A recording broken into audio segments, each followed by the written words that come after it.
Program Tribunnews on Fokus Tribuners hari ini membersamai Anda kembali bersama dengan saya Nila Irda. Tribuners, nama-nama calon legislatif atau caleg populer dari Partai PDI Perjuangan ini beberapa diprediksi tidak lolos masuk ke kursi Senayan. Sejumlah kader PDIP tersebut merupakan elit partai yang juga sangat populer karena kerap kali warawiri dan menghiasi media tanah air. Belum lagi beberapa di antaranya juga merupakan petahana dari anggota DPR RI yang saat ini masih duduk di kursi wakil rakyat di Senayan, Jakarta Pusat. Lalu sebenarnya apa yang membuat banyaknya caleg PDIP populer ini keok dari nama-nama baru yang kemudian lolos ke Senayan? Saya akan membahasnya. Tribuners, sudah tersambung melalui sambungan Zoom bersama dengan saya. Ada pengamat politik dari Citra Institute, ada Bang Efriza. Bang Efriza, selamat datang. Terima kasih sudah bergabung, Bang Efriza. Ya, terima kasih atas undangannya untuk Mbak Nila dan terima kasih untuk Tribun News.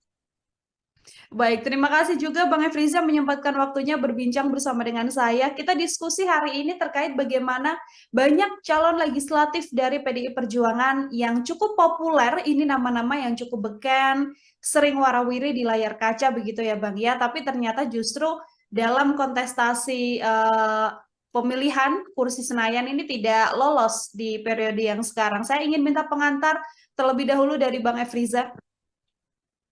Ya, melihat fenomena saat ini, jelas Mbak, ada hal yang menarik. Yang pertama adalah ini membuktikan bahwa caleg-caleg ini bisa dikatakan, kita bisa mengasumsikan awal, ia tidak merawat dukungannya atau merawat dari konstituennya.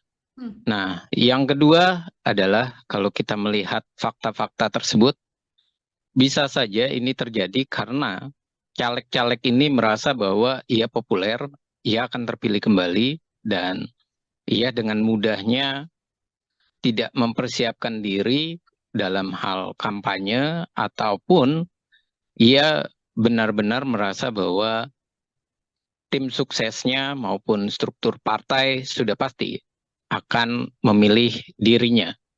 Dan berikutnya, ini yang ketiga adalah bisa jadi ini ada hubungannya dengan Pilpres yang menyebabkan mereka tidak terpilih, dan ini juga berkontribusi dalam hal ini ada dua partai yang semakin besar suaranya, yaitu PKB, kedua adalah Golkar, dan yang ketiga adalah PKS. Nah, ini adalah sebuah fenomena yang bisa kita lihat ada hubungannya dengan Pilpres, ada hubungannya dengan bagaimana ia mendapatkan limpahan suara dari mendukung salah satu pasangan calon atau dia dijadikan sebagai cawapres. Dan yang berikutnya juga bisa kita asumsikan bahwa ini semakin memperlihatkan ada masalah dalam pengkaderan PDI Perjuangan ataupun PDI Perjuangan dalam menyiapkan calon-calonnya. Nah, ini menjadi tanda tanya besar, adakah memang partai benar-benar memahami dari kondisi di dalam internalnya? Apakah memang orang itu kalau diajukan kembali akan terpilih atau tidak? Dan ini adalah fakta yang saya rasa ini kesempatan untuk introspeksi bagi PDI Perjuangan, dan ini adalah momen yang pas dengan caleg populernya gagal. Seperti itu Mbak pembukanya. Oke, baik Bang Efriza. Tadi Abang sempat menyinggung faktor Pilpres begitu ya, bisa jadi salah satu penyebab gagalnya caleg-caleg ini. Apakah kemudian ini berkaitan soal perbedaan pilihan dari masyarakat yang memang memilih pasangan untuk Pilpres yang berbeda, lalu senada dengan tidak memilih caleg-caleg dari PDI Perjuangan, atau ini juga berkaitan bagaimana kemudian sosok-sosok populer ini kerap kali muncul ke publik dengan narasi yang juga mengkritisi pemerintahan, menggaungkan soal kecurangan dan lain sebagainya, Bang. Hal-hal apa yang menurut Bang Efriza ini menjadi faktor Pilpres juga berpengaruh?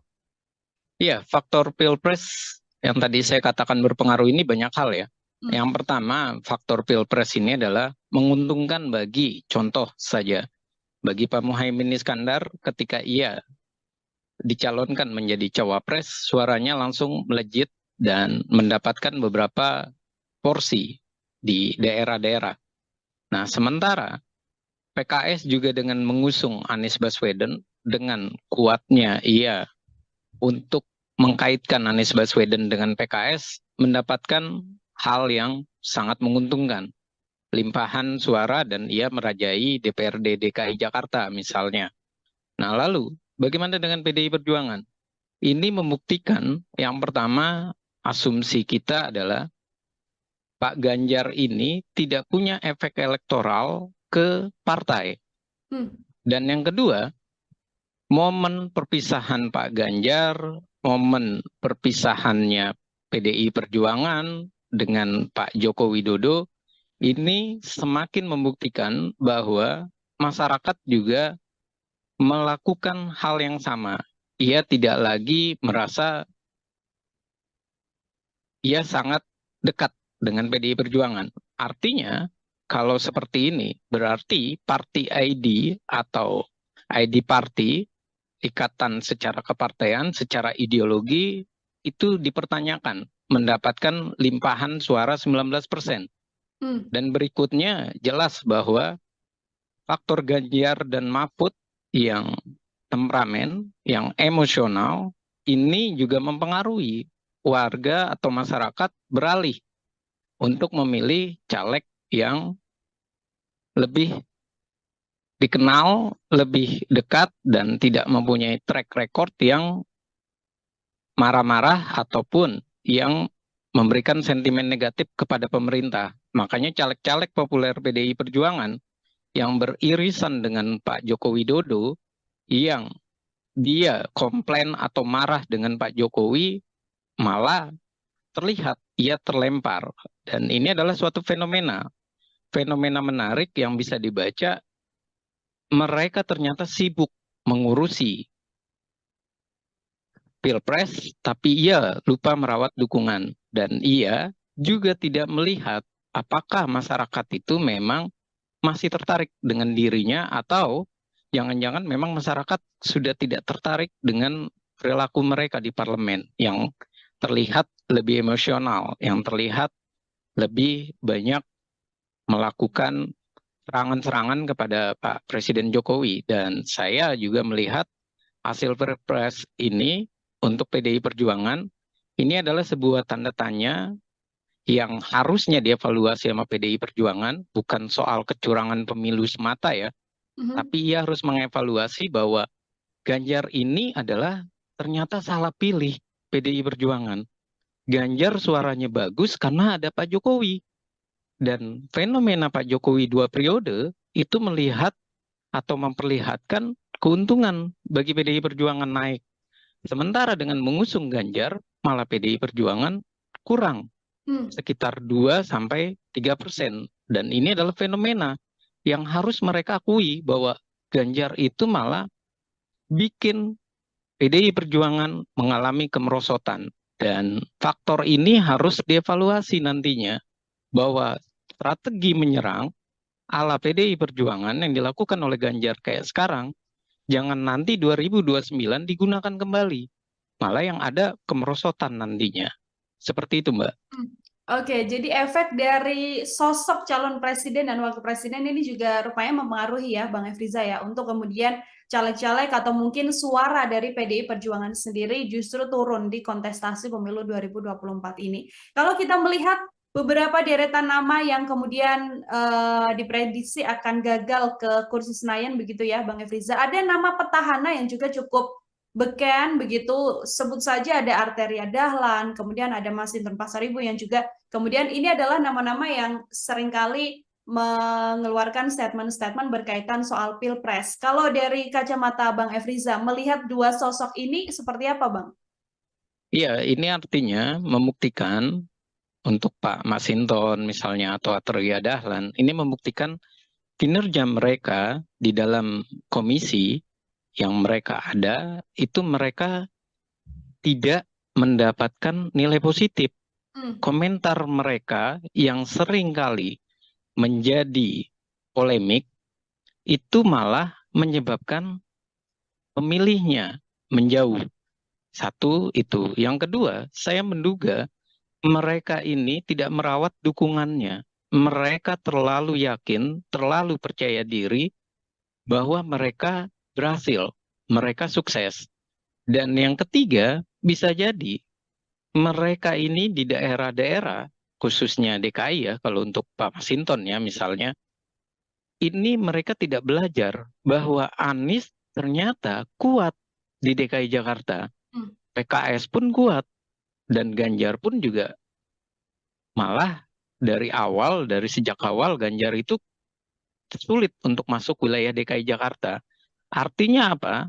Artinya mereka semestinya tidak boleh terlalu percaya diri. Nah, kalau Arteria Dahlan, saya lihat memang ia banyak komentar-komentar sinisnya Hmm. terhadap bagaimana pemerintahan maupun di lembaga-lembaga lainnya. Dan ketika ia melakukan komentar sinis, dan lagi-lagi yang saya ingin garis bawahi, ternyata eranya sekarang adalah era masyarakat yang menunjukkan sifat politik Indonesia. Apa sifat politik Indonesia? Tidak temperamen, tidak caci maki, tidak menghina. Makanya orang-orang figur yang ternyata di parlemen itu temperamen, menghina, malah ia tersingkir. Dan malah banyak orang-orang baru yang hadir. Padahal kalau dibaca fenomenanya, biasanya orang-orang baru melawan petahana itu cuma bisa sampai 4-5% saja masuk. Hmm. Dan ini kok banyak sekali orang-orang baru yang masuk. Ini membuktikan bahwa mereka tidak sadar bahwa bukan seperti itu cara untuk berbicara di parlemen. Bukan seperti itu menunjukkan bahwa dia bersuara untuk masyarakat. Nah, bersuara untuk masyarakat itulah yang sepertinya masyarakat itu menghendaki orang yang santun tapi cerdas bahasanya. Hmm. Dia bisa memilih bahasa-bahasa yang baik, bukan memilih terjadinya kontroversi, bukan memilih menjadi kontroversi menyerang orang lain yang akhirnya masyarakat merasa bahwa anggota dewan ini kok barbar kalau bahasa sarkasnya. Kok kayak di jalanan parlemennya tidak terlihat nampak bagaimana ia berpendidikannya ataupun nampak bagaimana ia mengeluarkan statement yang enak disajikan atau dilihat oleh masyarakat. Dan jangan kita lupakan bahwa pemilih sekarang ini adalah banyak pemilih pemuda, Hmm. pemilih pemula, dan pemilih generasi Z maupun generasi yang sekarang milenial, Z ataupun yang muda-muda itu. Nah, ini membuktikan apa? Membuktikan bahwa mereka sudah tidak senang dengan gaya-gaya para politisi yang bisa dikatakan arogan. Jadi tampilan maskulin, tampilan ganteng, tampilan keren, itu tuh bukan lagi dalam posisi yang berjas terus arogan. Tapi ia harus menunjukkan bahasa dan kalimat-kalimat yang menarik. Dan bisa jadi media sosial yang menarik pula, yang dikemas dengan baik, yang melaporkan kinerjanya, dan itulah yang bisa terpilih. Seperti itu, Mbak. Hmm. Oke, bukan lagi sosok temperamen, sosok yang kerap kali mengkritis, namun merupakan sosok-sosok yang santun yang juga kemudian tidak ibaratnya tidak membuat huru-hara di dinamika politik yang terjadi di tanah air ya, Bang Efriza. Ini kalau kita melihat secara ketokohan, ini kan sosok-sosok yang populer ini nyatanya tidak mendapatkan suara yang lebih baik dengan tokoh-tokoh yang saat ini justru unggul. Katakanlah kan ada nama artis juga, ada Once Michael yang juga kemudian diprediksi lolos begitu, Bang Riza. Ada kemudian dari latar belakang kepala daerah, istri dan sebagainya yang juga lolos. Ini kemudian kalau dari analisa Bang Efriza, terpilihnya sosok-sosok baru ini menggantikan nama-nama beken dari PDIP ini pertanda apa bagi PDI Perjuangan sendiri, Bang? Ya, kalau saya harus mengatakan bahwa PDI Perjuangan ini pertanda bahwa ia harus melakukan kaderisasi. Hmm. Mereka harus melakukan evaluasi ulang. Dan ini membuktikan bahwa PDI Perjuangan dalam pendidikan kadernya ini juga dipertanyakan. Kenapa dipertanyakan? Ya, ternyata sosok-sosok yang terlihat ataupun yang dinyatakan oleh PDI Perjuangan sebagai kader terhebatnya malah dicoret oleh masyarakat. Nah, ini adalah sebuah bentuk anomali. Dan jangan karena dicoret, akhirnya PDI Perjuangan nantinya prediksi saya membawa narasi yang terbalik. Ini karena pemilunya adalah pemilu langsung. Ini karena pemilunya daftar calon terbuka. Ini karena ada money politik. Ini karena adanya masyarakat yang tidak diberikan pendidikan politik. Kalau mereka membangun narasi-narasi seperti itu malah sebuah kesalahan. Nah, ini membuktikan bahwa sudah semestinya 1 atau 2 periode mereka dievaluasi. Dievaluasi secara hierarki, baik itu dari pimpinan paling bawah di tingkat anak ranting, sampai di tingkat pusat. Jangan sampai mereka dianak emaskan. Dan ternyata anak emasnya PDI Perjuangan malah gagal semua. Nah, anak emas-emasnya ini gagal dan dimasukkan orang baru, ini menjadi sebuah anomali bagi PDI Perjuangan. Ia memasukkan orang baru, tapi ia malah menggagalkan anak-anak emasnya. Dan kemudian ia memakai narasi bahwa ini adalah sistem yang salah dengan daftar calon terbuka. Nah, sementara yang jadi pertanyaan atau kita balik adalah, kalau salah, kenapa orang-orang baru itu dimasukkan dia berhasil? Kenapa orang lama tidak dievaluasi dan mereka disingkirkan saja? Kalau ternyata mereka tidak akan berhasil.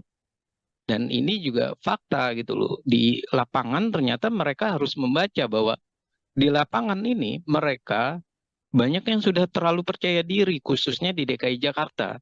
Mereka merasa bahwa 2 kali atau 3 periode mereka bisa terpilih dan mereka merasa bisa melenggang ke Senayan ataupun ke Kebun Sirih misalnya. Nyatanya kan yang orang-orang terkenal malah hilang. Bahkan bisa kita katakan ini adalah sebuah bentuk juga peringatan dari masyarakat ideologi partai PDI Perjuangan. Jangan-jangan memang tidak bisa disuarakan oleh mereka yang berada di parlemen, si petahana ini. Ketika berbicara tidak bisa ideologi ini disuarakan oleh mereka, itu dibuktikan dengan masyarakat kok tidak semakin melekat dengan PDI Perjuangan. Malah menjauh, malah terjadi penurunan 3%. Nah, pertanyaan berikutnya, kalau emang ideologi itu tidak melekat, yang menjadi kesalahan itu di mana? Sekolah kaderkah yang harus disalahkan? PDI Perjuangan punya sekolah kader yang ternyata tidak berhasil guna, atau memang perilaku mereka yang berubah? Perilakunya menjadi perilaku yang arogan, yang kasar, yang merasa bahwa ia sudah berkuasa 2 periode, ia melupakan konstituennya. Nah, hal-hal ini yang perlu menjadi catatan kalau saya bilang, jangan lagi ia membawa narasi ini kepada sikap pemilih masyarakat yang pragmatis.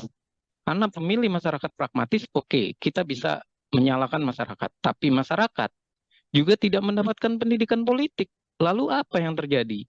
Munculnya artis-artis, Once, berikutnya Melly Guslau, kemudian ada istrinya Kuya Kuya, Astrid Kuya, dan kemudian juga ada nama-nama baru seperti Komeng. Ini membuktikan bahwa terjadi pergeseran. Masyarakat awalnya sempat tidak percaya lagi artis, malah masyarakat kembali ke artis. Ini artinya jangan-jangan politik kita terlalu riuh, tapi isinya tidak menjamin kehidupan masyarakat, tidak menjamin kesejahteraan masyarakat. Akhirnya masyarakat berpikir, daripada memilih para politisi aktivis, lebih baik memilih para artis. Setidak-tidaknya kita bisa nonton sinetron di Senayan yang sinetronnya itu tidak caci maki, tapi sinetronnya bisa jadi lucu seperti Komeng. Oke, ingin melihat gambaran baru artinya ya Bang Efriza ya, bagaimana kemudian parlemen atau dalam setiap agenda rapat tidak hanya diisi dengan kritik-kritik dan juga argumen-argumen yang kemudian menyerang satu dan juga dua pihak, namun kemudian menjadi suguhan yang lebih jenakah dalam tanda kutip begitu untuk mewarnai kontestasi politik di tanah air ini. Bang Efriza tadi sempat disinggung bagaimana PDIP meletakkan nama-nama baru begitu ya. Lalu nama-nama lama yang juga masih ikut dalam pencalekan di 2024 ini. Apakah selain memang gagal membuat strategi di Pilpres, langkah yang dilakukan oleh PDIP ini juga sebuah kegagalan di pemilihan legislatif, Bang Efriza? Iya, kalau kita lihat menarik pertanyaannya, Mbak. Yang menarik dari pertanyaan ini adalah kalau kita lihat sekitar Desember sampai Februari, PDI Perjuangan itu nomor satu. Dan ia bahkan diprediksi sampai 25%, minimal 23%. Artinya antusias masyarakat itu tinggi. Namun, kenapa dia malah merosot? Dan nggak ada yang memprediksi merosotnya sampai 3%. Dan ini membuktikan memang ada strategi yang salah dari PDI Perjuangan. Strategi yang salah ya tentu dari Pilpres. Efek elektoralnya juga salah. Tidak terdapat kan efek elektoral. Nah, yang kedua adalah juga sebuah kesalahan dari mereka memasukkan wajah-wajah baru, kemudian wajah-wajah baru ini bisa jadi tidak disinergikan dengan orang-orang lama. Jadi PDI Perjuangan itu mengalami satu sisi ia menghadapi kompetisi di luar dengan banyaknya kader-kader dari berbagai partai, ada 18 partai kan. Nah, sementara dia juga harus menghadapi di internal. Kalau bahasa kasarnya itu saling injek di internal. Nah, mereka ketika melakukan serangan demi serangan antar mereka, mereka tidak memikirkan lagi bahwa semestinya mereka berjuang untuk sama-sama lolos, mereka berjuang untuk sama-sama menjelaskan ideologinya, perjuangannya, visi misinya. Dan sepertinya mereka larut dalam kompetisi yang saling menikam di internal, di dalam. Dan ini pun yang saya merasa jawabannya itu sudah dijawab oleh PDI Perjuangan sendiri. Ketika ia minta jangan sistem dengan daftar calon terbuka, ia minta calon tertutup. Kenapa? Karena waktu itu kasusnya Eva Sundari, Budiman Sujatmiko, dan beberapa petinggi dari PDI Perjuangan tidak lolos, kalah dengan orang-orang baru. Nah, kalau sampai mereka kalah dengan orang-orang baru, ini membuktikan bahwa PDI Perjuangan ini terbuai dengan mereka yang lama-lama. Sementara yang baru-baru itu diambilnya adalah yang bisa langsung mendongkrak suara. Dan inilah yang terjadi. Mereka yang punya duit, luar biasa duitnya banyak, menghadapi para aktivis atau kader yang sudah benar-benar merasa bahwa di DPR dia aman, tapi ternyata dia kalah satu sisi, kalah pamor, kalah popularitas, dia kalah juga dalam hal logistik, dan dia kalah dalam kesiapan mental. Dan ini yang terjadi, dan ini bukan sekali dua kali. Banyak anggota PDI Perjuangan misalnya, dia adalah anak menteri, tapi ia dinaikkan ke posisi DPR, ternyata ia kalah dalam kompetisi itu. Apa kalahnya? Mengelawan anak pejabat ataupun bekas anggota DPR atau DPD RI yang secara keuangannya, logistiknya itu begitu besar. Dan permasalahan berikutnya, mereka tidak merawat jaringan dan tidak merawat strukturalnya. Apa yang terjadi? Strukturalnya banyak yang beralih. Akhirnya terpilihlah orang baru. Dan terpilihnya orang baru, ini pula tidak disikapi dengan tetap menggunakan sosok-sosok lama. Nah, ini malah sosok-sosok lama ini dalam hal rakernas ataupun dalam hal munas ataupun kongres dan segala macam sebutan yang ada di partai, mereka malah disingkirkan. Contoh Budiman Sujatmiko, Marwar Sirait. Dan ini semakin membuat mereka itu sudah kalah juga tidak dipercaya. Sudah awalnya diapresiasi, ternyata malah mendapat punishment. Dan ketika mendapat punishment, mereka pun disingkirkan, diabaikan. Nah, ini adalah sebuah fenomena salah, keliru dalam membina kader. Kalau seperti ini terus, akhirnya mendingan Partai Demokrasi Indonesia Perjuangan memproduksi orang-orang baru saja, nggak usah lagi mencalonkan orang-orang lama. Ternyata orang-orang lamanya pun kalah gitu loh. Dan kalau saya bilang bahwa mereka mau menggunakan sistem proporsional tertutup yang selalu mereka gunakan, itu adalah strategi keliru dari PDI Perjuangan untuk mensiasati hilangnya para kader. Semestinya mereka harus bertanya, sekolah partai itu untuk apa jadinya? Pengkaderan itu berhasil atau tidak? Kemudian evaluasi terhadap kinerja mereka di parlemen ada atau tidak? Jangan-jangan itu semua selesai karena atas nama kenal, atas nama mereka adalah jabat pimpinan partai atau punya kedekatan. Dan inilah yang menjadi fenomena menarik dan saya rasa ini harus dilecutkan oleh PDI Perjuangan untuk daripada hak angket kecurangan pemilu, lebih baik memperbaiki diri mereka. 3% kalah ini lebih baik ia menarik diri dari hak angket, terus ia bilang, kita dalam posisi menata ulang PDI Perjuangan, itu baru jempolan.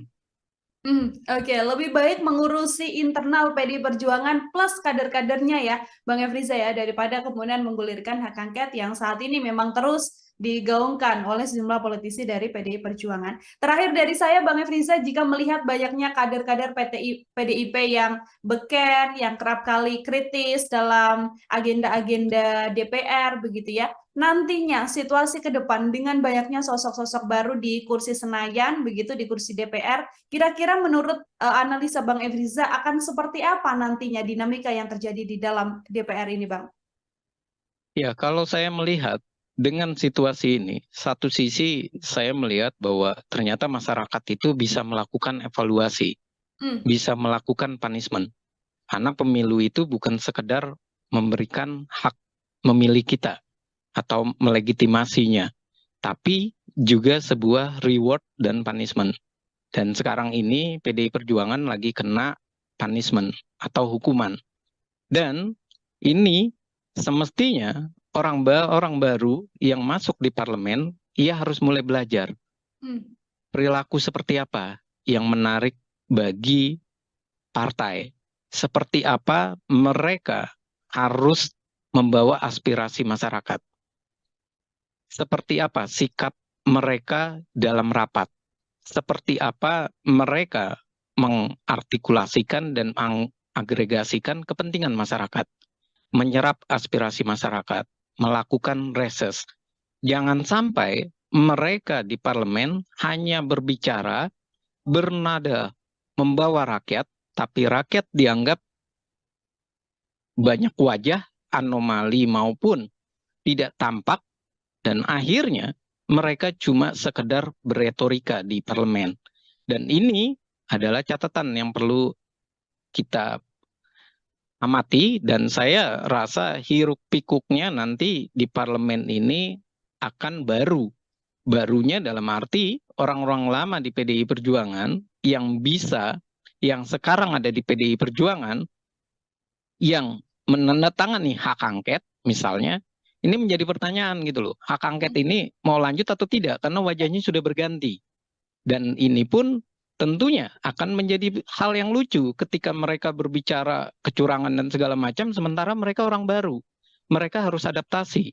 Dan ketika mereka harus adaptasi, kita jadi bertanya kembali, adaptasinya mereka langsung belajar sambil berjalan atau jangan-jangan mereka sudah lancar. Kalau sudah lancar, menjadi pertanyaan lagi, apakah mereka benar-benar merupakan caleg-caleg yang merepresentasi masyarakat atau merepresentasi partai semata?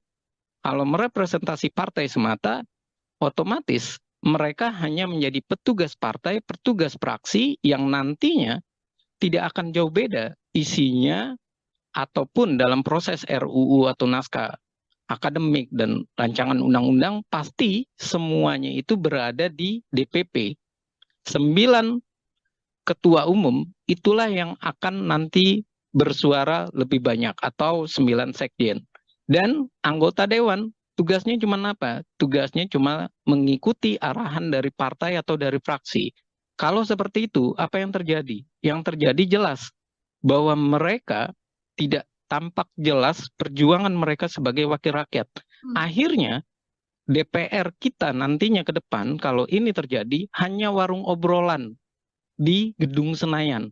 Lalu ketika mereka menjadi warung obrolan, keputusan itu ada di mana? Keputusan di belakang layar, di belakang meja, di belakang rumah-rumah makan ataupun di kedai-kedai tempat pertemuan 9 partai politik ataupun ketua umum atau via Telegram misalnya atau via WA yang hubungannya lagi-lagi mungkin saja ada di Tengku Umar, mungkin saja ada di tempat gedungnya Gerindra, gedung Nasdem dan seperti itu terus. Artinya wajah parlemen kita adalah wajah yang cuma berebut kursi tanpa kejelasan menyampaikan aspirasi, memperjuangkan keinginan masyarakat.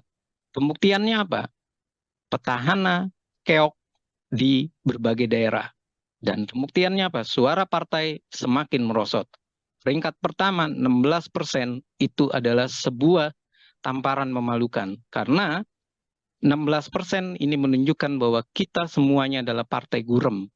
Partai yang semuanya bisa dinegosiasi oleh pemerintah. Partai yang tidak bisa berkata bahwa mereka kuat. Tapi ini membuktikan bahwa mereka tidak punya party ID. Masyarakat tidak punya identitas ideologi kepartaian. Mereka tidak punya program partai yang jelas, kecuali hanya narasi petugas partai. Dan itu adalah kesalahan fatal kita dalam menghadapi pemilu. Karena PDI pernah 33% dan sempat naik tinggi di eranya Pak Jokowi, kemudian ngedrop di eranya Ganjar. Dan saya rasa PDI Perjuangan kalau mau memilih oposisi, ia harus benar-benar menyekolahkan partai-partainya dengan benar dan baik. Jangan sampai suara mereka adalah suara yang bertentangan dengan masyarakat. Hasilnya di mana? Di pemilihan umum terjadi punishment kembali. Oke, baik. Terima kasih banyak Bang Efriza, Bangat Politik dari Citra Institute, Tribuners, menemani obrolan kita hari ini luar biasa sekali dalam program Tribun Sound Focus. Tadi PR besar artinya harus diselesaikan atau harus dipatuhi begitu ya oleh PDI Perjuangan agar kemudian bisa memperbaiki situasi apa yang terjadi dalam kontestasi di pemilu maupun di Pilpres 2024 yang tampaknya menjadi salah satu pijakan turun begitu bagi PDIP, bukan justru naik setelah kalah dalam berbagai kesempatan. Bang Efriza, terima kasih banyak untuk kesempatannya berbincang bersama dengan saya. Semoga di lain kesempatan kita bisa berbincang dengan obrolan-obrolan lain, Bang Efriza. Ya, terima kasih Mbak Nila dan mohon maaf kalau ada salah kata dan terima kasih untuk Tribun News dan saya mengucapkan selamat berbuka nantinya. Terima kasih Mbak. Program Tribun Sound Focus Tribuners hari ini membersamai Anda kembali bersama dengan saya Nila Irda. Tribuners, nama-nama calon legislatif atau caleg populer dari Partai PDI Perjuangan ini beberapa diprediksi tidak lolos masuk ke kursi Senayan. Sejumlah kader PDIP tersebut merupakan elit partai yang juga sangat populer karena kerap kali warawiri dan menghiasi media tanah air. Belum lagi beberapa di antaranya juga merupakan petahana dari anggota DPR RI yang saat ini masih duduk di kursi wakil rakyat di Senayan, Jakarta Pusat. Lalu sebenarnya apa yang membuat banyaknya caleg PDIP populer ini keok dari nama-nama baru yang kemudian lolos ke Senayan? Saya akan membahasnya. Tribuners, sudah tersambung melalui sambungan Zoom bersama dengan saya. Ada pengamat politik dari Citra Institute, ada Bang Efriza. Bang Efriza, selamat datang. Terima kasih sudah bergabung, Bang Efriza. Ya, terima kasih atas undangannya untuk Mbak Nila dan terima kasih untuk Tribun News. Baik, terima kasih juga Bang Efriza menyempatkan waktunya berbincang bersama dengan saya. Kita diskusi hari ini terkait bagaimana banyak calon legislatif dari PDI Perjuangan yang cukup populer, ini nama-nama yang cukup beken, sering warawiri di layar kaca begitu ya Bang ya, tapi ternyata justru dalam kontestasi pemilihan kursi Senayan ini tidak lolos di periode yang sekarang. Saya ingin minta pengantar terlebih dahulu dari Bang Efriza. Ya, melihat fenomena saat ini, jelas Mbak, ada hal yang menarik. Yang pertama adalah ini membuktikan bahwa caleg-caleg ini bisa dikatakan kita bisa mengasumsikan awal ia tidak merawat dukungannya atau merawat dari konstituennya. Hmm. Nah, yang kedua adalah kalau kita melihat fakta-fakta tersebut, bisa saja ini terjadi karena caleg-caleg ini merasa bahwa ia populer, ia akan terpilih kembali, dan ia dengan mudahnya tidak mempersiapkan diri dalam hal kampanye, ataupun ia benar-benar merasa bahwa tim suksesnya maupun struktur partai sudah pasti akan memilih dirinya. Dan berikutnya, ini yang ketiga adalah bisa jadi ini ada hubungannya dengan Pilpres yang menyebabkan mereka tidak terpilih, dan ini juga berkontribusi dalam hal ini ada dua partai yang semakin besar suaranya, yaitu PKB, kedua adalah Golkar, dan yang ketiga adalah PKS. Nah, ini adalah sebuah fenomena yang bisa kita lihat ada hubungannya dengan Pilpres, ada hubungannya dengan bagaimana ia mendapatkan limpahan suara dari mendukung salah satu pasangan calon atau dia dijadikan sebagai cawapres. Dan yang berikutnya juga bisa kita asumsikan bahwa ini semakin memperlihatkan ada masalah dalam pengkaderan PDI Perjuangan ataupun PDI Perjuangan dalam menyiapkan calon-calonnya. Nah, ini menjadi tanda tanya besar, adakah memang partai benar-benar memahami dari kondisi di dalam internalnya? Apakah memang orang itu kalau diajukan kembali akan terpilih atau tidak? Dan ini adalah fakta yang saya rasa ini kesempatan untuk introspeksi bagi PDI Perjuangan, dan ini adalah momen yang pas dengan caleg populernya gagal. Seperti itu Mbak pembukanya. Oke, baik Bang Efriza. Tadi Abang sempat menyinggung faktor Pilpres begitu ya, bisa jadi salah satu penyebab gagalnya caleg-caleg ini. Apakah kemudian ini berkaitan soal perbedaan pilihan dari masyarakat yang memang memilih pasangan untuk Pilpres yang berbeda, lalu senada dengan tidak memilih caleg-caleg dari PDI Perjuangan, atau ini juga berkaitan bagaimana kemudian sosok-sosok populer ini kerap kali muncul ke publik dengan narasi yang juga mengkritisi pemerintahan, menggaungkan soal kecurangan dan lain sebagainya, Bang. Hal-hal apa yang menurut Bang Efriza ini menjadi faktor Pilpres juga berpengaruh? Iya, faktor Pilpres yang tadi saya katakan berpengaruh ini banyak hal ya. Yang pertama, faktor Pilpres ini adalah menguntungkan bagi, contoh saja, bagi Pak Muhaimin Iskandar ketika ia dicalonkan menjadi cawapres, suaranya langsung melejit dan mendapatkan beberapa porsi di daerah-daerah. Nah, sementara PKS juga dengan mengusung Anies Baswedan, dengan kuatnya ia untuk mengkaitkan Anies Baswedan dengan PKS, mendapatkan hal yang sangat menguntungkan. Limpahan suara dan ia merajai DPRD DKI Jakarta misalnya. Nah, lalu bagaimana dengan PDI Perjuangan? Ini membuktikan yang pertama, asumsi kita adalah Pak Ganjar ini tidak punya efek elektoral ke partai. Dan yang kedua, momen perpisahan Pak Ganjar, momen perpisahannya PDI Perjuangan dengan Pak Joko Widodo, ini semakin membuktikan bahwa masyarakat juga melakukan hal yang sama. Ia tidak lagi merasa ia sangat dekat dengan PDI Perjuangan. Artinya, kalau seperti ini, berarti party ID atau ID party, ikatan secara kepartaian, secara ideologi, itu dipertanyakan, mendapatkan limpahan suara 19%.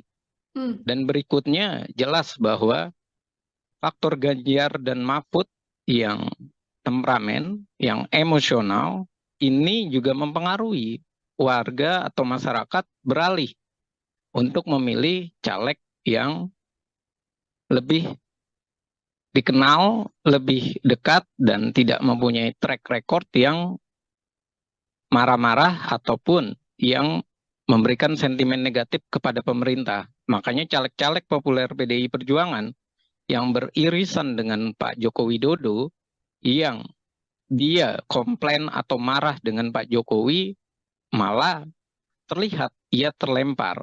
Dan ini adalah suatu fenomena menarik yang bisa dibaca.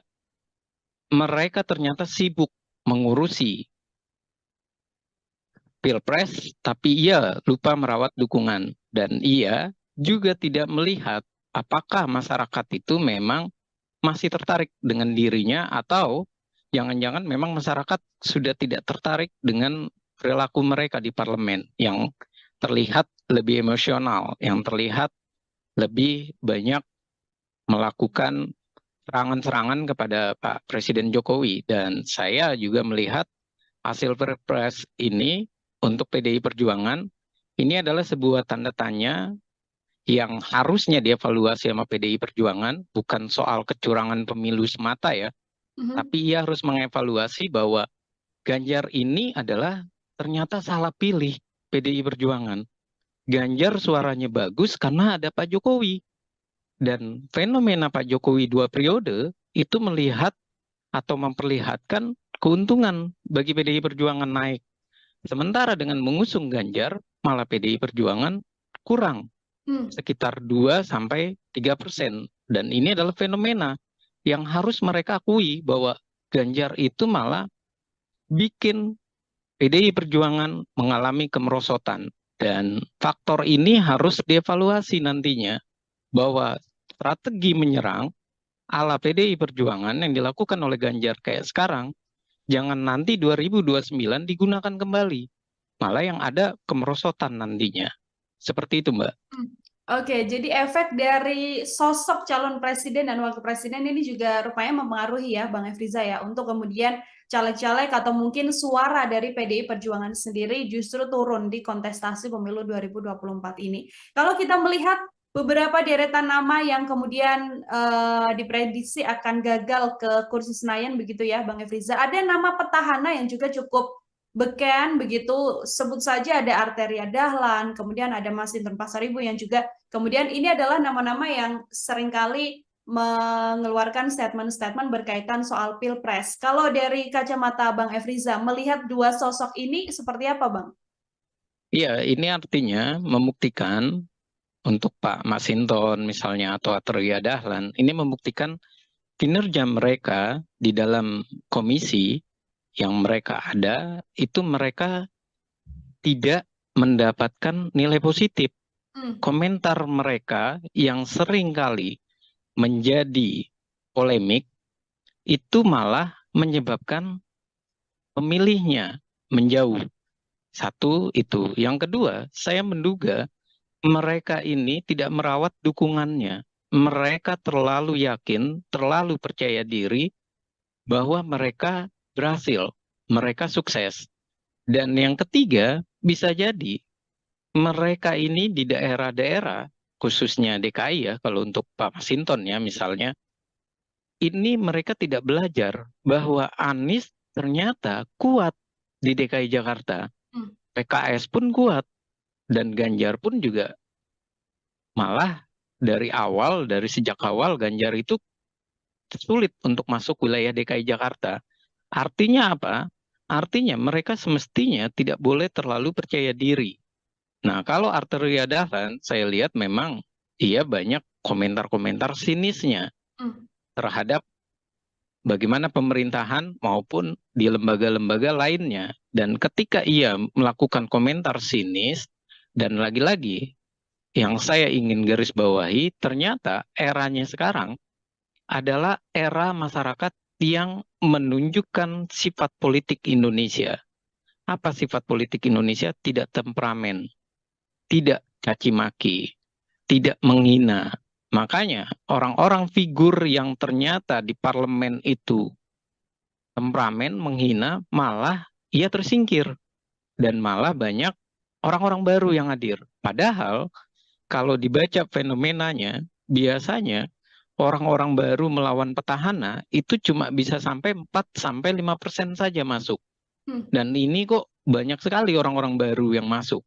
Ini membuktikan bahwa mereka tidak sadar bahwa bukan seperti itu cara untuk berbicara di parlemen. Bukan seperti itu menunjukkan bahwa dia bersuara untuk masyarakat.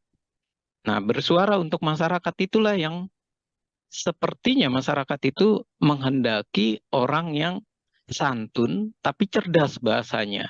Mhm. Dia bisa memilih bahasa-bahasa yang baik, bukan memilih terjadinya kontroversi, bukan memilih menjadi kontroversi menyerang orang lain yang akhirnya masyarakat merasa bahwa anggota dewan ini kok barbar, kalau bahasa sarkasnya, kok kayak di jalanan parlemennya tidak terlihat nampak bagaimana ia berpendidikannya ataupun nampak bagaimana ia mengeluarkan statement yang enak disajikan atau dilihat oleh masyarakat. Dan jangan kita lupakan bahwa pemilih sekarang ini adalah banyak pemilih pemuda, Hmm. pemilih pemula, dan pemilih generasi Z maupun generasi yang sekarang milenial, Z ataupun yang muda-muda itu. Nah, ini membuktikan apa? Membuktikan bahwa mereka sudah tidak senang dengan gaya-gaya para politisi yang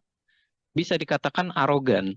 Jadi tampilan maskulin, tampilan ganteng, tampilan keren, itu tuh bukan lagi dalam posisi yang berjas terus arogan. Tapi ia harus menunjukkan bahasa dan kalimat-kalimat yang menarik. Dan bisa jadi media sosial yang menarik pula, yang dikemas dengan baik, yang melaporkan kinerjanya, dan itulah yang bisa terpilih. Seperti itu, Mbak. Hmm. Oke, bukan bukan lagi sosok temperamen, sosok yang kerap kali mengkritis, namun merupakan sosok-sosok yang santun yang juga kemudian tidak ibaratnya tidak membuat huru-hara di dinamika politik yang terjadi di tanah air ya, Bang Efriza. Ini kalau kita melihat secara ketokohan, ini kan sosok-sosok yang populer ini nyatanya tidak mendapatkan suara yang lebih baik dengan tokoh-tokoh yang saat ini justru unggul. Katakanlah kan ada nama artis juga, ada Once Michael yang juga kemudian diprediksi lolos begitu, Bang Afriza. Ada kemudian dari latar belakang kepala daerah, istri dan sebagainya yang juga lolos. Ini kemudian kalau dari analisa Bang Efriza, terpilihnya sosok-sosok baru ini menggantikan nama-nama beken dari PDIP ini pertanda apa bagi PDI Perjuangan sendiri, Bang?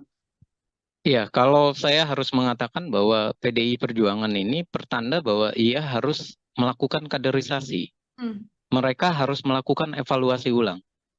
Dan ini membuktikan bahwa PDI Perjuangan dalam pendidikan kadernya ini juga dipertanyakan. Kenapa dipertanyakan? Ya, ternyata sosok-sosok yang terlihat ataupun yang dinyatakan oleh PDI Perjuangan sebagai kader terhebatnya malah dicoret oleh masyarakat. Nah, ini adalah sebuah bentuk anomali. Dan jangan karena dicoret, akhirnya PDI Perjuangan nantinya prediksi saya membawa narasi yang terbalik. Ini karena pemilunya adalah pemilu langsung. Hmm. Ini karena pemilunya daftar calon terbuka. Ini karena ada money politik. Ini karena adanya masyarakat yang tidak diberikan pendidikan politik. Kalau mereka membangun narasi-narasi seperti itu malah sebuah kesalahan. Nah, ini membuktikan bahwa sudah semestinya satu atau dua periode mereka dievaluasi. Dievaluasi secara hierarki, baik itu dari pimpinan paling bawah di tingkat anak ranting, Hmm. ranting, sampai di tingkat pusat. Jangan sampai mereka dianak emaskan. Dan ternyata anak emasnya PDI Perjuangan malah gagal semua. Nah, anak emas-emasnya ini gagal dan dimasukkan orang baru, ini menjadi sebuah anomali bagi PDI Perjuangan. Ia memasukkan orang baru, tapi ia malah menggagalkan anak-anak emasnya. Dan kemudian ia memakai narasi bahwa ini adalah sistem yang salah dengan daftar calon terbuka. Nah, sementara yang jadi pertanyaan atau kita balik adalah, kalau salah, kenapa orang-orang baru itu dimasukkan dia berhasil? Kenapa orang lama tidak dievaluasi dan mereka disingkirkan saja? Kalau ternyata mereka tidak akan berhasil. Dan ini juga fakta gitu loh. Di lapangan ternyata mereka harus membaca bahwa di lapangan ini mereka banyak yang sudah terlalu percaya diri, khususnya di DKI Jakarta. Mereka merasa bahwa 2 kali atau 3 periode mereka bisa terpilih dan mereka merasa bisa melenggang ke Senayan ataupun ke Kebun Sirih misalnya. Nyatanya kan yang orang-orang terkenal malah hilang. Hmm. Bahkan bisa kita katakan ini adalah sebuah bentuk juga peringatan dari masyarakat ideologi partai PDI Perjuangan. Jangan-jangan memang tidak bisa disuarakan oleh mereka yang berada di parlemen, si petahana ini. Ketika berbicara tidak bisa ideologi ini disuarakan oleh mereka, itu dibuktikan dengan masyarakat kok tidak semakin melekat dengan PDI Perjuangan. Malah menjauh, malah terjadi penurunan 3%. Nah, pertanyaan berikutnya, kalau emang ideologi itu tidak melekat, yang menjadi kesalahan itu di mana? Sekolah kaderkah yang harus disalahkan? PDI Perjuangan punya sekolah kader yang ternyata tidak berhasil guna, atau memang perilaku mereka yang berubah? Perilakunya menjadi perilaku yang arogan, yang kasar, yang merasa bahwa ia sudah berkuasa 2 periode, ia melupakan konstituennya. Nah, hal-hal ini yang perlu menjadi catatan kalau saya bilang, jangan lagi ia membawa narasi ini kepada sikap pemilih masyarakat yang pragmatis. Karena pemilih masyarakat pragmatis, oke, kita bisa menyalahkan masyarakat. Tapi masyarakat juga tidak mendapatkan pendidikan politik. Lalu apa yang terjadi? Munculnya artis-artis, Once, berikutnya Melly Guslau, kemudian ada istrinya Kuya Kuya, Astrid Kuya, dan kemudian juga ada nama-nama baru seperti Komeng. Ini membuktikan bahwa terjadi pergeseran. Masyarakat awalnya sempat tidak percaya lagi artis, malah masyarakat kembali ke artis. Ini artinya jangan-jangan politik kita terlalu riuh, tapi isinya tidak menjamin kehidupan masyarakat, tidak menjamin kesejahteraan masyarakat. Akhirnya masyarakat berpikir, daripada memilih para politisi aktivis, lebih baik memilih para artis. Setidak-tidaknya kita bisa nonton sinetron di Senayan yang sinetronnya itu tidak caci maki, tapi sinetronnya bisa jadi lucu seperti Komeng. Oke, ingin melihat gambaran baru artinya ya, Bang Efriza ya, bagaimana kemudian parlemen atau dalam setiap agenda rapat tidak hanya diisi dengan kritik-kritik dan juga argumen-argumen yang kemudian menyerang satu dan juga dua pihak, namun kemudian menjadi suguhan yang lebih jenakah dalam tanda kutip begitu untuk mewarnai kontestasi politik di tanah air ini. Bang Efriza tadi sempat disinggung bagaimana PDIP meletakkan nama-nama baru begitu ya. Lalu nama-nama lama yang juga masih ikut dalam pencalekan di 2024 ini. Apakah selain memang gagal membuat strategi di Pilpres, langkah yang dilakukan oleh PDIP ini juga sebuah kegagalan di pemilihan legislatif, Bang Efriza? Iya, kalau kita lihat, menarik pertanyaannya, Mbak. Yang menarik dari pertanyaan ini adalah kalau kita lihat sekitar Desember sampai Februari, PDI Perjuangan itu nomor 1. Dan ia bahkan diprediksi sampai 25%, minimal 23%. Artinya antusias masyarakat itu tinggi. Namun kenapa dia malah merosot? Dan nggak ada yang memprediksi merosotnya sampai 3%. Dan ini membuktikan memang ada strategi yang salah dari PDI Perjuangan. Strategi yang salah ya tentu dari Pilpres. Efek elektoralnya juga salah. Tidak terdapat kan efek elektoral. Nah, yang kedua adalah juga sebuah kesalahan dari mereka memasukkan wajah-wajah baru, kemudian wajah-wajah baru ini bisa jadi tidak disinergikan dengan orang-orang lama.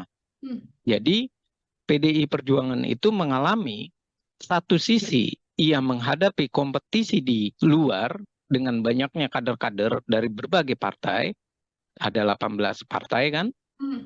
Nah, sementara dia juga harus menghadapi di internal. Kalau bahasa kasarnya itu saling injek di internal.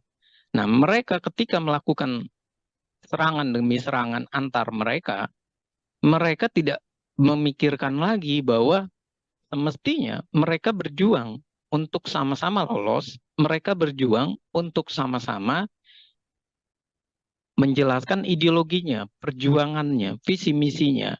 Dan sepertinya mereka larut dalam kompetisi yang saling menikam di internal, di dalam. Dan ini pun yang saya merasa jawabannya itu sudah dijawab oleh PDI Perjuangan sendiri.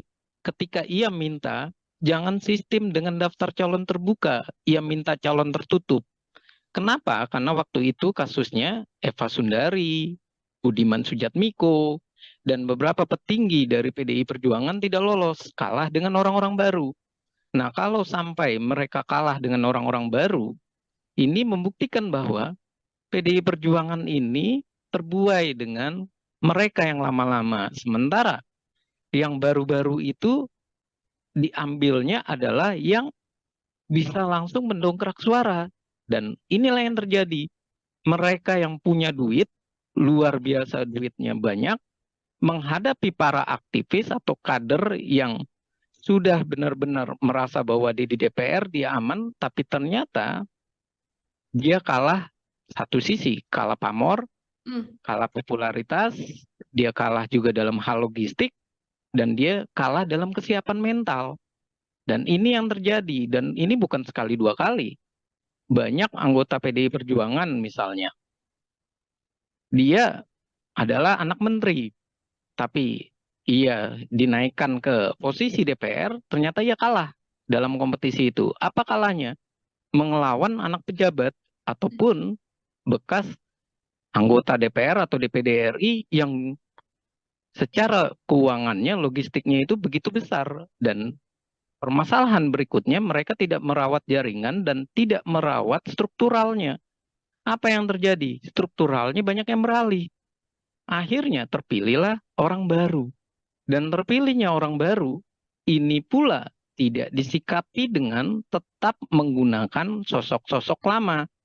Nah, ini malah sosok-sosok lama ini dalam hal rakernas ataupun dalam hal munas ataupun kongres dan segala macam sebutan yang ada di partai, mereka malah disingkirkan. Contoh Budiman Sujatmiko, Marwar Sirait. Dan ini semakin membuat mereka itu sudah kalah juga tidak dipercaya. Sudah awalnya diapresiasi, ternyata malah mendapat punishment. Dan ketika mendapat punishment, mereka pun disingkirkan, diabaikan. Nah, ini adalah sebuah fenomena salah, keliru dalam membina kader. Kalau seperti ini terus, akhirnya mendingan Partai Demokrasi Indonesia Perjuangan memproduksi orang-orang baru saja. Nggak usah lagi mencalonkan orang-orang lama. Ternyata orang-orang lamanya pun kalah gitu loh. Dan kalau saya bilang bahwa mereka mau menggunakan sistem proporsional tertutup yang selalu mereka gunakan, itu adalah strategi keliru dari PDI Perjuangan untuk mensiasati hilangnya para kader. Semestinya mereka harus bertanya, sekolah partai itu untuk apa jadinya? Pengkaderan itu berhasil atau tidak? Kemudian evaluasi terhadap kinerja mereka di parlemen ada atau tidak? Jangan-jangan itu semua selesai karena atas nama kenal, atas nama mereka adalah jabat pimpinan partai atau punya kedekatan. Dan inilah yang menjadi fenomena menarik dan saya rasa ini harus dilecutkan oleh PDI Perjuangan untuk daripada hak angket kecurangan pemilu, lebih baik memperbaiki diri mereka. 3% kalah ini lebih baik ia menarik diri dari hak angket, terus ia bilang, kita dalam posisi menata ulang PDI Perjuangan. Itu baru jempolan. Oke, lebih baik mengurusi internal PDI Perjuangan plus kader-kadernya ya, Bang Efriza ya, daripada kemudian menggulirkan hak angket yang saat ini memang terus digaungkan oleh sejumlah politisi dari PDI Perjuangan. Terakhir dari saya, Bang Efriza, jika melihat banyaknya kader-kader PDIP yang beken, yang kerap kali kritis dalam agenda-agenda DPR, begitu ya, nantinya situasi ke depan dengan banyaknya sosok-sosok baru di kursi Senayan, begitu di kursi DPR, kira-kira menurut analisa Bang Efriza akan seperti apa nantinya dinamika yang terjadi di dalam DPR ini, Bang? Ya, kalau saya melihat dengan situasi ini, satu sisi saya melihat bahwa ternyata masyarakat itu bisa melakukan evaluasi, bisa melakukan punishment. Karena pemilu itu bukan sekedar memberikan hak memilih kita atau melegitimasinya, tapi juga sebuah reward dan punishment. Dan sekarang ini PDI Perjuangan lagi kena punishment atau hukuman. Dan ini semestinya orang baru yang masuk di parlemen, ia harus mulai belajar perilaku seperti apa yang menarik bagi partai. Seperti apa mereka harus membawa aspirasi masyarakat. Seperti apa sikap mereka dalam rapat. Seperti apa mereka mengartikulasikan dan mengagregasikan kepentingan masyarakat. Menyerap aspirasi masyarakat. Melakukan reses. Jangan sampai mereka di parlemen hanya berbicara, bernada, membawa rakyat, tapi rakyat dianggap banyak wajah, anomali maupun tidak tampak, dan akhirnya mereka cuma sekedar beretorika di parlemen. Dan ini adalah catatan yang perlu kita amati, dan saya rasa hiruk pikuknya nanti di parlemen ini akan baru. Barunya dalam arti orang-orang lama di PDI Perjuangan yang sekarang ada di PDI Perjuangan, yang menandatangani hak angket misalnya, ini menjadi pertanyaan gitu loh. Hak angket ini mau lanjut atau tidak, karena wajahnya sudah berganti. Dan ini pun tentunya akan menjadi hal yang lucu ketika mereka berbicara kecurangan dan segala macam, sementara mereka orang baru. Mereka harus adaptasi.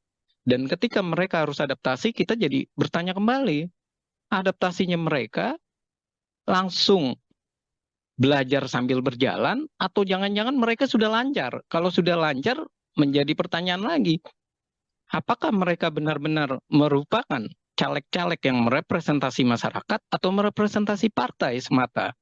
Kalau merepresentasi partai semata, otomatis mereka hanya menjadi petugas partai, petugas praksi yang nantinya tidak akan jauh beda isinya ataupun dalam proses RUU atau naskah akademik dan rancangan undang-undang, pasti semuanya itu berada di DPP.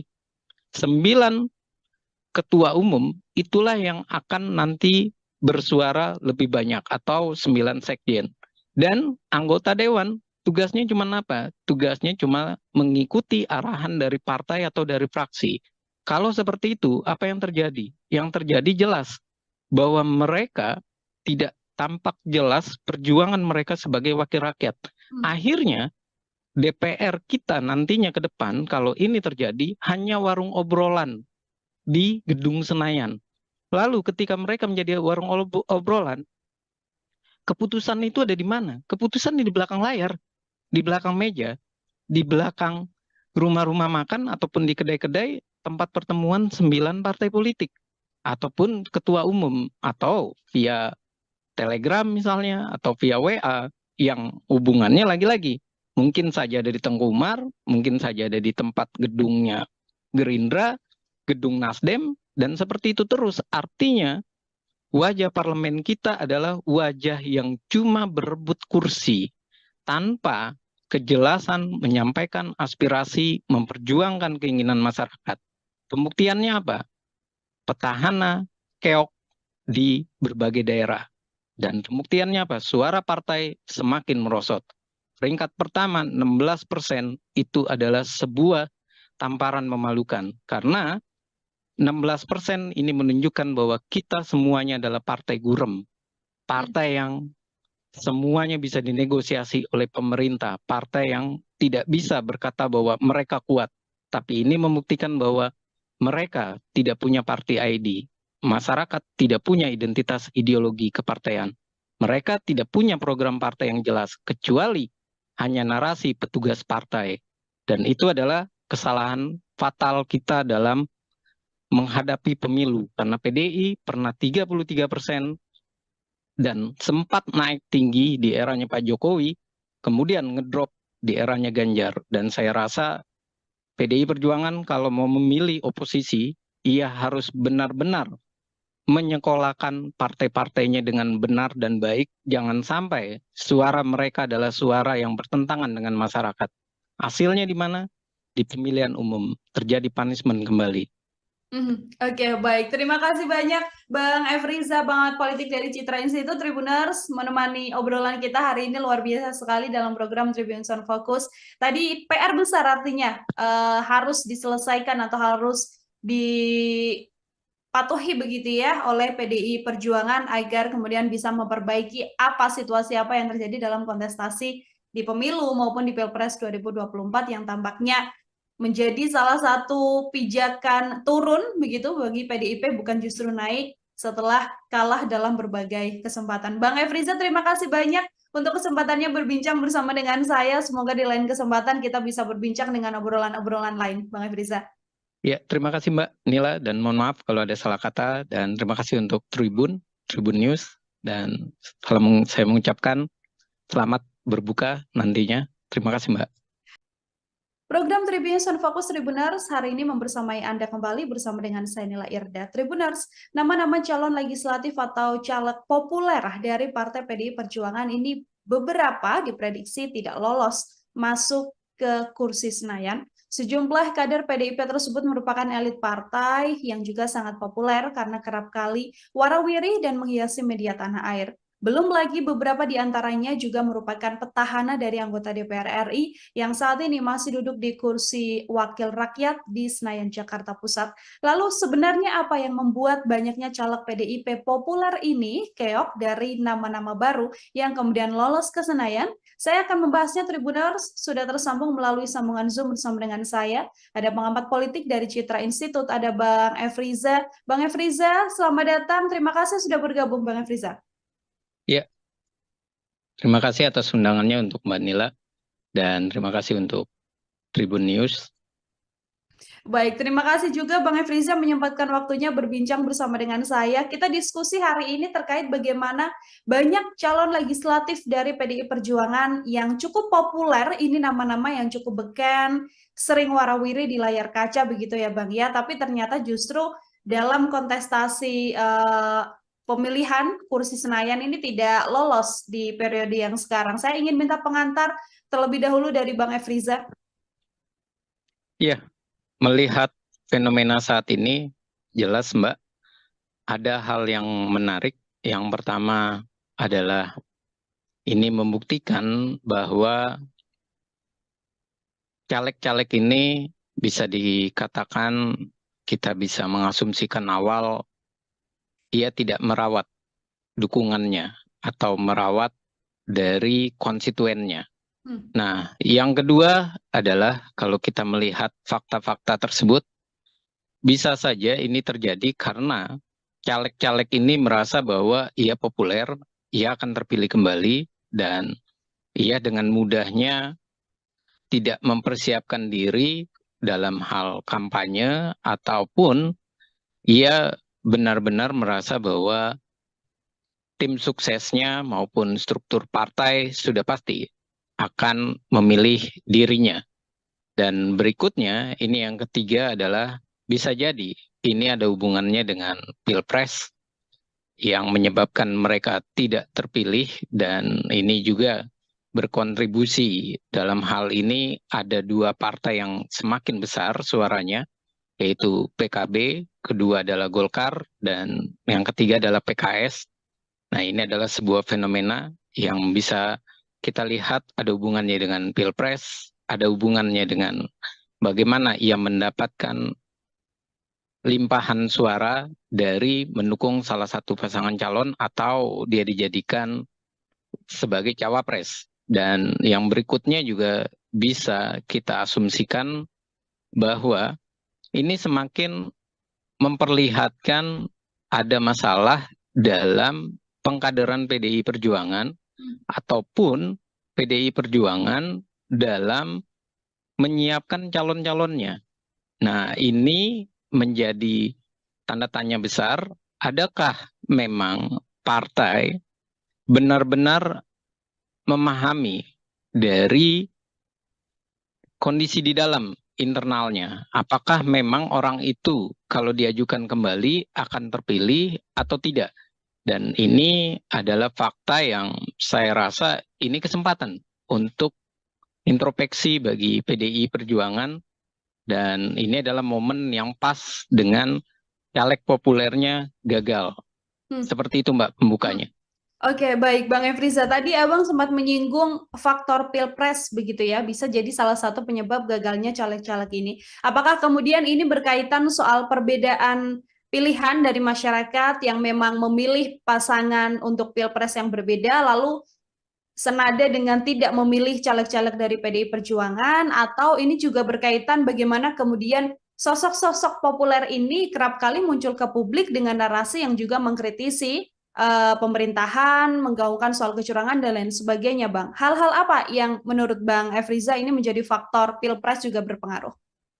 Iya, faktor pilpres yang tadi saya katakan berpengaruh ini banyak hal ya. Yang pertama, faktor pilpres ini adalah menguntungkan bagi, contoh saja, bagi Pak Muhaimin Iskandar ketika ia dicalonkan menjadi cawapres, suaranya langsung melejit dan mendapatkan beberapa porsi di daerah-daerah. Nah, sementara PKS juga dengan mengusung Anies Baswedan, dengan kuatnya ia untuk mengkaitkan Anies Baswedan dengan PKS, mendapatkan hal yang sangat menguntungkan. Limpahan suara dan ia merajai DPRD DKI Jakarta misalnya. Nah lalu, bagaimana dengan PDI Perjuangan? Ini membuktikan yang pertama, asumsi kita adalah Pak Ganjar ini tidak punya efek elektoral ke partai. Dan yang kedua, momen perpisahan Pak Ganjar, momen perpisahannya PDI Perjuangan dengan Pak Joko Widodo, ini semakin membuktikan bahwa masyarakat juga melakukan hal yang sama. Ia tidak lagi merasa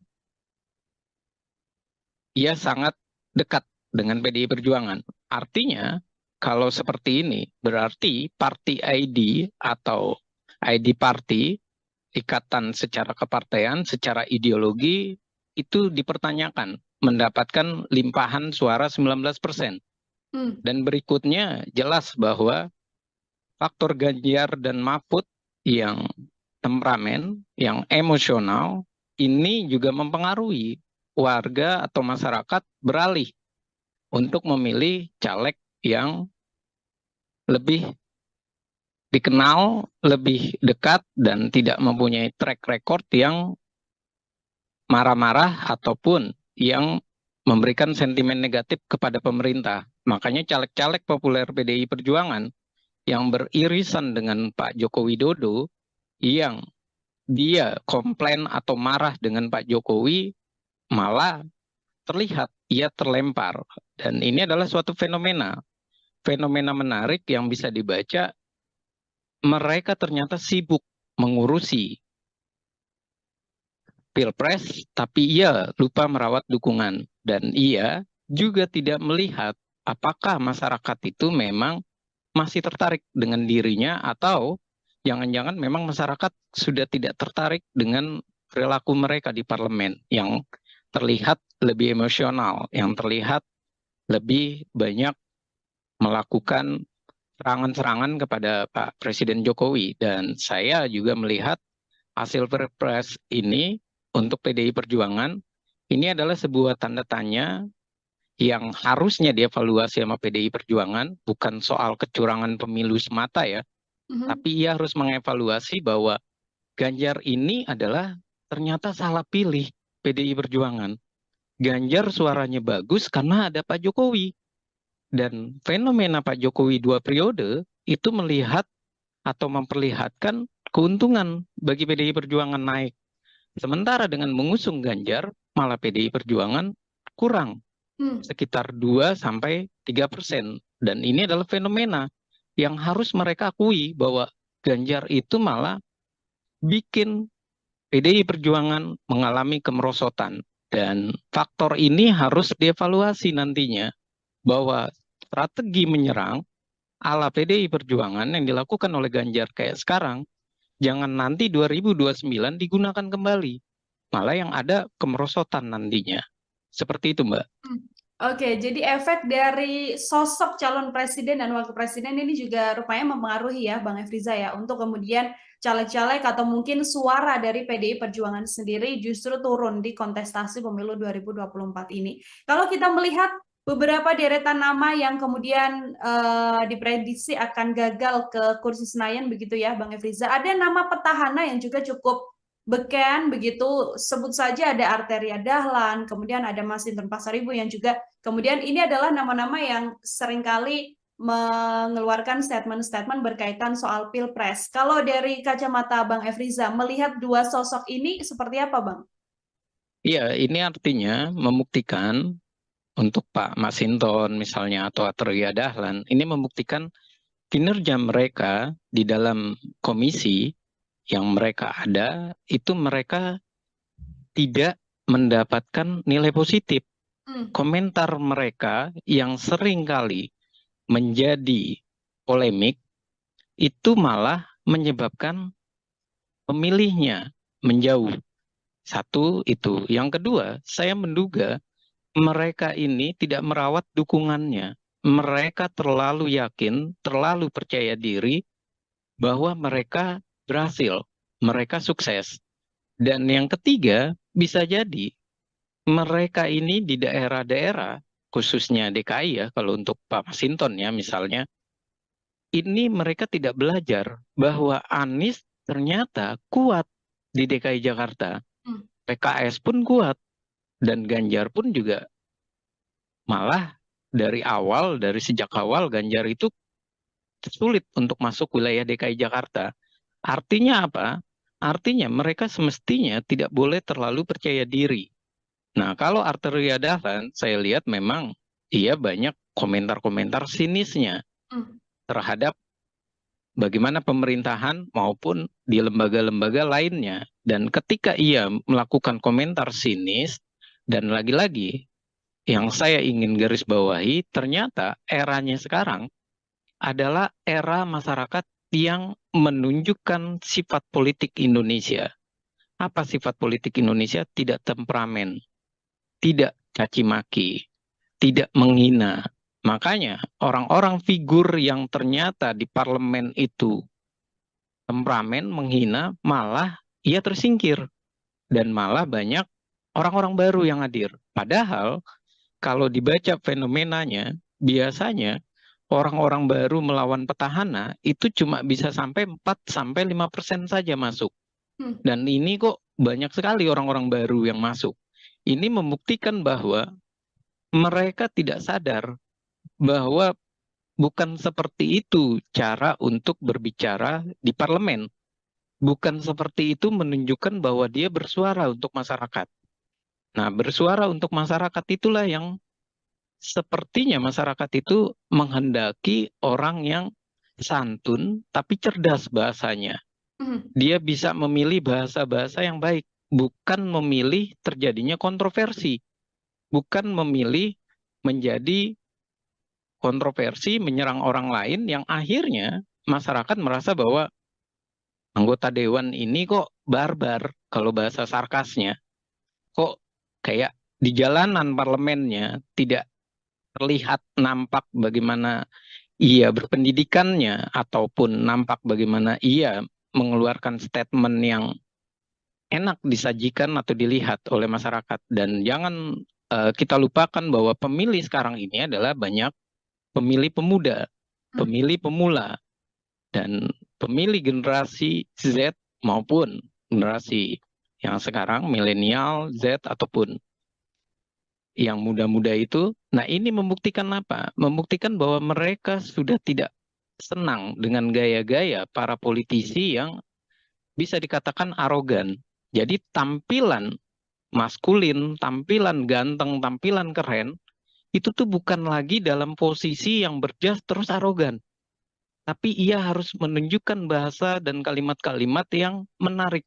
Dan bisa jadi media sosial yang menarik pula, yang dikemas dengan baik, yang melaporkan kinerjanya, dan itulah yang bisa terpilih. Seperti itu, Mbak.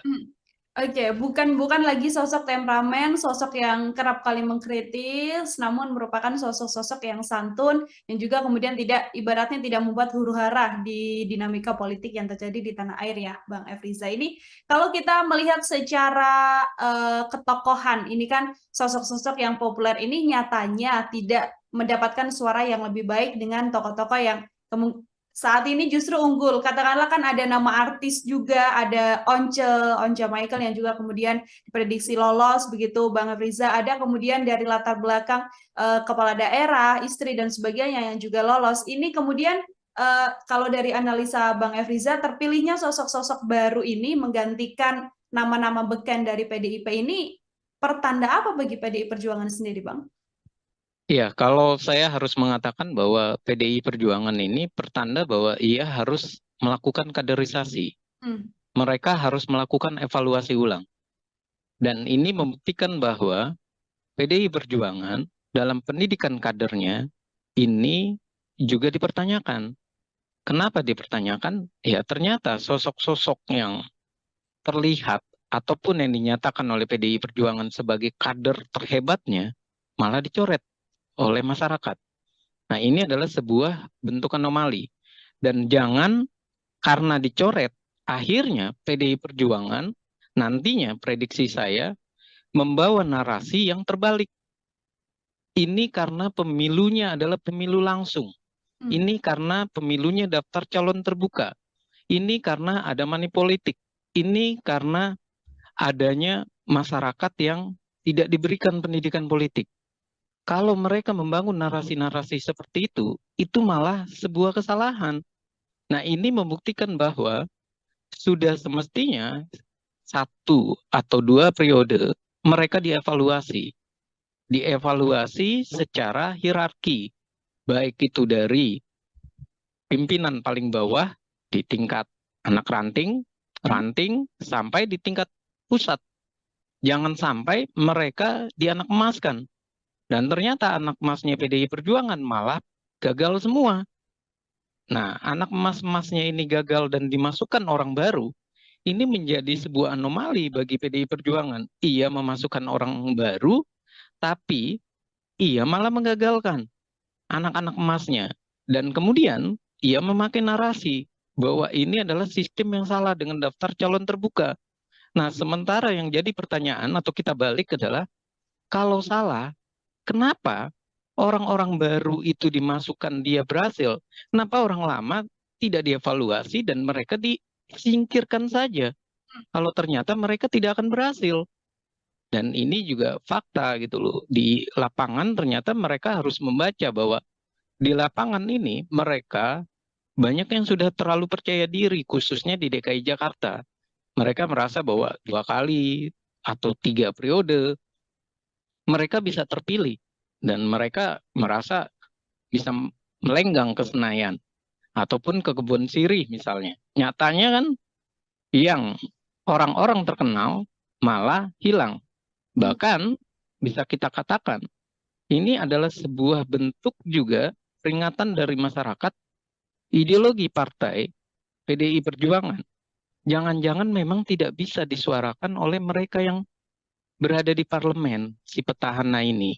Ketika berbicara tidak bisa ideologi ini disuarakan oleh mereka, itu dibuktikan dengan masyarakat kok tidak semakin melekat dengan PDI Perjuangan.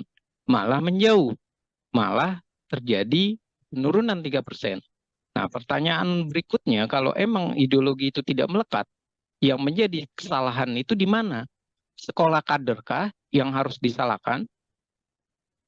PDI Perjuangan punya sekolah kader yang ternyata tidak berhasil guna, Hmm. atau memang perilaku mereka yang berubah? Perilakunya menjadi perilaku yang arogan, yang kasar, yang merasa bahwa ia sudah berkuasa 2 periode, ia melupakan konstituennya. Nah, hal-hal ini yang perlu menjadi catatan kalau saya bilang, jangan lagi ia membawa narasi ini kepada sikap pemilih masyarakat yang pragmatis. Karena pemilih masyarakat pragmatis, oke, kita bisa menyalahkan masyarakat. Tapi masyarakat juga tidak mendapatkan pendidikan politik. Lalu apa yang terjadi? Munculnya artis-artis, Once, berikutnya Melly Guslau, kemudian ada istrinya Kuya Kuya, Astrid Kuya, dan kemudian juga ada nama-nama baru seperti Komeng. Ini membuktikan bahwa terjadi pergeseran. Masyarakat awalnya sempat tidak percaya lagi artis, malah masyarakat kembali ke artis. Ini artinya jangan-jangan politik kita terlalu riuh, tapi isinya tidak menjamin kehidupan masyarakat, tidak menjamin kesejahteraan masyarakat. Akhirnya masyarakat berpikir, daripada memilih para politisi aktivis, lebih baik memilih para artis. Setidak-tidaknya kita bisa nonton sinetron di Senayan yang sinetronnya itu tidak caci maki, tapi sinetronnya bisa jadi lucu seperti Komeng. Oke, ingin melihat gambaran baru artinya ya Bang Efriza ya, bagaimana kemudian parlemen atau dalam setiap agenda rapat tidak hanya diisi dengan kritik-kritik dan juga argumen-argumen yang kemudian menyerang satu dan juga dua pihak, namun kemudian menjadi suguhan yang lebih jenakah dalam tanda kutip begitu untuk mewarnai kontestasi politik di tanah air ini. Bang Efriza tadi sempat disinggung bagaimana PDIP meletakkan nama-nama baru begitu ya. Lalu nama-nama lama yang juga masih ikut dalam pencalekan di 2024 ini. Apakah selain memang gagal membuat strategi di Pilpres, langkah yang dilakukan oleh PDIP ini juga sebuah kegagalan di pemilihan legislatif, Bang Efriza? Iya, kalau kita lihat, menarik pertanyaannya Mbak. Yang menarik dari pertanyaan ini adalah kalau kita lihat sekitar Desember sampai Februari, PDI Perjuangan itu nomor 1. Dan ia bahkan diprediksi sampai 25%, minimal 23%. Artinya antusias masyarakat itu tinggi. Namun kenapa dia malah merosot? Dan nggak ada yang memprediksi merosotnya sampai 3%. Dan ini membuktikan memang ada strategi yang salah dari PDI Perjuangan. Strategi yang salah ya tentu dari Pilpres. Efek elektoralnya juga salah. Tidak terdapat kan efek elektoral. Nah yang kedua adalah juga sebuah kesalahan dari mereka memasukkan wajah-wajah baru, kemudian wajah-wajah baru ini bisa jadi tidak disinergikan dengan orang-orang lama. Jadi PDI Perjuangan itu mengalami satu sisi ia menghadapi kompetisi di luar dengan banyaknya kader-kader dari berbagai partai, ada 18 partai kan. Nah, sementara dia juga harus menghadapi di internal. Kalau bahasa kasarnya itu saling injek di internal. Nah, mereka ketika melakukan serangan demi serangan antar mereka, mereka tidak memikirkan lagi bahwa semestinya mereka berjuang untuk sama-sama lolos, mereka berjuang untuk sama-sama menjelaskan ideologinya, perjuangannya, visi misinya. Dan sepertinya mereka larut dalam kompetisi yang saling menikam di internal, di dalam. Dan ini pun yang saya merasa jawabannya itu sudah dijawab oleh PDI Perjuangan sendiri. Ketika ia minta jangan sistem dengan daftar calon terbuka, ia minta calon tertutup. Kenapa? Karena waktu itu kasusnya Eva Sundari, Budiman Sujatmiko, dan beberapa petinggi dari PDI Perjuangan tidak lolos, kalah dengan orang-orang baru. Nah, kalau sampai mereka kalah dengan orang-orang baru, ini membuktikan bahwa PDI Perjuangan ini terbuai dengan mereka yang lama-lama. Sementara yang baru-baru itu diambilnya adalah yang bisa langsung mendongkrak suara. Dan inilah yang terjadi. Mereka yang punya duit, luar biasa duitnya banyak, menghadapi para aktivis atau kader yang sudah benar-benar merasa bahwa di DPR dia aman, tapi ternyata dia kalah satu sisi, kalah pamor, kalah popularitas, dia kalah juga dalam hal logistik, dan dia kalah dalam kesiapan mental. Dan ini yang terjadi, dan ini bukan sekali dua kali. Banyak anggota PDI Perjuangan misalnya, dia adalah anak menteri, tapi ia dinaikkan ke posisi DPR, ternyata ia kalah dalam kompetisi itu. Apa kalahnya? Mengelawan anak pejabat ataupun bekas anggota DPR atau DPD RI yang secara keuangannya, logistiknya itu begitu besar. Dan permasalahan berikutnya, mereka tidak merawat jaringan dan tidak merawat strukturalnya. Apa yang terjadi? Strukturalnya banyak yang beralih. Akhirnya terpilihlah orang baru. Dan terpilihnya orang baru, ini pula tidak disikapi dengan tetap menggunakan sosok-sosok lama. Nah, ini malah sosok-sosok lama ini dalam hal rakernas ataupun dalam hal munas ataupun kongres dan segala macam sebutan yang ada di partai, mereka malah disingkirkan. Contoh Budiman Sujatmiko, Marwar Sirait. Dan ini semakin membuat mereka itu sudah kalah juga tidak dipercaya. Sudah awalnya diapresiasi, ternyata malah mendapat punishment. Dan ketika mendapat punishment, mereka pun disingkirkan, diabaikan. Nah, ini adalah sebuah fenomena salah, keliru dalam membina kader. Kalau seperti ini terus, akhirnya mendingan Partai Demokrasi Indonesia Perjuangan memproduksi orang-orang baru saja. Nggak usah lagi mencalonkan orang-orang lama. Ternyata orang-orang lamanya pun kalah gitu loh. Dan kalau saya bilang bahwa mereka mau menggunakan sistem proporsional tertutup yang selalu mereka gunakan, itu adalah strategi keliru dari PDI Perjuangan untuk mensiasati hilangnya para kader. Semestinya mereka harus bertanya, sekolah partai itu untuk apa jadinya? Pengkaderan itu berhasil atau tidak? Kemudian evaluasi terhadap kinerja mereka di parlemen ada atau tidak? Jangan-jangan itu semua selesai karena atas nama kenal, atas nama mereka adalah jabat pimpinan partai atau punya kedekatan. Dan inilah yang menjadi fenomena menarik dan saya rasa ini harus dilecutkan oleh PDI Perjuangan untuk daripada hak angket kecurangan pemilu, lebih baik memperbaiki diri mereka. 3% kalah ini lebih baik ia menarik diri dari hak angket, terus ia bilang, kita dalam posisi menata ulang PDI Perjuangan, itu baru jempolan. Oke, lebih baik mengurusi internal PDI Perjuangan plus kader-kadernya ya, Bang Efriza ya, daripada kemudian menggulirkan hak angket yang saat ini memang terus digaungkan oleh sejumlah politisi dari PDI Perjuangan. Terakhir dari saya, Bang Efriza, jika melihat banyaknya kader-kader PDIP yang beken, yang kerap kali kritis dalam agenda-agenda DPR, begitu ya, nantinya situasi ke depan dengan banyaknya sosok-sosok baru di kursi Senayan, begitu di kursi DPR, kira-kira menurut analisa Bang Efriza akan seperti apa nantinya dinamika yang terjadi di dalam DPR ini, Bang?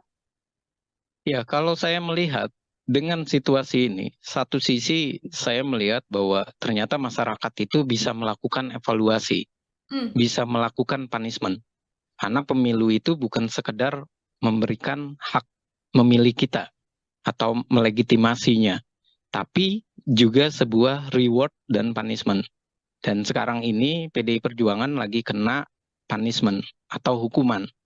Dan ini semestinya orang baru yang masuk di parlemen, ia harus mulai belajar perilaku seperti apa yang menarik bagi partai. Seperti apa mereka harus membawa aspirasi masyarakat. Seperti apa sikap mereka dalam rapat. Seperti apa mereka mengartikulasikan dan mengagregasikan kepentingan masyarakat. Menyerap aspirasi masyarakat, melakukan reses. Jangan sampai mereka di parlemen hanya berbicara, bernada, membawa rakyat, tapi rakyat dianggap banyak wajah, anomali maupun tidak tampak, dan akhirnya mereka cuma sekedar beretorika di parlemen. Dan ini adalah catatan yang perlu kita amati, dan saya rasa hiruk pikuknya nanti di parlemen ini akan baru. Barunya dalam arti orang-orang lama di PDI Perjuangan yang bisa, yang sekarang ada di PDI Perjuangan, yang menandatangani hak angket misalnya, ini menjadi pertanyaan gitu loh. Hak angket ini mau lanjut atau tidak, karena wajahnya sudah berganti. Dan ini pun tentunya akan menjadi hal yang lucu ketika mereka berbicara kecurangan dan segala macam, sementara mereka orang baru. Mereka harus adaptasi. Dan ketika mereka harus adaptasi, kita jadi bertanya kembali, adaptasinya mereka langsung belajar sambil berjalan, atau jangan-jangan mereka sudah lancar. Kalau sudah lancar, menjadi pertanyaan lagi, apakah mereka benar-benar merupakan caleg-caleg yang merepresentasi masyarakat atau merepresentasi partai semata? Kalau merepresentasi partai semata, otomatis mereka hanya menjadi petugas partai, petugas praksi yang nantinya tidak akan jauh beda isinya ataupun dalam proses RUU atau naskah akademik dan rancangan undang-undang, pasti semuanya itu berada di DPP. 9 ketua umum itulah yang akan nanti bersuara lebih banyak, atau 9 sekjen. Dan anggota dewan tugasnya cuma apa? Tugasnya cuma mengikuti arahan dari partai atau dari fraksi. Kalau seperti itu, apa yang terjadi? Yang terjadi jelas bahwa mereka tidak tampak jelas perjuangan mereka sebagai wakil rakyat. Akhirnya DPR kita nantinya ke depan, kalau ini terjadi, hanya warung obrolan di Gedung Senayan. Lalu ketika mereka menjadi warung obrolan, keputusan itu ada di mana? Keputusan di belakang layar, di belakang meja, di belakang rumah-rumah makan ataupun di kedai-kedai tempat pertemuan 9 partai politik, ataupun ketua umum, atau via Telegram misalnya, atau via WA, yang hubungannya lagi-lagi mungkin saja ada di Tengku Umar, mungkin saja ada di tempat gedungnya Gerindra, gedung Nasdem, dan seperti itu terus. Artinya wajah parlemen kita adalah wajah yang cuma berebut kursi tanpa kejelasan menyampaikan aspirasi, memperjuangkan keinginan masyarakat. Pembuktiannya apa? Petahana keok di berbagai daerah. Dan pembuktiannya apa? Suara partai semakin merosot. Peringkat pertama 16% itu adalah sebuah tamparan memalukan. Karena 16% ini menunjukkan bahwa kita semuanya adalah partai gurem. Partai yang semuanya bisa dinegosiasi oleh pemerintah. Partai yang tidak bisa berkata bahwa mereka kuat. Tapi ini membuktikan bahwa mereka tidak punya party ID. Masyarakat tidak punya identitas ideologi kepartaian. Mereka tidak punya program partai yang jelas, kecuali hanya narasi petugas partai. Dan itu adalah kesalahan fatal kita dalam menghadapi pemilu. Karena PDI pernah 33% dan sempat naik tinggi di eranya Pak Jokowi, kemudian ngedrop di eranya Ganjar. Dan saya rasa PDI Perjuangan kalau mau memilih oposisi, ia harus benar-benar menyekolahkan partai-partainya dengan benar dan baik. Jangan sampai suara mereka adalah suara yang bertentangan dengan masyarakat. Hasilnya di mana? Di pemilihan umum terjadi punishment kembali. Oke, baik. Terima kasih banyak Bang Efriza, Bangat Politik dari Citra Institute, Tribuners, menemani obrolan kita hari ini. Luar biasa sekali dalam program Tribun Sound Focus. Tadi PR besar artinya harus diselesaikan atau harus dipatuhi begitu ya oleh PDI Perjuangan agar kemudian bisa memperbaiki situasi apa yang terjadi dalam kontestasi di pemilu maupun di Pilpres 2024 yang tampaknya menjadi salah satu pijakan turun begitu bagi PDIP, bukan justru naik setelah kalah dalam berbagai kesempatan. Bang Efriza, terima kasih banyak untuk kesempatannya berbincang bersama dengan saya. Semoga di lain kesempatan kita bisa berbincang dengan obrolan-obrolan lain, Bang Efriza. Ya, terima kasih Mbak Nila, dan mohon maaf kalau ada salah kata, dan terima kasih untuk Tribun News, dan saya mengucapkan selamat berbuka nantinya. Terima kasih Mbak.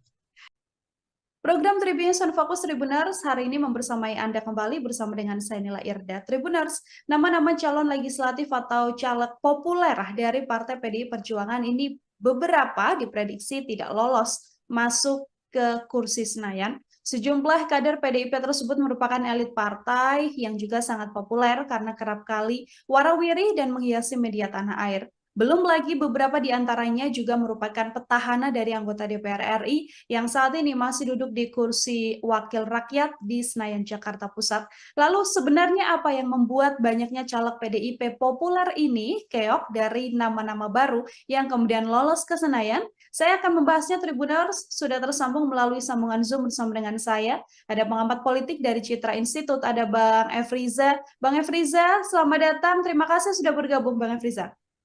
Ya, terima kasih atas undangannya untuk Mbak Nila dan terima kasih untuk Tribun News. Baik, terima kasih juga Bang Efriza menyempatkan waktunya berbincang bersama dengan saya. Kita diskusi hari ini terkait bagaimana banyak calon legislatif dari PDI Perjuangan yang cukup populer, ini nama-nama yang cukup beken, sering warawiri di layar kaca begitu ya Bang ya, tapi ternyata justru dalam kontestasi pemilihan kursi Senayan ini tidak lolos di periode yang sekarang. Saya ingin minta pengantar terlebih dahulu dari Bang Efriza. Ya, melihat fenomena saat ini, jelas Mbak, ada hal yang menarik. Yang pertama adalah ini membuktikan bahwa caleg-caleg ini bisa dikatakan kita bisa mengasumsikan awal ia tidak merawat dukungannya atau merawat dari konstituennya.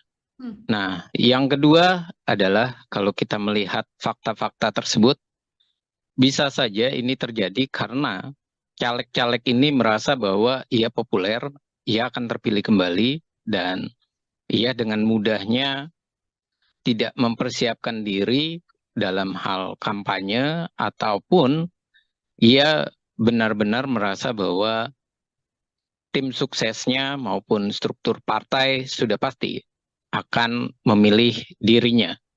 Dan berikutnya, ini yang ketiga adalah bisa jadi ini ada hubungannya dengan Pilpres yang menyebabkan mereka tidak terpilih, dan ini juga berkontribusi dalam hal ini ada dua partai yang semakin besar suaranya, yaitu PKB, kedua adalah Golkar, dan yang ketiga adalah PKS.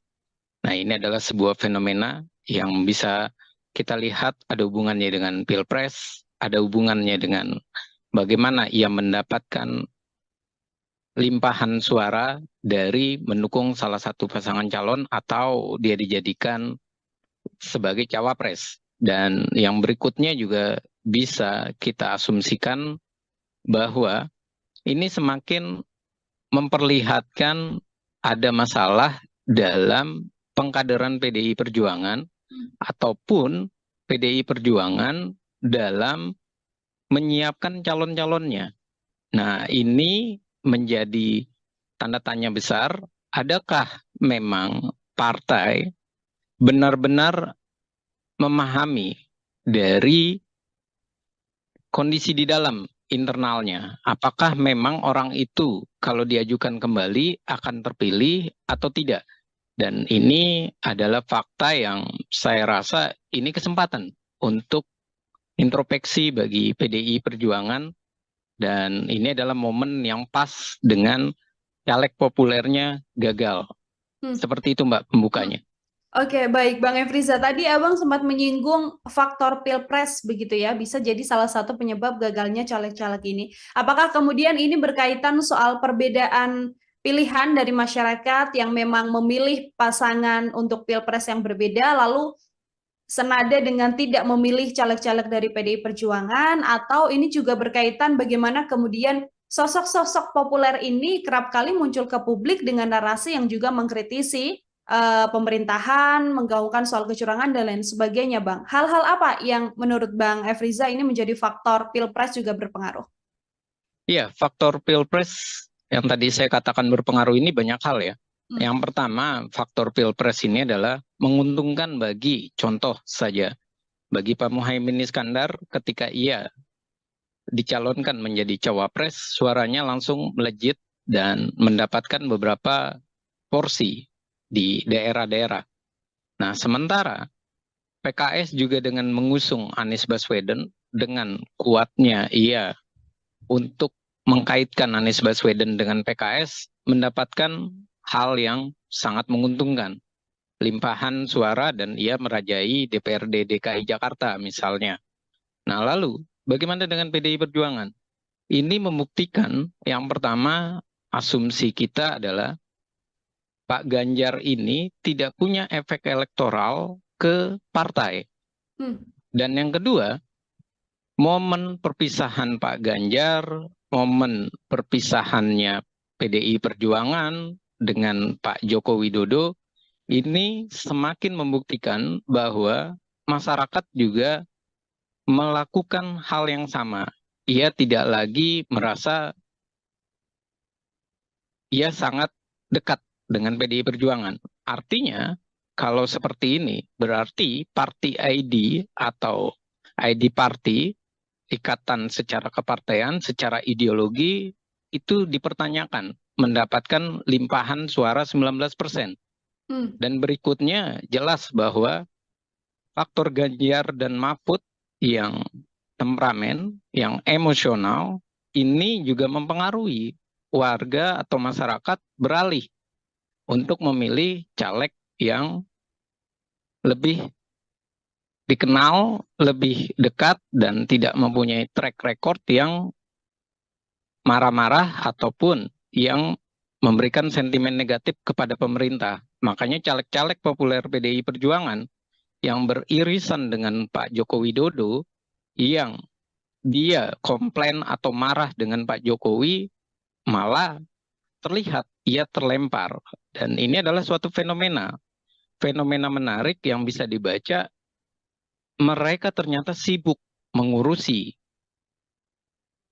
Pilpres, tapi ia lupa merawat dukungan. Dan ia juga tidak melihat apakah masyarakat itu memang masih tertarik dengan dirinya, atau jangan-jangan memang masyarakat sudah tidak tertarik dengan perilaku mereka di parlemen yang terlihat lebih emosional, yang terlihat lebih banyak melakukan serangan-serangan kepada Pak Presiden Jokowi. Dan saya juga melihat hasil Pilpres ini untuk PDI Perjuangan ini adalah sebuah tanda tanya yang harusnya dievaluasi sama PDI Perjuangan, bukan soal kecurangan pemilu semata ya, tapi ia harus mengevaluasi bahwa Ganjar ini adalah ternyata salah pilih PDI Perjuangan. Ganjar suaranya bagus karena ada Pak Jokowi. Dan fenomena Pak Jokowi 2 periode itu melihat atau memperlihatkan keuntungan bagi PDI Perjuangan naik. Sementara dengan mengusung Ganjar, malah PDI Perjuangan kurang, sekitar 2-3%. Dan ini adalah fenomena yang harus mereka akui bahwa Ganjar itu malah bikin PDI Perjuangan mengalami kemerosotan. Dan faktor ini harus dievaluasi nantinya, bahwa strategi menyerang ala PDI Perjuangan yang dilakukan oleh Ganjar kayak sekarang, jangan nanti 2029 digunakan kembali. Malah yang ada kemerosotan nantinya. Seperti itu, Mbak. Oke, jadi efek dari sosok calon presiden dan wakil presiden ini juga rupanya mempengaruhi ya, Bang Efriza ya, untuk kemudian caleg-caleg atau mungkin suara dari PDI Perjuangan sendiri justru turun di kontestasi pemilu 2024 ini. Kalau kita melihat beberapa deretan nama yang kemudian diprediksi akan gagal ke kursi Senayan begitu ya, Bang Efriza, ada nama petahana yang juga cukup beken begitu, sebut saja ada Arteria Dahlan, kemudian ada Masinton Pasaribu yang juga kemudian ini adalah nama-nama yang seringkali mengeluarkan statement-statement berkaitan soal Pilpres. Kalau dari kacamata Bang Efriza, melihat dua sosok ini seperti apa, Bang? Iya, ini artinya membuktikan untuk Pak Masinton misalnya atau Arteria Dahlan, ini membuktikan kinerja mereka di dalam komisi yang mereka ada, itu mereka tidak mendapatkan nilai positif. Komentar mereka yang sering kali menjadi polemik, itu malah menyebabkan pemilihnya menjauh. Satu, itu. Yang kedua, saya menduga mereka ini tidak merawat dukungannya. Mereka terlalu yakin, terlalu percaya diri bahwa mereka berhasil, mereka sukses. Dan yang ketiga, bisa jadi mereka ini di daerah-daerah khususnya DKI ya, kalau untuk Pak Masinton ya misalnya, ini mereka tidak belajar bahwa Anies ternyata kuat di DKI Jakarta. Hmm. PKS pun kuat, dan Ganjar pun juga malah dari sejak awal Ganjar itu sulit untuk masuk wilayah DKI Jakarta. Artinya apa? Artinya mereka semestinya tidak boleh terlalu percaya diri. Nah, kalau Arteria Dahlan, saya lihat memang ia banyak komentar-komentar sinisnya Hmm. terhadap bagaimana pemerintahan maupun di lembaga-lembaga lainnya. Dan ketika ia melakukan komentar sinis, dan lagi-lagi yang saya ingin garis bawahi, ternyata eranya sekarang adalah era masyarakat yang menunjukkan sifat politik Indonesia. Apa sifat politik Indonesia? Tidak temperamen, tidak caci maki, tidak menghina. Makanya orang-orang figur yang ternyata di parlemen itu temperamen, menghina, malah ia tersingkir. Dan malah banyak orang-orang baru yang hadir. Padahal kalau dibaca fenomenanya, biasanya orang-orang baru melawan petahana itu cuma bisa sampai 4-5% saja masuk. Hmm. Dan ini kok banyak sekali orang-orang baru yang masuk. Ini membuktikan bahwa mereka tidak sadar bahwa bukan seperti itu cara untuk berbicara di parlemen. Bukan seperti itu menunjukkan bahwa dia bersuara untuk masyarakat. Nah, bersuara untuk masyarakat itulah yang sepertinya masyarakat itu menghendaki orang yang santun tapi cerdas bahasanya. Hmm. Dia bisa memilih bahasa-bahasa yang baik, bukan memilih terjadinya kontroversi, bukan memilih menjadi kontroversi menyerang orang lain yang akhirnya masyarakat merasa bahwa anggota dewan ini kok barbar kalau bahasa sarkasnya.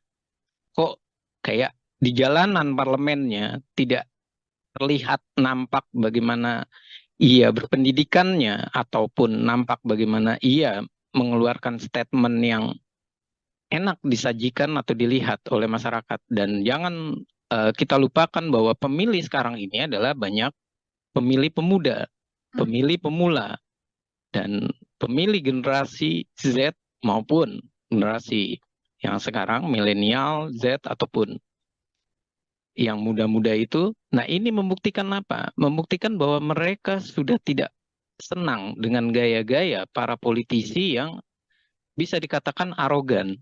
Jadi tampilan maskulin, tampilan ganteng, tampilan keren, itu tuh bukan lagi dalam posisi yang berjas terus arogan. Tapi ia harus menunjukkan bahasa dan kalimat-kalimat yang menarik. Dan bisa jadi media sosial yang menarik pula, yang dikemas dengan baik, yang melaporkan kinerjanya, dan itulah yang bisa terpilih. Seperti itu, Mbak. Hmm. Oke, bukan lagi sosok temperamen, sosok yang kerap kali mengkritis, namun merupakan sosok-sosok yang santun yang juga kemudian tidak ibaratnya tidak membuat huru-hara di dinamika politik yang terjadi di tanah air ya, Bang Efriza. Ini kalau kita melihat secara ketokohan, ini kan sosok-sosok yang populer ini nyatanya tidak mendapatkan suara yang lebih baik dengan tokoh-tokoh yang saat ini justru unggul. Katakanlah kan ada nama artis juga, ada Once Michael yang juga kemudian diprediksi lolos begitu, Bang Riza. Ada kemudian dari latar belakang kepala daerah, istri dan sebagainya yang juga lolos. Ini kemudian kalau dari analisa Bang Efriza, terpilihnya sosok-sosok baru ini menggantikan nama-nama beken dari PDIP ini pertanda apa bagi PDI Perjuangan sendiri, Bang? Ya, kalau saya harus mengatakan bahwa PDI Perjuangan ini pertanda bahwa ia harus melakukan kaderisasi. Hmm. Mereka harus melakukan evaluasi ulang. Dan ini membuktikan bahwa PDI Perjuangan dalam pendidikan kadernya ini juga dipertanyakan. Kenapa dipertanyakan? Ya, ternyata sosok-sosok yang terlihat ataupun yang dinyatakan oleh PDI Perjuangan sebagai kader terhebatnya malah dicoret oleh masyarakat. Nah, ini adalah sebuah bentuk anomali. Dan jangan karena dicoret, akhirnya PDI Perjuangan nantinya prediksi saya membawa narasi yang terbalik. Ini karena pemilunya adalah pemilu langsung. Ini karena pemilunya daftar calon terbuka. Ini karena ada money politik. Ini karena adanya masyarakat yang tidak diberikan pendidikan politik. Kalau mereka membangun narasi-narasi seperti itu malah sebuah kesalahan. Nah, ini membuktikan bahwa sudah semestinya 1 atau 2 periode mereka dievaluasi. Dievaluasi secara hierarki, baik itu dari pimpinan paling bawah di tingkat anak ranting, sampai di tingkat pusat. Jangan sampai mereka dianak emaskan. Dan ternyata anak emasnya PDI Perjuangan malah gagal semua. Nah, anak emas-emasnya ini gagal dan dimasukkan orang baru, ini menjadi sebuah anomali bagi PDI Perjuangan. Ia memasukkan orang baru, tapi ia malah menggagalkan anak-anak emasnya. Dan kemudian ia memakai narasi bahwa ini adalah sistem yang salah dengan daftar calon terbuka. Nah, sementara yang jadi pertanyaan atau kita balik adalah, kalau salah, kenapa orang-orang baru itu dimasukkan dia berhasil? Kenapa orang lama tidak dievaluasi dan mereka disingkirkan saja? Kalau ternyata mereka tidak akan berhasil. Dan ini juga fakta gitu loh. Di lapangan ternyata mereka harus membaca bahwa di lapangan ini mereka banyak yang sudah terlalu percaya diri, khususnya di DKI Jakarta. Mereka merasa bahwa 2 kali atau 3 periode mereka bisa terpilih dan mereka merasa bisa melenggang ke Senayan ataupun ke Kebun Sirih misalnya. Nyatanya kan yang orang-orang terkenal malah hilang. Bahkan bisa kita katakan ini adalah sebuah bentuk juga peringatan dari masyarakat, ideologi partai PDI Perjuangan. Jangan-jangan memang tidak bisa disuarakan oleh mereka yang berada di parlemen, si petahana ini. Ketika berbicara tidak bisa ideologi ini disuarakan oleh mereka, itu dibuktikan dengan masyarakat kok tidak semakin melekat dengan PDI Perjuangan. Malah menjauh, malah terjadi penurunan 3%. Nah, pertanyaan berikutnya, kalau emang ideologi itu tidak melekat, yang menjadi kesalahan itu di mana? Sekolah kaderkah yang harus disalahkan? PDI Perjuangan punya sekolah kader yang ternyata tidak berhasil guna, atau memang perilaku mereka yang berubah? Perilakunya menjadi perilaku yang arogan, yang kasar, yang merasa bahwa ia sudah berkuasa 2 periode, ia melupakan konstituennya. Nah, hal-hal ini yang perlu menjadi catatan kalau saya bilang, jangan lagi ia membawa narasi ini kepada sikap pemilih masyarakat yang pragmatis. Karena pemilih masyarakat pragmatis, oke, kita bisa menyalahkan masyarakat. Tapi masyarakat juga tidak mendapatkan pendidikan politik. Lalu apa yang terjadi? Munculnya artis-artis, Once, berikutnya Melly Guslau, kemudian ada istrinya Kuya Kuya, Astrid Kuya, dan kemudian juga ada nama-nama baru seperti Komeng. Ini membuktikan bahwa terjadi pergeseran.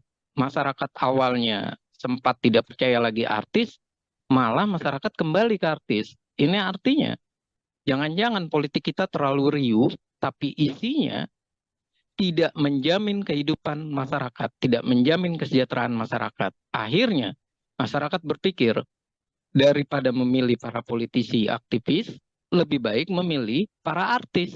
Setidak-tidaknya kita bisa nonton sinetron di Senayan yang sinetronnya itu tidak caci maki, tapi sinetronnya bisa jadi lucu seperti Komeng.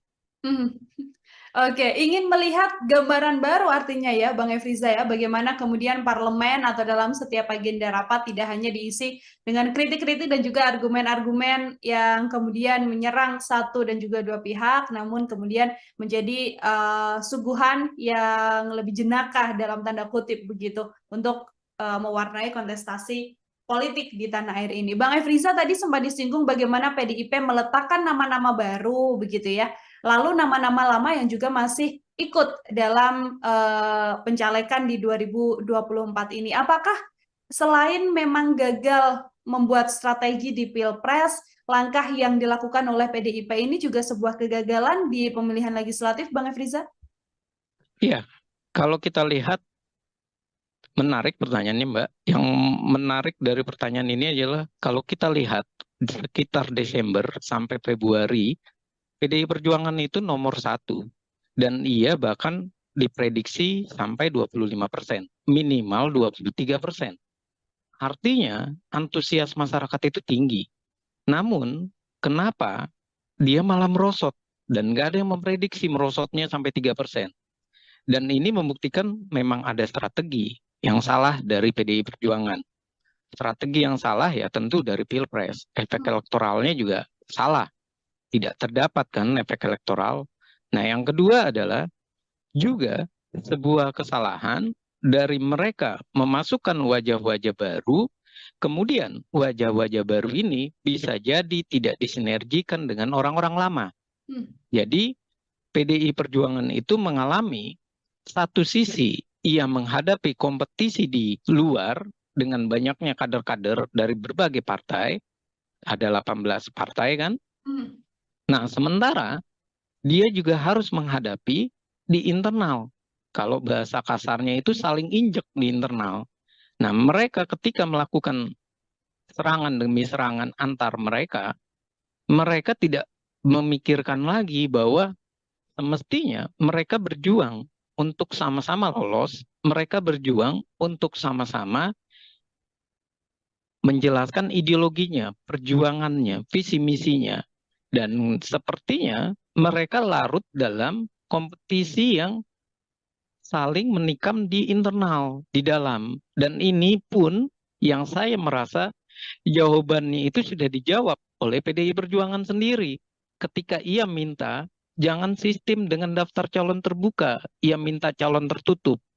Kenapa? Karena waktu itu kasusnya Eva Sundari, Budiman Sujatmiko, dan beberapa petinggi dari PDI Perjuangan tidak lolos, kalah dengan orang-orang baru.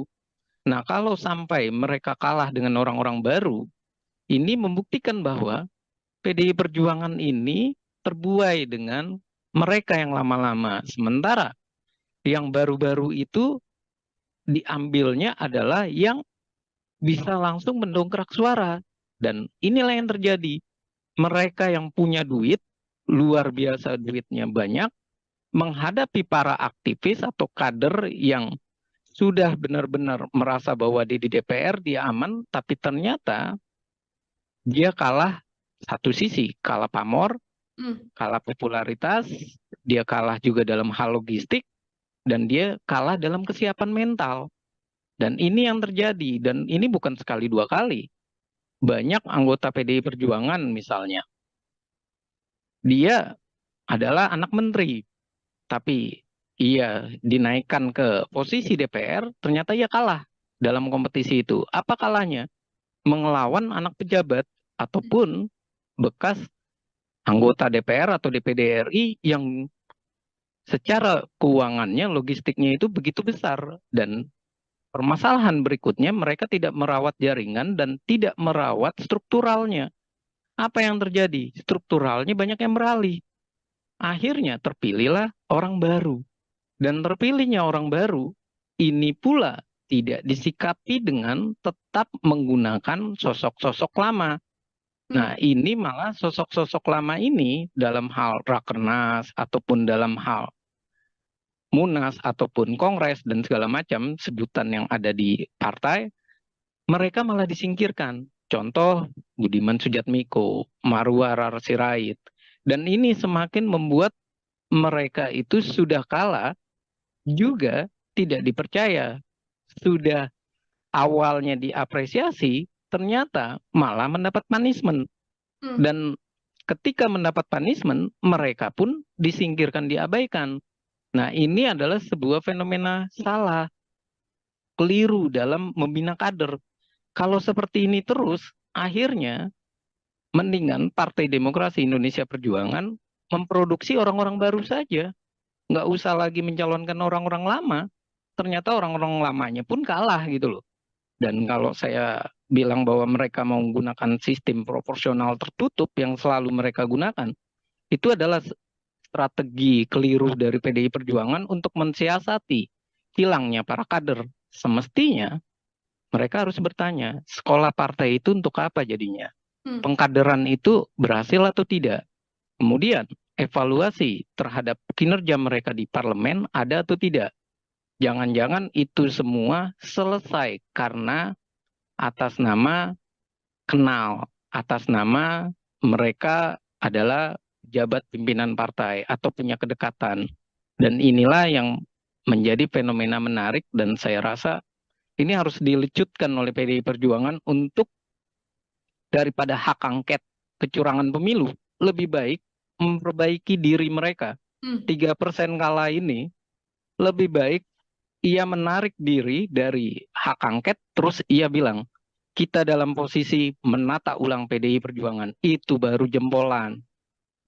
Oke, lebih baik mengurusi internal PDI Perjuangan plus kader-kadernya ya, Bang Efriza ya, daripada kemudian menggulirkan hak angket yang saat ini memang terus digaungkan oleh sejumlah politisi dari PDI Perjuangan. Terakhir dari saya, Bang Efriza, jika melihat banyaknya kader-kader PDIP yang beken, yang kerap kali kritis dalam agenda-agenda DPR, begitu ya, nantinya situasi ke depan dengan banyaknya sosok-sosok baru di kursi Senayan, begitu di kursi DPR, kira-kira menurut analisa Bang Efriza akan seperti apa nantinya dinamika yang terjadi di dalam DPR ini, Bang? Ya, kalau saya melihat dengan situasi ini, satu sisi saya melihat bahwa ternyata masyarakat itu bisa melakukan evaluasi, bisa melakukan punishment. Karena pemilu itu bukan sekedar memberikan hak memilih kita atau melegitimasinya, tapi juga sebuah reward dan punishment. Dan sekarang ini PDI Perjuangan lagi kena punishment atau hukuman. Dan ini semestinya orang baru yang masuk di parlemen, ia harus mulai belajar perilaku seperti apa yang menarik bagi partai. Seperti apa mereka harus membawa aspirasi masyarakat. Seperti apa sikap mereka dalam rapat. Seperti apa mereka mengartikulasikan dan mengagregasikan kepentingan masyarakat. Menyerap aspirasi masyarakat. Melakukan reses. Jangan sampai mereka di parlemen hanya berbicara, bernada, membawa rakyat, tapi rakyat dianggap banyak wajah, anomali maupun tidak tampak, dan akhirnya mereka cuma sekedar beretorika di parlemen. Dan ini adalah catatan yang perlu kita amati, dan saya rasa hiruk pikuknya nanti di parlemen ini akan baru. Barunya dalam arti orang-orang lama di PDI Perjuangan yang bisa, yang sekarang ada di PDI Perjuangan, yang menandatangani hak angket misalnya, ini menjadi pertanyaan gitu loh. Hak angket ini mau lanjut atau tidak karena wajahnya sudah berganti. Dan ini pun tentunya akan menjadi hal yang lucu ketika mereka berbicara kecurangan dan segala macam sementara mereka orang baru. Mereka harus adaptasi. Dan ketika mereka harus adaptasi, kita jadi bertanya kembali, adaptasinya mereka langsung belajar sambil berjalan atau jangan-jangan mereka sudah lancar. Kalau sudah lancar, menjadi pertanyaan lagi, apakah mereka benar-benar merupakan caleg-caleg yang merepresentasi masyarakat atau merepresentasi partai semata? Kalau merepresentasi partai semata, otomatis mereka hanya menjadi petugas partai, petugas praksi yang nantinya tidak akan jauh beda isinya ataupun dalam proses RUU atau naskah akademik dan rancangan undang-undang pasti semuanya itu berada di DPP. 9 ketua umum itulah yang akan nanti bersuara lebih banyak atau 9 sekjen. Dan anggota dewan tugasnya cuma apa? Tugasnya cuma mengikuti arahan dari partai atau dari fraksi. Kalau seperti itu, apa yang terjadi? Yang terjadi jelas bahwa mereka tidak tampak jelas perjuangan mereka sebagai wakil rakyat. Akhirnya DPR kita nantinya ke depan kalau ini terjadi hanya warung obrolan di gedung Senayan. Lalu ketika mereka menjadi warung obrolan, keputusan itu ada di mana? Keputusan di belakang layar, di belakang meja, di belakang rumah-rumah makan ataupun di kedai-kedai tempat pertemuan 9 partai politik. ataupun ketua umum, atau via Telegram misalnya, atau via WA, yang hubungannya lagi-lagi mungkin saja ada di Tengku Umar, mungkin saja ada di tempat gedungnya Gerindra, gedung Nasdem, dan seperti itu terus. Artinya wajah parlemen kita adalah wajah yang cuma berebut kursi tanpa kejelasan menyampaikan aspirasi, memperjuangkan keinginan masyarakat. Pembuktiannya apa? Petahana keok di berbagai daerah. Dan pembuktiannya apa? Suara partai semakin merosot. Peringkat pertama 16% itu adalah sebuah tamparan memalukan. Karena 16% ini menunjukkan bahwa kita semuanya adalah partai gurem.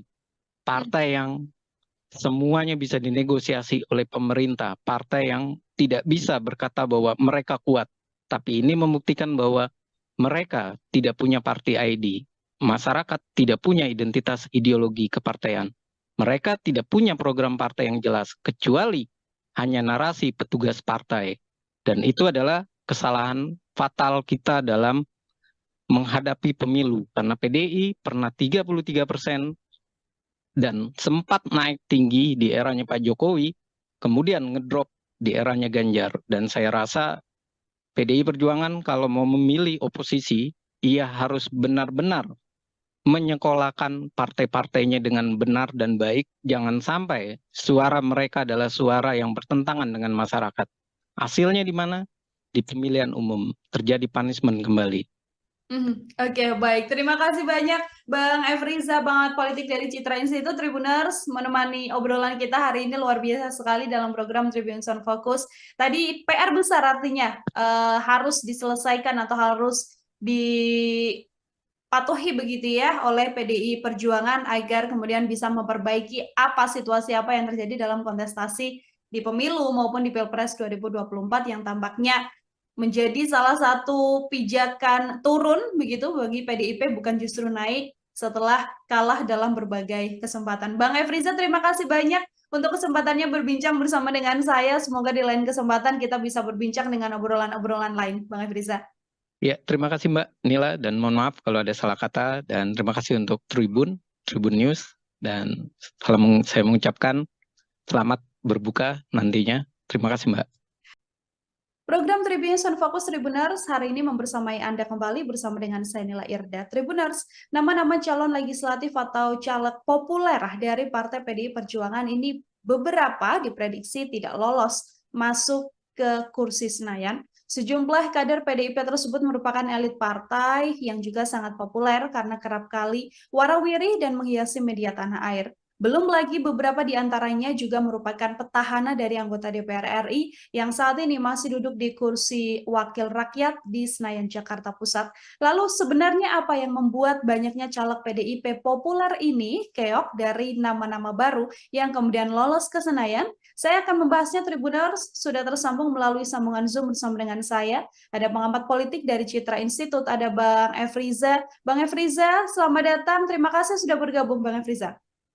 Ya, terima kasih atas undangannya untuk Mbak Nila, dan terima kasih untuk Tribun News. Baik, terima kasih juga Bang Efriza menyempatkan waktunya berbincang bersama dengan saya. Kita diskusi hari ini terkait bagaimana banyak calon legislatif dari PDI Perjuangan yang cukup populer, ini nama-nama yang cukup beken, sering warawiri di layar kaca begitu ya Bang ya, tapi ternyata justru dalam kontestasi pemilihan kursi Senayan ini tidak lolos di periode yang sekarang. Saya ingin minta pengantar terlebih dahulu dari Bang Efriza. Ya, melihat fenomena saat ini, jelas Mbak, ada hal yang menarik. Yang pertama adalah ini membuktikan bahwa caleg-caleg ini bisa dikatakan, kita bisa mengasumsikan awal, ia tidak merawat dukungannya atau merawat dari konstituennya. Nah, yang kedua adalah kalau kita melihat fakta-fakta tersebut, bisa saja ini terjadi karena caleg-caleg ini merasa bahwa ia populer, ia akan terpilih kembali, dan ia dengan mudahnya tidak mempersiapkan diri dalam hal kampanye, ataupun ia benar-benar merasa bahwa tim suksesnya maupun struktur partai sudah pasti akan memilih dirinya. Dan berikutnya, ini yang ketiga adalah bisa jadi ini ada hubungannya dengan Pilpres yang menyebabkan mereka tidak terpilih, dan ini juga berkontribusi dalam hal ini ada dua partai yang semakin besar suaranya, yaitu PKB, kedua adalah Golkar, dan yang ketiga adalah PKS. Nah, ini adalah sebuah fenomena yang bisa kita lihat ada hubungannya dengan Pilpres, ada hubungannya dengan bagaimana ia mendapatkan limpahan suara dari mendukung salah satu pasangan calon atau dia dijadikan sebagai cawapres. Dan yang berikutnya juga bisa kita asumsikan bahwa ini semakin memperlihatkan ada masalah dalam pengkaderan PDI Perjuangan ataupun PDI Perjuangan dalam menyiapkan calon-calonnya. Nah, ini menjadi tanda tanya besar, adakah memang partai benar-benar memahami dari kondisi di dalam internalnya? Apakah memang orang itu kalau diajukan kembali akan terpilih atau tidak? Dan ini adalah fakta yang saya rasa ini kesempatan untuk introspeksi bagi PDI Perjuangan, dan ini adalah momen yang pas dengan caleg populernya gagal. Seperti itu Mbak pembukanya. Oke, baik Bang Efriza. Tadi Abang sempat menyinggung faktor Pilpres begitu ya, bisa jadi salah satu penyebab gagalnya caleg-caleg ini. Apakah kemudian ini berkaitan soal perbedaan pilihan dari masyarakat yang memang memilih pasangan untuk Pilpres yang berbeda, lalu senada dengan tidak memilih caleg-caleg dari PDI Perjuangan, atau ini juga berkaitan bagaimana kemudian sosok-sosok populer ini kerap kali muncul ke publik dengan narasi yang juga mengkritisi pemerintahan, menggaungkan soal kecurangan dan lain sebagainya, Bang. Hal-hal apa yang menurut Bang Efriza ini menjadi faktor Pilpres juga berpengaruh?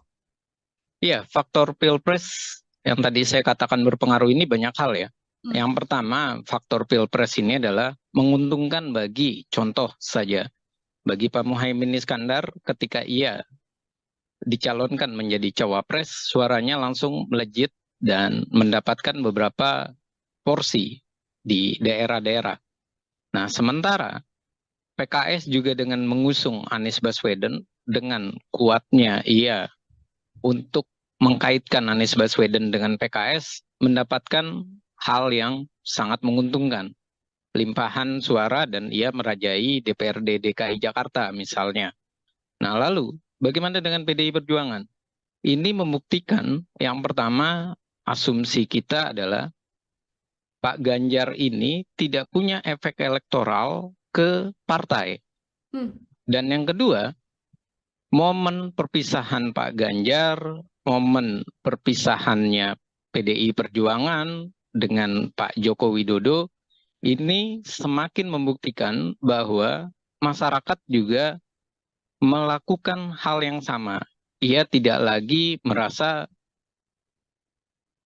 ia sangat dekat dengan PDI Perjuangan. Artinya, kalau seperti ini, berarti party ID atau ID party, ikatan secara kepartaian, secara ideologi, itu dipertanyakan, mendapatkan limpahan suara 19%. Dan berikutnya jelas bahwa faktor Ganjar dan Mahfud yang temperamen, yang emosional, ini juga mempengaruhi warga atau masyarakat beralih untuk memilih caleg yang lebih dikenal, lebih dekat, dan tidak mempunyai track record yang marah-marah ataupun yang memberikan sentimen negatif kepada pemerintah. Makanya caleg-caleg populer PDI Perjuangan yang beririsan dengan Pak Joko Widodo, yang dia komplain atau marah dengan Pak Jokowi, malah terlihat ia terlempar. Dan ini adalah suatu fenomena menarik yang bisa dibaca. Mereka ternyata sibuk mengurusi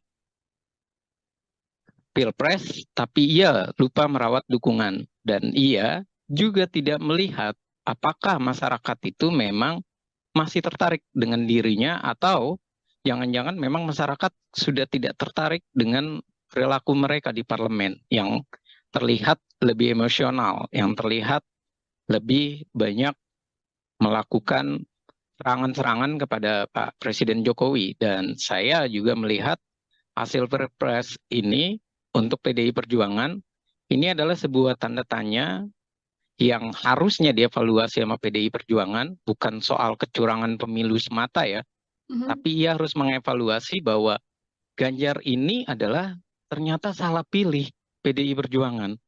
Ganjar suaranya bagus karena ada Pak Jokowi. Dan fenomena Pak Jokowi 2 periode itu melihat atau memperlihatkan keuntungan bagi PDI Perjuangan naik.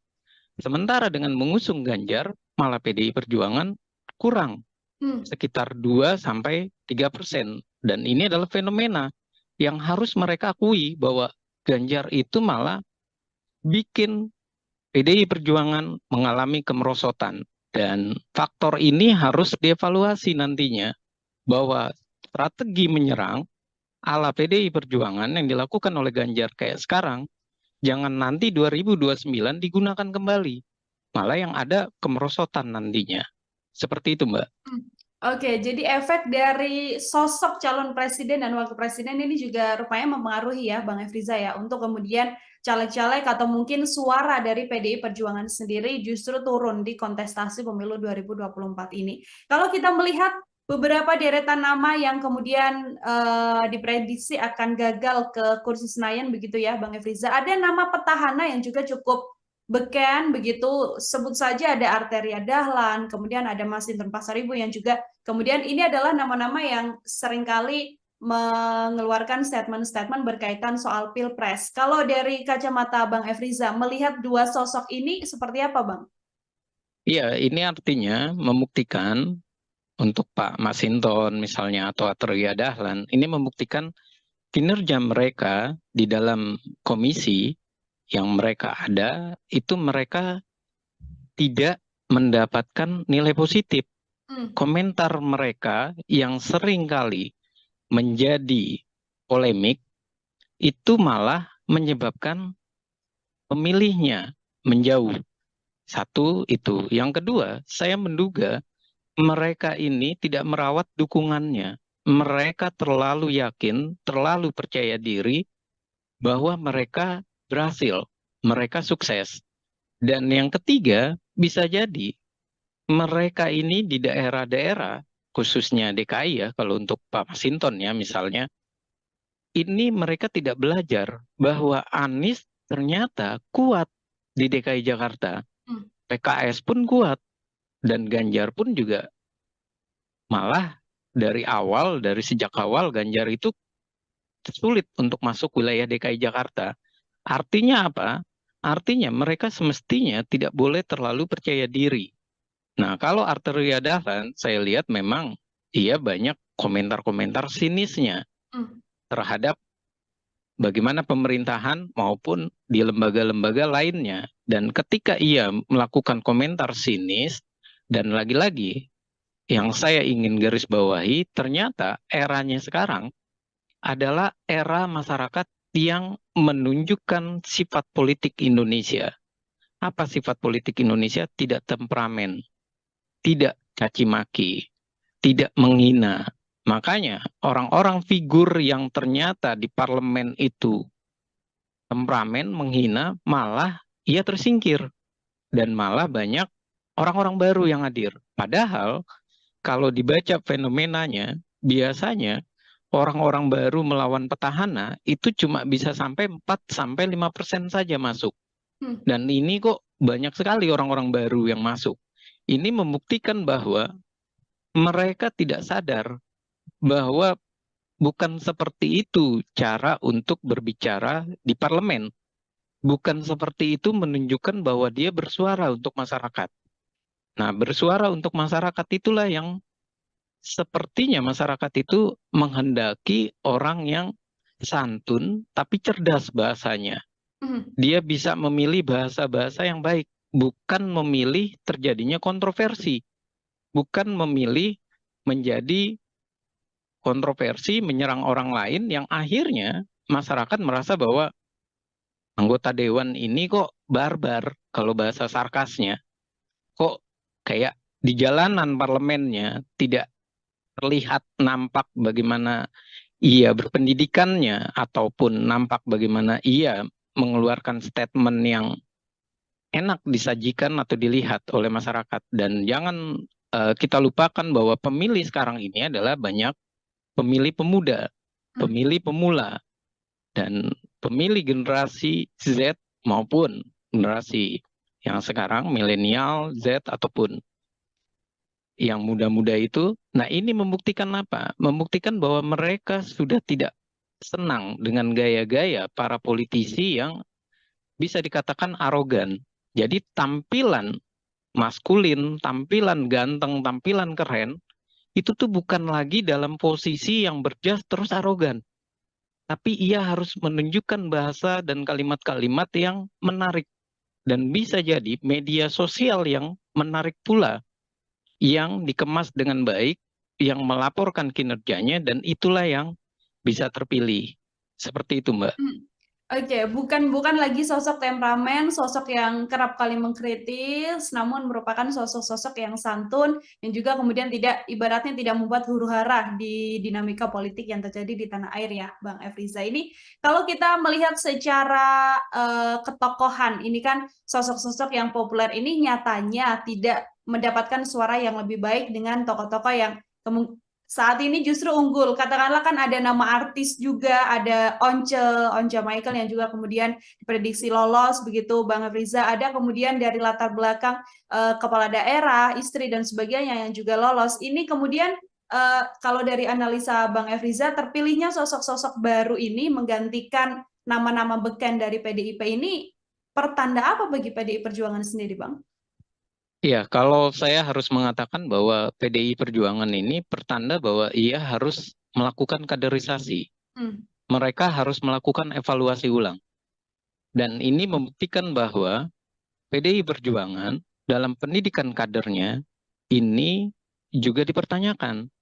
Kenapa dipertanyakan? Ya, ternyata sosok-sosok yang terlihat ataupun yang dinyatakan oleh PDI Perjuangan sebagai kader terhebatnya malah dicoret oleh masyarakat. Nah, ini adalah sebuah bentuk anomali. Dan jangan karena dicoret, akhirnya PDI Perjuangan nantinya prediksi saya membawa narasi yang terbalik. Ini karena pemilunya adalah pemilu langsung. Ini karena pemilunya daftar calon terbuka. Ini karena ada money politik. Ini karena adanya masyarakat yang tidak diberikan pendidikan politik. Kalau mereka membangun narasi-narasi seperti itu malah sebuah kesalahan. Nah, ini membuktikan bahwa sudah semestinya 1 atau 2 periode mereka dievaluasi. Dievaluasi secara hierarki, baik itu dari pimpinan paling bawah di tingkat anak ranting, sampai di tingkat pusat. Jangan sampai mereka dianak emaskan. Dan ternyata anak emasnya PDI Perjuangan malah gagal semua. Nah, anak emas-emasnya ini gagal dan dimasukkan orang baru, ini menjadi sebuah anomali bagi PDI Perjuangan. Ia memasukkan orang baru, tapi ia malah menggagalkan anak-anak emasnya. Dan kemudian ia memakai narasi bahwa ini adalah sistem yang salah dengan daftar calon terbuka. Nah, sementara yang jadi pertanyaan atau kita balik adalah, kalau salah, kenapa orang-orang baru itu dimasukkan dia berhasil? Kenapa orang lama tidak dievaluasi dan mereka disingkirkan saja? Kalau ternyata mereka tidak akan berhasil. Dan ini juga fakta gitu loh. Di lapangan ternyata mereka harus membaca bahwa di lapangan ini mereka banyak yang sudah terlalu percaya diri, khususnya di DKI Jakarta. Mereka merasa bahwa 2 kali atau 3 periode mereka bisa terpilih dan mereka merasa bisa melenggang ke Senayan ataupun ke Kebun Sirih misalnya. Nyatanya kan yang orang-orang terkenal malah hilang. Bahkan bisa kita katakan ini adalah sebuah bentuk juga peringatan dari masyarakat ideologi partai PDI Perjuangan jangan-jangan memang tidak bisa disuarakan oleh mereka yang berada di parlemen, si petahana ini. Ketika berbicara tidak bisa ideologi ini disuarakan oleh mereka, itu dibuktikan dengan masyarakat kok tidak semakin melekat dengan PDI Perjuangan, malah menjauh, malah terjadi penurunan 3%. Nah, pertanyaan berikutnya, kalau emang ideologi itu tidak melekat, yang menjadi kesalahan itu di mana? Sekolah kaderkah yang harus disalahkan? PDI Perjuangan punya sekolah kader yang ternyata tidak berhasil guna, atau memang perilaku mereka yang berubah? Perilakunya menjadi perilaku yang arogan, yang kasar, yang merasa bahwa ia sudah berkuasa 2 periode, ia melupakan konstituennya. Nah, hal-hal ini yang perlu menjadi catatan kalau saya bilang, jangan lagi ia membawa narasi ini kepada sikap pemilih masyarakat yang pragmatis. Karena pemilih masyarakat pragmatis, oke, kita bisa menyalahkan masyarakat. Tapi masyarakat juga tidak mendapatkan pendidikan politik. Lalu apa yang terjadi? Munculnya artis-artis, Once, berikutnya Melly Guslau, kemudian ada istrinya Kuya Kuya, Astrid Kuya, dan kemudian juga ada nama-nama baru seperti Komeng. Ini membuktikan bahwa terjadi pergeseran. Masyarakat awalnya sempat tidak percaya lagi artis, malah masyarakat kembali ke artis. Ini artinya jangan-jangan politik kita terlalu riuh, tapi isinya tidak menjamin kehidupan masyarakat, tidak menjamin kesejahteraan masyarakat. Akhirnya masyarakat berpikir, daripada memilih para politisi aktivis, lebih baik memilih para artis. Setidak-tidaknya kita bisa nonton sinetron di Senayan yang sinetronnya itu tidak caci maki, tapi sinetronnya bisa jadi lucu seperti Komeng. Oke, ingin melihat gambaran baru artinya ya, Bang Efriza ya, bagaimana kemudian parlemen atau dalam setiap agenda rapat tidak hanya diisi dengan kritik-kritik dan juga argumen-argumen yang kemudian menyerang satu dan juga dua pihak, namun kemudian menjadi suguhan yang lebih jenakah dalam tanda kutip begitu untuk mewarnai kontestasi politik di tanah air ini. Bang Efriza tadi sempat disinggung bagaimana PDIP meletakkan nama-nama baru begitu ya. Lalu nama-nama lama yang juga masih ikut dalam pencalekan di 2024 ini. Apakah selain memang gagal membuat strategi di Pilpres, langkah yang dilakukan oleh PDIP ini juga sebuah kegagalan di pemilihan legislatif, Bang Efriza? Iya, kalau kita lihat, menarik pertanyaannya, Mbak. Yang menarik dari pertanyaan ini adalah kalau kita lihat sekitar Desember sampai Februari, PDI Perjuangan itu nomor 1. Dan ia bahkan diprediksi sampai 25%, minimal 23%. Artinya antusias masyarakat itu tinggi. Namun kenapa dia malah merosot? Dan nggak ada yang memprediksi merosotnya sampai 3%. Dan ini membuktikan memang ada strategi yang salah dari PDI Perjuangan. Strategi yang salah ya tentu dari Pilpres. Efek elektoralnya juga salah. Tidak terdapat kan efek elektoral. Nah, yang kedua adalah juga sebuah kesalahan dari mereka memasukkan wajah-wajah baru, kemudian wajah-wajah baru ini bisa jadi tidak disinergikan dengan orang-orang lama.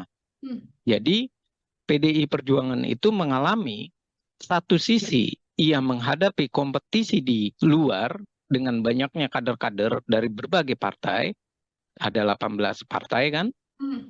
Nah, sementara dia juga harus menghadapi di internal. Kalau bahasa kasarnya itu saling injek di internal. Nah, mereka ketika melakukan serangan demi serangan antar mereka, mereka tidak memikirkan lagi bahwa semestinya mereka berjuang untuk sama-sama lolos, mereka berjuang untuk sama-sama menjelaskan ideologinya, perjuangannya, visi misinya. Dan sepertinya mereka larut dalam kompetisi yang saling menikam di internal, di dalam. Dan ini pun yang saya merasa jawabannya itu sudah dijawab oleh PDI Perjuangan sendiri. Ketika ia minta jangan sistem dengan daftar calon terbuka, ia minta calon tertutup. Kenapa? Karena waktu itu kasusnya Eva Sundari, Budiman Sujatmiko, dan beberapa petinggi dari PDI Perjuangan tidak lolos, kalah dengan orang-orang baru. Nah, kalau sampai mereka kalah dengan orang-orang baru, ini membuktikan bahwa PDI Perjuangan ini terbuai dengan mereka yang lama-lama. Sementara yang baru-baru itu diambilnya adalah yang bisa langsung mendongkrak suara. Dan inilah yang terjadi. Mereka yang punya duit, luar biasa duitnya banyak, menghadapi para aktivis atau kader yang sudah benar-benar merasa bahwa di DPR dia aman, tapi ternyata dia kalah satu sisi, kalah pamor, kalah popularitas, dia kalah juga dalam hal logistik, dan dia kalah dalam kesiapan mental. Dan ini yang terjadi, dan ini bukan sekali dua kali.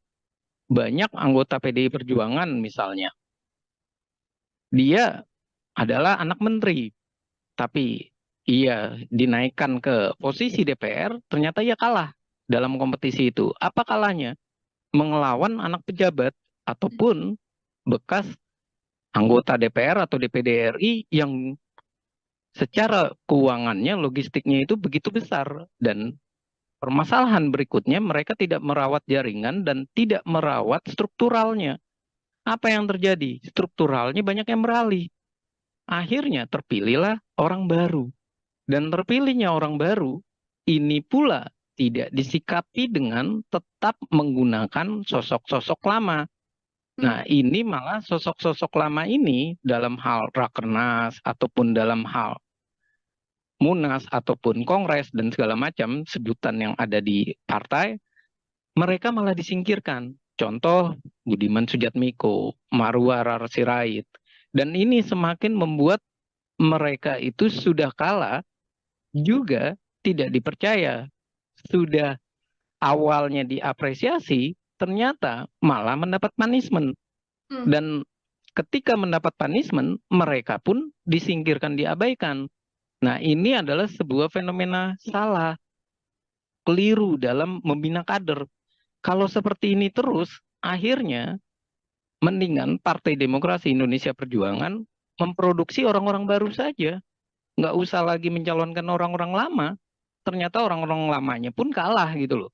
Dan kalau saya bilang bahwa mereka mau menggunakan sistem proporsional tertutup yang selalu mereka gunakan, itu adalah strategi keliru dari PDI Perjuangan untuk mensiasati hilangnya para kader. Semestinya mereka harus bertanya, sekolah partai itu untuk apa jadinya? Pengkaderan itu berhasil atau tidak? Kemudian evaluasi terhadap kinerja mereka di parlemen ada atau tidak? Jangan-jangan itu semua selesai karena atas nama kenal, atas nama mereka adalah jabat pimpinan partai atau punya kedekatan. Dan inilah yang menjadi fenomena menarik dan saya rasa ini harus dilecutkan oleh PDI Perjuangan untuk daripada hak angket kecurangan pemilu, lebih baik memperbaiki diri mereka. 3% kalah ini lebih baik ia menarik diri dari hak angket, terus ia bilang, kita dalam posisi menata ulang PDI Perjuangan. Itu baru jempolan. Oke, lebih baik mengurusi internal PDI Perjuangan plus kader-kadernya ya, Bang Efriza ya, daripada kemudian menggulirkan hak angket yang saat ini memang terus digaungkan oleh sejumlah politisi dari PDI Perjuangan. Terakhir dari saya, Bang Efriza, jika melihat banyaknya kader-kader PDIP yang beken, yang kerap kali kritis dalam agenda-agenda DPR, begitu ya, nantinya situasi ke depan dengan banyaknya sosok-sosok baru di kursi Senayan, begitu di kursi DPR, kira-kira menurut analisa Bang Efriza akan seperti apa nantinya dinamika yang terjadi di dalam DPR ini, Bang? Ya, kalau saya melihat dengan situasi ini, satu sisi saya melihat bahwa ternyata masyarakat itu bisa melakukan evaluasi, bisa melakukan punishment. Karena pemilu itu bukan sekedar memberikan hak memilih kita atau melegitimasinya, tapi juga sebuah reward dan punishment. Dan sekarang ini PDI Perjuangan lagi kena punishment atau hukuman. Dan ini semestinya orang baru yang masuk di parlemen, ia harus mulai belajar. Hmm. Perilaku seperti apa yang menarik bagi partai? Seperti apa mereka harus membawa aspirasi masyarakat? Seperti apa sikap mereka dalam rapat? Seperti apa mereka mengartikulasikan dan mengagregasikan kepentingan masyarakat, menyerap aspirasi masyarakat, melakukan reses. Jangan sampai mereka di parlemen hanya berbicara bernada membawa rakyat, tapi rakyat dianggap banyak wajah, anomali maupun tidak tampak, dan akhirnya mereka cuma sekedar beretorika di parlemen. Dan ini adalah catatan yang perlu kita amati, dan saya rasa hiruk pikuknya nanti di parlemen ini akan baru. Barunya dalam arti orang-orang lama di PDI Perjuangan yang sekarang ada di PDI Perjuangan, yang menandatangani hak angket misalnya, ini menjadi pertanyaan gitu loh. Hak angket ini mau lanjut atau tidak karena wajahnya sudah berganti. Dan ini pun tentunya akan menjadi hal yang lucu ketika mereka berbicara kecurangan dan segala macam, sementara mereka orang baru. Mereka harus adaptasi. Dan ketika mereka harus adaptasi, kita jadi bertanya kembali, adaptasinya mereka langsung belajar sambil berjalan, atau jangan-jangan mereka sudah lancar. Kalau sudah lancar, menjadi pertanyaan lagi, apakah mereka benar-benar merupakan caleg-caleg yang merepresentasi masyarakat atau merepresentasi partai semata? Kalau merepresentasi partai semata, otomatis mereka hanya menjadi petugas partai, petugas praksi yang nantinya tidak akan jauh beda isinya ataupun dalam proses RUU atau naskah akademik dan rancangan undang-undang, pasti semuanya itu berada di DPP. 9 ketua umum itulah yang akan nanti bersuara lebih banyak, atau 9 sekjen. Dan anggota dewan tugasnya cuma apa? Tugasnya cuma mengikuti arahan dari partai atau dari fraksi. Kalau seperti itu, apa yang terjadi? Yang terjadi jelas bahwa mereka tidak tampak jelas perjuangan mereka sebagai wakil rakyat. Akhirnya DPR kita nantinya ke depan, kalau ini terjadi, hanya warung obrolan di Gedung Senayan. Lalu ketika mereka menjadi warung obrolan, keputusan itu ada di mana? Keputusan di belakang layar, di belakang meja, di belakang rumah-rumah makan ataupun di kedai-kedai tempat pertemuan 9 partai politik, ataupun ketua umum, atau via Telegram misalnya, atau via WA, yang hubungannya lagi-lagi mungkin saja ada di Tengku Umar, mungkin saja ada di tempat gedungnya Gerindra, gedung Nasdem, dan seperti itu terus. Artinya wajah parlemen kita adalah wajah yang cuma berebut kursi tanpa kejelasan menyampaikan aspirasi, memperjuangkan keinginan masyarakat. Pembuktiannya apa? Petahana keok di berbagai daerah. Dan pembuktiannya apa? Suara partai semakin merosot. Peringkat pertama 16% itu adalah sebuah tamparan memalukan. Karena 16% ini menunjukkan bahwa kita semuanya adalah partai gurem. Partai yang semuanya bisa dinegosiasi oleh pemerintah. Partai yang tidak bisa berkata bahwa mereka kuat. Tapi ini membuktikan bahwa mereka tidak punya party ID. Masyarakat tidak punya identitas ideologi kepartaian. Mereka tidak punya program partai yang jelas, kecuali hanya narasi petugas partai. Dan itu adalah kesalahan fatal kita dalam menghadapi pemilu. Karena PDI pernah 33% dan sempat naik tinggi di eranya Pak Jokowi, kemudian ngedrop di eranya Ganjar. Dan saya rasa PDI Perjuangan kalau mau memilih oposisi, ia harus benar-benar menyekolahkan partai-partainya dengan benar dan baik. Jangan sampai suara mereka adalah suara yang bertentangan dengan masyarakat. Hasilnya di mana? Di pemilihan umum terjadi punishment kembali. Oke, baik. Terima kasih banyak Bang Efriza, Bangat Politik dari Citra Institute, Tribuners, menemani obrolan kita hari ini luar biasa sekali dalam program Tribun Sound Focus. Tadi PR besar artinya harus diselesaikan atau harus dipatuhi begitu ya oleh PDI Perjuangan agar kemudian bisa memperbaiki situasi apa yang terjadi dalam kontestasi di pemilu maupun di Pilpres 2024 yang tampaknya menjadi salah satu pijakan turun begitu bagi PDIP, bukan justru naik setelah kalah dalam berbagai kesempatan. Bang Efriza, terima kasih banyak untuk kesempatannya berbincang bersama dengan saya. Semoga di lain kesempatan kita bisa berbincang dengan obrolan-obrolan lain, Bang Efriza. Ya, terima kasih Mbak Nila, dan mohon maaf kalau ada salah kata, dan terima kasih untuk Tribun News, dan saya mengucapkan selamat berbuka nantinya. Terima kasih Mbak. Program Tribunnews on Fokus Tribuners hari ini membersamai Anda kembali bersama dengan saya Nila Irda. Tribuners, nama-nama calon legislatif atau caleg populer dari Partai PDI Perjuangan ini beberapa diprediksi tidak lolos masuk ke kursi Senayan. Sejumlah kader PDIP tersebut merupakan elit partai yang juga sangat populer karena kerap kali warawiri dan menghiasi media tanah air. Belum lagi beberapa di antaranya juga merupakan petahana dari anggota DPR RI yang saat ini masih duduk di kursi wakil rakyat di Senayan, Jakarta Pusat. Lalu sebenarnya apa yang membuat banyaknya caleg PDIP populer ini keok dari nama-nama baru yang kemudian lolos ke Senayan? Saya akan membahasnya. Tribuners, sudah tersambung melalui sambungan Zoom bersama dengan saya. Ada pengamat politik dari Citra Institute, ada Bang Efriza. Bang Efriza, selamat datang. Terima kasih sudah bergabung, Bang Efriza. Ya, terima kasih atas undangannya untuk Mbak Nila, dan terima kasih untuk Tribun News. Baik, terima kasih juga Bang Efriza menyempatkan waktunya berbincang bersama dengan saya. Kita diskusi hari ini terkait bagaimana banyak calon legislatif dari PDI Perjuangan yang cukup populer, ini nama-nama yang cukup beken, sering warawiri di layar kaca begitu ya Bang ya, tapi ternyata justru dalam kontestasi pemilihan kursi Senayan ini tidak lolos di periode yang sekarang. Saya ingin minta pengantar terlebih dahulu dari Bang Efriza. Iya, melihat fenomena saat ini, jelas Mbak, ada hal yang menarik. Yang pertama adalah ini membuktikan bahwa caleg-caleg ini bisa dikatakan, kita bisa mengasumsikan awal, ia tidak merawat dukungannya atau merawat dari konstituennya.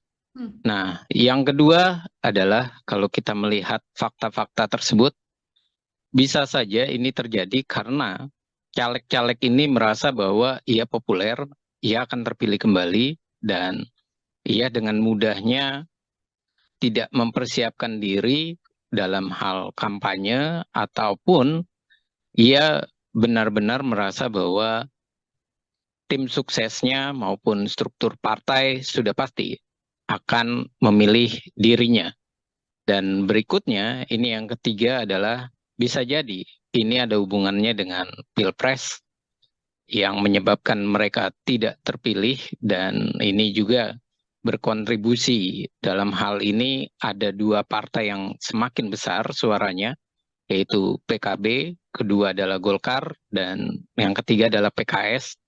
Nah, ini adalah sebuah fenomena yang bisa kita lihat ada hubungannya dengan Pilpres, ada hubungannya dengan bagaimana ia mendapatkan limpahan suara dari mendukung salah satu pasangan calon atau dia dijadikan sebagai cawapres. Dan yang berikutnya juga bisa kita asumsikan bahwa ini semakin memperlihatkan ada masalah dalam pengkaderan PDI Perjuangan ataupun PDI Perjuangan dalam menyiapkan calon-calonnya. Nah, ini menjadi tanda tanya besar, adakah memang partai benar-benar memahami dari kondisi di dalam internalnya? Apakah memang orang itu kalau diajukan kembali akan terpilih atau tidak? Dan ini adalah fakta yang saya rasa ini kesempatan untuk introspeksi bagi PDI Perjuangan, dan ini adalah momen yang pas dengan caleg populernya gagal. Seperti itu Mbak pembukanya.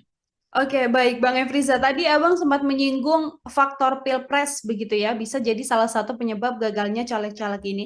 Apakah kemudian ini berkaitan soal perbedaan pilihan dari masyarakat yang memang memilih pasangan untuk pilpres yang berbeda, lalu senada dengan tidak memilih caleg-caleg dari PDI Perjuangan, atau ini juga berkaitan bagaimana kemudian sosok-sosok populer ini kerap kali muncul ke publik dengan narasi yang juga mengkritisi pemerintahan, menggaungkan soal kecurangan dan lain sebagainya, Bang. Hal-hal apa yang menurut Bang Efriza ini menjadi faktor pilpres juga berpengaruh? Iya, faktor pilpres yang tadi saya katakan berpengaruh ini banyak hal ya.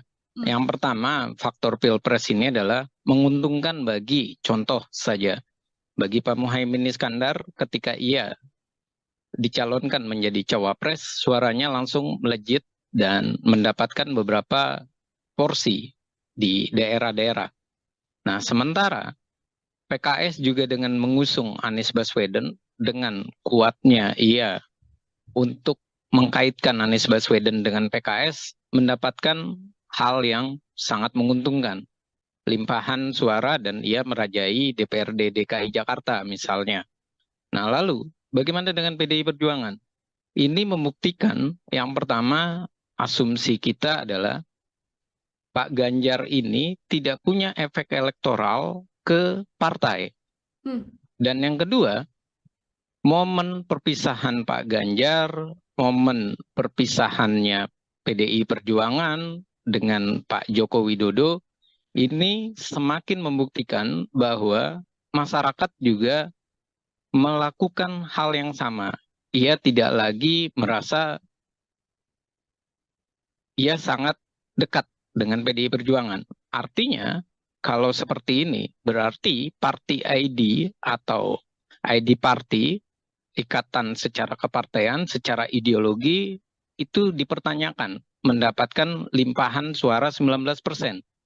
Dan berikutnya jelas bahwa faktor Ganjar dan Mahfud yang temperamen, yang emosional, ini juga mempengaruhi warga atau masyarakat beralih untuk memilih caleg yang lebih dikenal, lebih dekat, dan tidak mempunyai track record yang marah-marah ataupun yang memberikan sentimen negatif kepada pemerintah. Makanya caleg-caleg populer PDI Perjuangan yang beririsan dengan Pak Joko Widodo, yang dia komplain atau marah dengan Pak Jokowi, malah terlihat ia terlempar. Dan ini adalah suatu fenomena menarik yang bisa dibaca. Mereka ternyata sibuk mengurusi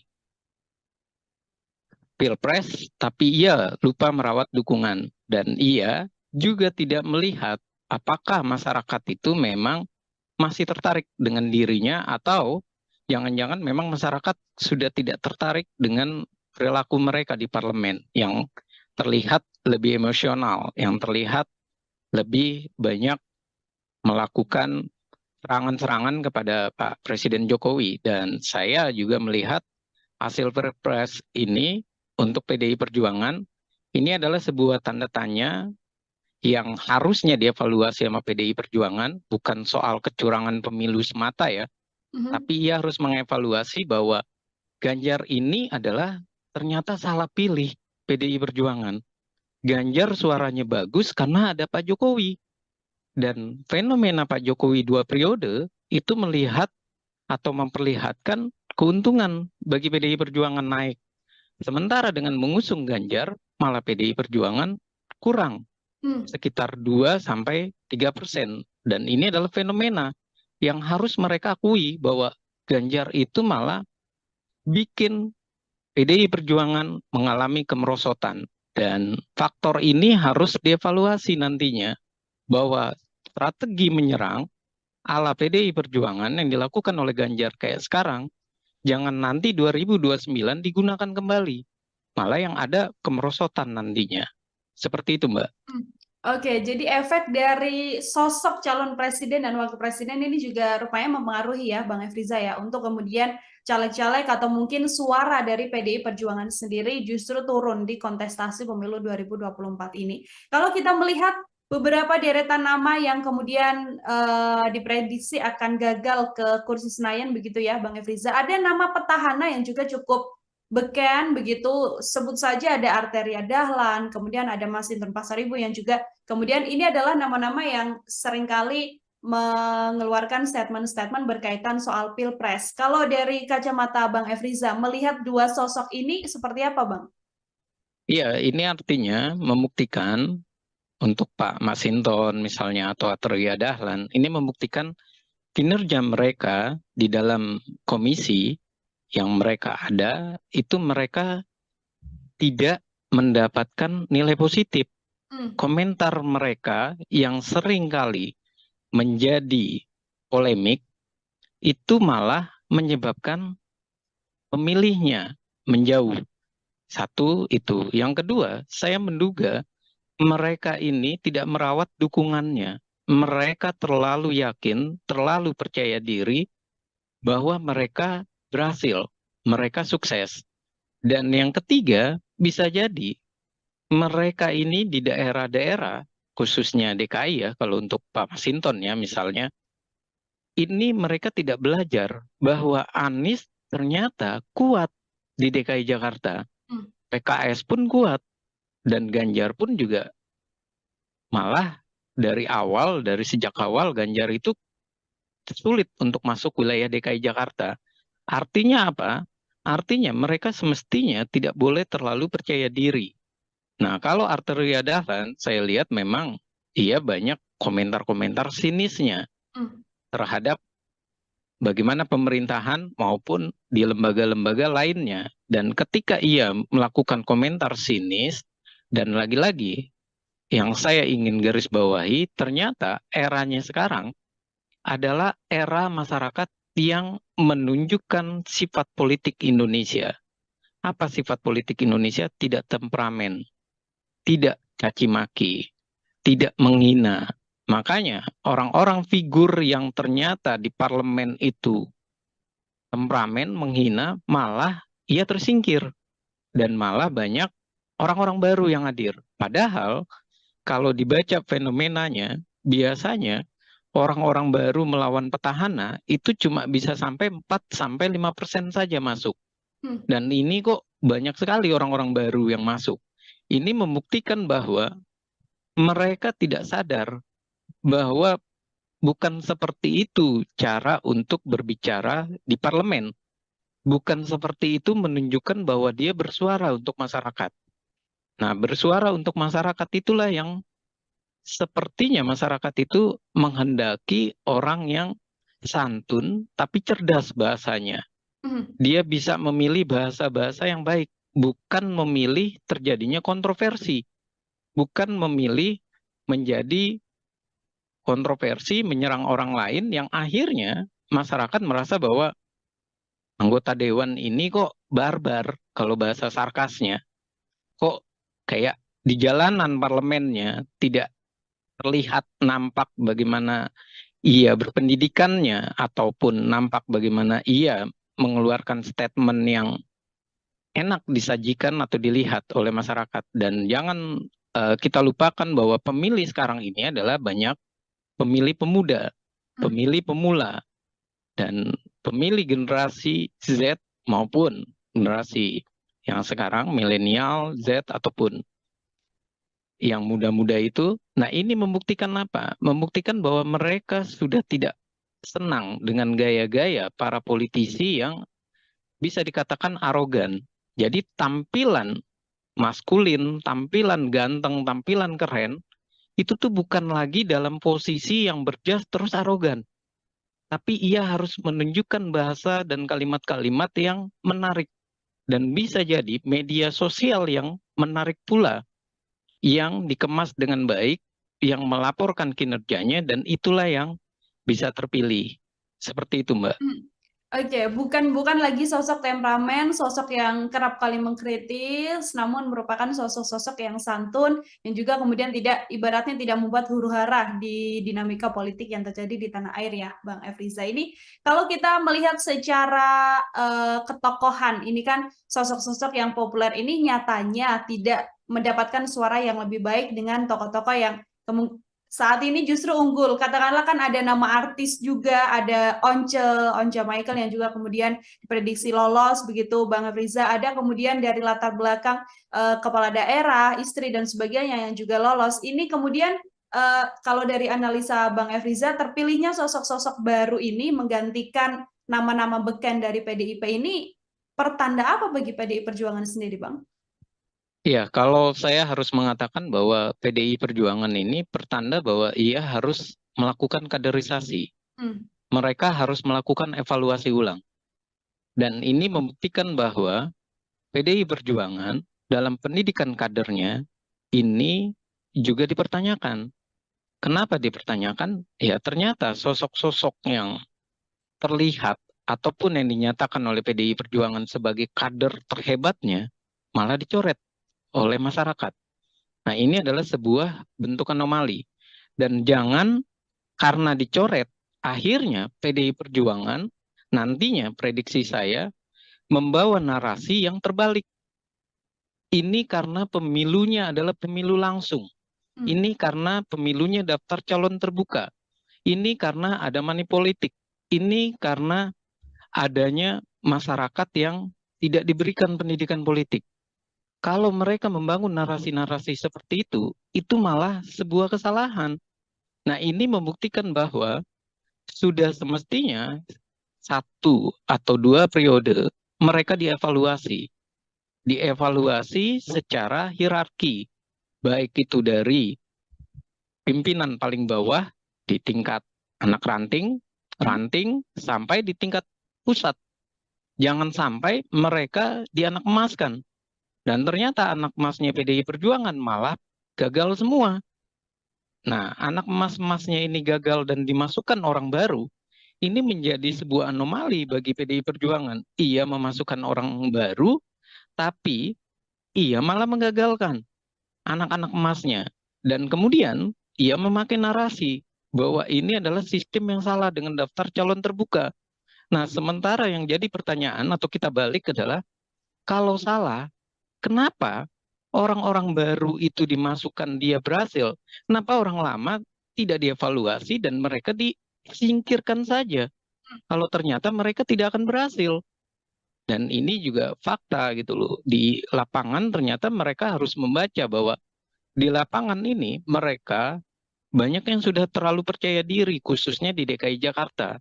Mereka merasa bahwa 2 kali atau 3 periode mereka bisa terpilih dan mereka merasa bisa melenggang ke Senayan ataupun ke Kebun Sirih misalnya. Nyatanya kan yang orang-orang terkenal malah hilang. Bahkan bisa kita katakan ini adalah sebuah bentuk juga peringatan dari masyarakat ideologi partai PDI Perjuangan. Jangan-jangan memang tidak bisa disuarakan oleh mereka yang berada di parlemen, si petahana ini. Ketika berbicara tidak bisa ideologi ini disuarakan oleh mereka, itu dibuktikan dengan masyarakat kok tidak semakin melekat dengan PDI Perjuangan. Malah menjauh, malah terjadi penurunan 3%. Nah, pertanyaan berikutnya, kalau emang ideologi itu tidak melekat, yang menjadi kesalahan itu di mana? Sekolah kaderkah yang harus disalahkan? PDI Perjuangan punya sekolah kader yang ternyata tidak berhasil guna, atau memang perilaku mereka yang berubah? Perilakunya menjadi perilaku yang arogan, yang kasar, yang merasa bahwa ia sudah berkuasa 2 periode, ia melupakan konstituennya. Nah, hal-hal ini yang perlu menjadi catatan kalau saya bilang, jangan lagi ia membawa narasi ini kepada sikap pemilih masyarakat yang pragmatis. Karena pemilih masyarakat pragmatis, oke, kita bisa menyalahkan masyarakat. Tapi masyarakat juga tidak mendapatkan pendidikan politik. Lalu apa yang terjadi? Munculnya artis-artis, Once, berikutnya Melly Guslau, kemudian ada istrinya Kuya Kuya, Astrid Kuya, dan kemudian juga ada nama-nama baru seperti Komeng. Ini membuktikan bahwa terjadi pergeseran. Masyarakat awalnya sempat tidak percaya lagi artis, malah masyarakat kembali ke artis. Ini artinya jangan-jangan politik kita terlalu riuh, tapi isinya tidak menjamin kehidupan masyarakat, tidak menjamin kesejahteraan masyarakat. Akhirnya masyarakat berpikir daripada memilih para politisi aktivis, lebih baik memilih para artis. Setidak-tidaknya kita bisa nonton sinetron di Senayan yang sinetronnya itu tidak caci maki, tapi sinetronnya bisa jadi lucu seperti Komeng. Oke, ingin melihat gambaran baru artinya ya, Bang Efriza ya, bagaimana kemudian parlemen atau dalam setiap agenda rapat tidak hanya diisi dengan kritik-kritik dan juga argumen-argumen yang kemudian menyerang satu dan juga dua pihak, namun kemudian menjadi suguhan yang lebih jenakah dalam tanda kutip begitu untuk mewarnai kontestasi politik di tanah air ini. Bang Efriza tadi sempat disinggung bagaimana PDIP meletakkan nama-nama baru begitu ya. Lalu nama-nama lama yang juga masih ikut dalam pencalekan di 2024 ini. Apakah selain memang gagal membuat strategi di Pilpres, langkah yang dilakukan oleh PDIP ini juga sebuah kegagalan di pemilihan legislatif, Bang Efriza?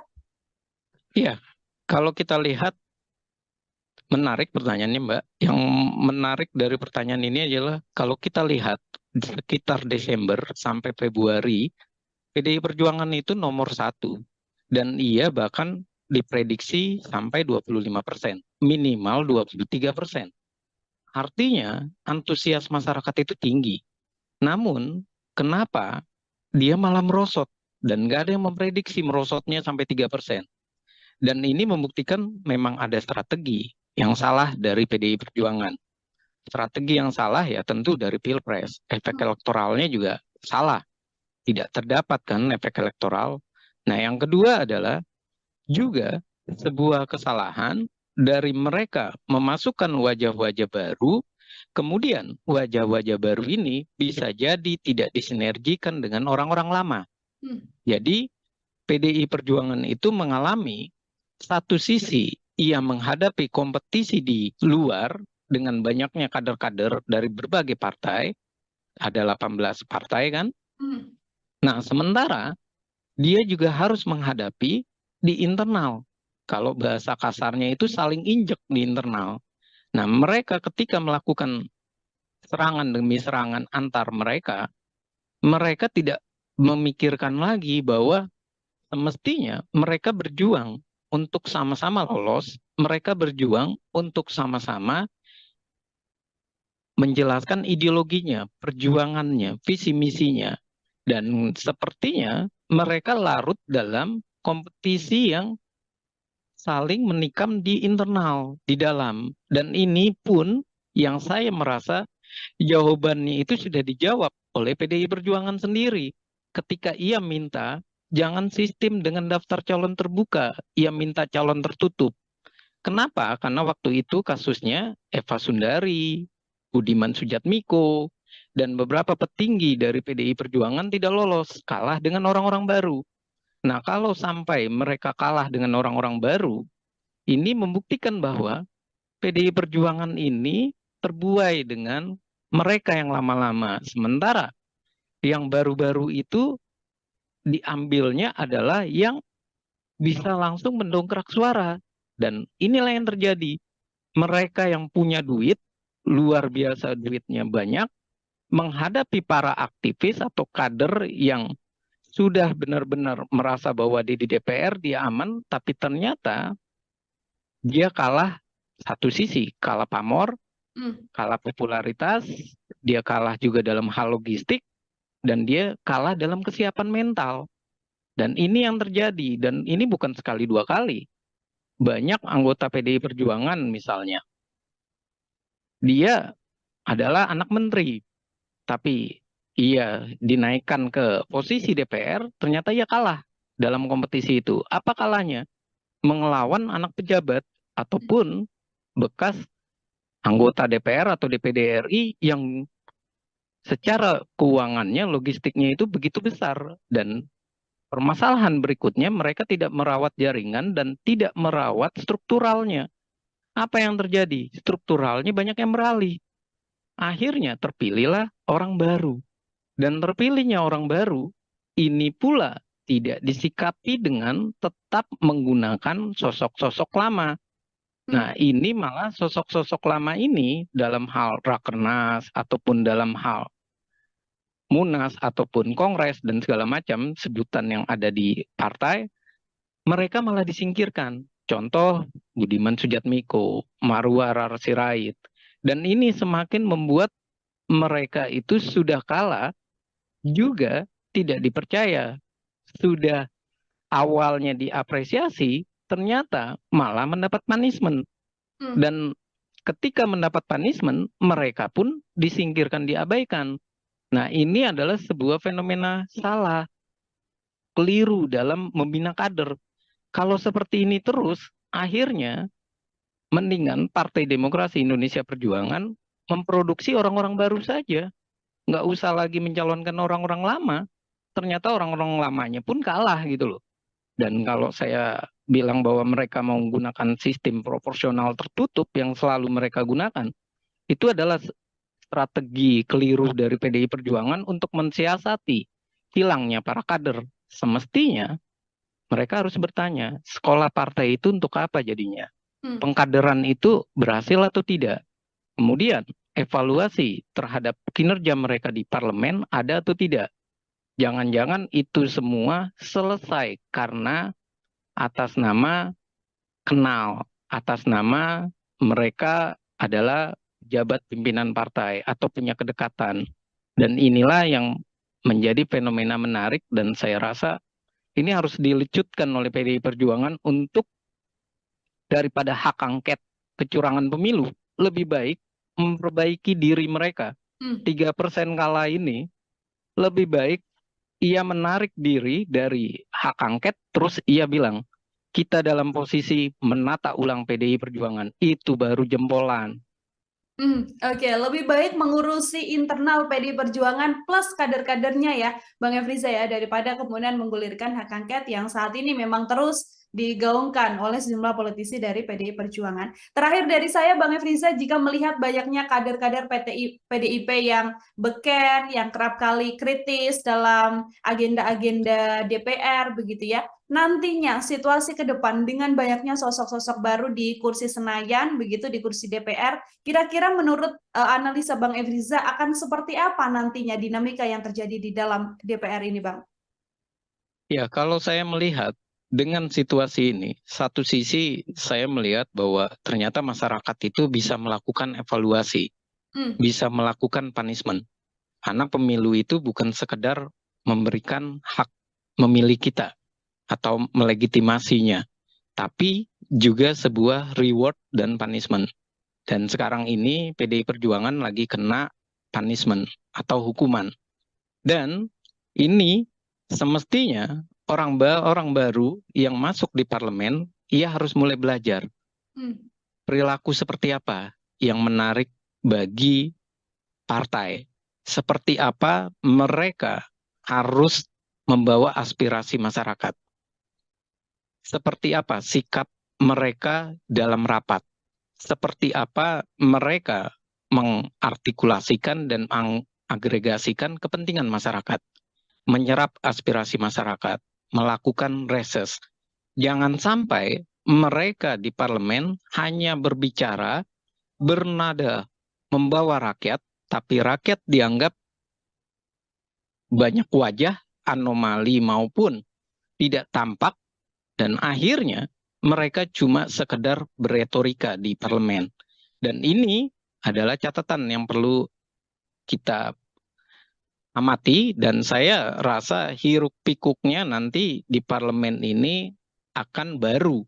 Barunya dalam arti orang-orang lama di PDI Perjuangan yang bisa, yang sekarang ada di PDI Perjuangan, yang menandatangani hak angket misalnya, ini menjadi pertanyaan gitu loh. Hak angket ini mau lanjut atau tidak karena wajahnya sudah berganti. Dan ini pun tentunya akan menjadi hal yang lucu ketika mereka berbicara kecurangan dan segala macam, sementara mereka orang baru. Mereka harus adaptasi. Dan ketika mereka harus adaptasi, kita jadi bertanya kembali, adaptasinya mereka langsung belajar sambil berjalan, atau jangan-jangan mereka sudah lancar. Kalau sudah lancar, menjadi pertanyaan lagi, apakah mereka benar-benar merupakan caleg-caleg yang merepresentasi masyarakat atau merepresentasi partai semata. Kalau merepresentasi partai semata, otomatis mereka hanya menjadi petugas partai, petugas praksi yang nantinya tidak akan jauh beda isinya ataupun dalam proses RUU atau naskah akademik dan rancangan undang-undang pasti semuanya itu berada di DPP. 9 ketua umum itulah yang akan nanti bersuara lebih banyak atau 9 sekjen. Dan anggota dewan tugasnya cuma apa? Tugasnya cuma mengikuti arahan dari partai atau dari fraksi. Kalau seperti itu, apa yang terjadi? Yang terjadi jelas bahwa mereka tidak tampak jelas perjuangan mereka sebagai wakil rakyat. Akhirnya DPR kita nantinya ke depan kalau ini terjadi hanya warung obrolan di Gedung Senayan. Lalu ketika mereka menjadi warung obrolan, keputusan itu ada di mana? Keputusan di belakang layar, di belakang meja, di belakang rumah-rumah makan ataupun di kedai-kedai tempat pertemuan 9 partai politik ataupun ketua umum atau via Telegram misalnya atau via WA yang hubungannya lagi-lagi mungkin saja ada di Tengku Umar, mungkin saja ada di tempat gedungnya Gerindra, gedung Nasdem, dan seperti itu terus. Artinya wajah parlemen kita adalah wajah yang cuma berebut kursi tanpa kejelasan menyampaikan aspirasi, memperjuangkan keinginan masyarakat. Pembuktiannya apa? Petahana keok di berbagai daerah. Dan pembuktiannya apa? Suara partai semakin merosot. Peringkat pertama 16% itu adalah sebuah tamparan memalukan. Karena 16% ini menunjukkan bahwa kita semuanya adalah partai gurem. Partai yang semuanya bisa dinegosiasi oleh pemerintah. Partai yang tidak bisa berkata bahwa mereka kuat. Tapi ini membuktikan bahwa mereka tidak punya party ID. Masyarakat tidak punya identitas ideologi kepartaian. Mereka tidak punya program partai yang jelas, kecuali hanya narasi petugas partai. Dan itu adalah kesalahan fatal kita dalam menghadapi pemilu. Karena PDI pernah 33% dan sempat naik tinggi di eranya Pak Jokowi, kemudian ngedrop di eranya Ganjar. Dan saya rasa PDI Perjuangan kalau mau memilih oposisi, ia harus benar-benar menyekolahkan partai-partainya dengan benar dan baik. Jangan sampai suara mereka adalah suara yang bertentangan dengan masyarakat. Hasilnya di mana? Di pemilihan umum terjadi punishment kembali. Oke, baik. Terima kasih banyak Bang Efriza, Bangat Politik dari Citra Institute Tribuners, menemani obrolan kita hari ini luar biasa sekali dalam program Tribun Sound Focus. Tadi PR besar artinya harus diselesaikan atau harus dipatuhi begitu ya oleh PDI Perjuangan agar kemudian bisa memperbaiki situasi apa yang terjadi dalam kontestasi di pemilu maupun di Pilpres 2024 yang tampaknya menjadi salah satu pijakan turun begitu bagi PDIP, bukan justru naik setelah kalah dalam berbagai kesempatan. Bang Efriza, terima kasih banyak untuk kesempatannya berbincang bersama dengan saya. Semoga di lain kesempatan kita bisa berbincang dengan obrolan-obrolan lain, Bang Efriza. Ya, terima kasih Mbak Nila, dan mohon maaf kalau ada salah kata, dan terima kasih untuk Tribun News, dan saya mengucapkan selamat berbuka nantinya. Terima kasih Mbak. Program Tribun Sound Focus Tribuners hari ini membersamai Anda kembali bersama dengan saya Nila Irda. Tribuners, nama-nama calon legislatif atau caleg populer dari Partai PDI Perjuangan ini beberapa diprediksi tidak lolos masuk ke kursi Senayan. Sejumlah kader PDIP tersebut merupakan elit partai yang juga sangat populer karena kerap kali warawiri dan menghiasi media tanah air. Belum lagi beberapa di antaranya juga merupakan petahana dari anggota DPR RI yang saat ini masih duduk di kursi wakil rakyat di Senayan, Jakarta Pusat. Lalu sebenarnya apa yang membuat banyaknya caleg PDIP populer ini keok dari nama-nama baru yang kemudian lolos ke Senayan? Saya akan membahasnya. Tribuners, sudah tersambung melalui sambungan Zoom bersama dengan saya. Ada pengamat politik dari Citra Institute, ada Bang Efriza. Bang Efriza, selamat datang. Terima kasih sudah bergabung, Bang Efriza. Ya, terima kasih atas undangannya untuk Mbak Nila, dan terima kasih untuk Tribun News. Baik, terima kasih juga Bang Efriza menyempatkan waktunya berbincang bersama dengan saya. Kita diskusi hari ini terkait bagaimana banyak calon legislatif dari PDI Perjuangan yang cukup populer, ini nama-nama yang cukup beken, sering warawiri di layar kaca begitu ya Bang ya, tapi ternyata justru dalam kontestasi pemilihan kursi Senayan ini tidak lolos di periode yang sekarang. Saya ingin minta pengantar terlebih dahulu dari Bang Efriza. Iya, melihat fenomena saat ini, jelas Mbak, ada hal yang menarik. Yang pertama adalah ini membuktikan bahwa caleg-caleg ini bisa dikatakan, kita bisa mengasumsikan awal ia tidak merawat dukungannya atau merawat dari konstituennya. Nah, yang kedua adalah kalau kita melihat fakta-fakta tersebut, bisa saja ini terjadi karena caleg-caleg ini merasa bahwa ia populer, ia akan terpilih kembali, dan ia dengan mudahnya tidak mempersiapkan diri dalam hal kampanye, ataupun ia benar-benar merasa bahwa tim suksesnya maupun struktur partai sudah pasti akan memilih dirinya. Dan berikutnya, ini yang ketiga adalah bisa jadi ini ada hubungannya dengan Pilpres yang menyebabkan mereka tidak terpilih, dan ini juga berkontribusi dalam hal ini ada dua partai yang semakin besar suaranya, yaitu PKB, kedua adalah Golkar, dan yang ketiga adalah PKS. Nah, ini adalah sebuah fenomena yang bisa kita lihat ada hubungannya dengan Pilpres, ada hubungannya dengan bagaimana ia mendapatkan limpahan suara dari mendukung salah satu pasangan calon atau dia dijadikan sebagai cawapres. Dan yang berikutnya juga bisa kita asumsikan bahwa ini semakin memperlihatkan ada masalah dalam pengkaderan PDI Perjuangan ataupun PDI Perjuangan dalam menyiapkan calon-calonnya. Nah, ini menjadi tanda tanya besar, adakah memang partai benar-benar memahami dari kondisi di dalam internalnya? Apakah memang orang itu kalau diajukan kembali akan terpilih atau tidak? Dan ini adalah fakta yang saya rasa ini kesempatan untuk introspeksi bagi PDI Perjuangan, dan ini adalah momen yang pas dengan caleg populernya gagal. Seperti itu Mbak pembukanya. Oke, baik Bang Efriza. Tadi Abang sempat menyinggung faktor Pilpres begitu ya, bisa jadi salah satu penyebab gagalnya caleg-caleg ini. Apakah kemudian ini berkaitan soal perbedaan pilihan dari masyarakat yang memang memilih pasangan untuk Pilpres yang berbeda, lalu senada dengan tidak memilih caleg-caleg dari PDI Perjuangan, atau ini juga berkaitan bagaimana kemudian sosok-sosok populer ini kerap kali muncul ke publik dengan narasi yang juga mengkritisi pemerintahan, menggaungkan soal kecurangan dan lain sebagainya, Bang. Hal-hal apa yang menurut Bang Efriza ini menjadi faktor Pilpres juga berpengaruh? Iya, faktor Pilpres yang tadi saya katakan berpengaruh ini banyak hal ya. Yang pertama, faktor Pilpres ini adalah menguntungkan bagi, contoh saja, bagi Pak Muhaimin Iskandar ketika ia dicalonkan menjadi cawapres, suaranya langsung melejit dan mendapatkan beberapa porsi di daerah-daerah.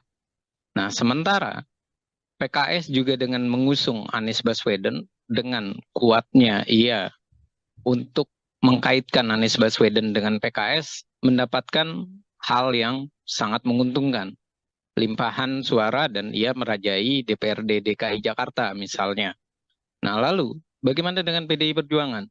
Ini membuktikan yang pertama, asumsi kita adalah Pak Ganjar ini tidak punya efek elektoral ke partai. Dan yang kedua, momen perpisahan Pak Ganjar, momen perpisahannya PDI Perjuangan dengan Pak Joko Widodo, ini semakin membuktikan bahwa masyarakat juga melakukan hal yang sama. ia tidak lagi merasa ia sangat dekat dengan PDI Perjuangan. Artinya, kalau seperti ini, berarti party ID atau ID party, ikatan secara kepartean, secara ideologi, itu dipertanyakan, mendapatkan limpahan suara 19%. Hmm. Dan berikutnya jelas bahwa faktor Ganjar dan Mahfud yang temperamen, yang emosional, ini juga mempengaruhi warga atau masyarakat beralih untuk memilih caleg yang lebih dikenal, lebih dekat, dan tidak mempunyai track record yang marah-marah ataupun yang memberikan sentimen negatif kepada pemerintah. Makanya caleg-caleg populer PDI Perjuangan yang beririsan dengan Pak Joko Widodo, yang dia komplain atau marah dengan Pak Jokowi, malah terlihat ia terlempar. Dan ini adalah suatu fenomena menarik yang bisa dibaca. Mereka ternyata sibuk mengurusi pilpres, tapi ia lupa merawat dukungan. Dan ia juga tidak melihat apakah masyarakat itu memang masih tertarik dengan dirinya, atau jangan-jangan memang masyarakat sudah tidak tertarik dengan perilaku mereka di parlemen yang terlihat lebih emosional, yang terlihat lebih banyak melakukan serangan-serangan kepada Pak Presiden Jokowi. Dan saya juga melihat hasil Perpres ini untuk PDI Perjuangan ini adalah sebuah tanda tanya yang harusnya dievaluasi sama PDI Perjuangan, bukan soal kecurangan pemilu semata ya, Mhm. tapi ia harus mengevaluasi bahwa Ganjar ini adalah ternyata salah pilih PDI Perjuangan. Ganjar suaranya bagus karena ada Pak Jokowi. Dan fenomena Pak Jokowi 2 periode itu melihat atau memperlihatkan keuntungan bagi PDI Perjuangan naik. Sementara dengan mengusung Ganjar, malah PDI Perjuangan kurang Hmm. sekitar 2-3%. Dan ini adalah fenomena yang harus mereka akui bahwa Ganjar itu malah bikin PDI Perjuangan mengalami kemerosotan. Dan faktor ini harus dievaluasi nantinya, bahwa strategi menyerang ala PDI Perjuangan yang dilakukan oleh Ganjar kayak sekarang, jangan nanti 2029 digunakan kembali. Malah yang ada kemerosotan nantinya. Seperti itu, Mbak. Hmm. Oke, jadi efek dari sosok calon presiden dan wakil presiden ini juga rupanya mempengaruhi ya, Bang Efriza ya, untuk kemudian caleg-caleg atau mungkin suara dari PDI Perjuangan sendiri justru turun di kontestasi pemilu 2024 ini. Kalau kita melihat beberapa deretan nama yang kemudian diprediksi akan gagal ke kursi Senayan begitu ya, Bang Efriza, ada nama petahana yang juga cukup beken begitu, sebut saja ada Arteria Dahlan, kemudian ada Masinton Pasaribu yang juga kemudian ini adalah nama-nama yang seringkali mengeluarkan statement-statement berkaitan soal Pilpres. Kalau dari kacamata Bang Efriza, melihat dua sosok ini seperti apa, Bang? Iya, ini artinya membuktikan untuk Pak Masinton misalnya atau Atreya Dahlan, ini membuktikan kinerja mereka di dalam komisi yang mereka ada, itu mereka tidak mendapatkan nilai positif. Hmm. Komentar mereka yang sering kali menjadi polemik, itu malah menyebabkan pemilihnya menjauh. Satu, itu. Yang kedua, saya menduga mereka ini tidak merawat dukungannya. Mereka terlalu yakin, terlalu percaya diri bahwa mereka berhasil, mereka sukses. Dan yang ketiga, bisa jadi mereka ini di daerah-daerah, khususnya DKI ya, kalau untuk Pak Masinton ya misalnya, ini mereka tidak belajar bahwa Anies ternyata kuat di DKI Jakarta. Hmm. PKS pun kuat, dan Ganjar pun juga malah dari sejak awal Ganjar itu sulit untuk masuk wilayah DKI Jakarta. Artinya apa? Artinya mereka semestinya tidak boleh terlalu percaya diri.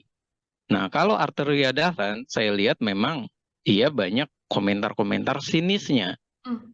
terhadap bagaimana pemerintahan maupun di lembaga-lembaga lainnya. Dan ketika ia melakukan komentar sinis, dan lagi-lagi yang saya ingin garis bawahi, ternyata eranya sekarang adalah era masyarakat yang menunjukkan sifat politik Indonesia. Apa sifat politik Indonesia? Tidak temperamen, tidak caci maki, tidak menghina. Makanya orang-orang figur yang ternyata di parlemen itu temperamen, menghina, malah ia tersingkir.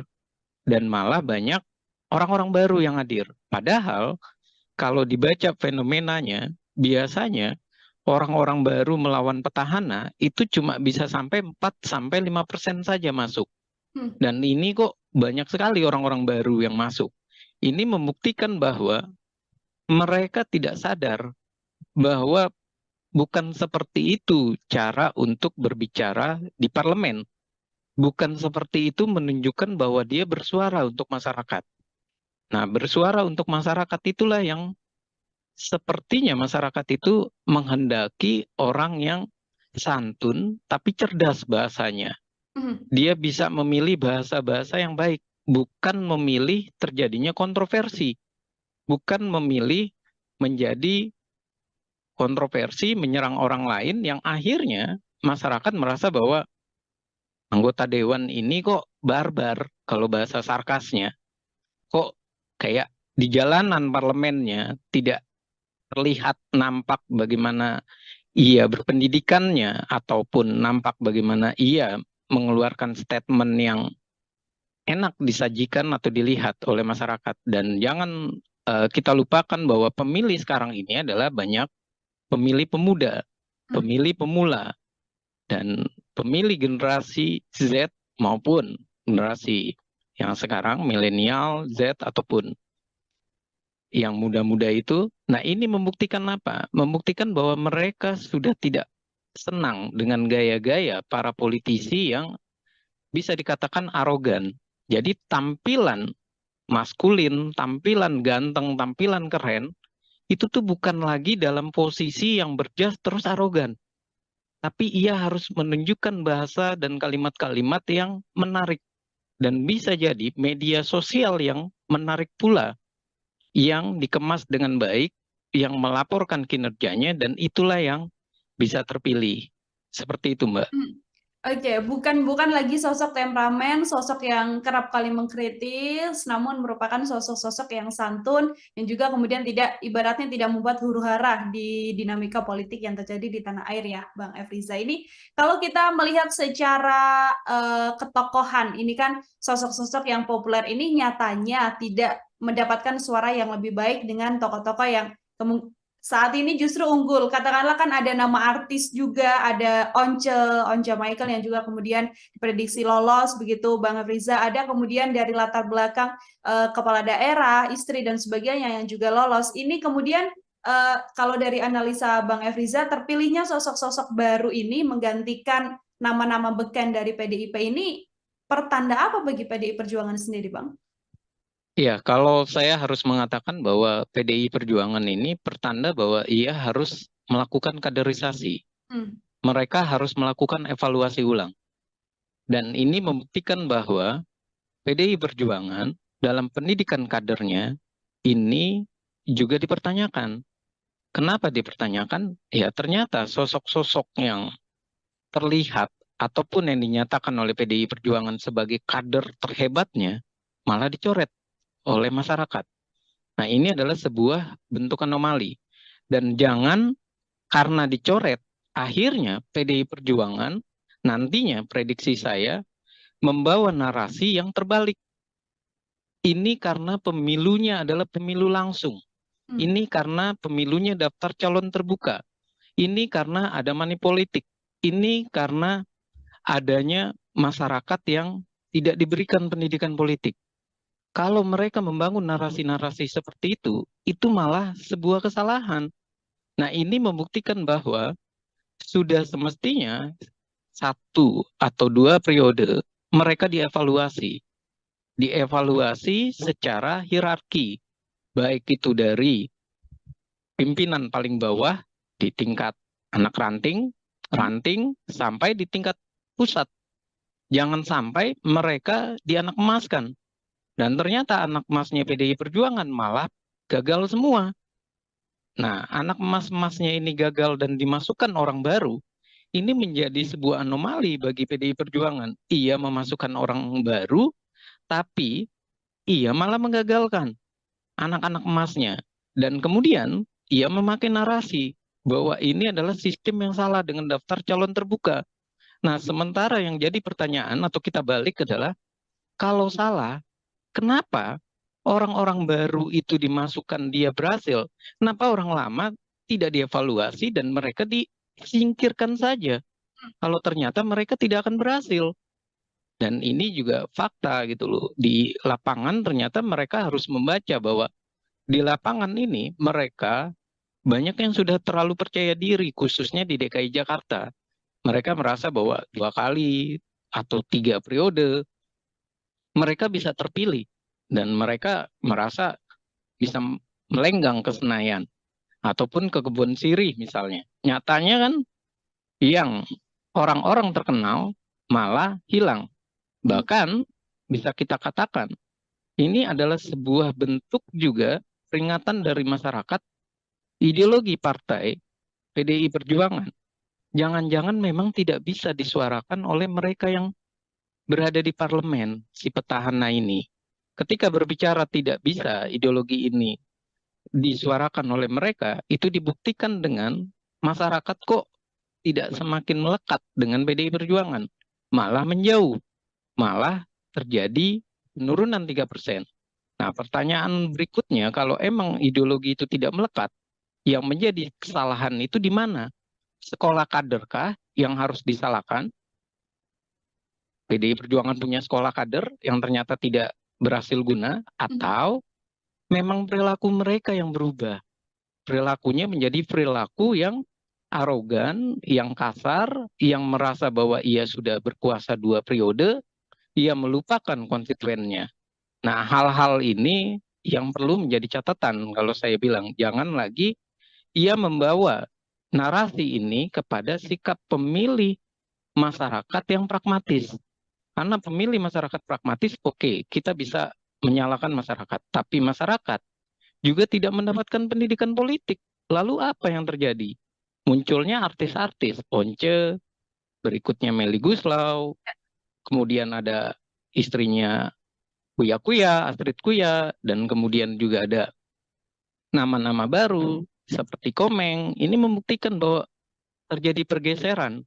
Masyarakat awalnya sempat tidak percaya lagi artis, malah masyarakat kembali ke artis. Ini artinya jangan-jangan politik kita terlalu riuh, tapi isinya tidak menjamin kehidupan masyarakat, tidak menjamin kesejahteraan masyarakat. Akhirnya masyarakat berpikir, daripada memilih para politisi aktivis, lebih baik memilih para artis. Setidak-tidaknya kita bisa nonton sinetron di Senayan yang sinetronnya itu tidak caci maki, tapi sinetronnya bisa jadi lucu seperti Komeng. Oke, ingin melihat gambaran baru artinya ya Bang Efriza ya, bagaimana kemudian parlemen atau dalam setiap agenda rapat tidak hanya diisi dengan kritik-kritik dan juga argumen-argumen yang kemudian menyerang satu dan juga dua pihak, namun kemudian menjadi suguhan yang lebih jenakah dalam tanda kutip begitu untuk mewarnai kontestasi politik di tanah air ini. Bang Efriza tadi sempat disinggung bagaimana PDIP meletakkan nama-nama baru begitu ya. Lalu nama-nama lama yang juga masih ikut dalam pencalekan di 2024 ini. Apakah selain memang gagal membuat strategi di Pilpres, langkah yang dilakukan oleh PDIP ini juga sebuah kegagalan di pemilihan legislatif, Bang Efriza? Iya, kalau kita lihat, menarik pertanyaannya Mbak. Yang menarik dari pertanyaan ini adalah kalau kita lihat sekitar Desember sampai Februari, PDI Perjuangan itu nomor 1. Dan ia bahkan diprediksi sampai 25%, minimal 23%. Artinya antusias masyarakat itu tinggi. Namun kenapa dia malah merosot? Dan nggak ada yang memprediksi merosotnya sampai 3%. Dan ini membuktikan memang ada strategi yang salah dari PDI Perjuangan. strategi yang salah ya tentu dari Pilpres. Efek elektoralnya juga salah. Tidak terdapat kan efek elektoral. Nah, yang kedua adalah juga sebuah kesalahan dari mereka memasukkan wajah-wajah baru, kemudian wajah-wajah baru ini bisa jadi tidak disinergikan dengan orang-orang lama. Jadi PDI Perjuangan itu mengalami satu sisi ia menghadapi kompetisi di luar dengan banyaknya kader-kader dari berbagai partai, ada 18 partai kan. Nah, sementara dia juga harus menghadapi di internal. Kalau bahasa kasarnya itu saling injek di internal.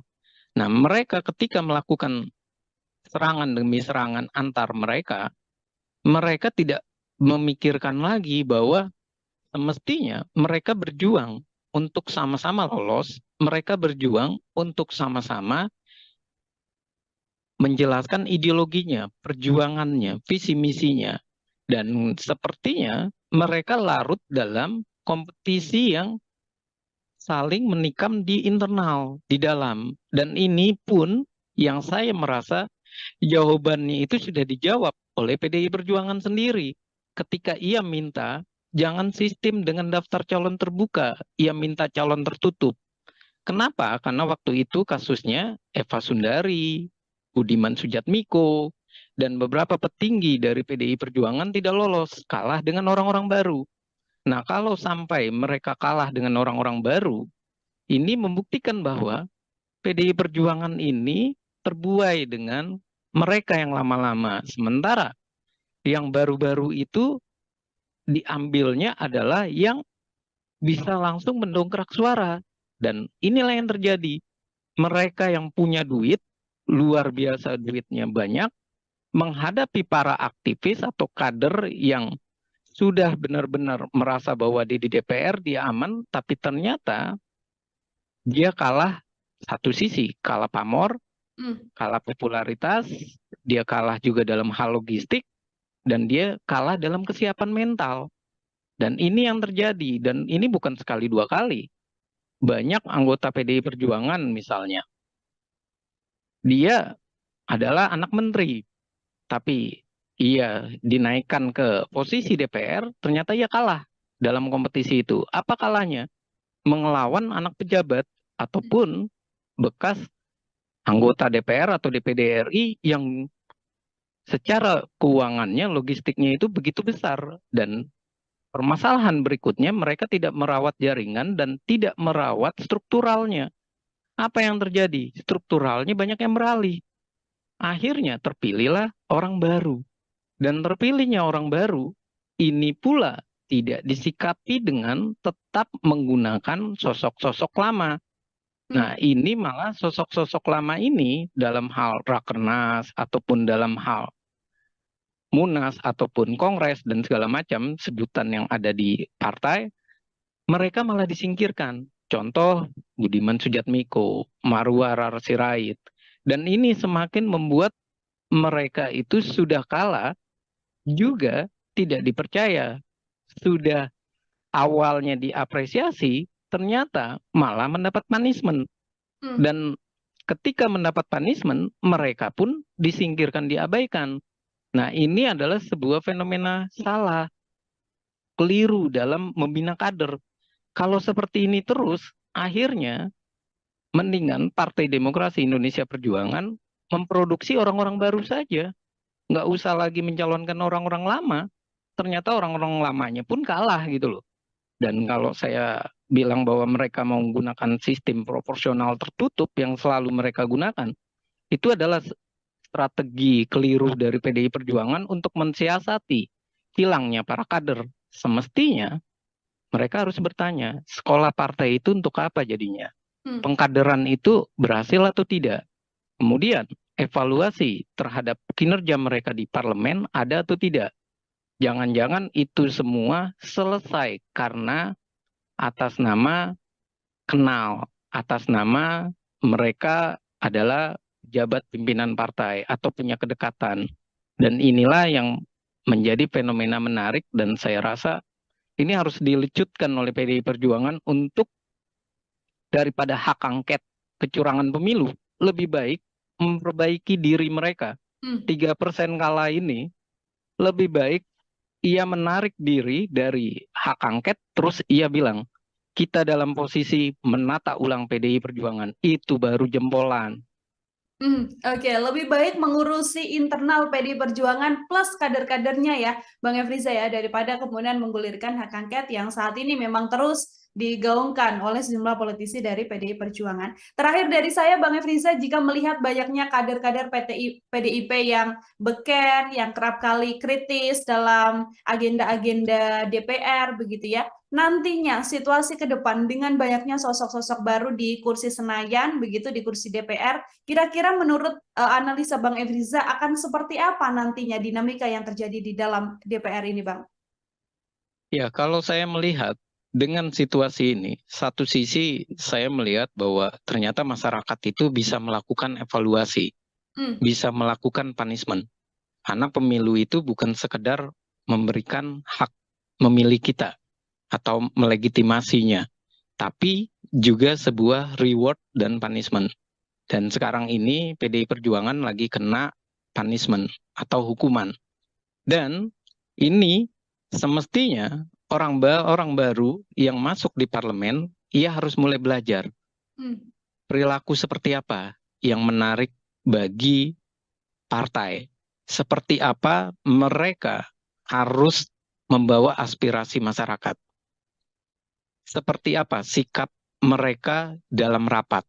Seperti apa mereka mengartikulasikan dan mengagregasikan kepentingan masyarakat, menyerap aspirasi masyarakat, melakukan reses. Jangan sampai mereka di parlemen hanya berbicara, bernada membawa rakyat, tapi rakyat dianggap banyak wajah, anomali maupun tidak tampak, dan akhirnya mereka cuma sekedar beretorika di parlemen. Dan ini adalah catatan yang perlu kita amati, dan saya rasa hiruk pikuknya nanti di parlemen ini akan baru. Barunya dalam arti orang-orang lama di PDI Perjuangan yang bisa, yang sekarang ada di PDI Perjuangan, yang menandatangani hak angket misalnya, ini menjadi pertanyaan gitu loh. Hak angket ini mau lanjut atau tidak karena wajahnya sudah berganti. Dan ini pun tentunya akan menjadi hal yang lucu ketika mereka berbicara kecurangan dan segala macam, sementara mereka orang baru. Mereka harus adaptasi. Dan ketika mereka harus adaptasi, kita jadi bertanya kembali, adaptasinya mereka langsung belajar sambil berjalan, atau jangan-jangan mereka sudah lancar. Kalau sudah lancar, menjadi pertanyaan lagi, apakah mereka benar-benar merupakan caleg-caleg yang merepresentasi masyarakat atau merepresentasi partai semata? Kalau merepresentasi partai semata, otomatis mereka hanya menjadi petugas partai, petugas praksi yang nantinya tidak akan jauh beda isinya ataupun dalam proses RUU atau naskah akademik dan rancangan undang-undang, pasti semuanya itu berada di DPP. 9 ketua umum itulah yang akan nanti bersuara lebih banyak, atau 9 sekjen. Dan anggota dewan tugasnya cuma apa? Tugasnya cuma mengikuti arahan dari partai atau dari fraksi. Kalau seperti itu, apa yang terjadi? Yang terjadi jelas bahwa mereka tidak tampak jelas perjuangan mereka sebagai wakil rakyat. Akhirnya DPR kita nantinya ke depan, kalau ini terjadi, hanya warung obrolan di gedung Senayan. Lalu ketika mereka menjadi warung obrolan, keputusan itu ada di mana? Keputusan di belakang layar, di belakang meja, di belakang rumah-rumah makan ataupun di kedai-kedai tempat pertemuan 9 partai politik, ataupun ketua umum, atau via Telegram misalnya, atau via WA, yang hubungannya lagi-lagi mungkin saja ada di Tengku Umar, mungkin saja ada di tempat gedungnya Gerindra, gedung Nasdem, dan seperti itu terus. Artinya wajah parlemen kita adalah wajah yang cuma berebut kursi tanpa kejelasan menyampaikan aspirasi, memperjuangkan keinginan masyarakat. Pembuktiannya apa? Petahana keok di berbagai daerah. Dan pembuktiannya apa? Suara partai semakin merosot. peringkat pertama 16%, itu adalah sebuah tamparan memalukan. Karena 16% ini menunjukkan bahwa kita semuanya adalah partai gurem. Partai yang semuanya bisa dinegosiasi oleh pemerintah. Partai yang tidak bisa berkata bahwa mereka kuat. Tapi ini membuktikan bahwa mereka tidak punya party ID. Masyarakat tidak punya identitas ideologi kepartaian. Mereka tidak punya program partai yang jelas, kecuali hanya narasi petugas partai.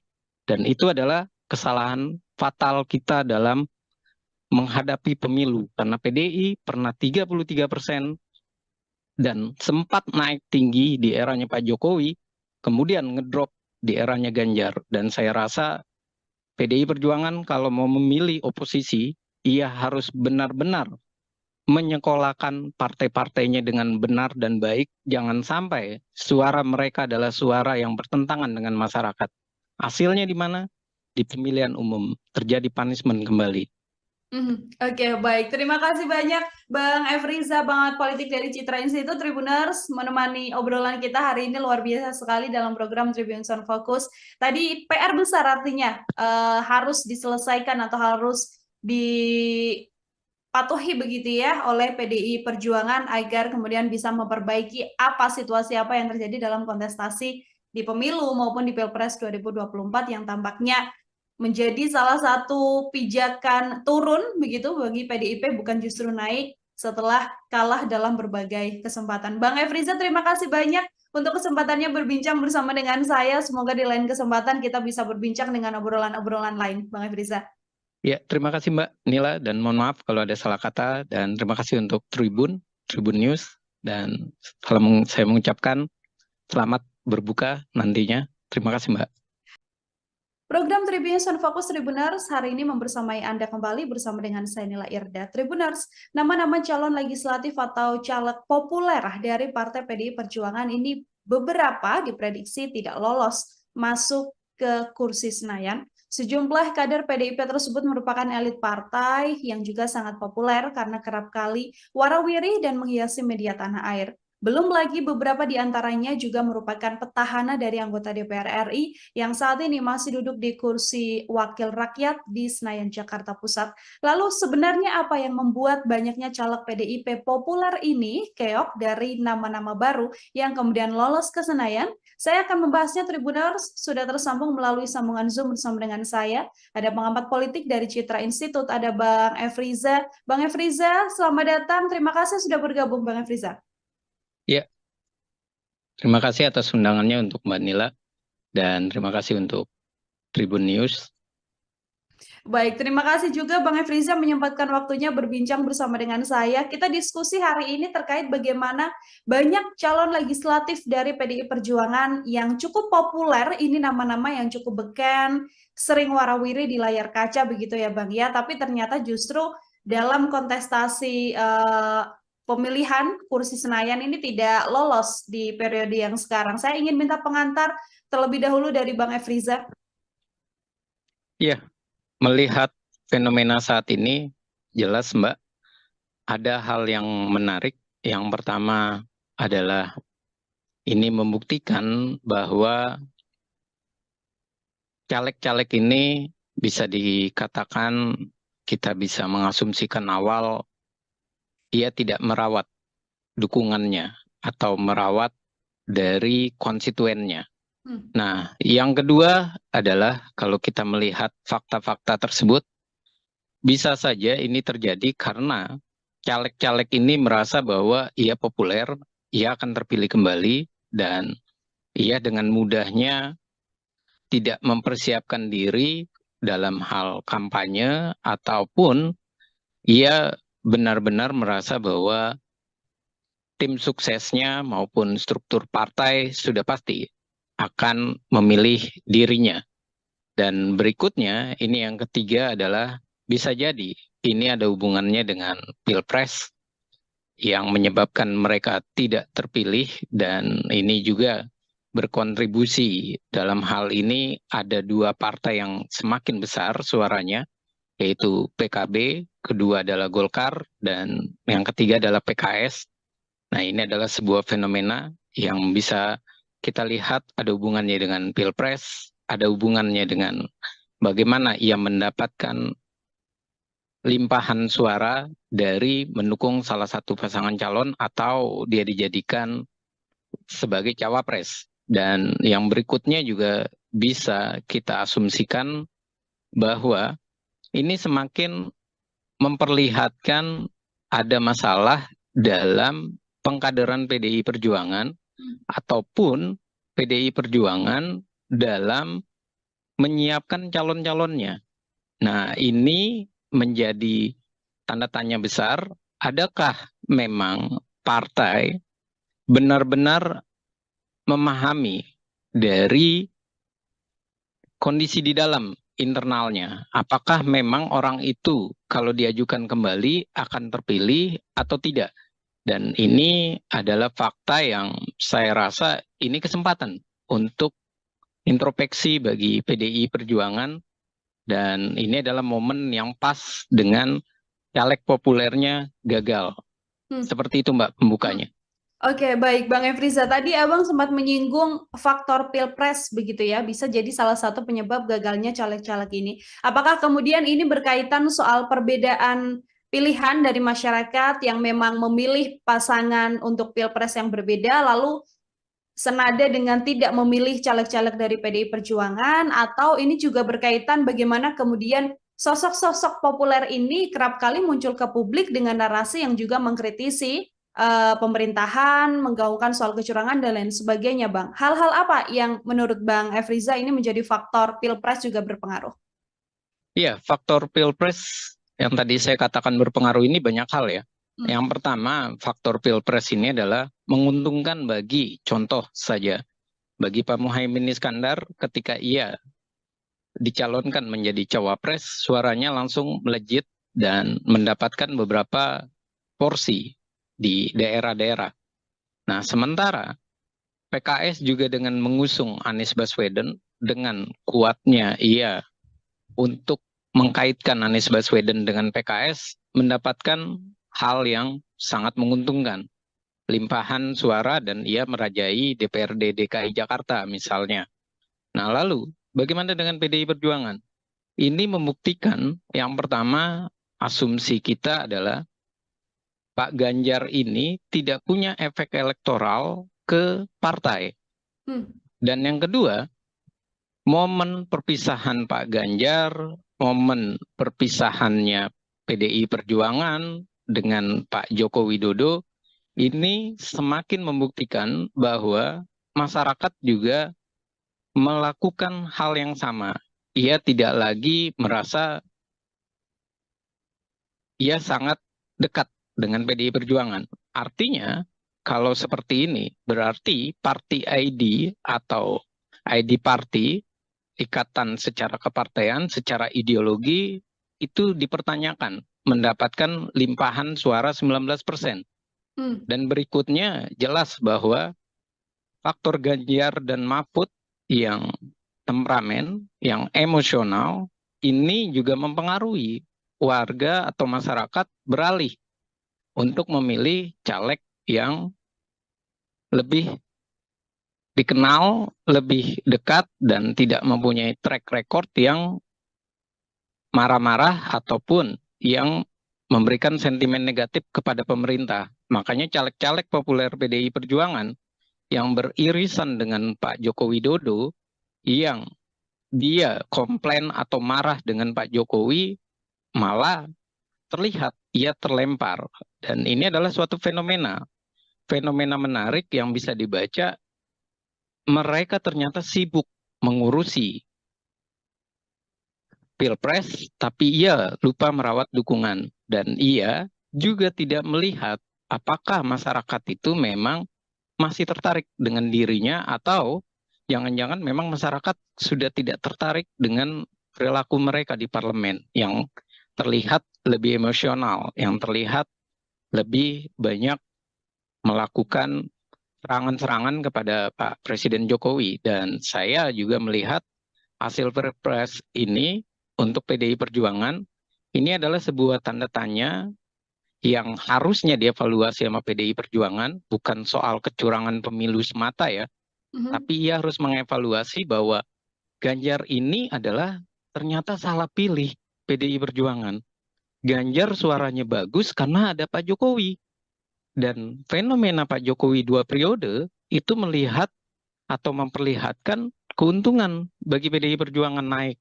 Sementara dengan mengusung Ganjar, malah PDI Perjuangan kurang Hmm. sekitar 2-3%. Dan ini adalah fenomena yang harus mereka akui bahwa Ganjar itu malah bikin PDI Perjuangan mengalami kemerosotan. Dan faktor ini harus dievaluasi nantinya bahwa strategi menyerang ala PDI Perjuangan yang dilakukan oleh Ganjar kayak sekarang, jangan nanti 2029 digunakan kembali.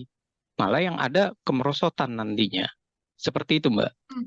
Oke, jadi efek dari sosok calon presiden dan wakil presiden ini juga rupanya mempengaruhi ya, Bang Efriza ya, untuk kemudian caleg-caleg atau mungkin suara dari PDI Perjuangan sendiri justru turun di kontestasi pemilu 2024 ini. Kalau kita melihat beberapa deretan nama yang kemudian diprediksi akan gagal ke kursi Senayan begitu ya, Bang Efriza, ada nama petahana yang juga cukup beken begitu, sebut saja ada Arteria Dahlan, kemudian ada Masinton Pasaribu yang juga kemudian ini adalah nama-nama yang seringkali mengeluarkan statement-statement berkaitan soal Pilpres. Kalau dari kacamata Bang Efriza, melihat dua sosok ini seperti apa, Bang? Iya, ini artinya membuktikan untuk Pak Masinton misalnya atau Atreya Dahlan, ini membuktikan kinerja mereka di dalam komisi yang mereka ada, itu mereka tidak mendapatkan nilai positif. Hmm. Komentar mereka yang sering kali menjadi polemik itu malah menyebabkan pemilihnya menjauh. Satu itu. Yang kedua, saya menduga mereka ini tidak merawat dukungannya. Mereka terlalu yakin, terlalu percaya diri bahwa mereka berhasil, mereka sukses.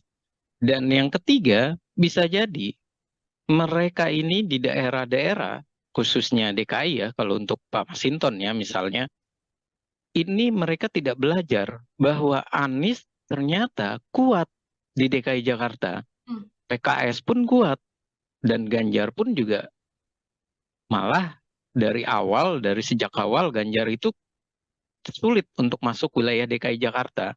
Artinya apa? Artinya mereka semestinya tidak boleh terlalu percaya diri. Nah, kalau Arteria Dahlan, saya lihat memang ia banyak komentar-komentar sinisnya Hmm. terhadap bagaimana pemerintahan maupun di lembaga-lembaga lainnya. Dan ketika ia melakukan komentar sinis, dan lagi-lagi yang saya ingin garis bawahi, ternyata eranya sekarang adalah era masyarakat yang menunjukkan sifat politik Indonesia. Apa sifat politik Indonesia? Tidak temperamen, tidak caci maki, tidak menghina. Makanya orang-orang figur yang ternyata di parlemen itu temperamen, menghina, malah ia tersingkir. Dan malah banyak orang-orang baru yang hadir. Padahal kalau dibaca fenomenanya, biasanya orang-orang baru melawan petahana itu cuma bisa sampai 4-5% saja masuk. Hmm. Dan ini kok banyak sekali orang-orang baru yang masuk. Ini membuktikan bahwa mereka tidak sadar bahwa bukan seperti itu cara untuk berbicara di parlemen. Bukan seperti itu menunjukkan bahwa dia bersuara untuk masyarakat. Nah, bersuara untuk masyarakat itulah yang sepertinya masyarakat itu menghendaki orang yang santun tapi cerdas bahasanya. Hmm. Dia bisa memilih bahasa-bahasa yang baik, bukan memilih terjadinya kontroversi, bukan memilih menjadi kontroversi menyerang orang lain yang akhirnya masyarakat merasa bahwa anggota dewan ini kok barbar kalau bahasa sarkasnya. Kok kayak di jalanan parlemennya tidak terlihat nampak bagaimana ia berpendidikannya ataupun nampak bagaimana ia mengeluarkan statement yang enak disajikan atau dilihat oleh masyarakat. Dan jangan kita lupakan bahwa pemilih sekarang ini adalah banyak pemilih pemuda, Hmm. pemilih pemula. Dan pemilih generasi Z maupun generasi yang sekarang milenial, Z ataupun yang muda-muda itu. Nah, ini membuktikan apa? Membuktikan bahwa mereka sudah tidak senang dengan gaya-gaya para politisi yang bisa dikatakan arogan. Jadi tampilan maskulin, tampilan ganteng, tampilan keren, itu tuh bukan lagi dalam posisi yang berjas terus arogan. Tapi ia harus menunjukkan bahasa dan kalimat-kalimat yang menarik. Dan bisa jadi media sosial yang menarik pula, yang dikemas dengan baik, yang melaporkan kinerjanya, dan itulah yang bisa terpilih. Seperti itu, Mbak. Oke, bukan lagi sosok temperamen, sosok yang kerap kali mengkritis, namun merupakan sosok-sosok yang santun yang juga kemudian tidak ibaratnya tidak membuat huru-hara di dinamika politik yang terjadi di tanah air ya, Bang Efriza. Ini kalau kita melihat secara ketokohan, ini kan sosok-sosok yang populer ini nyatanya tidak mendapatkan suara yang lebih baik dengan tokoh-tokoh yang saat ini justru unggul. Katakanlah kan ada nama artis juga, ada Once Michael yang juga kemudian diprediksi lolos begitu, Bang Riza. Ada kemudian dari latar belakang kepala daerah, istri dan sebagainya yang juga lolos. Ini kemudian kalau dari analisa Bang Efriza, terpilihnya sosok-sosok baru ini menggantikan nama-nama beken dari PDIP ini pertanda apa bagi PDI Perjuangan sendiri, Bang? Ya, kalau saya harus mengatakan bahwa PDI Perjuangan ini pertanda bahwa ia harus melakukan kaderisasi. Mereka harus melakukan evaluasi ulang. Dan ini membuktikan bahwa PDI Perjuangan dalam pendidikan kadernya ini juga dipertanyakan. Kenapa dipertanyakan? Ya, ternyata sosok-sosok yang terlihat ataupun yang dinyatakan oleh PDI Perjuangan sebagai kader terhebatnya malah dicoret oleh masyarakat. Nah, ini adalah sebuah bentuk anomali. Dan jangan karena dicoret, akhirnya PDI Perjuangan nantinya prediksi saya membawa narasi yang terbalik. Ini karena pemilunya adalah pemilu langsung. Ini karena pemilunya daftar calon terbuka. Ini karena ada money politik. Ini karena adanya masyarakat yang tidak diberikan pendidikan politik. Kalau mereka membangun narasi-narasi seperti itu malah sebuah kesalahan. Nah, ini membuktikan bahwa sudah semestinya 1 atau 2 periode mereka dievaluasi. Dievaluasi secara hierarki, baik itu dari pimpinan paling bawah di tingkat anak ranting, sampai di tingkat pusat.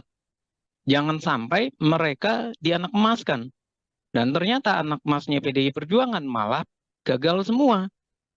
Nah, anak emas-emasnya ini gagal dan dimasukkan orang baru, ini menjadi sebuah anomali bagi PDI Perjuangan. Ia memasukkan orang baru, tapi ia malah menggagalkan anak-anak emasnya.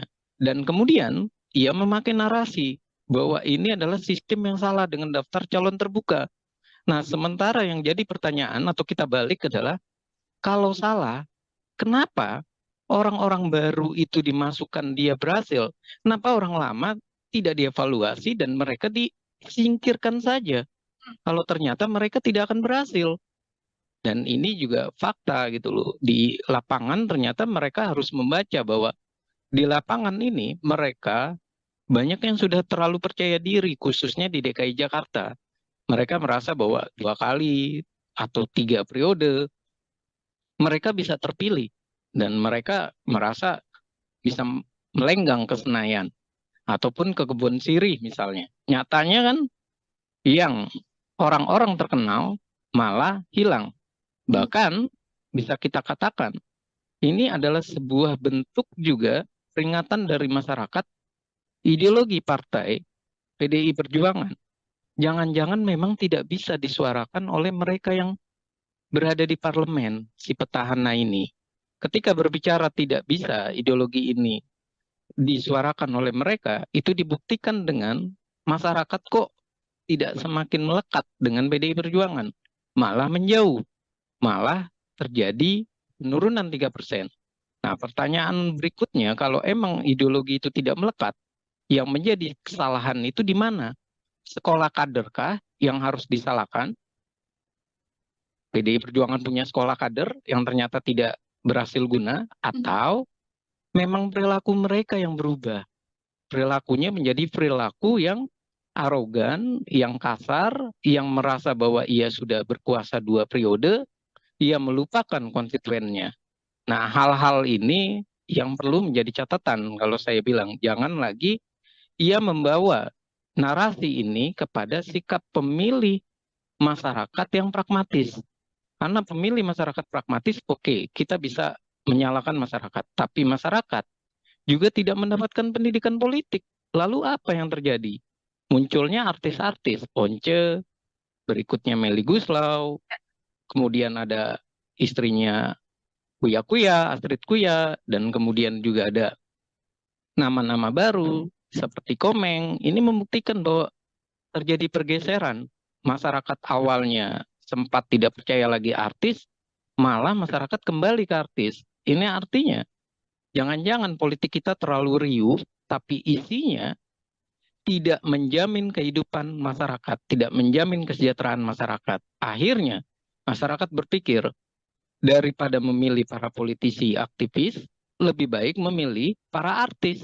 Setidak-tidaknya kita bisa nonton sinetron di Senayan yang sinetronnya itu tidak caci maki, tapi sinetronnya bisa jadi lucu seperti Komeng. Oke, ingin melihat gambaran baru artinya ya, Bang Efriza ya, bagaimana kemudian parlemen atau dalam setiap agenda rapat tidak hanya diisi dengan kritik-kritik dan juga argumen-argumen yang kemudian menyerang satu dan juga dua pihak, namun kemudian menjadi suguhan yang lebih jenakah dalam tanda kutip begitu untuk mewarnai kontestasi politik di tanah air ini. Bang Efriza tadi sempat disinggung bagaimana PDIP meletakkan nama-nama baru begitu ya. Lalu nama-nama lama yang juga masih ikut dalam pencalekan di 2024 ini. Apakah selain memang gagal membuat strategi di Pilpres, langkah yang dilakukan oleh PDIP ini juga sebuah kegagalan di pemilihan legislatif, Bang Efriza? Iya, kalau kita lihat, menarik pertanyaannya, Mbak. Yang menarik dari pertanyaan ini adalah kalau kita lihat sekitar Desember sampai Februari, PDI Perjuangan itu nomor 1.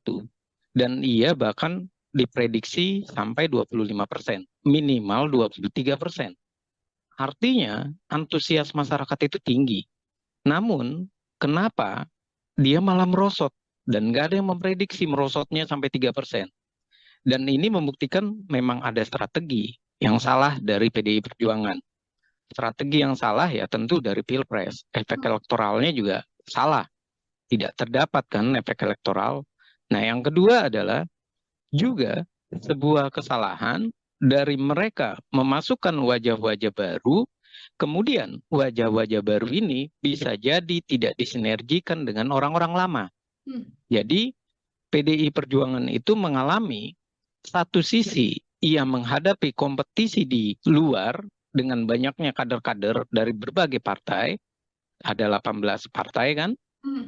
Nah, sementara dia juga harus menghadapi di internal.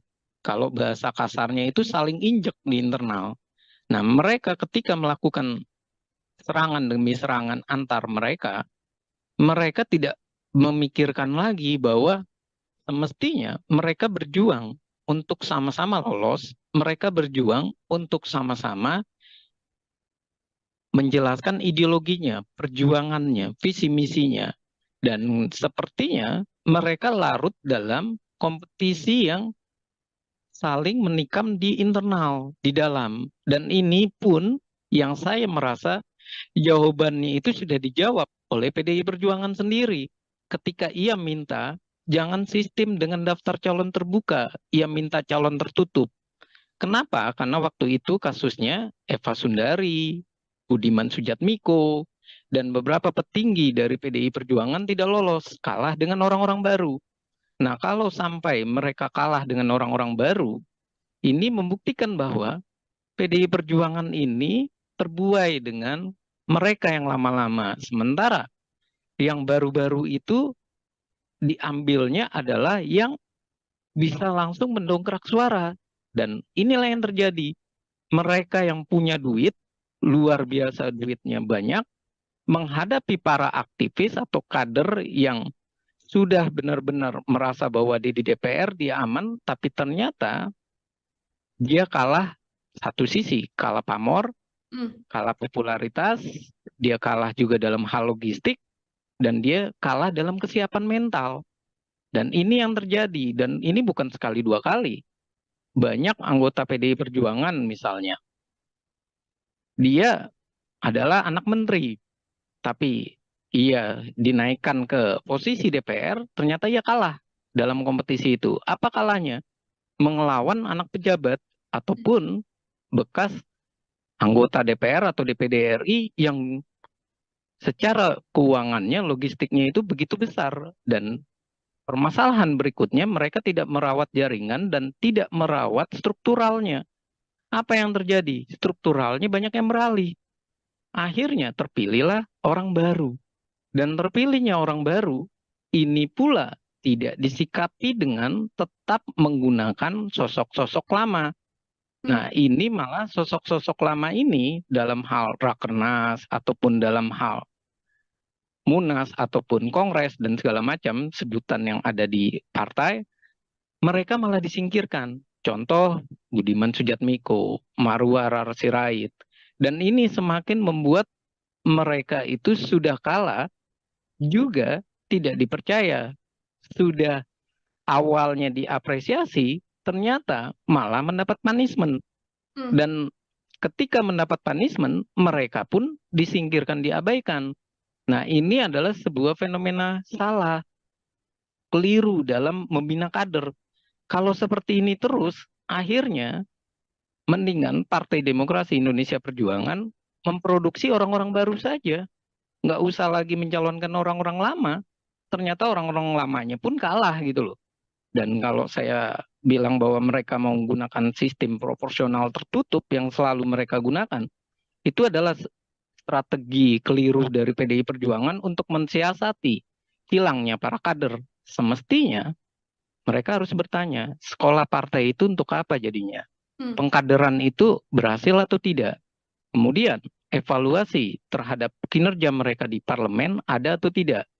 Jangan-jangan itu semua selesai karena atas nama kenal, atas nama mereka adalah jabat pimpinan partai atau punya kedekatan.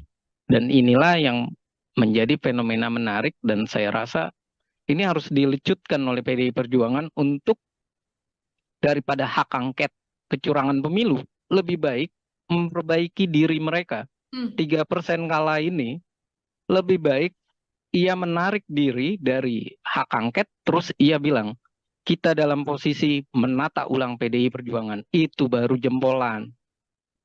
Oke, lebih baik mengurusi internal PDI Perjuangan plus kader-kadernya ya, Bang Efriza ya, daripada kemudian menggulirkan hak angket yang saat ini memang terus digaungkan oleh sejumlah politisi dari PDI Perjuangan. Terakhir dari saya, Bang Efriza, jika melihat banyaknya kader-kader PDIP yang beken, yang kerap kali kritis dalam agenda-agenda DPR, begitu ya, nantinya situasi ke depan dengan banyaknya sosok-sosok baru di kursi Senayan, begitu di kursi DPR, kira-kira menurut analisa Bang Efriza akan seperti apa nantinya dinamika yang terjadi di dalam DPR ini, Bang? Ya, kalau saya melihat dengan situasi ini, satu sisi saya melihat bahwa ternyata masyarakat itu bisa melakukan evaluasi, Hmm. bisa melakukan punishment.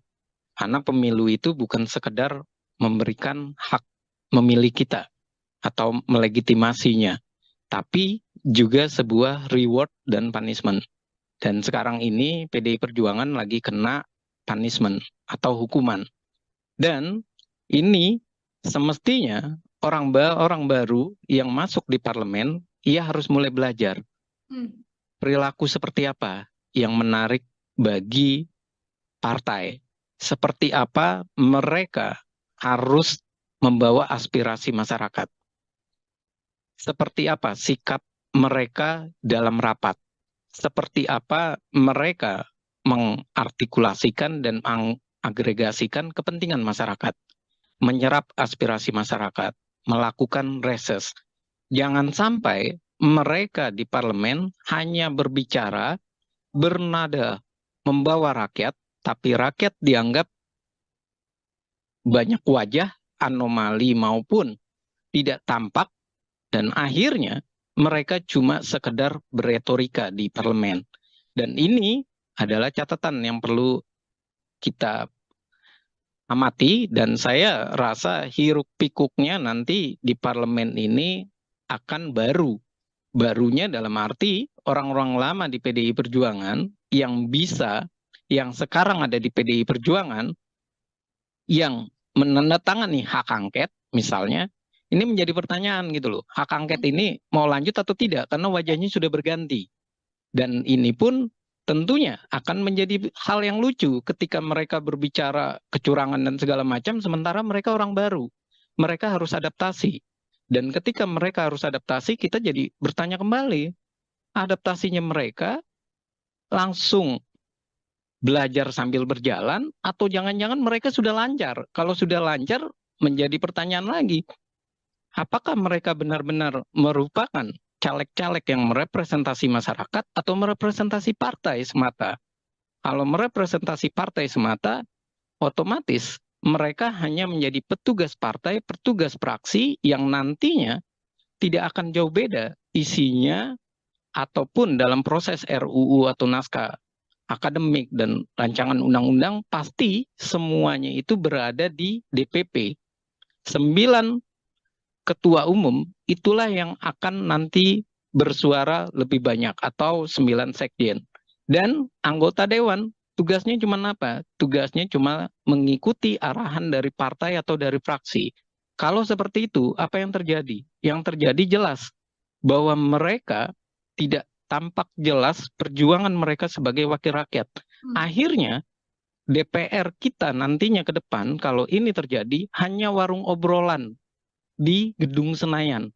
Lalu ketika mereka menjadi warung obrolan, keputusan itu ada di mana? Keputusan di belakang layar, di belakang meja, di belakang rumah-rumah makan ataupun di kedai-kedai tempat pertemuan 9 partai politik, ataupun ketua umum, atau via Telegram misalnya, atau via WA, yang hubungannya lagi-lagi mungkin saja ada di Tengku Umar, mungkin saja ada di tempat gedungnya Gerindra, gedung Nasdem, dan seperti itu terus. Artinya wajah parlemen kita adalah wajah yang cuma berebut kursi tanpa kejelasan menyampaikan aspirasi, memperjuangkan keinginan masyarakat. Pembuktiannya apa? Petahana keok di berbagai daerah. Dan pembuktiannya apa? Suara partai semakin merosot.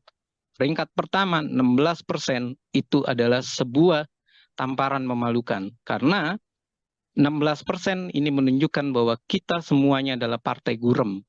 Partai yang semuanya bisa dinegosiasi oleh pemerintah. Partai yang tidak bisa berkata bahwa mereka kuat. Tapi ini membuktikan bahwa mereka tidak punya party ID. Masyarakat tidak punya identitas ideologi kepartaian. Mereka tidak punya program partai yang jelas, kecuali hanya narasi petugas partai. Dan itu adalah kesalahan fatal kita dalam menghadapi pemilu. Karena PDI pernah 33% dan sempat naik tinggi di eranya Pak Jokowi, kemudian ngedrop di eranya Ganjar. Dan saya rasa PDI Perjuangan kalau mau memilih oposisi, ia harus benar-benar menyekolahkan partai-partainya dengan benar dan baik. Jangan sampai suara mereka adalah suara yang bertentangan dengan masyarakat. Hasilnya di mana? Di pemilihan umum terjadi punishment kembali. Oke, baik. Terima kasih banyak Bang Efriza, pengamat politik dari Citra Institute Tribuners, menemani obrolan kita hari ini. Luar biasa sekali dalam program Tribun Sound Focus. Tadi PR besar artinya harus diselesaikan atau harus dipatuhi begitu ya oleh PDI Perjuangan agar kemudian bisa memperbaiki situasi apa yang terjadi dalam kontestasi di pemilu maupun di Pilpres 2024 yang tampaknya menjadi salah satu pijakan turun begitu bagi PDIP, bukan justru naik setelah kalah dalam berbagai kesempatan. Bang Efriza, terima kasih banyak untuk kesempatannya berbincang bersama dengan saya. Semoga di lain kesempatan kita bisa berbincang dengan obrolan-obrolan lain, Bang Efriza. Ya, terima kasih Mbak Nila, dan mohon maaf kalau ada salah kata, dan terima kasih untuk Tribun News, dan saya mengucapkan selamat berbuka nantinya Terima kasih, Mbak.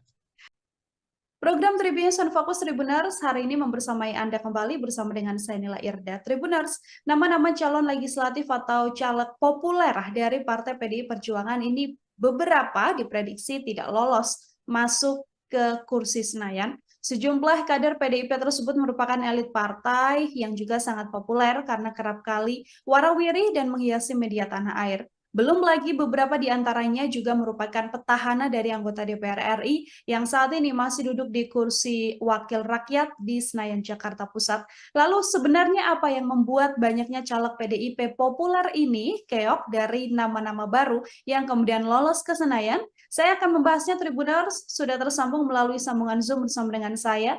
Ada pengamat politik dari Citra Institute, ada Bang Efriza. Bang Efriza, selamat datang. Terima kasih sudah bergabung, Bang Efriza.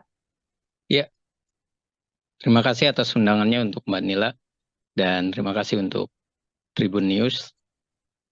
Baik, terima kasih juga Bang Efriza menyempatkan waktunya berbincang bersama dengan saya. Kita diskusi hari ini terkait bagaimana banyak calon legislatif dari PDI Perjuangan yang cukup populer, ini nama-nama yang cukup beken, sering warawiri di layar kaca begitu ya Bang ya, tapi ternyata justru dalam kontestasi pemilihan kursi Senayan ini tidak lolos di periode yang sekarang. Saya ingin minta pengantar terlebih dahulu dari Bang Efriza. Ya, melihat fenomena saat ini, jelas Mbak, ada hal yang menarik. Yang pertama adalah ini membuktikan bahwa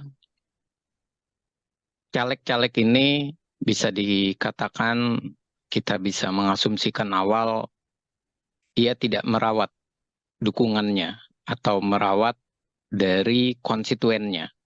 Nah, yang kedua adalah kalau kita melihat fakta-fakta tersebut, bisa saja ini terjadi karena caleg-caleg ini merasa bahwa ia populer, ia akan terpilih kembali, dan ia dengan mudahnya tidak mempersiapkan diri dalam hal kampanye, ataupun ia benar-benar merasa bahwa tim suksesnya maupun struktur partai sudah pasti akan memilih dirinya.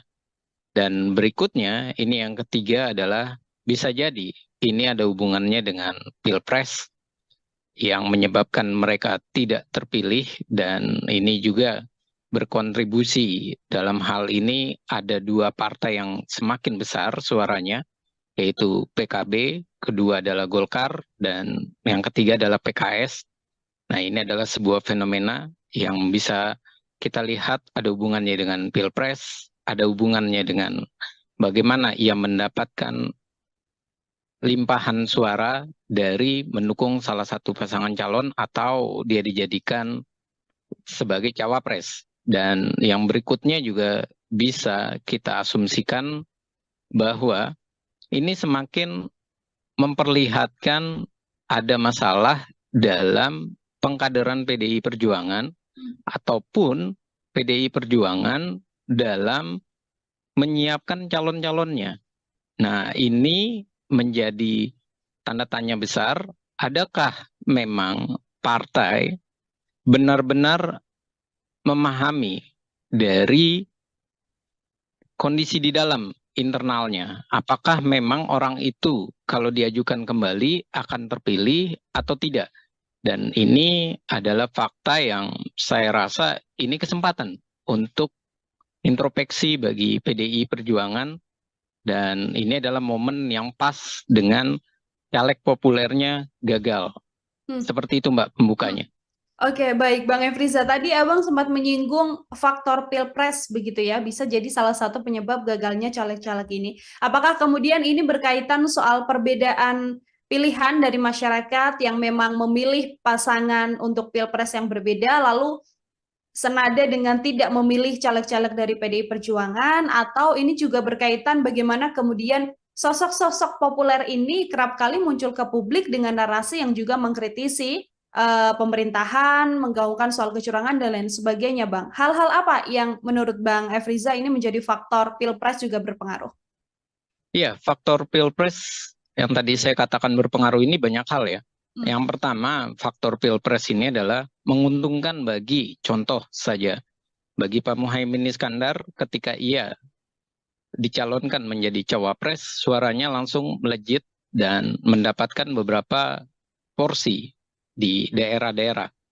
Nah, sementara PKS juga dengan mengusung Anies Baswedan dengan kuatnya ia untuk mengkaitkan Anies Baswedan dengan PKS mendapatkan hal yang sangat menguntungkan. Limpahan suara dan ia merajai DPRD DKI Jakarta misalnya. Nah, lalu bagaimana dengan PDI Perjuangan? Ini membuktikan yang pertama asumsi kita adalah Pak Ganjar ini tidak punya efek elektoral ke partai. Dan yang kedua, momen perpisahan Pak Ganjar, momen perpisahannya PDI Perjuangan dengan Pak Joko Widodo ini semakin membuktikan bahwa masyarakat juga melakukan hal yang sama. Ia tidak lagi merasa ia sangat dekat dengan PDI Perjuangan. Artinya, kalau seperti ini, berarti party ID atau ID party, ikatan secara kepartaian, secara ideologi, itu dipertanyakan, mendapatkan limpahan suara 19%. Dan berikutnya jelas bahwa faktor Ganjar dan Mahfud yang temperamen, yang emosional, ini juga mempengaruhi warga atau masyarakat beralih untuk memilih caleg yang lebih dikenal, lebih dekat, dan tidak mempunyai track record yang marah-marah ataupun yang memberikan sentimen negatif kepada pemerintah. Makanya caleg-caleg populer PDI Perjuangan yang beririsan dengan Pak Joko Widodo, yang dia komplain atau marah dengan Pak Jokowi, malah terlihat ia terlempar. Dan ini adalah suatu fenomena menarik yang bisa dibaca. Mereka ternyata sibuk mengurusi pilpres, tapi ia lupa merawat dukungan. Dan ia juga tidak melihat apakah masyarakat itu memang masih tertarik dengan dirinya atau jangan-jangan memang masyarakat sudah tidak tertarik dengan perilaku mereka di parlemen yang terlihat lebih emosional, yang terlihat lebih banyak melakukan serangan-serangan kepada Pak Presiden Jokowi. Dan saya juga melihat hasil Perpres ini untuk PDI Perjuangan ini adalah sebuah tanda tanya yang harusnya dievaluasi sama PDI Perjuangan, bukan soal kecurangan pemilu semata ya, tapi ia harus mengevaluasi bahwa Ganjar ini adalah ternyata salah pilih PDI Perjuangan. Ganjar suaranya bagus karena ada Pak Jokowi. Dan fenomena Pak Jokowi 2 periode itu melihat atau memperlihatkan keuntungan bagi PDI Perjuangan naik. Sementara dengan mengusung Ganjar, malah PDI Perjuangan kurang, sekitar 2-3%. Dan ini adalah fenomena yang harus mereka akui bahwa Ganjar itu malah bikin PDI Perjuangan mengalami kemerosotan. Dan faktor ini harus dievaluasi nantinya, bahwa strategi menyerang ala PDI Perjuangan yang dilakukan oleh Ganjar kayak sekarang, jangan nanti 2029 digunakan kembali. Malah yang ada kemerosotan nantinya. Seperti itu, Mbak. Oke, jadi efek dari sosok calon presiden dan wakil presiden ini juga rupanya mempengaruhi ya, Bang Efriza ya, untuk kemudian caleg-caleg atau mungkin suara dari PDI Perjuangan sendiri justru turun di kontestasi pemilu 2024 ini. Kalau kita melihat beberapa deretan nama yang kemudian diprediksi akan gagal ke kursi Senayan begitu ya, Bang Efriza. Ada nama petahana yang juga cukup beken begitu, sebut saja ada Arteria Dahlan, kemudian ada Masinton Pasaribu yang juga kemudian ini adalah nama-nama yang seringkali mengeluarkan statement-statement berkaitan soal pilpres. Kalau dari kacamata Bang Efriza, melihat dua sosok ini seperti apa, Bang? Iya, ini artinya membuktikan untuk Pak Masinton misalnya atau Arteria Dahlan, ini membuktikan kinerja mereka di dalam komisi yang mereka ada, itu mereka tidak mendapatkan nilai positif. Komentar mereka yang sering kali menjadi polemik, itu malah menyebabkan pemilihnya menjauh. Satu itu. Yang kedua, saya menduga mereka ini tidak merawat dukungannya. Mereka terlalu yakin, terlalu percaya diri bahwa mereka berhasil, mereka sukses. Dan yang ketiga, bisa jadi mereka ini di daerah-daerah, khususnya DKI ya, kalau untuk Pak Masinton ya misalnya, ini mereka tidak belajar bahwa Anies ternyata kuat di DKI Jakarta. Hmm. PKS pun kuat, dan Ganjar pun juga malah dari sejak awal Ganjar itu sulit untuk masuk wilayah DKI Jakarta. Artinya apa? Artinya mereka semestinya tidak boleh terlalu percaya diri. Nah, kalau Arteria Dahlan, saya lihat memang ia banyak komentar-komentar sinisnya Hmm. terhadap bagaimana pemerintahan maupun di lembaga-lembaga lainnya. Dan ketika ia melakukan komentar sinis, dan lagi-lagi yang saya ingin garis bawahi, ternyata eranya sekarang adalah era masyarakat yang menunjukkan sifat politik Indonesia. Apa sifat politik Indonesia? Tidak temperamen, tidak caci maki, tidak menghina. Makanya orang-orang figur yang ternyata di parlemen itu temperamen, menghina, malah ia tersingkir. Dan malah banyak orang-orang baru yang hadir. Padahal kalau dibaca fenomenanya, biasanya orang-orang baru melawan petahana itu cuma bisa sampai 4-5% saja masuk. Hmm. Dan ini kok banyak sekali orang-orang baru yang masuk. Ini membuktikan bahwa mereka tidak sadar bahwa bukan seperti itu cara untuk berbicara di parlemen. Bukan seperti itu menunjukkan bahwa dia bersuara untuk masyarakat. Nah, bersuara untuk masyarakat itulah yang sepertinya masyarakat itu menghendaki orang yang santun tapi cerdas bahasanya. Hmm. Dia bisa memilih bahasa-bahasa yang baik, bukan memilih terjadinya kontroversi, bukan memilih menjadi kontroversi menyerang orang lain yang akhirnya masyarakat merasa bahwa anggota dewan ini kok barbar kalau bahasa sarkasnya, kok kayak di jalanan parlemennya tidak terlihat nampak bagaimana ia berpendidikannya ataupun nampak bagaimana ia mengeluarkan statement yang enak disajikan atau dilihat oleh masyarakat. Dan jangan kita lupakan bahwa pemilih sekarang ini adalah banyak pemilih pemuda, Hmm. pemilih pemula, dan pemilih generasi Z maupun generasi yang sekarang milenial, Z ataupun yang muda-muda itu. Nah, ini membuktikan apa? Membuktikan bahwa mereka sudah tidak senang dengan gaya-gaya para politisi yang bisa dikatakan arogan. Jadi tampilan maskulin, tampilan ganteng, tampilan keren, itu tuh bukan lagi dalam posisi yang berjas terus arogan. Tapi ia harus menunjukkan bahasa dan kalimat-kalimat yang menarik. Dan bisa jadi media sosial yang menarik pula, yang dikemas dengan baik, yang melaporkan kinerjanya, dan itulah yang bisa terpilih. Seperti itu, Mbak. Hmm.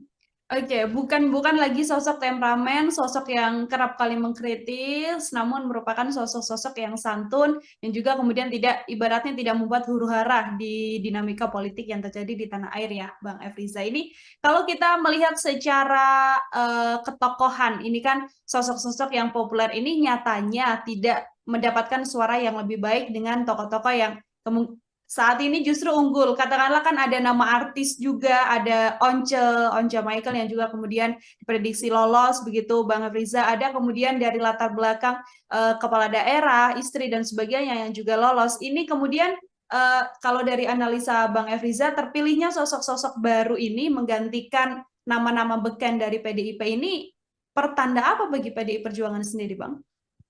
Ya, kalau saya harus mengatakan bahwa PDI Perjuangan ini pertanda bahwa ia harus melakukan kaderisasi. Hmm. Mereka harus melakukan evaluasi ulang. Dan ini membuktikan bahwa PDI Perjuangan dalam pendidikan kadernya ini juga dipertanyakan. Kenapa dipertanyakan? Ya, ternyata sosok-sosok yang terlihat ataupun yang dinyatakan oleh PDI Perjuangan sebagai kader terhebatnya malah dicoret oleh masyarakat. Nah, ini adalah sebuah bentuk anomali. Dan jangan karena dicoret, akhirnya PDI Perjuangan nantinya prediksi saya membawa narasi yang terbalik. Ini karena pemilunya adalah pemilu langsung. Ini karena pemilunya daftar calon terbuka. Ini karena ada money politik. Ini karena adanya masyarakat yang tidak diberikan pendidikan politik. Kalau mereka membangun narasi-narasi seperti itu malah sebuah kesalahan. Nah, ini membuktikan bahwa sudah semestinya 1 atau 2 periode mereka dievaluasi secara hierarki, baik itu dari pimpinan paling bawah di tingkat anak ranting, sampai di tingkat pusat. Jangan sampai mereka dianak emaskan. Dan ternyata anak emasnya PDI Perjuangan malah gagal semua.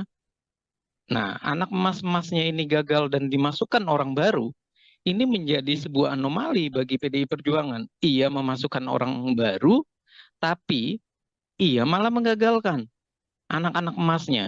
Dan kemudian ia memakai narasi bahwa ini adalah sistem yang salah dengan daftar calon terbuka. Nah, sementara yang jadi pertanyaan atau kita balik adalah, kalau salah, kenapa orang-orang baru itu dimasukkan dia berhasil? Kenapa orang lama tidak dievaluasi dan mereka disingkirkan saja? Kalau ternyata mereka tidak akan berhasil. Dan ini juga fakta gitu loh. Di lapangan ternyata mereka harus membaca bahwa di lapangan ini mereka banyak yang sudah terlalu percaya diri, khususnya di DKI Jakarta. Mereka merasa bahwa 2 kali atau 3 periode mereka bisa terpilih dan mereka merasa bisa melenggang ke Senayan ataupun ke Kebun Sirih misalnya. Nyatanya kan yang orang-orang terkenal malah hilang. Bahkan bisa kita katakan ini adalah sebuah bentuk juga peringatan dari masyarakat, ideologi partai PDI Perjuangan. Jangan-jangan memang tidak bisa disuarakan oleh mereka yang berada di parlemen, si petahana ini. Ketika berbicara tidak bisa ideologi ini disuarakan oleh mereka, itu dibuktikan dengan masyarakat kok tidak semakin melekat dengan PDI Perjuangan. Malah menjauh, malah terjadi penurunan 3%. Nah, pertanyaan berikutnya, kalau emang ideologi itu tidak melekat, yang menjadi kesalahan itu di mana? Sekolah kaderkah yang harus disalahkan? PDI Perjuangan punya sekolah kader yang ternyata tidak berhasil guna, atau memang perilaku mereka yang berubah? Perilakunya menjadi perilaku yang arogan, yang kasar, yang merasa bahwa ia sudah berkuasa 2 periode, ia melupakan konstituennya. Nah, hal-hal ini yang perlu menjadi catatan kalau saya bilang, jangan lagi ia membawa narasi ini kepada sikap pemilih masyarakat yang pragmatis. Karena pemilih masyarakat pragmatis, oke, kita bisa menyalahkan masyarakat. Tapi masyarakat juga tidak mendapatkan pendidikan politik. Lalu apa yang terjadi? Munculnya artis-artis, Once, berikutnya Melly Guslau, kemudian ada istrinya Kuya Kuya, Astrid Kuya, dan kemudian juga ada nama-nama baru seperti Komeng. Ini membuktikan bahwa terjadi pergeseran. Masyarakat awalnya sempat tidak percaya lagi artis, malah masyarakat kembali ke artis. Ini artinya jangan-jangan politik kita terlalu riuh, tapi isinya tidak menjamin kehidupan masyarakat, tidak menjamin kesejahteraan masyarakat. Akhirnya masyarakat berpikir, daripada memilih para politisi aktivis, lebih baik memilih para artis. Setidak-tidaknya kita bisa nonton sinetron di Senayan yang sinetronnya itu tidak caci maki, tapi sinetronnya bisa jadi lucu seperti Komeng. Oke, ingin melihat gambaran baru artinya ya Bang Efriza ya, bagaimana kemudian parlemen atau dalam setiap agenda rapat tidak hanya diisi dengan kritik-kritik dan juga argumen-argumen yang kemudian menyerang satu dan juga dua pihak, namun kemudian menjadi suguhan yang lebih jenakah dalam tanda kutip begitu untuk mewarnai kontestasi politik di tanah air ini. Bang Efriza tadi sempat disinggung bagaimana PDIP meletakkan nama-nama baru begitu ya. Lalu nama-nama lama yang juga masih ikut dalam pencalekan di 2024 ini. Apakah selain memang gagal membuat strategi di Pilpres, langkah yang dilakukan oleh PDIP ini juga sebuah kegagalan di pemilihan legislatif, Bang Efriza? Iya, kalau kita lihat, menarik pertanyaannya, Mbak. Yang menarik dari pertanyaan ini adalah kalau kita lihat sekitar Desember sampai Februari, PDI Perjuangan itu nomor 1. Dan ia bahkan diprediksi sampai 25%, minimal 23%. Artinya antusias masyarakat itu tinggi. Namun, kenapa dia malah merosot? Dan nggak ada yang memprediksi merosotnya sampai 3%. Dan ini membuktikan memang ada strategi yang salah dari PDI Perjuangan. Strategi yang salah ya tentu dari Pilpres. Efek elektoralnya juga salah. Tidak terdapat kan efek elektoral. Nah, yang kedua adalah juga sebuah kesalahan dari mereka memasukkan wajah-wajah baru, kemudian wajah-wajah baru ini bisa jadi tidak disinergikan dengan orang-orang lama. Jadi PDI Perjuangan itu mengalami satu sisi ia menghadapi kompetisi di luar dengan banyaknya kader-kader dari berbagai partai, ada 18 partai kan. Nah, sementara dia juga harus menghadapi di internal. Kalau bahasa kasarnya itu saling injek di internal. Nah, mereka ketika melakukan serangan demi serangan antar mereka, mereka tidak memikirkan lagi bahwa semestinya mereka berjuang untuk sama-sama lolos, mereka berjuang untuk sama-sama menjelaskan ideologinya, perjuangannya, visi misinya. Dan sepertinya mereka larut dalam kompetisi yang saling menikam di internal, di dalam. Dan ini pun yang saya merasa jawabannya itu sudah dijawab oleh PDI Perjuangan sendiri. Ketika ia minta jangan sistem dengan daftar calon terbuka, ia minta calon tertutup. Kenapa? Karena waktu itu kasusnya Eva Sundari, Budiman Sujatmiko, dan beberapa petinggi dari PDI Perjuangan tidak lolos, kalah dengan orang-orang baru. Nah, kalau sampai mereka kalah dengan orang-orang baru, ini membuktikan bahwa PDI Perjuangan ini terbuai dengan mereka yang lama-lama. Sementara yang baru-baru itu diambilnya adalah yang bisa langsung mendongkrak suara. Dan inilah yang terjadi. Mereka yang punya duit, luar biasa duitnya banyak, menghadapi para aktivis atau kader yang sudah benar-benar merasa bahwa di DPR dia aman, tapi ternyata dia kalah satu sisi, kalah pamor, kalah popularitas, dia kalah juga dalam hal logistik, dan dia kalah dalam kesiapan mental. Dan ini yang terjadi, dan ini bukan sekali dua kali. Banyak anggota PDI Perjuangan misalnya, dia adalah anak menteri, tapi ia dinaikkan ke posisi DPR, ternyata ia kalah dalam kompetisi itu. Apa kalahnya? Mengelawan anak pejabat ataupun bekas anggota DPR atau DPD RI yang secara keuangannya, logistiknya itu begitu besar. Dan permasalahan berikutnya, mereka tidak merawat jaringan dan tidak merawat strukturalnya. Apa yang terjadi? Strukturalnya banyak yang beralih. Akhirnya terpilihlah orang baru. Dan terpilihnya orang baru, ini pula tidak disikapi dengan tetap menggunakan sosok-sosok lama. Nah, ini malah sosok-sosok lama ini dalam hal rakernas ataupun dalam hal Munas ataupun Kongres dan segala macam sebutan yang ada di partai, mereka malah disingkirkan. Contoh Budiman Sujatmiko, Marwar Sirait. Dan ini semakin membuat mereka itu sudah kalah juga tidak dipercaya. Sudah awalnya diapresiasi, ternyata malah mendapat punishment. Dan ketika mendapat punishment, mereka pun disingkirkan, diabaikan. Nah, ini adalah sebuah fenomena salah, keliru dalam membina kader. Kalau seperti ini terus, akhirnya mendingan Partai Demokrasi Indonesia Perjuangan memproduksi orang-orang baru saja, nggak usah lagi mencalonkan orang-orang lama. Ternyata orang-orang lamanya pun kalah gitu loh. Dan kalau saya bilang bahwa mereka mau menggunakan sistem proporsional tertutup yang selalu mereka gunakan, itu adalah strategi keliru dari PDI Perjuangan untuk mensiasati hilangnya para kader. Semestinya mereka harus bertanya, sekolah partai itu untuk apa jadinya? Hmm. Pengkaderan itu berhasil atau tidak?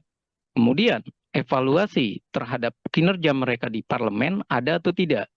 Jangan-jangan itu semua selesai karena atas nama kenal, atas nama mereka adalah jabat pimpinan partai atau punya kedekatan.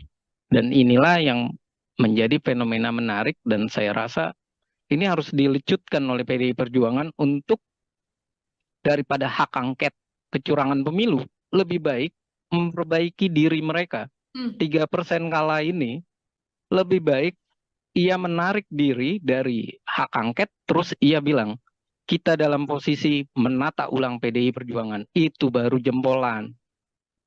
Oke, lebih baik mengurusi internal PDI Perjuangan plus kader-kadernya ya, Bang Efriza ya, daripada kemudian menggulirkan hak angket yang saat ini memang terus digaungkan oleh sejumlah politisi dari PDI Perjuangan. Terakhir dari saya, Bang Efriza, jika melihat banyaknya kader-kader PDIP yang beken, yang kerap kali kritis dalam agenda-agenda DPR, begitu ya, nantinya situasi ke depan dengan banyaknya sosok-sosok baru di kursi Senayan, begitu di kursi DPR, kira-kira menurut analisa Bang Efriza akan seperti apa nantinya dinamika yang terjadi di dalam DPR ini, Bang? Ya, kalau saya melihat dengan situasi ini, satu sisi saya melihat bahwa ternyata masyarakat itu bisa melakukan evaluasi, bisa melakukan punishment. Karena pemilu itu bukan sekedar memberikan hak memilih kita atau melegitimasinya, tapi juga sebuah reward dan punishment. Dan sekarang ini PDI Perjuangan lagi kena punishment atau hukuman. Dan ini semestinya orang baru yang masuk di parlemen, ia harus mulai belajar perilaku seperti apa yang menarik bagi partai. Seperti apa mereka harus membawa aspirasi masyarakat. Seperti apa sikap mereka dalam rapat. Seperti apa mereka mengartikulasikan dan mengagregasikan kepentingan masyarakat. Menyerap aspirasi masyarakat. Melakukan reses. Jangan sampai mereka di parlemen hanya berbicara, bernada, membawa rakyat, tapi rakyat dianggap banyak wajah, anomali maupun tidak tampak, dan akhirnya mereka cuma sekedar beretorika di parlemen. Dan ini adalah catatan yang perlu kita amati, dan saya rasa hiruk pikuknya nanti di parlemen ini akan baru. Barunya dalam arti orang-orang lama di PDI Perjuangan yang bisa, yang sekarang ada di PDI Perjuangan, yang menandatangani hak angket misalnya, ini menjadi pertanyaan gitu loh. Hak angket ini mau lanjut atau tidak karena wajahnya sudah berganti. Dan ini pun tentunya akan menjadi hal yang lucu ketika mereka berbicara kecurangan dan segala macam sementara mereka orang baru. Mereka harus adaptasi.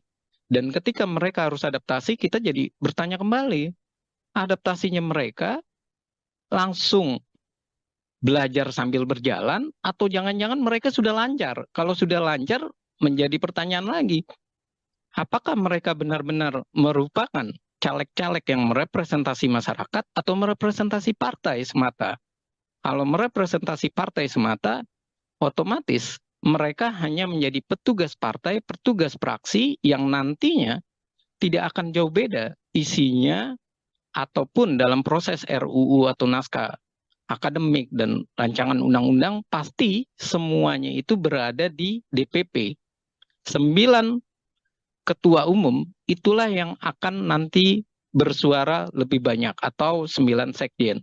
Dan anggota dewan tugasnya cuma apa? Tugasnya cuma mengikuti arahan dari partai atau dari fraksi. Kalau seperti itu, apa yang terjadi? Yang terjadi jelas bahwa mereka tidak tampak jelas perjuangan mereka sebagai wakil rakyat.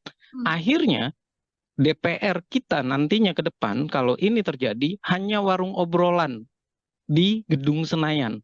Lalu ketika mereka menjadi warung obrolan, keputusan itu ada di mana? Keputusan di belakang layar, di belakang meja, di belakang rumah-rumah makan ataupun di kedai-kedai tempat pertemuan 9 partai politik ataupun ketua umum atau via Telegram misalnya atau via WA yang hubungannya lagi-lagi mungkin saja ada di Tengku Umar, mungkin saja ada di tempat gedungnya Gerindra, gedung Nasdem, dan seperti itu terus. Artinya wajah parlemen kita adalah wajah yang cuma berebut kursi tanpa kejelasan menyampaikan aspirasi, memperjuangkan keinginan masyarakat.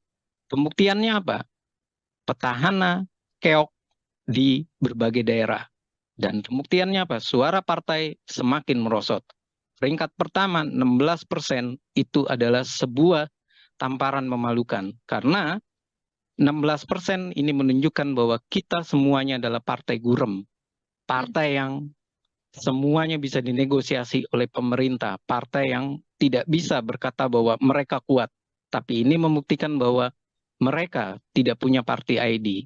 Masyarakat tidak punya identitas ideologi kepartaian. Mereka tidak punya program partai yang jelas, kecuali hanya narasi petugas partai.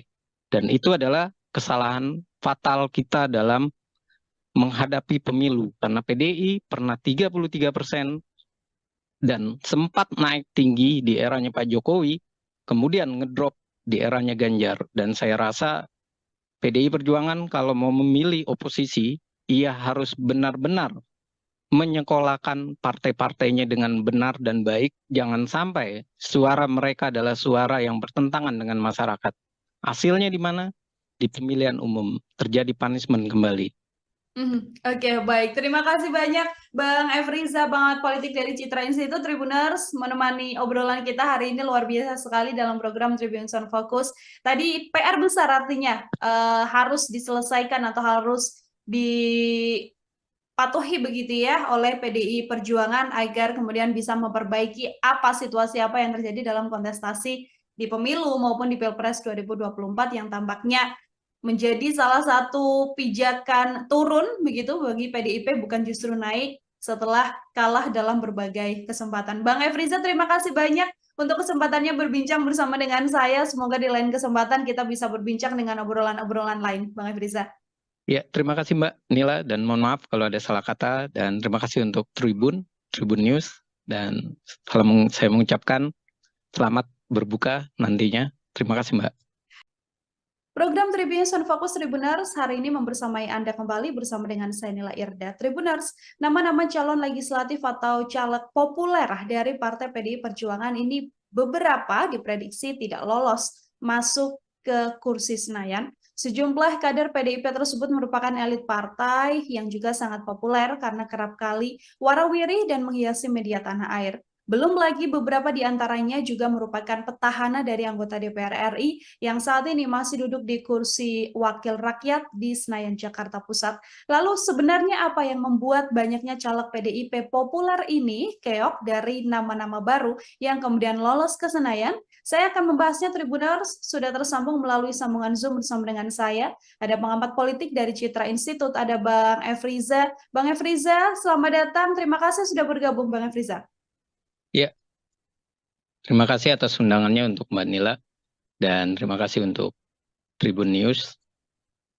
Baik, terima kasih juga Bang Efriza menyempatkan waktunya berbincang bersama dengan saya. Kita diskusi hari ini terkait bagaimana banyak calon legislatif dari PDI Perjuangan yang cukup populer, ini nama-nama yang cukup beken, sering warawiri di layar kaca begitu ya Bang ya, tapi ternyata justru dalam kontestasi pemilihan kursi Senayan ini tidak lolos di periode yang sekarang. Saya ingin minta pengantar terlebih dahulu dari Bang Efriza.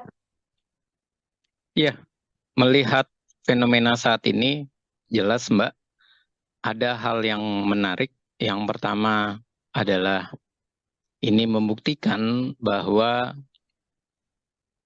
caleg-caleg ini bisa dikatakan, kita bisa mengasumsikan awal, ia tidak merawat dukungannya atau merawat dari konstituennya.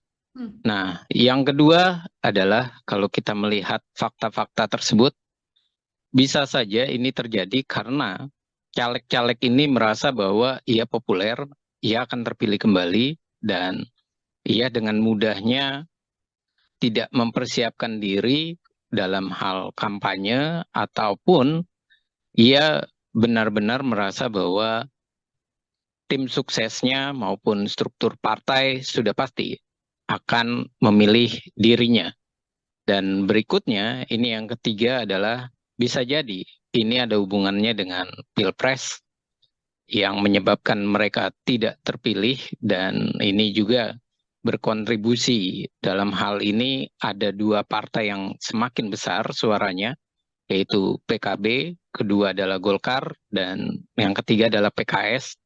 Nah, ini adalah sebuah fenomena yang bisa kita lihat ada hubungannya dengan Pilpres, ada hubungannya dengan bagaimana ia mendapatkan limpahan suara dari mendukung salah satu pasangan calon atau dia dijadikan sebagai cawapres. Dan yang berikutnya juga bisa kita asumsikan bahwa ini semakin memperlihatkan ada masalah dalam pengkaderan PDI Perjuangan ataupun PDI Perjuangan dalam menyiapkan calon-calonnya. Nah, ini menjadi tanda tanya besar, adakah memang partai benar-benar memahami dari kondisi di dalam internalnya? Apakah memang orang itu kalau diajukan kembali akan terpilih atau tidak? Dan ini adalah fakta yang saya rasa ini kesempatan untuk introspeksi bagi PDI Perjuangan, dan ini adalah momen yang pas dengan caleg populernya gagal. Hmm. Seperti itu Mbak pembukanya. Oke, baik Bang Efriza. Tadi Abang sempat menyinggung faktor Pilpres begitu ya, bisa jadi salah satu penyebab gagalnya caleg-caleg ini. Apakah kemudian ini berkaitan soal perbedaan pilihan dari masyarakat yang memang memilih pasangan untuk Pilpres yang berbeda, lalu senada dengan tidak memilih caleg-caleg dari PDI Perjuangan, atau ini juga berkaitan bagaimana kemudian sosok-sosok populer ini kerap kali muncul ke publik dengan narasi yang juga mengkritisi pemerintahan, menggaungkan soal kecurangan dan lain sebagainya, Bang. Hal-hal apa yang menurut Bang Efriza ini menjadi faktor Pilpres juga berpengaruh? Iya, faktor Pilpres yang tadi saya katakan berpengaruh ini banyak hal ya. Yang pertama, faktor Pilpres ini adalah menguntungkan bagi, contoh saja, bagi Pak Muhaimin Iskandar ketika ia dicalonkan menjadi cawapres, suaranya langsung melejit dan mendapatkan beberapa porsi di daerah-daerah. Nah, sementara PKS juga dengan mengusung Anies Baswedan, dengan kuatnya ia untuk mengkaitkan Anies Baswedan dengan PKS, mendapatkan hal yang sangat menguntungkan. Limpahan suara dan ia merajai DPRD DKI Jakarta misalnya. Nah, lalu bagaimana dengan PDI Perjuangan? Ini membuktikan yang pertama, asumsi kita adalah Pak Ganjar ini tidak punya efek elektoral ke partai. Dan yang kedua, momen perpisahan Pak Ganjar, momen perpisahannya PDI Perjuangan dengan Pak Joko Widodo, ini semakin membuktikan bahwa masyarakat juga melakukan hal yang sama. Ia tidak lagi merasa ia sangat dekat dengan PDI Perjuangan. Artinya, kalau seperti ini, berarti party ID atau ID party, ikatan secara kepartaian, secara ideologi, itu dipertanyakan, mendapatkan limpahan suara 19%. Dan berikutnya jelas bahwa faktor Ganjar dan Mahfud yang temperamen, yang emosional, ini juga mempengaruhi warga atau masyarakat beralih untuk memilih caleg yang lebih dikenal, lebih dekat, dan tidak mempunyai track record yang marah-marah ataupun yang memberikan sentimen negatif kepada pemerintah. Makanya caleg-caleg populer PDI Perjuangan yang beririsan dengan Pak Joko Widodo, yang dia komplain atau marah dengan Pak Jokowi, malah terlihat ia terlempar. Dan ini adalah suatu fenomena menarik yang bisa dibaca. Mereka ternyata sibuk mengurusi pilpres, tapi ia lupa merawat dukungan. Dan ia juga tidak melihat apakah masyarakat itu memang masih tertarik dengan dirinya, atau jangan-jangan memang masyarakat sudah tidak tertarik dengan perilaku mereka di parlemen yang terlihat lebih emosional, yang terlihat lebih banyak melakukan serangan-serangan kepada Pak Presiden Jokowi. Dan saya juga melihat hasil Pilpres ini untuk PDI Perjuangan ini adalah sebuah tanda tanya yang harusnya dievaluasi sama PDI Perjuangan, bukan soal kecurangan pemilu semata ya, tapi ia harus mengevaluasi bahwa Ganjar ini adalah ternyata salah pilih PDI Perjuangan. Ganjar suaranya bagus karena ada Pak Jokowi. Dan fenomena Pak Jokowi 2 periode itu melihat atau memperlihatkan keuntungan bagi PDI Perjuangan naik. Sementara dengan mengusung Ganjar, malah PDI Perjuangan kurang, sekitar 2-3%. Dan ini adalah fenomena yang harus mereka akui, bahwa Ganjar itu malah bikin PDI Perjuangan mengalami kemerosotan.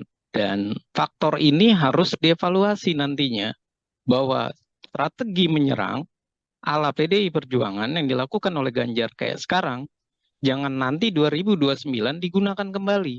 Malah yang ada kemerosotan nantinya. Seperti itu, Mbak.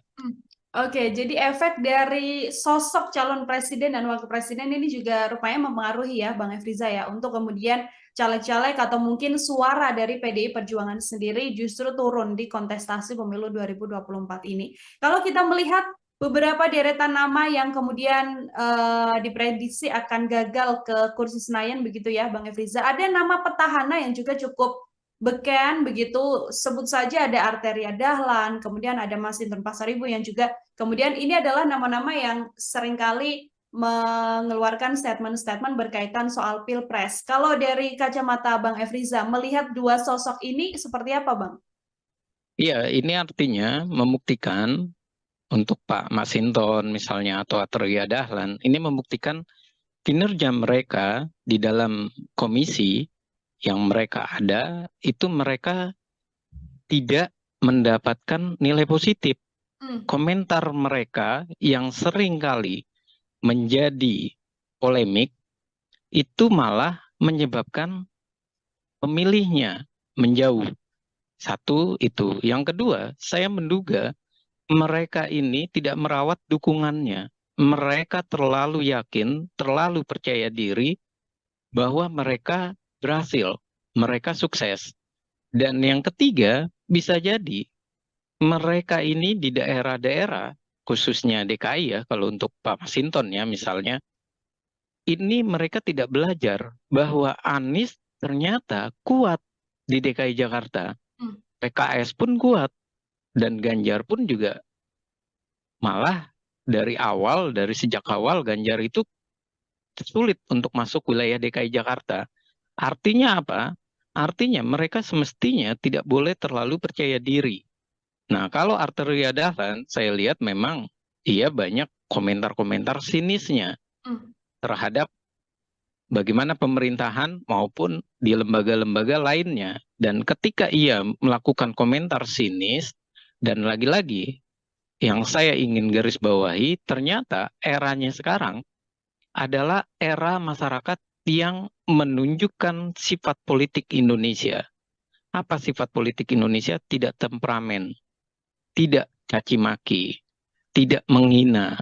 Makanya orang-orang figur yang ternyata di parlemen itu temperamen, menghina, malah ia tersingkir.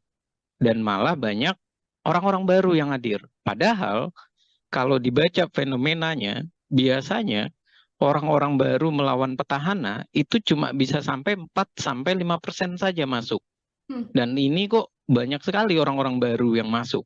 Ini membuktikan bahwa mereka tidak sadar bahwa bukan seperti itu cara untuk berbicara di parlemen. Bukan seperti itu menunjukkan bahwa dia bersuara untuk masyarakat.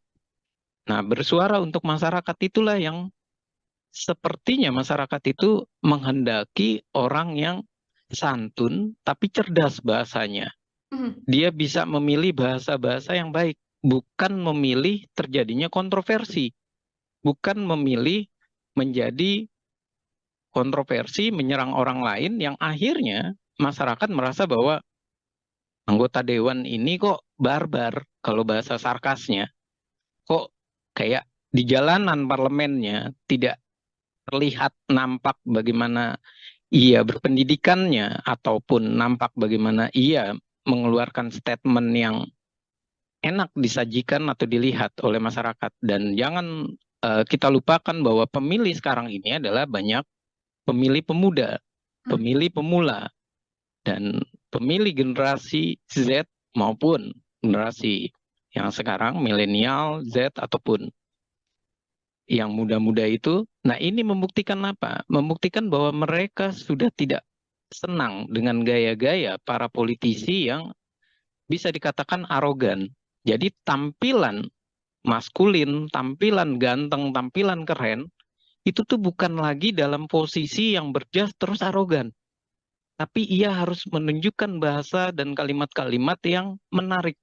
Dan bisa jadi media sosial yang menarik pula, yang dikemas dengan baik, yang melaporkan kinerjanya, dan itulah yang bisa terpilih. Seperti itu, Mbak. Oke, bukan lagi sosok temperamen, sosok yang kerap kali mengkritis, namun merupakan sosok-sosok yang santun yang juga kemudian tidak ibaratnya tidak membuat huru-hara di dinamika politik yang terjadi di tanah air ya, Bang Efriza. Ini kalau kita melihat secara ketokohan, ini kan sosok-sosok yang populer ini nyatanya tidak mendapatkan suara yang lebih baik dengan tokoh-tokoh yang saat ini justru unggul. Katakanlah kan ada nama artis juga, ada Once Michael yang juga kemudian diprediksi lolos begitu, Bang Riza. Ada kemudian dari latar belakang kepala daerah, istri dan sebagainya yang juga lolos. Ini kemudian kalau dari analisa Bang Efriza, terpilihnya sosok-sosok baru ini menggantikan nama-nama beken dari PDIP ini pertanda apa bagi PDI Perjuangan sendiri, Bang? Ya, kalau saya harus mengatakan bahwa PDI Perjuangan ini pertanda bahwa ia harus melakukan kaderisasi. Hmm. Mereka harus melakukan evaluasi ulang. Dan ini membuktikan bahwa PDI Perjuangan dalam pendidikan kadernya ini juga dipertanyakan. Kenapa dipertanyakan? Ya, ternyata sosok-sosok yang terlihat ataupun yang dinyatakan oleh PDI Perjuangan sebagai kader terhebatnya malah dicoret oleh masyarakat. Nah, ini adalah sebuah bentuk anomali. Dan jangan karena dicoret, akhirnya PDI Perjuangan nantinya prediksi saya membawa narasi yang terbalik. Ini karena pemilunya adalah pemilu langsung. Hmm. Ini karena pemilunya daftar calon terbuka. Ini karena ada money politik. Ini karena adanya masyarakat yang tidak diberikan pendidikan politik. Kalau mereka membangun narasi-narasi seperti itu malah sebuah kesalahan. Nah, ini membuktikan bahwa sudah semestinya satu atau dua periode mereka dievaluasi. Dievaluasi secara hierarki, baik itu dari pimpinan paling bawah di tingkat anak ranting, ranting sampai di tingkat pusat. Jangan sampai mereka dianak emaskan. Dan ternyata anak emasnya PDI Perjuangan malah gagal semua. Nah, anak emas-emasnya ini gagal dan dimasukkan orang baru, ini menjadi sebuah anomali bagi PDI Perjuangan. Ia memasukkan orang baru, tapi ia malah menggagalkan anak-anak emasnya. Dan kemudian ia memakai narasi bahwa ini adalah sistem yang salah dengan daftar calon terbuka. Nah, sementara yang jadi pertanyaan atau kita balik adalah, kalau salah, kenapa orang-orang baru itu dimasukkan dia berhasil? Kenapa orang lama tidak dievaluasi dan mereka disingkirkan saja? Kalau ternyata mereka tidak akan berhasil. Dan ini juga fakta gitu loh. Di lapangan ternyata mereka harus membaca bahwa di lapangan ini mereka banyak yang sudah terlalu percaya diri, khususnya di DKI Jakarta.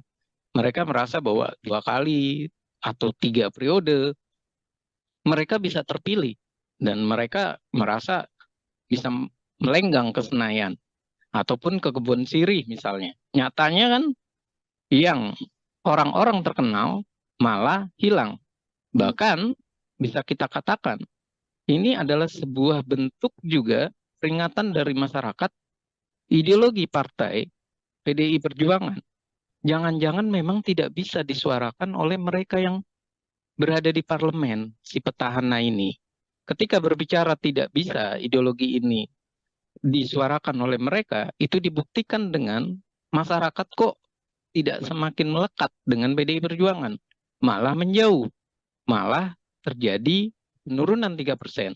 Nah, pertanyaan berikutnya, kalau emang ideologi itu tidak melekat, yang menjadi kesalahan itu di mana? Sekolah kaderkah yang harus disalahkan?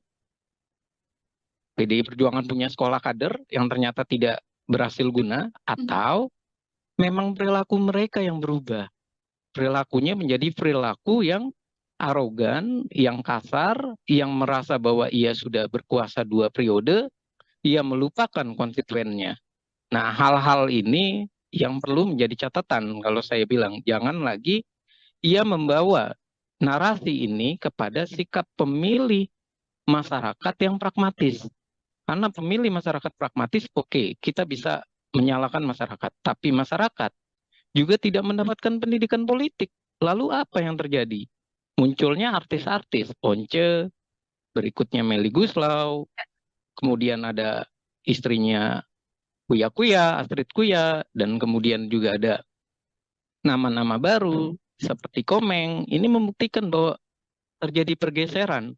Masyarakat awalnya sempat tidak percaya lagi artis, malah masyarakat kembali ke artis. Ini artinya jangan-jangan politik kita terlalu riuh, tapi isinya tidak menjamin kehidupan masyarakat, tidak menjamin kesejahteraan masyarakat. Akhirnya masyarakat berpikir, daripada memilih para politisi aktivis, lebih baik memilih para artis. Setidak-tidaknya kita bisa nonton sinetron di Senayan yang sinetronnya itu tidak caci maki, tapi sinetronnya bisa jadi lucu seperti Komeng. Oke, ingin melihat gambaran baru artinya ya, Bang Efriza ya, bagaimana kemudian parlemen atau dalam setiap agenda rapat tidak hanya diisi dengan kritik-kritik dan juga argumen-argumen yang kemudian menyerang satu dan juga dua pihak, namun kemudian menjadi suguhan yang lebih jenakah dalam tanda kutip begitu untuk mewarnai kontestasi politik di tanah air ini. Bang Efriza tadi sempat disinggung bagaimana PDIP meletakkan nama-nama baru begitu ya. Lalu nama-nama lama yang juga masih ikut dalam pencalekan di 2024 ini. Apakah selain memang gagal membuat strategi di Pilpres, langkah yang dilakukan oleh PDIP ini juga sebuah kegagalan di pemilihan legislatif, Bang Efriza? Iya, kalau kita lihat, menarik pertanyaannya Mbak. Yang menarik dari pertanyaan ini adalah kalau kita lihat sekitar Desember sampai Februari, PDI Perjuangan itu nomor 1. Dan ia bahkan diprediksi sampai 25%, minimal 23%. Artinya antusias masyarakat itu tinggi. Namun kenapa dia malah merosot? Dan nggak ada yang memprediksi merosotnya sampai 3%. Dan ini membuktikan memang ada strategi yang salah dari PDI Perjuangan. Strategi yang salah ya tentu dari Pilpres. Efek elektoralnya juga salah. Tidak terdapat kan efek elektoral. Nah, yang kedua adalah juga sebuah kesalahan dari mereka memasukkan wajah-wajah baru, kemudian wajah-wajah baru ini bisa jadi tidak disinergikan dengan orang-orang lama. Jadi PDI Perjuangan itu mengalami satu sisi ia menghadapi kompetisi di luar dengan banyaknya kader-kader dari berbagai partai, ada 18 partai kan. Nah, sementara dia juga harus menghadapi di internal. Kalau bahasa kasarnya itu saling injek di internal. Nah, mereka ketika melakukan serangan demi serangan antar mereka, mereka tidak memikirkan lagi bahwa semestinya mereka berjuang untuk sama-sama lolos, mereka berjuang untuk sama-sama menjelaskan ideologinya, perjuangannya, visi misinya. Dan sepertinya mereka larut dalam kompetisi yang saling menikam di internal, di dalam. Dan ini pun yang saya merasa jawabannya itu sudah dijawab oleh PDI Perjuangan sendiri. Ketika ia minta jangan sistem dengan daftar calon terbuka, ia minta calon tertutup. Kenapa? Karena waktu itu kasusnya Eva Sundari, Budiman Sujatmiko, dan beberapa petinggi dari PDI Perjuangan tidak lolos, kalah dengan orang-orang baru. Nah, kalau sampai mereka kalah dengan orang-orang baru, ini membuktikan bahwa PDI Perjuangan ini terbuai dengan mereka yang lama-lama. Sementara yang baru-baru itu diambilnya adalah yang bisa langsung mendongkrak suara. Dan inilah yang terjadi. Mereka yang punya duit, luar biasa duitnya banyak, menghadapi para aktivis atau kader yang sudah benar-benar merasa bahwa dia di DPR, dia aman, tapi ternyata dia kalah satu sisi, kalah pamor, kalah popularitas, dia kalah juga dalam hal logistik, dan dia kalah dalam kesiapan mental. Dan ini yang terjadi, dan ini bukan sekali dua kali. Banyak anggota PDI Perjuangan misalnya, dia adalah anak menteri, tapi ia dinaikkan ke posisi DPR, ternyata ia kalah dalam kompetisi itu. Apa kalahnya? Mengelawan anak pejabat ataupun bekas anggota DPR atau DPD RI yang secara keuangannya, logistiknya itu begitu besar. Dan permasalahan berikutnya, mereka tidak merawat jaringan dan tidak merawat strukturalnya. Apa yang terjadi? Strukturalnya banyak yang beralih. Akhirnya terpilihlah orang baru. Dan terpilihnya orang baru, ini pula tidak disikapi dengan tetap menggunakan sosok-sosok lama. Nah, ini malah sosok-sosok lama ini dalam hal rakernas ataupun dalam hal munas ataupun kongres dan segala macam sebutan yang ada di partai, mereka malah disingkirkan. Contoh Budiman Sujatmiko, Marwar Sirait. Dan ini semakin membuat mereka itu sudah kalah juga tidak dipercaya. Sudah awalnya diapresiasi, ternyata malah mendapat punishment. Dan ketika mendapat punishment, mereka pun disingkirkan, diabaikan. Nah, ini adalah sebuah fenomena salah, keliru dalam membina kader. Kalau seperti ini terus, akhirnya mendingan Partai Demokrasi Indonesia Perjuangan memproduksi orang-orang baru saja. Nggak usah lagi mencalonkan orang-orang lama. Ternyata orang-orang lamanya pun kalah gitu loh. Dan kalau saya bilang bahwa mereka mau menggunakan sistem proporsional tertutup yang selalu mereka gunakan, itu adalah strategi keliru dari PDI Perjuangan untuk mensiasati hilangnya para kader. Semestinya mereka harus bertanya, sekolah partai itu untuk apa jadinya? Pengkaderan itu berhasil atau tidak? Kemudian evaluasi terhadap kinerja mereka di parlemen ada atau tidak? Jangan-jangan itu semua selesai karena atas nama kenal, atas nama mereka adalah pejabat pimpinan partai atau punya kedekatan.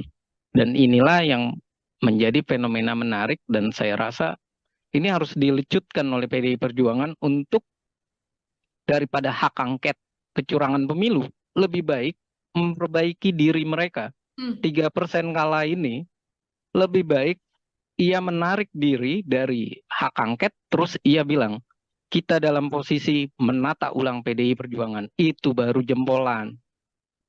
Oke, lebih baik mengurusi internal PDI Perjuangan plus kader-kadernya ya, Bang Efriza ya, daripada kemudian menggulirkan hak angket yang saat ini memang terus digaungkan oleh sejumlah politisi dari PDI Perjuangan. Terakhir dari saya, Bang Efriza, jika melihat banyaknya kader-kader PDIP yang beken, yang kerap kali kritis dalam agenda-agenda DPR, begitu ya, nantinya situasi ke depan dengan banyaknya sosok-sosok baru di kursi Senayan, begitu di kursi DPR, kira-kira menurut analisa Bang Efriza akan seperti apa nantinya dinamika yang terjadi di dalam DPR ini, Bang?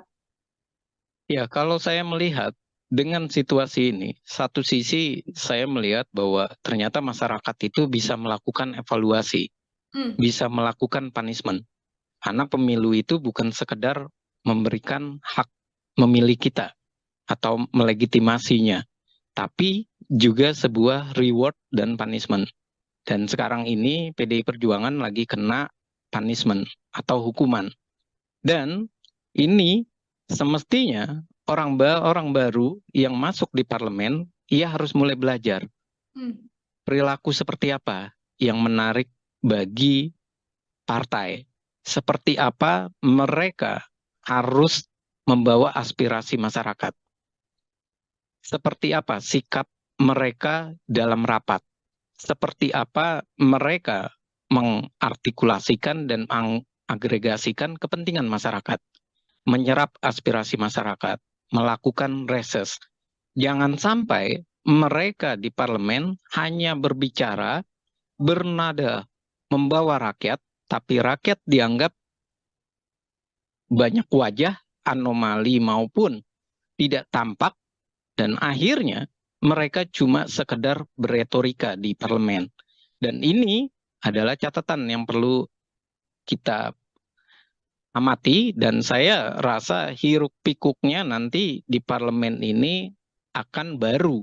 Barunya dalam arti orang-orang lama di PDI Perjuangan yang bisa, yang sekarang ada di PDI Perjuangan, yang menandatangani hak angket misalnya, ini menjadi pertanyaan gitu loh. Hak angket ini mau lanjut atau tidak karena wajahnya sudah berganti. Dan ini pun tentunya akan menjadi hal yang lucu ketika mereka berbicara kecurangan dan segala macam sementara mereka orang baru. Mereka harus adaptasi.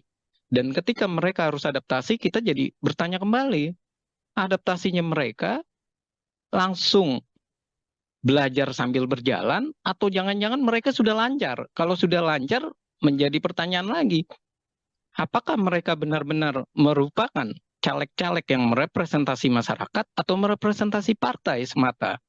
Kalau merepresentasi partai semata, otomatis mereka hanya menjadi petugas partai, petugas praksi yang nantinya tidak akan jauh beda isinya ataupun dalam proses RUU atau naskah akademik dan rancangan undang-undang pasti semuanya itu berada di DPP.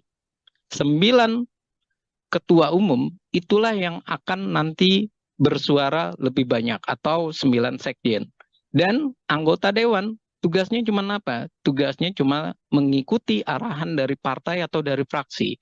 Kalau seperti itu, apa yang terjadi? Yang terjadi jelas bahwa mereka tidak tampak jelas perjuangan mereka sebagai wakil rakyat. Akhirnya DPR kita nantinya ke depan kalau ini terjadi hanya warung obrolan di Gedung Senayan. Lalu ketika mereka menjadi warung obrolan, keputusan itu ada di mana? Keputusan di belakang layar, di belakang meja, di belakang rumah-rumah makan ataupun di kedai-kedai tempat pertemuan 9 partai politik ataupun ketua umum atau via Telegram misalnya atau via WA yang hubungannya lagi-lagi mungkin saja ada di Tengku Umar, mungkin saja ada di tempat gedungnya Gerindra, gedung Nasdem, dan seperti itu terus. Artinya wajah parlemen kita adalah wajah yang cuma berebut kursi tanpa kejelasan menyampaikan aspirasi, memperjuangkan keinginan masyarakat. Pembuktiannya apa? Petahana keok di berbagai daerah. Dan pembuktiannya apa? Suara partai semakin merosot. Peringkat pertama 16% itu adalah sebuah tamparan memalukan. Karena 16% ini menunjukkan bahwa kita semuanya adalah partai gurem. Partai yang semuanya bisa dinegosiasi oleh pemerintah. Partai yang tidak bisa berkata bahwa mereka kuat. Tapi ini membuktikan bahwa mereka tidak punya party ID. Masyarakat tidak punya identitas ideologi kepartaian. Mereka tidak punya program partai yang jelas, kecuali hanya narasi petugas partai. Dan itu adalah kesalahan fatal kita dalam menghadapi pemilu. Karena PDI pernah 33% dan sempat naik tinggi di eranya Pak Jokowi, kemudian ngedrop di eranya Ganjar. Dan saya rasa PDI Perjuangan kalau mau memilih oposisi, ia harus benar-benar menyekolahkan partai-partainya dengan benar dan baik, jangan sampai suara mereka adalah suara yang bertentangan dengan masyarakat. Hasilnya di mana? Di pemilihan umum terjadi punishment kembali. Oke, baik. Terima kasih banyak Bang Efriza, Bangat Politik dari Citra Institute Tribuners, menemani obrolan kita hari ini luar biasa sekali dalam program Tribun Sound Focus. Tadi PR besar artinya harus diselesaikan atau harus dipatuhi begitu ya oleh PDI Perjuangan agar kemudian bisa memperbaiki situasi apa yang terjadi dalam kontestasi di pemilu maupun di Pilpres 2024 yang tampaknya menjadi salah satu pijakan turun begitu bagi PDIP, bukan justru naik setelah kalah dalam berbagai kesempatan. Bang Efriza, terima kasih banyak untuk kesempatannya berbincang bersama dengan saya. Semoga di lain kesempatan kita bisa berbincang dengan obrolan-obrolan lain, Bang Efriza. Ya, terima kasih Mbak Nila, dan mohon maaf kalau ada salah kata, dan terima kasih untuk Tribun News, dan saya mengucapkan selamat berbuka nantinya. Terima kasih Mbak. Program Tribun Sound Focus Tribuners hari ini membersamai Anda kembali bersama dengan saya Nila Irda. Tribuners, nama-nama calon legislatif atau caleg populer dari Partai PDI Perjuangan ini beberapa diprediksi tidak lolos masuk ke kursi Senayan. Sejumlah kader PDIP tersebut merupakan elit partai yang juga sangat populer karena kerap kali warawiri dan menghiasi media tanah air. Belum lagi beberapa di antaranya juga merupakan petahana dari anggota DPR RI yang saat ini masih duduk di kursi wakil rakyat di Senayan, Jakarta Pusat. Lalu sebenarnya apa yang membuat banyaknya caleg PDIP populer ini keok dari nama-nama baru yang kemudian lolos ke Senayan? Saya akan membahasnya. Tribuners, sudah tersambung melalui sambungan Zoom bersama dengan saya. Ada pengamat politik dari Citra Institute, ada Bang Efriza. Bang Efriza, selamat datang. Terima kasih sudah bergabung, Bang Efriza. Ya, terima kasih atas undangannya untuk Mbak Nila, dan terima kasih untuk Tribun News.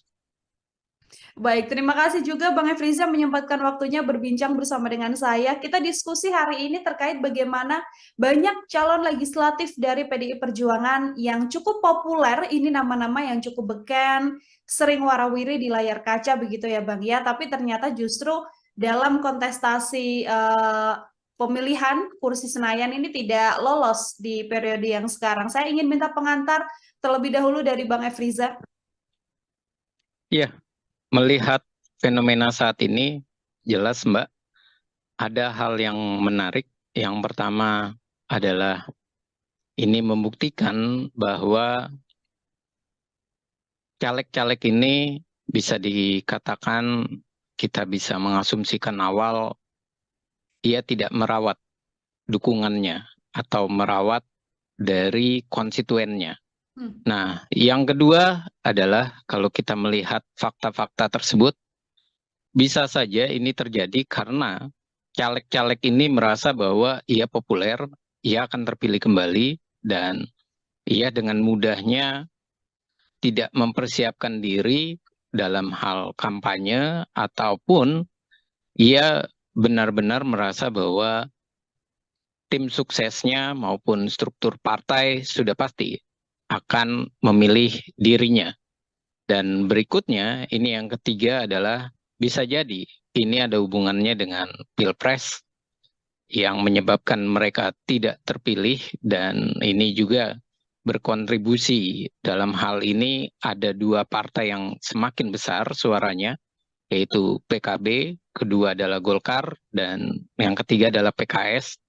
Nah, ini adalah sebuah fenomena yang bisa kita lihat ada hubungannya dengan Pilpres, ada hubungannya dengan bagaimana ia mendapatkan limpahan suara dari mendukung salah satu pasangan calon atau dia dijadikan sebagai cawapres. Dan yang berikutnya juga bisa kita asumsikan bahwa ini semakin memperlihatkan ada masalah dalam pengkaderan PDI Perjuangan ataupun PDI Perjuangan dalam menyiapkan calon-calonnya. Nah, ini menjadi tanda tanya besar, adakah memang partai benar-benar memahami dari kondisi di dalam internalnya. Apakah memang orang itu kalau diajukan kembali akan terpilih atau tidak? Dan ini adalah fakta yang saya rasa ini kesempatan untuk introspeksi bagi PDI Perjuangan, dan ini adalah momen yang pas dengan caleg populernya gagal. Hmm. Seperti itu Mbak pembukanya. Oke, baik Bang Efriza. Tadi Abang sempat menyinggung faktor pilpres begitu ya, bisa jadi salah satu penyebab gagalnya caleg-caleg ini.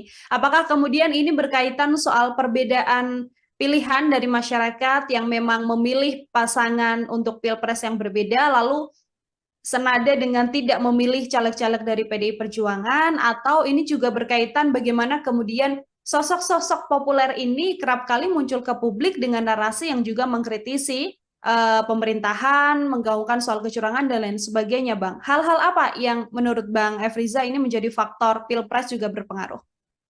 Iya, faktor pilpres yang tadi saya katakan berpengaruh ini banyak hal ya.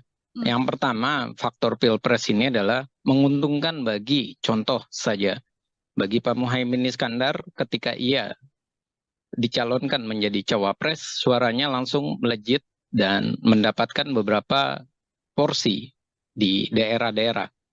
Nah, sementara PKS juga dengan mengusung Anies Baswedan, dengan kuatnya ia untuk mengkaitkan Anies Baswedan dengan PKS, mendapatkan hal yang sangat menguntungkan. Limpahan suara dan ia merajai DPRD DKI Jakarta misalnya. Nah lalu, bagaimana dengan PDI Perjuangan? Ini membuktikan yang pertama, asumsi kita adalah Pak Ganjar ini tidak punya efek elektoral ke partai. Dan yang kedua, momen perpisahan Pak Ganjar, momen perpisahannya PDI Perjuangan dengan Pak Joko Widodo, ini semakin membuktikan bahwa masyarakat juga melakukan hal yang sama. Ia tidak lagi merasa ia sangat dekat dengan PDI Perjuangan. Artinya, kalau seperti ini, berarti party ID atau ID party, ikatan secara kepartean, secara ideologi, itu dipertanyakan, mendapatkan limpahan suara 19%.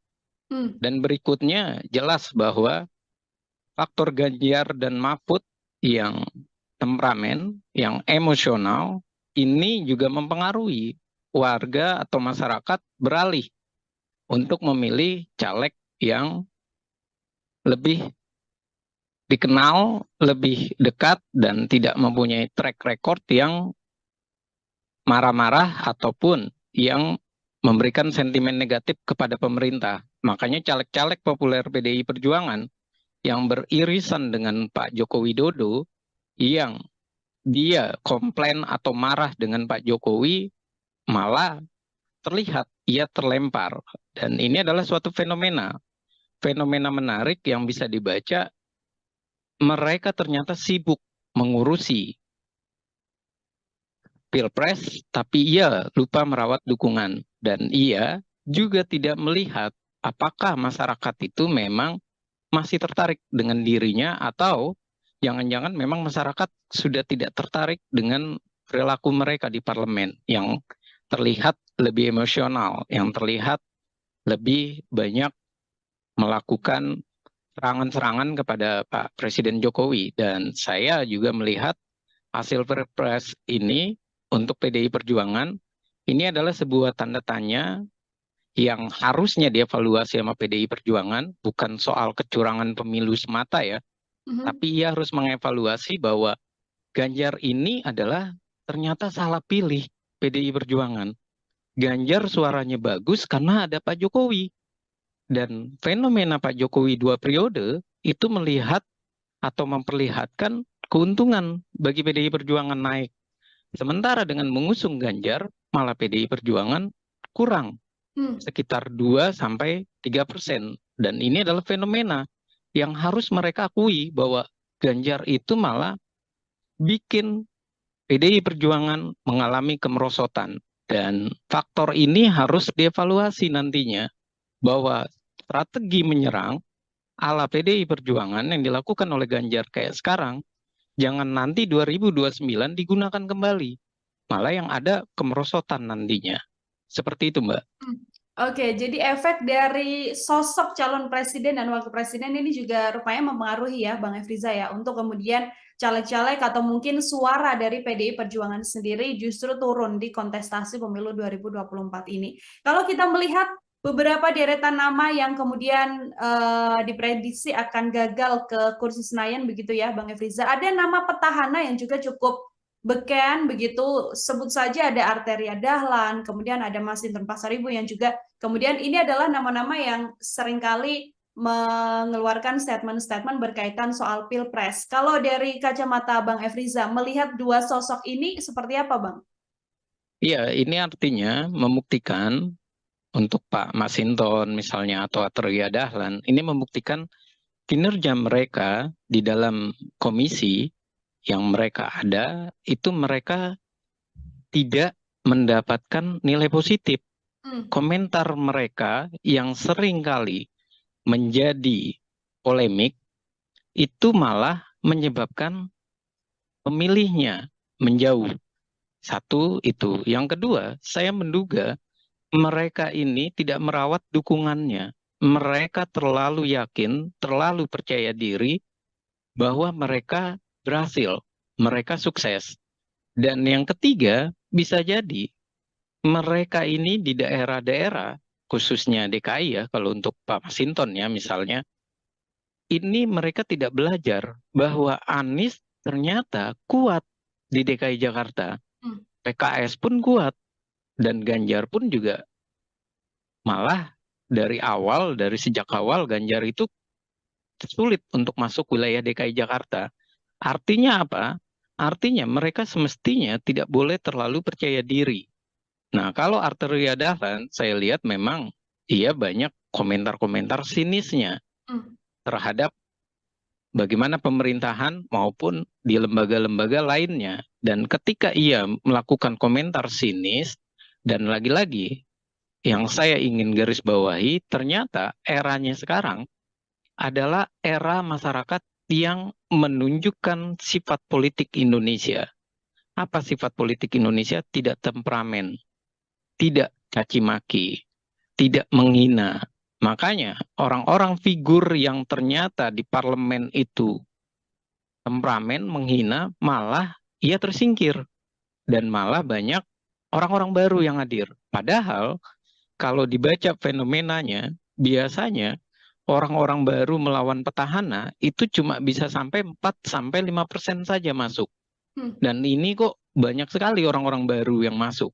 Ini membuktikan bahwa mereka tidak sadar bahwa bukan seperti itu cara untuk berbicara di parlemen. Bukan seperti itu menunjukkan bahwa dia bersuara untuk masyarakat. Nah, bersuara untuk masyarakat itulah yang sepertinya masyarakat itu menghendaki orang yang santun tapi cerdas bahasanya. Dia bisa memilih bahasa-bahasa yang baik, bukan memilih terjadinya kontroversi, bukan memilih menjadi kontroversi menyerang orang lain yang akhirnya masyarakat merasa bahwa anggota dewan ini kok barbar, kalau bahasa sarkasnya, kok kayak di jalanan parlemennya tidak terlihat nampak bagaimana ia berpendidikannya ataupun nampak bagaimana ia mengeluarkan statement yang enak disajikan atau dilihat oleh masyarakat. Dan jangan kita lupakan bahwa pemilih sekarang ini adalah banyak pemilih pemuda, pemilih pemula, dan pemilih generasi Z maupun generasi yang sekarang milenial, Z ataupun yang muda-muda itu. Nah, ini membuktikan apa? Membuktikan bahwa mereka sudah tidak senang dengan gaya-gaya para politisi yang bisa dikatakan arogan. Jadi tampilan maskulin, tampilan ganteng, tampilan keren, itu tuh bukan lagi dalam posisi yang berjas terus arogan. Tapi ia harus menunjukkan bahasa dan kalimat-kalimat yang menarik. Dan bisa jadi media sosial yang menarik pula, yang dikemas dengan baik, yang melaporkan kinerjanya, dan itulah yang bisa terpilih. Seperti itu, Mbak. Oke, bukan lagi sosok temperamen, sosok yang kerap kali mengkritis, namun merupakan sosok-sosok yang santun yang juga kemudian tidak ibaratnya tidak membuat huru-hara di dinamika politik yang terjadi di tanah air ya, Bang Efriza. Ini kalau kita melihat secara ketokohan, ini kan sosok-sosok yang populer ini nyatanya tidak mendapatkan suara yang lebih baik dengan tokoh-tokoh yang saat ini justru unggul. Katakanlah kan ada nama artis juga, ada Once Michael yang juga kemudian diprediksi lolos begitu, Bang Riza. Ada kemudian dari latar belakang kepala daerah, istri dan sebagainya yang juga lolos. Ini kemudian kalau dari analisa Bang Efriza, terpilihnya sosok-sosok baru ini menggantikan nama-nama beken dari PDIP ini pertanda apa bagi PDI Perjuangan sendiri, Bang? Ya, kalau saya harus mengatakan bahwa PDI Perjuangan ini pertanda bahwa ia harus melakukan kaderisasi. Hmm. Mereka harus melakukan evaluasi ulang. Dan ini membuktikan bahwa PDI Perjuangan dalam pendidikan kadernya ini juga dipertanyakan. Kenapa dipertanyakan? Ya, ternyata sosok-sosok yang terlihat ataupun yang dinyatakan oleh PDI Perjuangan sebagai kader terhebatnya malah dicoret oleh masyarakat. Nah, ini adalah sebuah bentuk anomali. Dan jangan karena dicoret, akhirnya PDI Perjuangan nantinya prediksi saya membawa narasi yang terbalik. Ini karena pemilunya adalah pemilu langsung. Hmm. Ini karena pemilunya daftar calon terbuka. Ini karena ada money politik. Ini karena adanya masyarakat yang tidak diberikan pendidikan politik. Kalau mereka membangun narasi-narasi seperti itu malah sebuah kesalahan. Nah, ini membuktikan bahwa sudah semestinya satu atau dua periode mereka dievaluasi. Dievaluasi secara hierarki, baik itu dari pimpinan paling bawah di tingkat anak ranting, Hmm. ranting sampai di tingkat pusat. Jangan sampai mereka dianak emaskan. Dan ternyata anak emasnya PDI Perjuangan malah gagal semua. Nah, anak emas-emasnya ini gagal dan dimasukkan orang baru, ini menjadi sebuah anomali bagi PDI Perjuangan. Ia memasukkan orang baru, tapi ia malah menggagalkan anak-anak emasnya.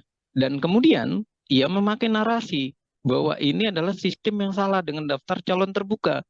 Nah, sementara yang jadi pertanyaan atau kita balik adalah, kalau salah, kenapa orang-orang baru itu dimasukkan dia berhasil? Kenapa orang lama tidak dievaluasi dan mereka disingkirkan saja? Kalau ternyata mereka tidak akan berhasil. Dan ini juga fakta gitu loh. Di lapangan ternyata mereka harus membaca bahwa di lapangan ini mereka banyak yang sudah terlalu percaya diri, khususnya di DKI Jakarta. Mereka merasa bahwa 2 kali atau 3 periode mereka bisa terpilih. Dan mereka merasa bisa melenggang ke Senayan ataupun ke Kebun Sirih misalnya. Nyatanya kan yang orang-orang terkenal malah hilang. Hmm. Bahkan bisa kita katakan ini adalah sebuah bentuk juga peringatan dari masyarakat, ideologi partai PDI Perjuangan. Jangan-jangan memang tidak bisa disuarakan oleh mereka yang berada di parlemen, si petahana ini. Ketika berbicara tidak bisa ideologi ini disuarakan oleh mereka, itu dibuktikan dengan masyarakat kok tidak semakin melekat dengan PDI Perjuangan, malah menjauh, malah terjadi penurunan 3%. Nah, pertanyaan berikutnya, kalau emang ideologi itu tidak melekat, yang menjadi kesalahan itu di mana? Sekolah kaderkah yang harus disalahkan? PDI Perjuangan punya sekolah kader yang ternyata tidak berhasil guna, Hmm. atau memang perilaku mereka yang berubah? Perilakunya menjadi perilaku yang arogan, yang kasar, yang merasa bahwa ia sudah berkuasa 2 periode, ia melupakan konstituennya. Nah, hal-hal ini yang perlu menjadi catatan kalau saya bilang, jangan lagi ia membawa narasi ini kepada sikap pemilih masyarakat yang pragmatis. Karena pemilih masyarakat pragmatis, oke, kita bisa menyalahkan masyarakat. Tapi masyarakat juga tidak mendapatkan pendidikan politik. Lalu apa yang terjadi? Munculnya artis-artis, Once, berikutnya Melly Guslau, kemudian ada istrinya Kuya Kuya, Astrid Kuya, dan kemudian juga ada nama-nama baru seperti Komeng. Ini membuktikan bahwa terjadi pergeseran.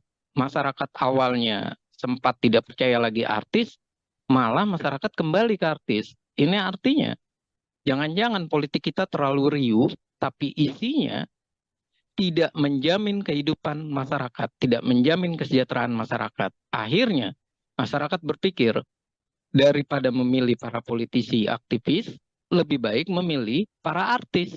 Setidak-tidaknya kita bisa nonton sinetron di Senayan yang sinetronnya itu tidak caci maki, tapi sinetronnya bisa jadi lucu seperti Komeng. Oke, ingin melihat gambaran baru artinya ya Bang Efriza ya, bagaimana kemudian parlemen atau dalam setiap agenda rapat tidak hanya diisi dengan kritik-kritik dan juga argumen-argumen yang kemudian menyerang satu dan juga dua pihak, namun kemudian menjadi suguhan yang lebih jenakah dalam tanda kutip begitu untuk mewarnai kontestasi politik di tanah air ini. Bang Efriza tadi sempat disinggung bagaimana PDIP meletakkan nama-nama baru begitu ya. Lalu nama-nama lama yang juga masih ikut dalam pencalekan di 2024 ini. Apakah selain memang gagal membuat strategi di Pilpres, langkah yang dilakukan oleh PDIP ini juga sebuah kegagalan di pemilihan legislatif, Bang Efriza? Iya, kalau kita lihat, menarik pertanyaannya Mbak. Yang menarik dari pertanyaan ini adalah kalau kita lihat sekitar Desember sampai Februari, PDI Perjuangan itu nomor 1. Dan ia bahkan diprediksi sampai 25%, minimal 23%. Artinya antusias masyarakat itu tinggi. Namun kenapa dia malah merosot? Dan nggak ada yang memprediksi merosotnya sampai 3%. Dan ini membuktikan memang ada strategi yang salah dari PDI Perjuangan.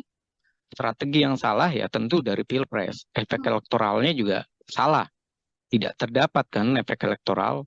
Nah yang kedua adalah juga sebuah kesalahan dari mereka memasukkan wajah-wajah baru, kemudian wajah-wajah baru ini bisa jadi tidak disinergikan dengan orang-orang lama.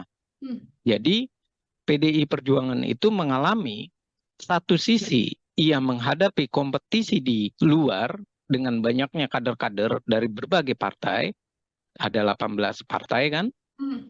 Nah, sementara dia juga harus menghadapi di internal. Kalau bahasa kasarnya itu saling injek di internal.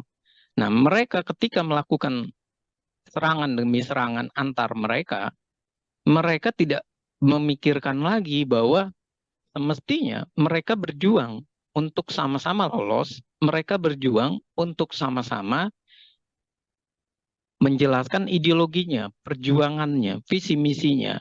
Dan sepertinya mereka larut dalam kompetisi yang saling menikam di internal, di dalam. Dan ini pun yang saya merasa jawabannya itu sudah dijawab oleh PDI Perjuangan sendiri. Ketika ia minta jangan sistem dengan daftar calon terbuka, ia minta calon tertutup. Kenapa? Karena waktu itu kasusnya Eva Sundari, Budiman Sujatmiko, dan beberapa petinggi dari PDI Perjuangan tidak lolos, kalah dengan orang-orang baru. Nah, kalau sampai mereka kalah dengan orang-orang baru, ini membuktikan bahwa PDI Perjuangan ini terbuai dengan mereka yang lama-lama. Sementara yang baru-baru itu diambilnya adalah yang bisa langsung mendongkrak suara. Dan inilah yang terjadi. Mereka yang punya duit, luar biasa duitnya banyak, menghadapi para aktivis atau kader yang sudah benar-benar merasa bahwa di DPR dia aman, tapi ternyata dia kalah satu sisi, kalah pamor, kalah popularitas, dia kalah juga dalam hal logistik, dan dia kalah dalam kesiapan mental. Dan ini yang terjadi, dan ini bukan sekali dua kali. Banyak anggota PDI Perjuangan misalnya, dia adalah anak menteri, tapi ia dinaikkan ke posisi DPR, ternyata ia kalah dalam kompetisi itu. Apa kalahnya? Mengelawan anak pejabat ataupun bekas anggota DPR atau DPD RI yang secara keuangannya, logistiknya itu begitu besar. Dan permasalahan berikutnya, mereka tidak merawat jaringan dan tidak merawat strukturalnya. Apa yang terjadi? Strukturalnya banyak yang beralih. Akhirnya terpilihlah orang baru. Dan terpilihnya orang baru, ini pula tidak disikapi dengan tetap menggunakan sosok-sosok lama. Nah, ini malah sosok-sosok lama ini dalam hal rakernas ataupun dalam hal munas ataupun kongres dan segala macam sebutan yang ada di partai, mereka malah disingkirkan. Contoh Budiman Sujatmiko, Marwar Sirait.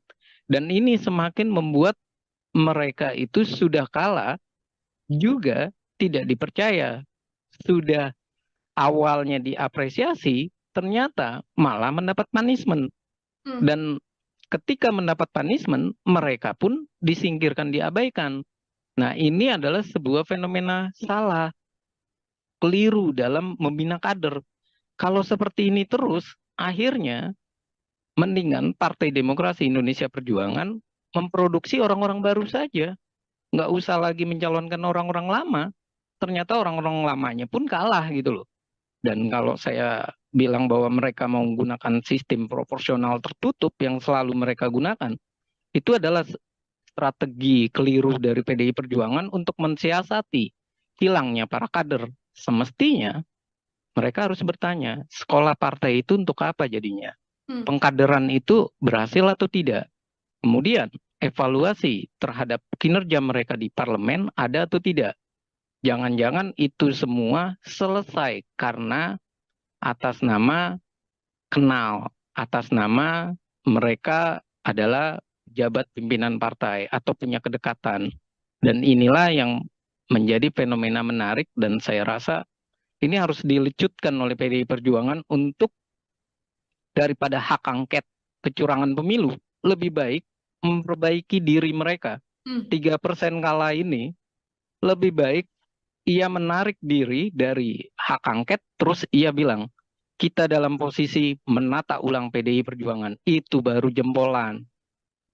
Oke, lebih baik mengurusi internal PDI Perjuangan plus kader-kadernya ya, Bang Efriza ya, daripada kemudian menggulirkan hak angket yang saat ini memang terus digaungkan oleh sejumlah politisi dari PDI Perjuangan. Terakhir dari saya, Bang Efriza, jika melihat banyaknya kader-kader PDIP yang beken, yang kerap kali kritis dalam agenda-agenda DPR, begitu ya, nantinya situasi ke depan dengan banyaknya sosok-sosok baru di kursi Senayan, begitu di kursi DPR, kira-kira menurut analisa Bang Efriza akan seperti apa nantinya dinamika yang terjadi di dalam DPR ini, Bang? Ya, kalau saya melihat dengan situasi ini, satu sisi saya melihat bahwa ternyata masyarakat itu bisa melakukan evaluasi, bisa melakukan punishment. Karena pemilu itu bukan sekedar memberikan hak memilih kita atau melegitimasinya, tapi juga sebuah reward dan punishment. Dan sekarang ini PDI Perjuangan lagi kena punishment atau hukuman. Dan ini semestinya orang baru yang masuk di parlemen, ia harus mulai belajar perilaku seperti apa yang menarik bagi partai. Seperti apa mereka harus membawa aspirasi masyarakat. Seperti apa sikap mereka dalam rapat. Seperti apa mereka mengartikulasikan dan mengagregasikan kepentingan masyarakat. Menyerap aspirasi masyarakat, melakukan reses. Jangan sampai mereka di parlemen hanya berbicara, bernada, membawa rakyat, tapi rakyat dianggap banyak wajah, anomali maupun tidak tampak, dan akhirnya mereka cuma sekedar beretorika di parlemen. Dan ini adalah catatan yang perlu kita amati, dan saya rasa hiruk pikuknya nanti di parlemen ini akan baru. Barunya dalam arti orang-orang lama di PDI Perjuangan yang bisa, yang sekarang ada di PDI Perjuangan, yang menandatangani hak angket misalnya, ini menjadi pertanyaan gitu loh. Hak angket ini mau lanjut atau tidak, karena wajahnya sudah berganti. Dan ini pun tentunya akan menjadi hal yang lucu ketika mereka berbicara kecurangan dan segala macam, sementara mereka orang baru. Mereka harus adaptasi. Dan ketika mereka harus adaptasi, kita jadi bertanya kembali, adaptasinya mereka langsung belajar sambil berjalan, atau jangan-jangan mereka sudah lancar. Kalau sudah lancar, menjadi pertanyaan lagi, apakah mereka benar-benar merupakan caleg-caleg yang merepresentasi masyarakat atau merepresentasi partai semata? Kalau merepresentasi partai semata, otomatis mereka hanya menjadi petugas partai, petugas praksi yang nantinya tidak akan jauh beda isinya ataupun dalam proses RUU atau naskah akademik dan rancangan undang-undang, pasti semuanya itu berada di DPP. 9 ketua umum itulah yang akan nanti bersuara lebih banyak, atau 9 sekjen. Dan anggota dewan tugasnya cuma apa? Tugasnya cuma mengikuti arahan dari partai atau dari fraksi. Kalau seperti itu, apa yang terjadi? Yang terjadi jelas bahwa mereka tidak tampak jelas perjuangan mereka sebagai wakil rakyat. Akhirnya DPR kita nantinya ke depan, kalau ini terjadi, hanya warung obrolan di Gedung Senayan. Lalu ketika mereka menjadi warung obrolan, keputusan itu ada di mana? Keputusan di belakang layar, di belakang meja, di belakang rumah-rumah makan ataupun di kedai-kedai tempat pertemuan 9 partai politik, ataupun ketua umum, atau via Telegram misalnya, atau via WA, yang hubungannya lagi-lagi mungkin saja ada di Tengku Umar, mungkin saja ada di tempat gedungnya Gerindra, gedung Nasdem, dan seperti itu terus. Artinya wajah parlemen kita adalah wajah yang cuma berebut kursi tanpa kejelasan menyampaikan aspirasi, memperjuangkan keinginan masyarakat. Pembuktiannya apa? Petahana keok di berbagai daerah. Dan pembuktiannya apa? Suara partai semakin merosot. Peringkat pertama 16% itu adalah sebuah tamparan memalukan, karena 16% ini menunjukkan bahwa kita semuanya adalah partai gurem. Partai yang semuanya bisa dinegosiasi oleh pemerintah. Partai yang tidak bisa berkata bahwa mereka kuat. Tapi ini membuktikan bahwa mereka tidak punya party ID. Masyarakat tidak punya identitas ideologi kepartaian. Mereka tidak punya program partai yang jelas, kecuali hanya narasi petugas partai. Dan itu adalah kesalahan fatal kita dalam menghadapi pemilu, karena PDI pernah 33% dan sempat naik tinggi di eranya Pak Jokowi, kemudian ngedrop di eranya Ganjar. Dan saya rasa PDI Perjuangan kalau mau memilih oposisi, ia harus benar-benar menyekolahkan partai-partainya dengan benar dan baik. Jangan sampai suara mereka adalah suara yang bertentangan dengan masyarakat. Hasilnya di mana? Di pemilihan umum terjadi punishment kembali.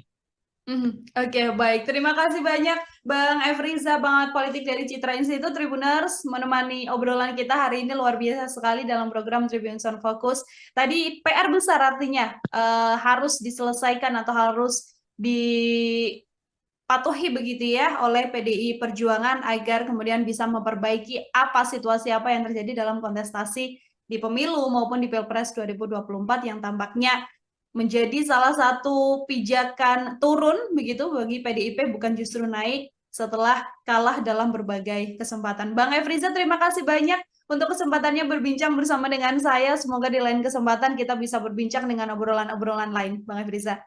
Ya, terima kasih Mbak Nila, dan mohon maaf kalau ada salah kata, dan terima kasih untuk Tribun News, dan saya mengucapkan selamat berbuka nantinya. Terima kasih Mbak.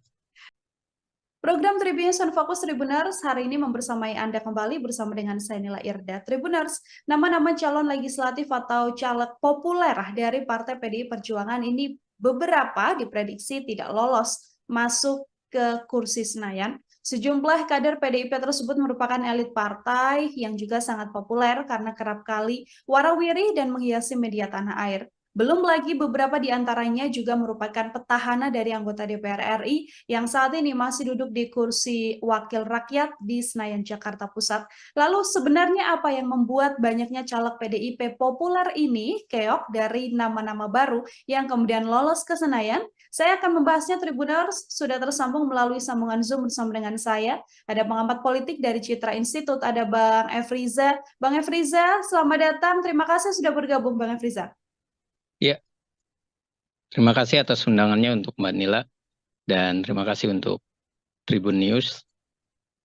Baik, terima kasih juga Bang Efriza menyempatkan waktunya berbincang bersama dengan saya. Kita diskusi hari ini terkait bagaimana banyak calon legislatif dari PDI Perjuangan yang cukup populer, ini nama-nama yang cukup beken, sering warawiri di layar kaca begitu ya Bang ya, tapi ternyata justru dalam kontestasi pemilihan kursi Senayan ini tidak lolos di periode yang sekarang. Saya ingin minta pengantar terlebih dahulu dari Bang Efriza. Ya, melihat fenomena saat ini, jelas Mbak, ada hal yang menarik. Yang pertama adalah ini membuktikan bahwa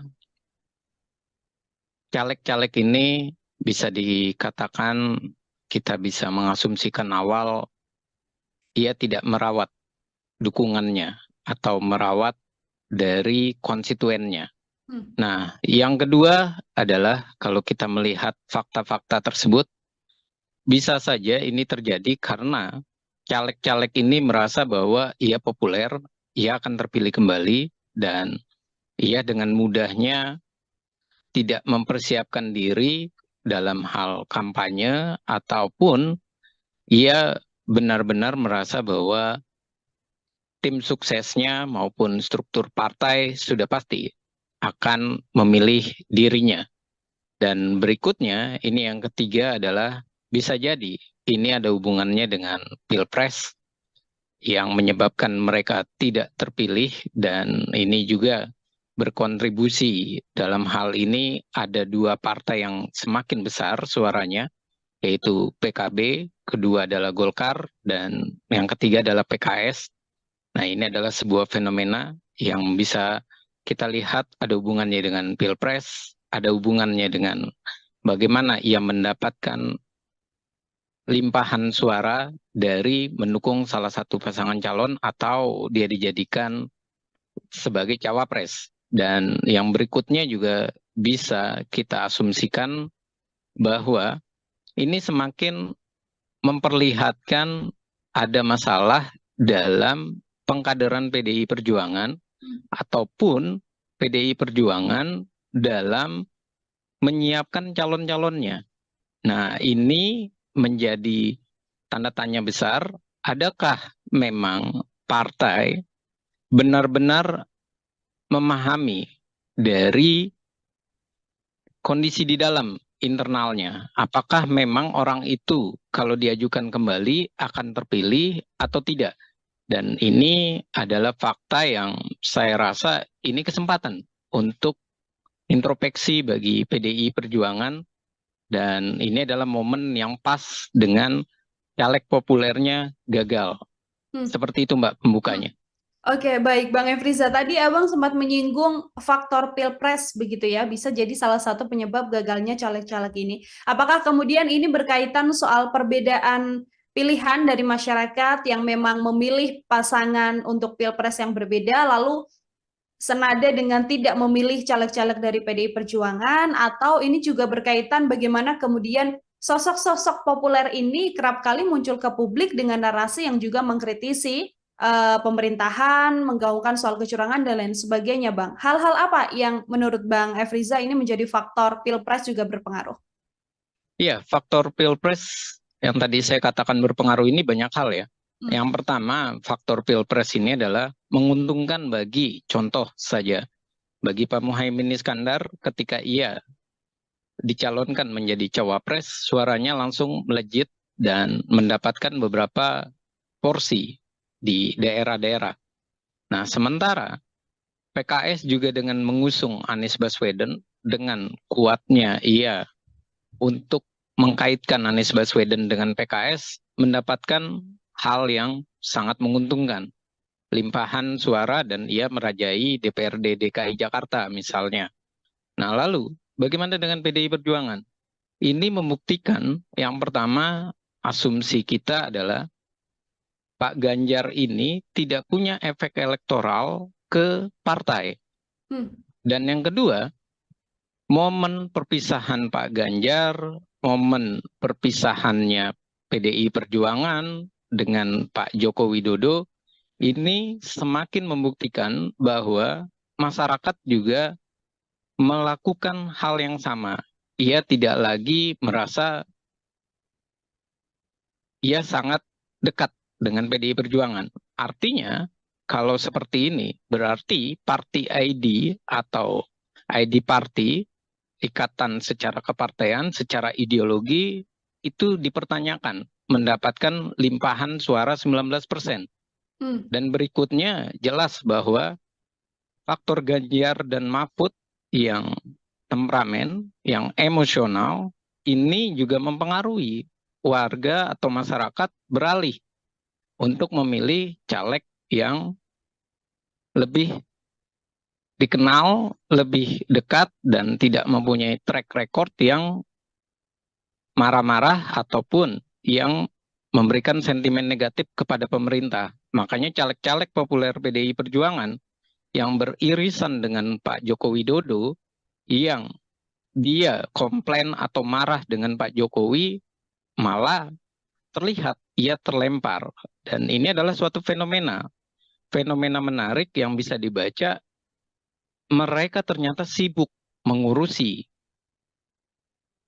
Pilpres, tapi ia lupa merawat dukungan. Dan ia juga tidak melihat apakah masyarakat itu memang masih tertarik dengan dirinya, atau jangan-jangan memang masyarakat sudah tidak tertarik dengan perilaku mereka di parlemen yang terlihat lebih emosional, yang terlihat lebih banyak melakukan serangan-serangan kepada Pak Presiden Jokowi. Dan saya juga melihat hasil Pilpres ini untuk PDI Perjuangan ini adalah sebuah tanda tanya yang harusnya dievaluasi sama PDI Perjuangan, bukan soal kecurangan pemilu semata ya, tapi ia harus mengevaluasi bahwa Ganjar ini adalah ternyata salah pilih PDI Perjuangan.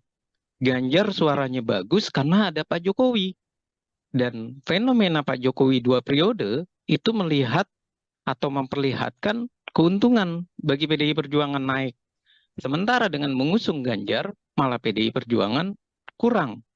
Sekitar 2-3%. Dan ini adalah fenomena yang harus mereka akui bahwa Ganjar itu malah bikin PDI Perjuangan mengalami kemerosotan. Dan faktor ini harus dievaluasi nantinya, bahwa strategi menyerang ala PDI Perjuangan yang dilakukan oleh Ganjar kayak sekarang, jangan nanti 2029 digunakan kembali. Malah yang ada kemerosotan nantinya. Seperti itu, Mbak. Oke, jadi efek dari sosok calon presiden dan wakil presiden ini juga rupanya mempengaruhi ya, Bang Efriza ya, untuk kemudian caleg-caleg atau mungkin suara dari PDI Perjuangan sendiri justru turun di kontestasi pemilu 2024 ini. Kalau kita melihat beberapa deretan nama yang kemudian diprediksi akan gagal ke kursi Senayan begitu ya, Bang Efriza, ada nama petahana yang juga cukup beken begitu, sebut saja ada Arteria Dahlan, kemudian ada Mas Hinton Pasaribu yang juga kemudian ini adalah nama-nama yang seringkali mengeluarkan statement-statement berkaitan soal Pilpres. Kalau dari kacamata Bang Efriza, melihat dua sosok ini seperti apa, Bang?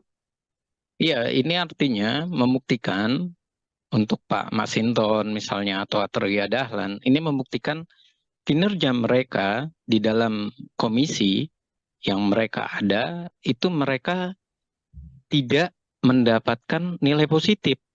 Komentar mereka yang sering kali menjadi polemik, itu malah menyebabkan pemilihnya menjauh. Satu itu. Yang kedua, saya menduga mereka ini tidak merawat dukungannya. Mereka terlalu yakin, terlalu percaya diri bahwa mereka berhasil, mereka sukses. Dan yang ketiga, bisa jadi mereka ini di daerah-daerah khususnya DKI ya, kalau untuk Pak Masinton ya misalnya, ini mereka tidak belajar bahwa Anies ternyata kuat di DKI Jakarta. Hmm. PKS pun kuat dan Ganjar pun juga malah dari sejak awal Ganjar itu sulit untuk masuk wilayah DKI Jakarta. Artinya apa? Artinya mereka semestinya tidak boleh terlalu percaya diri. Nah, kalau Arteria Dahlan, saya lihat memang ia banyak komentar-komentar sinisnya Hmm.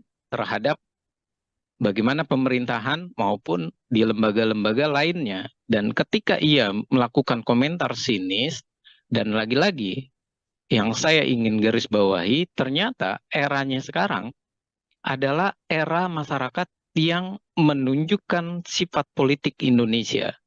Apa sifat politik Indonesia? Tidak temperamen, tidak caci maki, tidak menghina. Makanya orang-orang figur yang ternyata di parlemen itu temperamen, menghina, malah ia tersingkir. Dan malah banyak orang-orang baru yang hadir. Padahal kalau dibaca fenomenanya, biasanya orang-orang baru melawan petahana itu cuma bisa sampai 4-5% saja masuk. Hmm. Dan ini kok banyak sekali orang-orang baru yang masuk. Ini membuktikan bahwa mereka tidak sadar bahwa bukan seperti itu cara untuk berbicara di parlemen. Bukan seperti itu menunjukkan bahwa dia bersuara untuk masyarakat. Nah, bersuara untuk masyarakat itulah yang sepertinya masyarakat itu menghendaki orang yang santun tapi cerdas bahasanya. Hmm. Dia bisa memilih bahasa-bahasa yang baik, bukan memilih terjadinya kontroversi, bukan memilih menjadi kontroversi menyerang orang lain yang akhirnya masyarakat merasa bahwa anggota dewan ini kok barbar kalau bahasa sarkasnya, kok kayak di jalanan parlemennya tidak terlihat nampak bagaimana ia berpendidikannya ataupun nampak bagaimana ia mengeluarkan statement yang enak disajikan atau dilihat oleh masyarakat. Dan jangan kita lupakan bahwa pemilih sekarang ini adalah banyak pemilih pemuda, Hmm. pemilih pemula, dan pemilih generasi Z maupun generasi yang sekarang milenial, Z ataupun yang muda-muda itu. Nah, ini membuktikan apa? Membuktikan bahwa mereka sudah tidak senang dengan gaya-gaya para politisi yang bisa dikatakan arogan.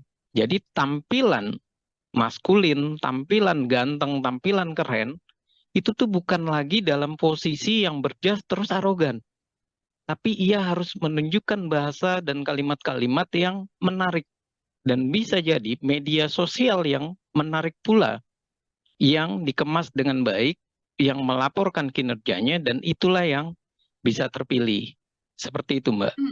Oke, bukan lagi sosok temperamen, sosok yang kerap kali mengkritis, namun merupakan sosok-sosok yang santun yang juga kemudian ibaratnya tidak membuat huru-hara di dinamika politik yang terjadi di tanah air ya, Bang Efriza. Ini kalau kita melihat secara ketokohan, ini kan sosok-sosok yang populer ini nyatanya tidak mendapatkan suara yang lebih baik dengan tokoh-tokoh yang saat ini justru unggul. Katakanlah kan ada nama artis juga, ada Once Michael yang juga kemudian diprediksi lolos begitu, Bang Riza. Ada kemudian dari latar belakang kepala daerah, istri dan sebagainya yang juga lolos. Ini kemudian kalau dari analisa Bang Efriza, terpilihnya sosok-sosok baru ini menggantikan nama-nama beken dari PDIP ini pertanda apa bagi PDI Perjuangan sendiri, Bang? Ya, kalau saya harus mengatakan bahwa PDI Perjuangan ini pertanda bahwa ia harus melakukan kaderisasi. Mereka harus melakukan evaluasi ulang. Dan ini membuktikan bahwa PDI Perjuangan dalam pendidikan kadernya ini juga dipertanyakan. Kenapa dipertanyakan? Ya, ternyata sosok-sosok yang terlihat ataupun yang dinyatakan oleh PDI Perjuangan sebagai kader terhebatnya malah dicoret oleh masyarakat. Nah, ini adalah sebuah bentuk anomali.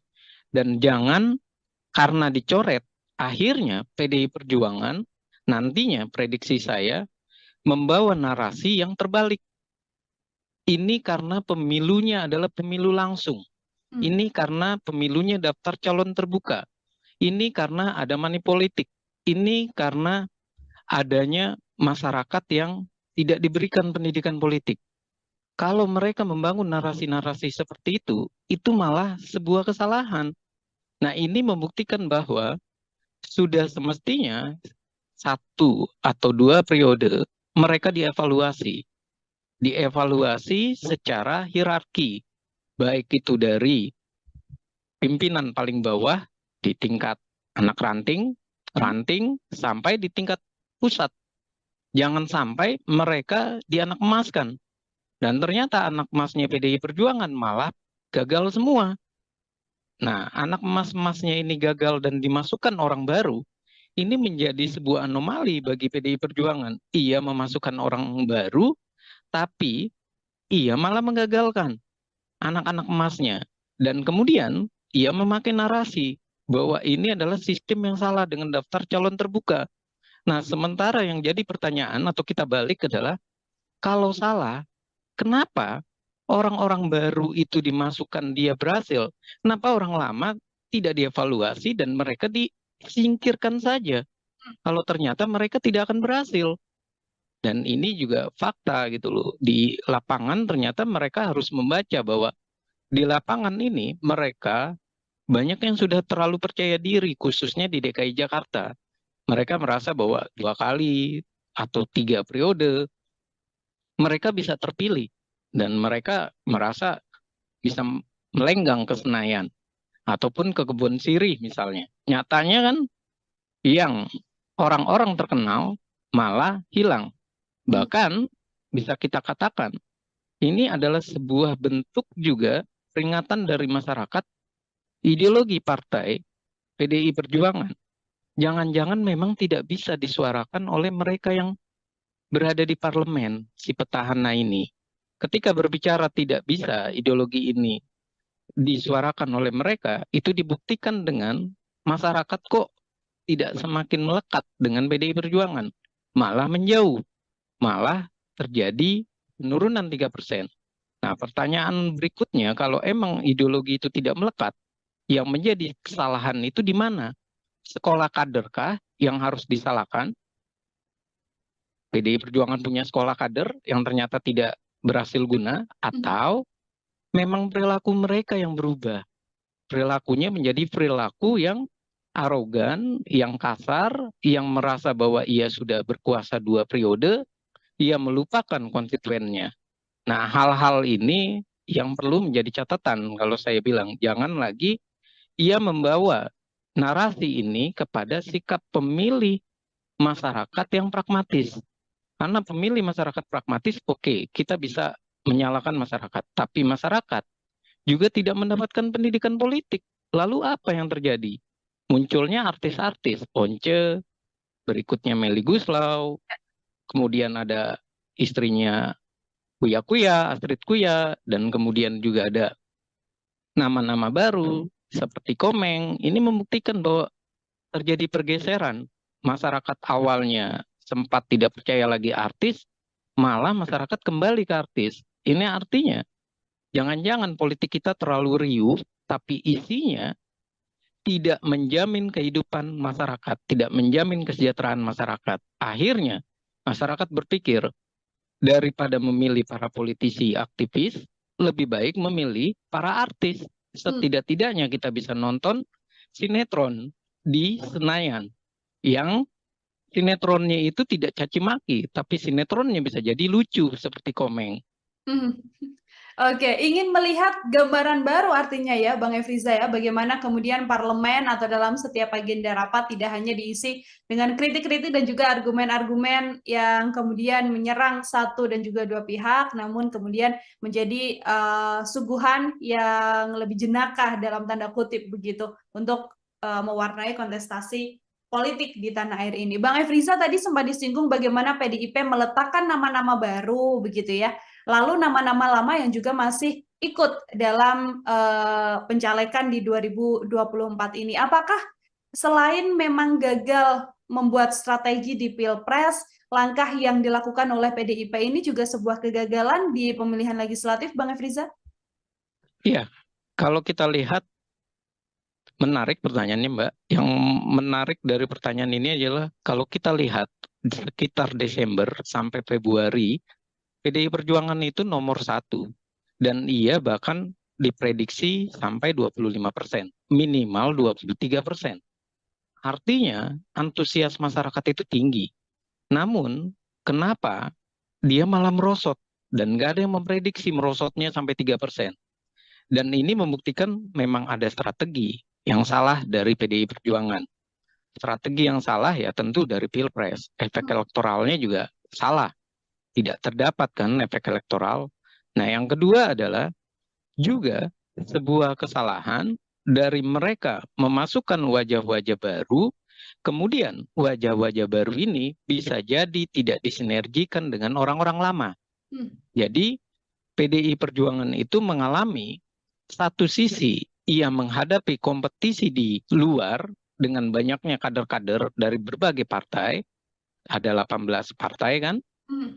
Nah, sementara dia juga harus menghadapi di internal. Kalau bahasa kasarnya itu saling injek di internal. Nah, mereka ketika melakukan serangan demi serangan antar mereka, mereka tidak memikirkan lagi bahwa semestinya mereka berjuang untuk sama-sama lolos, mereka berjuang untuk sama-sama menjelaskan ideologinya, perjuangannya, visi misinya. Dan sepertinya mereka larut dalam kompetisi yang saling menikam di internal, di dalam. Dan ini pun yang saya merasa jawabannya itu sudah dijawab oleh PDI Perjuangan sendiri. Ketika ia minta jangan sistem dengan daftar calon terbuka, ia minta calon tertutup. Kenapa? Karena waktu itu kasusnya Eva Sundari, Budiman Sujatmiko, dan beberapa petinggi dari PDI Perjuangan tidak lolos, kalah dengan orang-orang baru. Nah, kalau sampai mereka kalah dengan orang-orang baru, ini membuktikan bahwa PDI Perjuangan ini terbuai dengan mereka yang lama-lama. Sementara yang baru-baru itu diambilnya adalah yang bisa langsung mendongkrak suara. Dan inilah yang terjadi. Mereka yang punya duit, luar biasa duitnya banyak, menghadapi para aktivis atau kader yang sudah benar-benar merasa bahwa di DPR dia aman, tapi ternyata dia kalah satu sisi, kalah pamor, kalah popularitas, dia kalah juga dalam hal logistik, dan dia kalah dalam kesiapan mental. Dan ini yang terjadi, dan ini bukan sekali dua kali. Banyak anggota PDI Perjuangan misalnya, dia adalah anak menteri, tapi ia dinaikkan ke posisi DPR, ternyata ia kalah dalam kompetisi itu. Apa kalahnya? Mengelawan anak pejabat ataupun bekas anggota DPR atau DPD RI yang secara keuangannya, logistiknya itu begitu besar. Dan permasalahan berikutnya, mereka tidak merawat jaringan dan tidak merawat strukturalnya. Apa yang terjadi? Strukturalnya banyak yang beralih. Akhirnya terpilihlah orang baru. Dan terpilihnya orang baru, ini pula tidak disikapi dengan tetap menggunakan sosok-sosok lama. Nah, ini malah sosok-sosok lama ini dalam hal rakernas ataupun dalam hal Munas ataupun Kongres dan segala macam sebutan yang ada di partai, mereka malah disingkirkan. Contoh Budiman Sujatmiko, Marwar Sirait. Dan ini semakin membuat mereka itu sudah kalah, juga tidak dipercaya. Sudah awalnya diapresiasi, ternyata malah mendapat punishment. Dan ketika mendapat punishment, mereka pun disingkirkan, diabaikan. Nah, ini adalah sebuah fenomena salah, keliru dalam membina kader. Kalau seperti ini terus, akhirnya mendingan Partai Demokrasi Indonesia Perjuangan memproduksi orang-orang baru saja. Nggak usah lagi mencalonkan orang-orang lama. Ternyata orang-orang lamanya pun kalah gitu loh. Dan kalau saya bilang bahwa mereka mau menggunakan sistem proporsional tertutup yang selalu mereka gunakan, itu adalah strategi keliru dari PDI Perjuangan untuk mensiasati hilangnya para kader. Semestinya Mereka harus bertanya, sekolah partai itu untuk apa jadinya? Hmm. Pengkaderan itu berhasil atau tidak? Kemudian, evaluasi terhadap kinerja mereka di parlemen ada atau tidak? Jangan-jangan itu semua selesai karena atas nama kenal, atas nama mereka adalah jabat pimpinan partai atau punya kedekatan. Dan inilah yang menjadi fenomena menarik dan saya rasa ini harus dilecutkan oleh PDI Perjuangan untuk daripada hak angket kecurangan pemilu, lebih baik memperbaiki diri mereka. 3% kala ini lebih baik ia menarik diri dari hak angket, terus ia bilang, kita dalam posisi menata ulang PDI Perjuangan, itu baru jempolan. Oke, lebih baik mengurusi internal PDI Perjuangan plus kader-kadernya ya, Bang Efriza ya, daripada kemudian menggulirkan hak angket yang saat ini memang terus digaungkan oleh sejumlah politisi dari PDI Perjuangan. Terakhir dari saya, Bang Efriza, jika melihat banyaknya kader-kader PDIP yang beken, yang kerap kali kritis dalam agenda-agenda DPR, begitu ya, nantinya situasi ke depan dengan banyaknya sosok-sosok baru di kursi Senayan, begitu di kursi DPR, kira-kira menurut analisa Bang Efriza akan seperti apa nantinya dinamika yang terjadi di dalam DPR ini, Bang? Ya, kalau saya melihat dengan situasi ini, satu sisi saya melihat bahwa ternyata masyarakat itu bisa melakukan evaluasi, bisa melakukan punishment. Karena pemilu itu bukan sekedar memberikan hak memilih kita atau melegitimasinya, tapi juga sebuah reward dan punishment. Dan sekarang ini PDI Perjuangan lagi kena punishment atau hukuman. Dan ini semestinya orang baru yang masuk di parlemen, ia harus mulai belajar perilaku seperti apa yang menarik bagi partai. Seperti apa mereka harus membawa aspirasi masyarakat.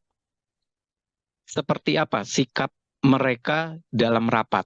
Seperti apa mereka mengartikulasikan dan mengagregasikan kepentingan masyarakat. Menyerap aspirasi masyarakat. Melakukan reses. Jangan sampai mereka di parlemen hanya berbicara, bernada, membawa rakyat, tapi rakyat dianggap banyak wajah, anomali maupun tidak tampak, dan akhirnya mereka cuma sekedar beretorika di parlemen. Dan ini adalah catatan yang perlu kita amati, dan saya rasa hiruk pikuknya nanti di parlemen ini akan baru.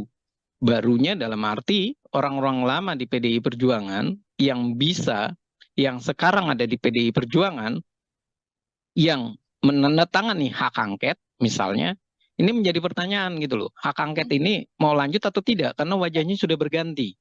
Dan ini pun tentunya akan menjadi hal yang lucu ketika mereka berbicara kecurangan dan segala macam sementara mereka orang baru. Mereka harus adaptasi. Dan ketika mereka harus adaptasi, kita jadi bertanya kembali, adaptasinya mereka langsung belajar sambil berjalan atau jangan-jangan mereka sudah lancar. Kalau sudah lancar, menjadi pertanyaan lagi, apakah mereka benar-benar merupakan caleg-caleg yang merepresentasi masyarakat atau merepresentasi partai semata? Kalau merepresentasi partai semata, otomatis mereka hanya menjadi petugas partai, petugas praksi yang nantinya tidak akan jauh beda isinya ataupun dalam proses RUU atau naskah akademik dan rancangan undang-undang pasti semuanya itu berada di DPP. 9 ketua umum itulah yang akan nanti bersuara lebih banyak atau 9 sekjen. Dan anggota dewan tugasnya cuma apa? Tugasnya cuma mengikuti arahan dari partai atau dari fraksi. Kalau seperti itu, apa yang terjadi? Yang terjadi jelas bahwa mereka tidak tampak jelas perjuangan mereka sebagai wakil rakyat. Akhirnya DPR kita nantinya ke depan kalau ini terjadi hanya warung obrolan di gedung Senayan. Lalu ketika mereka menjadi warung obrolan, keputusan itu ada di mana? Keputusan di belakang layar, di belakang meja, di belakang rumah-rumah makan ataupun di kedai-kedai tempat pertemuan 9 partai politik. ataupun ketua umum, atau via Telegram misalnya, atau via WA, yang hubungannya lagi-lagi mungkin saja ada di Tengku Umar, mungkin saja ada di tempat gedungnya Gerindra, gedung Nasdem, dan seperti itu terus. Artinya wajah parlemen kita adalah wajah yang cuma berebut kursi tanpa kejelasan menyampaikan aspirasi, memperjuangkan keinginan masyarakat. Pembuktiannya apa? Petahana keok di berbagai daerah. Dan pembuktiannya apa? Suara partai semakin merosot. Peringkat pertama 16% itu adalah sebuah tamparan memalukan. Karena 16% ini menunjukkan bahwa kita semuanya adalah partai gurem. Partai yang semuanya bisa dinegosiasi oleh pemerintah. Partai yang tidak bisa berkata bahwa mereka kuat. Tapi ini membuktikan bahwa mereka tidak punya party ID. Masyarakat tidak punya identitas ideologi kepartaian. Mereka tidak punya program partai yang jelas, kecuali hanya narasi petugas partai. Dan itu adalah kesalahan fatal kita dalam menghadapi pemilu. Karena PDI pernah 33% dan sempat naik tinggi di eranya Pak Jokowi, kemudian ngedrop di eranya Ganjar. Dan saya rasa PDI Perjuangan kalau mau memilih oposisi, ia harus benar-benar menyekolahkan partai-partainya dengan benar dan baik. Jangan sampai suara mereka adalah suara yang bertentangan dengan masyarakat. Hasilnya di mana? Di pemilihan umum terjadi punishment kembali. Oke, baik. Terima kasih banyak Bang Efriza, Bangat Politik dari Citra Institute Tribuners, menemani obrolan kita hari ini luar biasa sekali dalam program Tribun Sound Focus. Tadi PR besar artinya harus diselesaikan atau harus dipatuhi begitu ya oleh PDI Perjuangan agar kemudian bisa memperbaiki situasi apa yang terjadi dalam kontestasi di pemilu maupun di Pilpres 2024 yang tampaknya menjadi salah satu pijakan turun begitu bagi PDIP, bukan justru naik setelah kalah dalam berbagai kesempatan. Bang Efriza, terima kasih banyak untuk kesempatannya berbincang bersama dengan saya. Semoga di lain kesempatan kita bisa berbincang dengan obrolan-obrolan lain, Bang Efriza. Ya, terima kasih Mbak Nila, dan mohon maaf kalau ada salah kata, dan terima kasih untuk Tribun News, dan saya mengucapkan selamat berbuka nantinya. Terima kasih Mbak. Program Tribun Sound Focus Tribuners hari ini membersamai Anda kembali bersama dengan saya Nila Irda. Tribuners, nama-nama calon legislatif atau caleg populer dari Partai PDI Perjuangan ini beberapa diprediksi tidak lolos masuk ke kursi Senayan. Sejumlah kader PDIP tersebut merupakan elit partai yang juga sangat populer karena kerap kali warawiri dan menghiasi media tanah air. Belum lagi beberapa di antaranya juga merupakan petahana dari anggota DPR RI yang saat ini masih duduk di kursi wakil rakyat di Senayan, Jakarta Pusat. Lalu sebenarnya apa yang membuat banyaknya caleg PDIP populer ini keok dari nama-nama baru yang kemudian lolos ke Senayan? Saya akan membahasnya. Tribuners, sudah tersambung melalui sambungan Zoom bersama dengan saya. Ada pengamat politik dari Citra Institute, ada Bang Efriza. Bang Efriza, selamat datang. Terima kasih sudah bergabung, Bang Efriza. Ya, terima kasih atas undangannya untuk Mbak Nila, dan terima kasih untuk Tribun News. Baik, terima kasih juga Bang Efriza menyempatkan waktunya berbincang bersama dengan saya. Kita diskusi hari ini terkait bagaimana banyak calon legislatif dari PDI Perjuangan yang cukup populer, ini nama-nama yang cukup beken, sering warawiri di layar kaca begitu ya Bang ya, tapi ternyata justru dalam kontestasi pemilihan kursi Senayan ini tidak lolos di periode yang sekarang. Saya ingin minta pengantar terlebih dahulu dari Bang Efriza.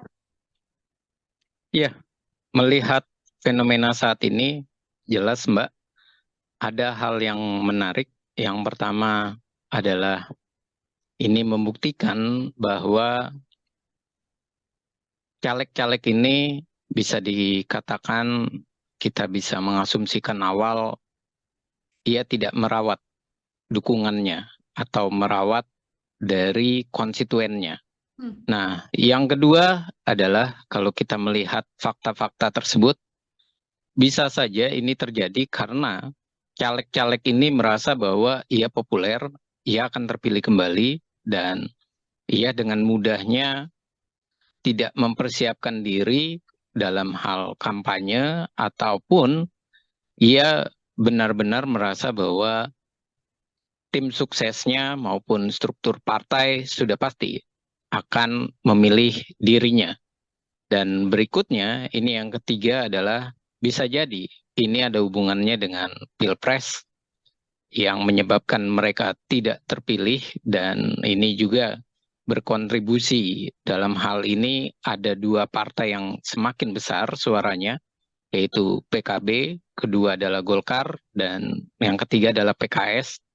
Nah, ini adalah sebuah fenomena yang bisa kita lihat ada hubungannya dengan Pilpres, ada hubungannya dengan bagaimana ia mendapatkan limpahan suara dari mendukung salah satu pasangan calon atau dia dijadikan sebagai cawapres. Dan yang berikutnya juga bisa kita asumsikan bahwa ini semakin memperlihatkan ada masalah dalam pengkaderan PDI Perjuangan ataupun PDI Perjuangan dalam menyiapkan calon-calonnya. Nah, ini menjadi tanda tanya besar, adakah memang partai benar-benar memahami dari kondisi di dalam internalnya? Apakah memang orang itu kalau diajukan kembali akan terpilih atau tidak?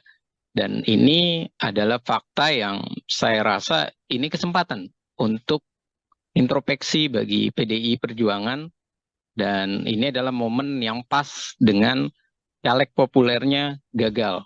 Seperti itu Mbak pembukanya. Oke, baik Bang Efriza. Tadi Abang sempat menyinggung faktor Pilpres begitu ya, bisa jadi salah satu penyebab gagalnya caleg-caleg ini.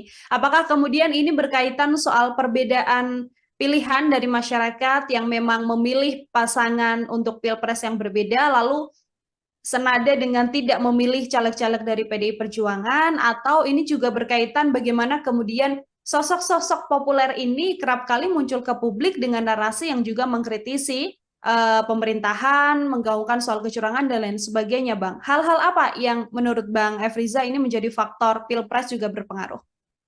Iya, faktor Pilpres yang tadi saya katakan berpengaruh ini banyak hal ya. Yang pertama, faktor Pilpres ini adalah menguntungkan bagi, contoh saja, bagi Pak Muhaimin Iskandar ketika ia dicalonkan menjadi cawapres, suaranya langsung melejit dan mendapatkan beberapa porsi di daerah-daerah.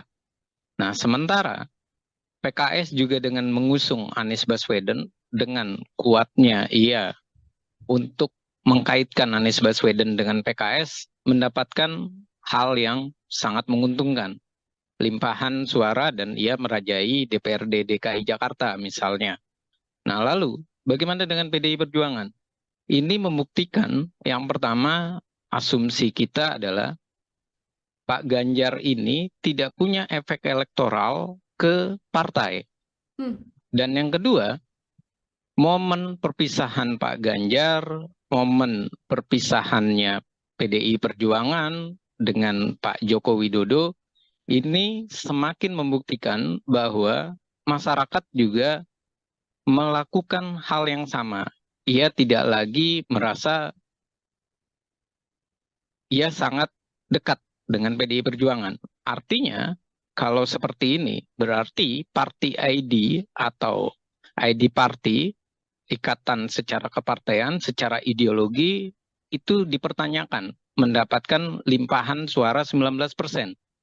Dan berikutnya jelas bahwa faktor Ganjar dan Mahfud yang temperamen, yang emosional, ini juga mempengaruhi warga atau masyarakat beralih untuk memilih caleg yang lebih dikenal, lebih dekat, dan tidak mempunyai track record yang marah-marah ataupun yang memberikan sentimen negatif kepada pemerintah. Makanya caleg-caleg populer PDI Perjuangan yang beririsan dengan Pak Joko Widodo, yang dia komplain atau marah dengan Pak Jokowi, malah terlihat ia terlempar.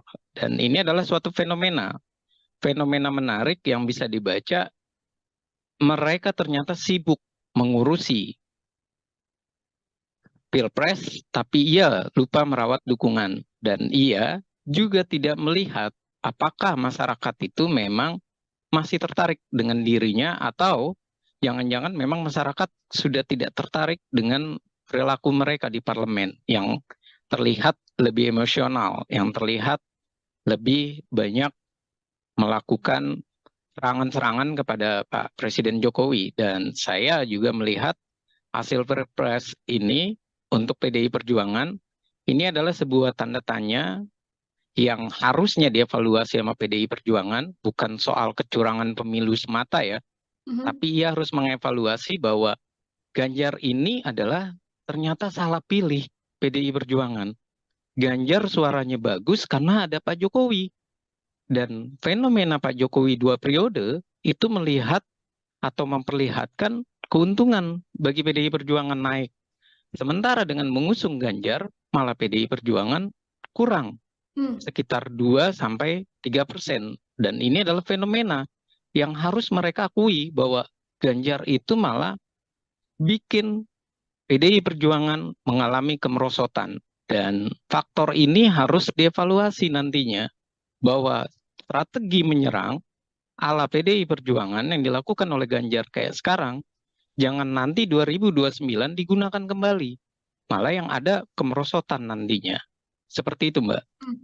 Oke, jadi efek dari sosok calon presiden dan wakil presiden ini juga rupanya mempengaruhi ya, Bang Efriza ya, untuk kemudian caleg-caleg atau mungkin suara dari PDI Perjuangan sendiri justru turun di kontestasi pemilu 2024 ini. Kalau kita melihat beberapa deretan nama yang kemudian diprediksi akan gagal ke kursi Senayan begitu ya, Bang Efriza, ada nama petahana yang juga cukup beken begitu, sebut saja ada Arteria Dahlan, kemudian ada Masinton Pasaribu yang juga kemudian ini adalah nama-nama yang seringkali mengeluarkan statement-statement berkaitan soal Pilpres. Kalau dari kacamata Bang Efriza, melihat dua sosok ini seperti apa, Bang?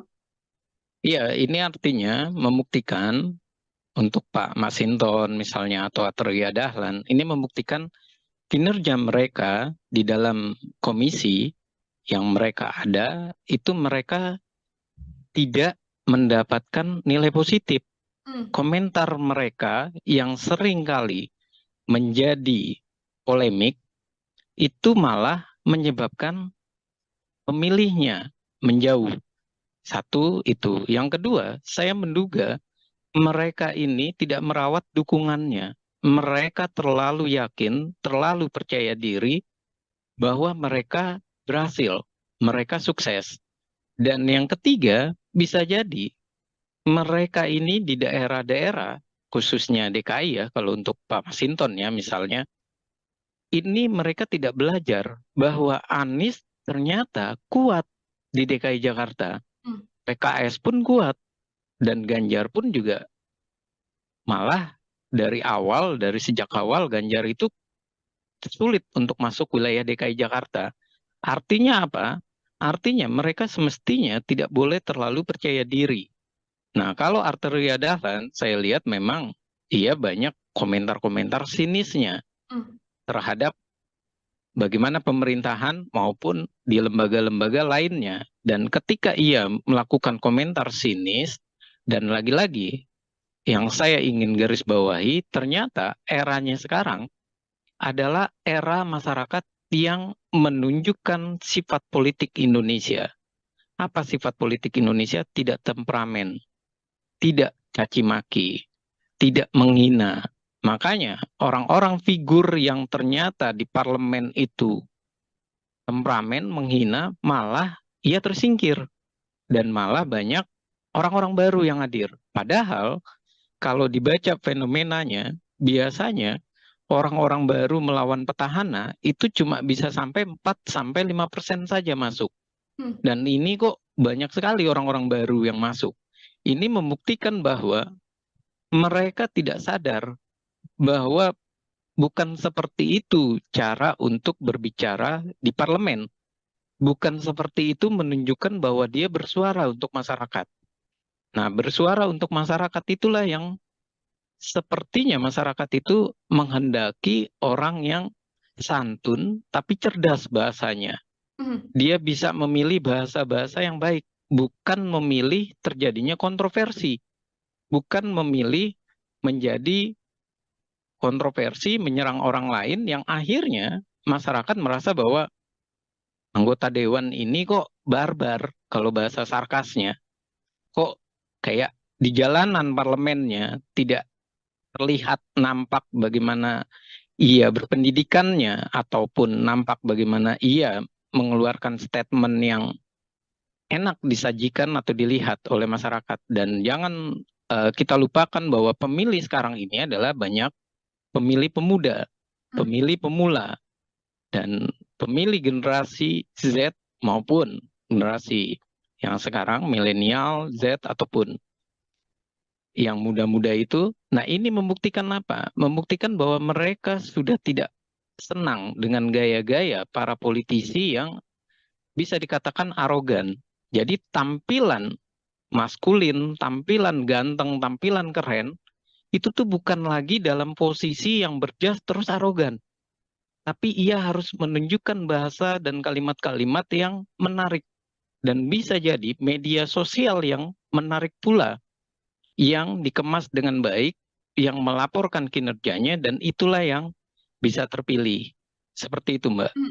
Oke, bukan lagi sosok temperamen, sosok yang kerap kali mengkritis, namun merupakan sosok-sosok yang santun yang juga kemudian ibaratnya tidak membuat huru-hara di dinamika politik yang terjadi di tanah air ya, Bang Efriza. Ini kalau kita melihat secara ketokohan, ini kan sosok-sosok yang populer ini nyatanya tidak mendapatkan suara yang lebih baik dengan tokoh-tokoh yang saat ini justru unggul. Katakanlah kan ada nama artis juga, ada Once Michael yang juga kemudian diprediksi lolos begitu, Bang Afriza. Ada kemudian dari latar belakang kepala daerah, istri dan sebagainya yang juga lolos. Ini kemudian kalau dari analisa Bang Efriza, terpilihnya sosok-sosok baru ini menggantikan nama-nama beken dari PDIP ini pertanda apa bagi PDI Perjuangan sendiri, Bang?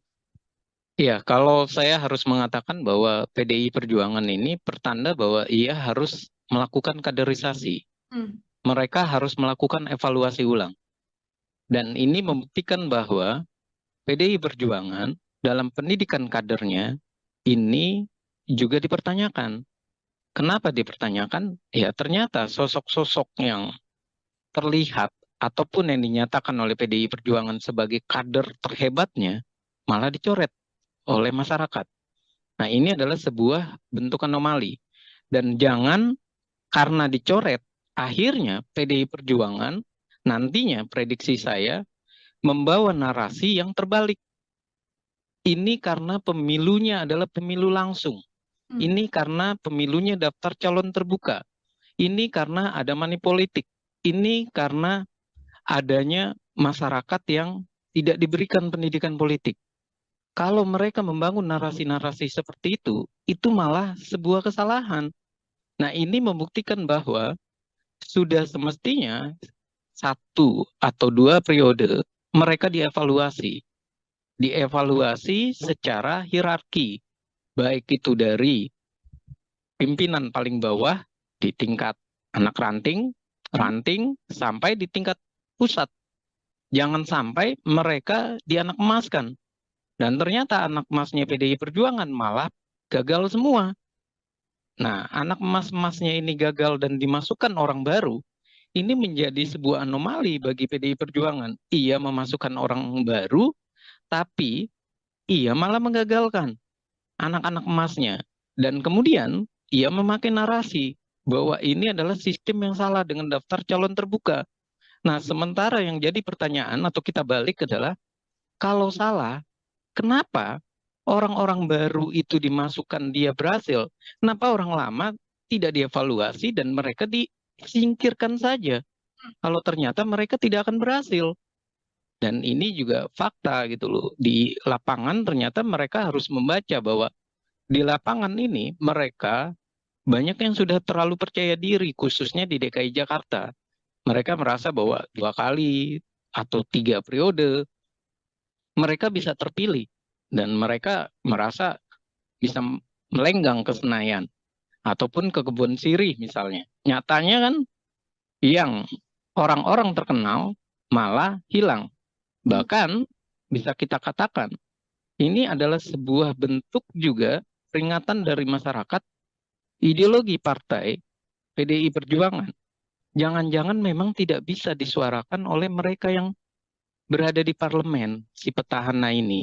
Ketika berbicara tidak bisa ideologi ini disuarakan oleh mereka, itu dibuktikan dengan masyarakat kok tidak semakin melekat dengan PDI Perjuangan, malah menjauh, malah terjadi penurunan 3%.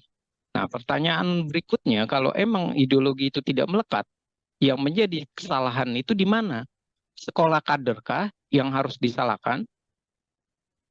PDI Perjuangan punya sekolah kader yang ternyata tidak berhasil guna, atau memang perilaku mereka yang berubah? Perilakunya menjadi perilaku yang arogan, yang kasar, yang merasa bahwa ia sudah berkuasa 2 periode, ia melupakan konstituennya. Nah, hal-hal ini yang perlu menjadi catatan kalau saya bilang, jangan lagi ia membawa narasi ini kepada sikap pemilih masyarakat yang pragmatis. Karena pemilih masyarakat pragmatis, oke, kita bisa menyalahkan masyarakat. Tapi masyarakat juga tidak mendapatkan pendidikan politik. Lalu apa yang terjadi? Munculnya artis-artis, Once, berikutnya Melly Guslau, kemudian ada istrinya Kuya Kuya, Astrid Kuya, dan kemudian juga ada nama-nama baru seperti Komeng. Ini membuktikan bahwa terjadi pergeseran. Masyarakat awalnya sempat tidak percaya lagi artis, malah masyarakat kembali ke artis. Ini artinya jangan-jangan politik kita terlalu riuh, tapi isinya tidak menjamin kehidupan masyarakat, tidak menjamin kesejahteraan masyarakat. Akhirnya masyarakat berpikir, daripada memilih para politisi aktivis, lebih baik memilih para artis. Setidak-tidaknya kita bisa nonton sinetron di Senayan yang sinetronnya itu tidak caci maki, tapi sinetronnya bisa jadi lucu seperti Komeng. Oke, ingin melihat gambaran baru artinya ya Bang Efriza ya, bagaimana kemudian parlemen atau dalam setiap agenda rapat tidak hanya diisi dengan kritik-kritik dan juga argumen-argumen yang kemudian menyerang satu dan juga dua pihak, namun kemudian menjadi suguhan yang lebih jenakah dalam tanda kutip begitu untuk mewarnai kontestasi politik di tanah air ini. Bang Efriza tadi sempat disinggung bagaimana PDIP meletakkan nama-nama baru begitu ya. Lalu nama-nama lama yang juga masih ikut dalam pencalekan di 2024 ini. Apakah selain memang gagal membuat strategi di Pilpres, langkah yang dilakukan oleh PDIP ini juga sebuah kegagalan di pemilihan legislatif, Bang Efriza? Iya, kalau kita lihat, menarik pertanyaannya Mbak. Yang menarik dari pertanyaan ini adalah kalau kita lihat sekitar Desember sampai Februari, PDI Perjuangan itu nomor 1. Dan ia bahkan diprediksi sampai 25%, minimal 23%. Artinya antusias masyarakat itu tinggi. Namun kenapa dia malah merosot? Dan nggak ada yang memprediksi merosotnya sampai 3%. Dan ini membuktikan memang ada strategi yang salah dari PDI Perjuangan. Strategi yang salah ya tentu dari Pilpres. Efek elektoralnya juga salah. Tidak terdapat kan efek elektoral. Nah, yang kedua adalah juga sebuah kesalahan dari mereka memasukkan wajah-wajah baru, kemudian wajah-wajah baru ini bisa jadi tidak disinergikan dengan orang-orang lama. Jadi PDI Perjuangan itu mengalami satu sisi ia menghadapi kompetisi di luar dengan banyaknya kader-kader dari berbagai partai, ada 18 partai kan. Nah, sementara dia juga harus menghadapi di internal. Kalau bahasa kasarnya itu saling injek di internal. Nah, mereka ketika melakukan serangan demi serangan antar mereka, mereka tidak memikirkan lagi bahwa semestinya mereka berjuang untuk sama-sama lolos, mereka berjuang untuk sama-sama menjelaskan ideologinya, perjuangannya, visi misinya. Dan sepertinya mereka larut dalam kompetisi yang saling menikam di internal, di dalam. Dan ini pun yang saya merasa jawabannya itu sudah dijawab oleh PDI Perjuangan sendiri. Ketika ia minta jangan sistem dengan daftar calon terbuka, ia minta calon tertutup. Kenapa? Karena waktu itu kasusnya Eva Sundari, Budiman Sujatmiko, dan beberapa petinggi dari PDI Perjuangan tidak lolos, kalah dengan orang-orang baru. Nah, kalau sampai mereka kalah dengan orang-orang baru, ini membuktikan bahwa PDI Perjuangan ini terbuai dengan mereka yang lama-lama. Sementara yang baru-baru itu diambilnya adalah yang bisa langsung mendongkrak suara. Dan inilah yang terjadi. Mereka yang punya duit, luar biasa duitnya banyak, menghadapi para aktivis atau kader yang sudah benar-benar merasa bahwa di DPR dia aman, tapi ternyata dia kalah satu sisi, kalah pamor, kalah popularitas, dia kalah juga dalam hal logistik, dan dia kalah dalam kesiapan mental. Dan ini yang terjadi, dan ini bukan sekali dua kali. Banyak anggota PDI Perjuangan misalnya, dia adalah anak menteri, tapi ia dinaikkan ke posisi DPR, ternyata ia kalah dalam kompetisi itu. Apa kalahnya? Mengelawan anak pejabat ataupun bekas anggota DPR atau DPD RI yang secara keuangannya, logistiknya itu begitu besar. Dan permasalahan berikutnya, mereka tidak merawat jaringan dan tidak merawat strukturalnya. Apa yang terjadi? Strukturalnya banyak yang beralih. Akhirnya terpilihlah orang baru.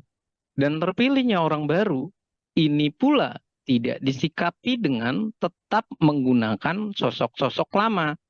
Nah, ini malah sosok-sosok lama ini dalam hal rakernas ataupun dalam hal munas ataupun kongres dan segala macam sebutan yang ada di partai, mereka malah disingkirkan. Contoh Budiman Sujatmiko, Marwar Sirait. Dan ini semakin membuat mereka itu sudah kalah juga tidak dipercaya. Sudah awalnya diapresiasi, ternyata malah mendapat punishment. Dan ketika mendapat punishment, mereka pun disingkirkan, diabaikan. Nah, ini adalah sebuah fenomena salah, keliru dalam membina kader. Kalau seperti ini terus, akhirnya mendingan Partai Demokrasi Indonesia Perjuangan memproduksi orang-orang baru saja. Nggak usah lagi mencalonkan orang-orang lama. Ternyata orang-orang lamanya pun kalah gitu loh.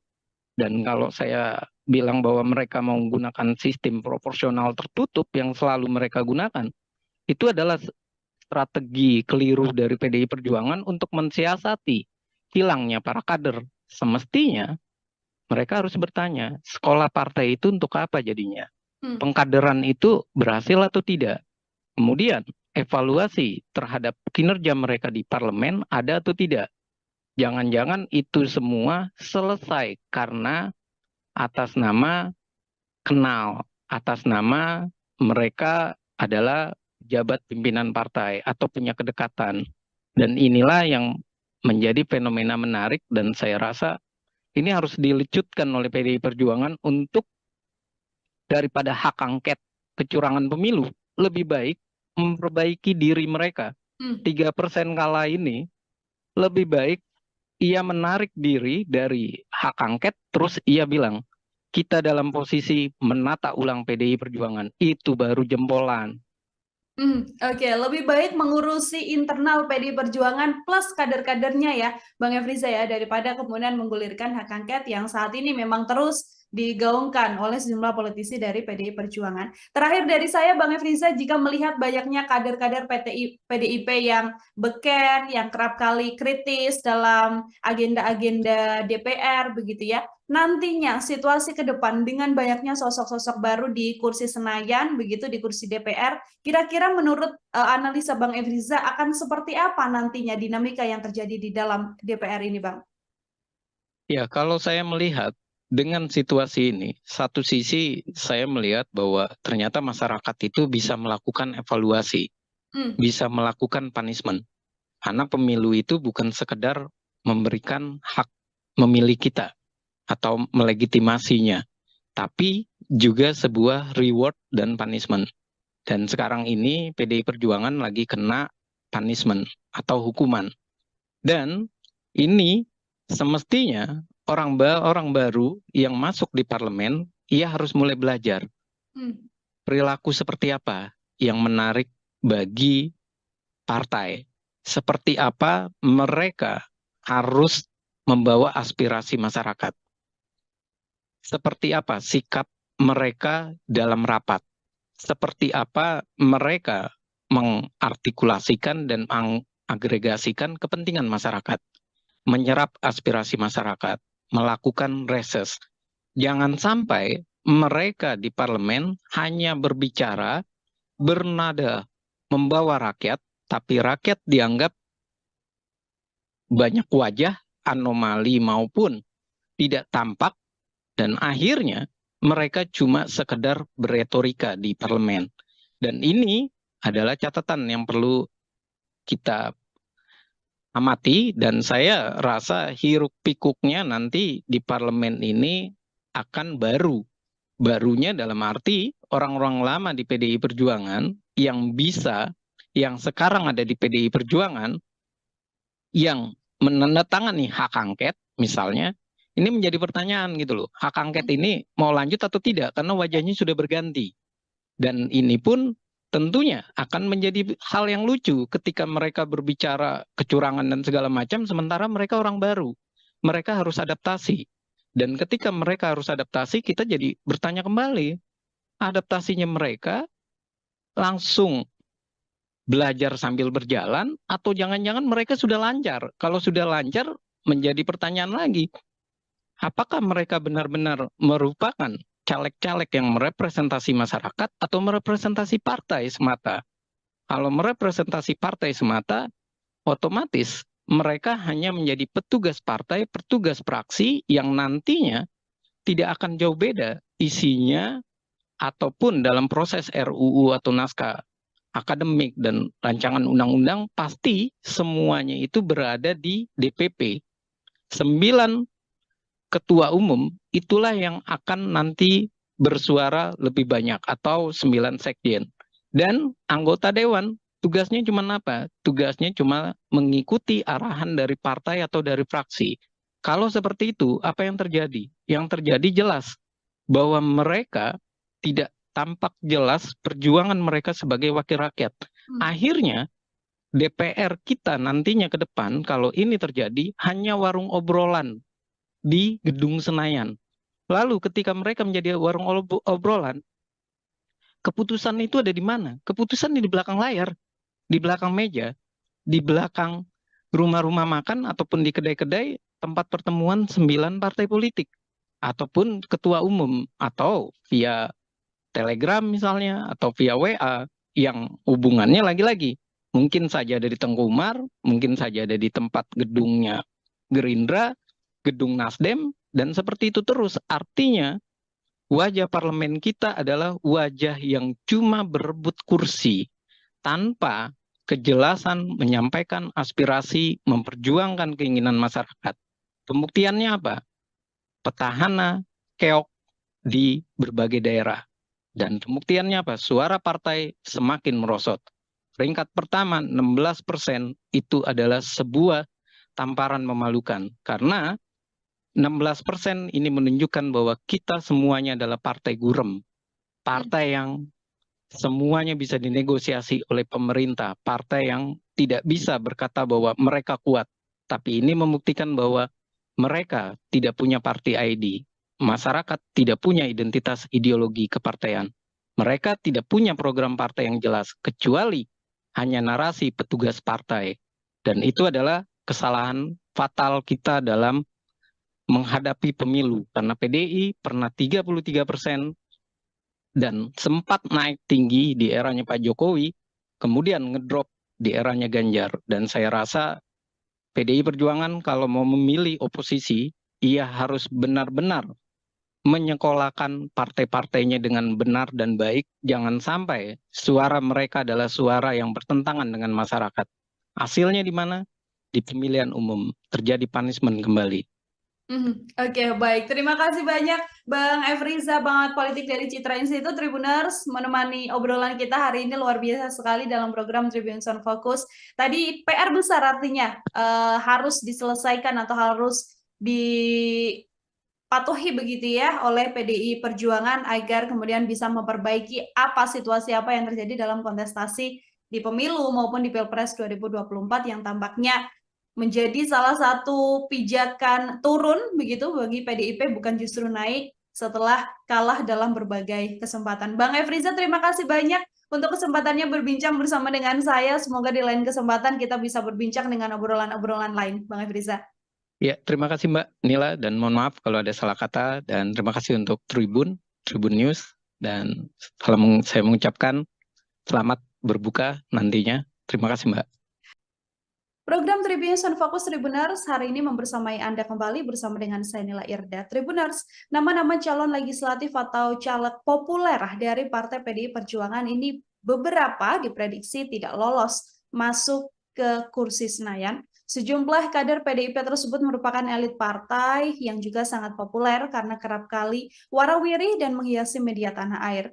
Belum lagi beberapa di antaranya juga merupakan petahana dari anggota DPR RI yang saat ini masih duduk di kursi wakil rakyat di Senayan, Jakarta Pusat.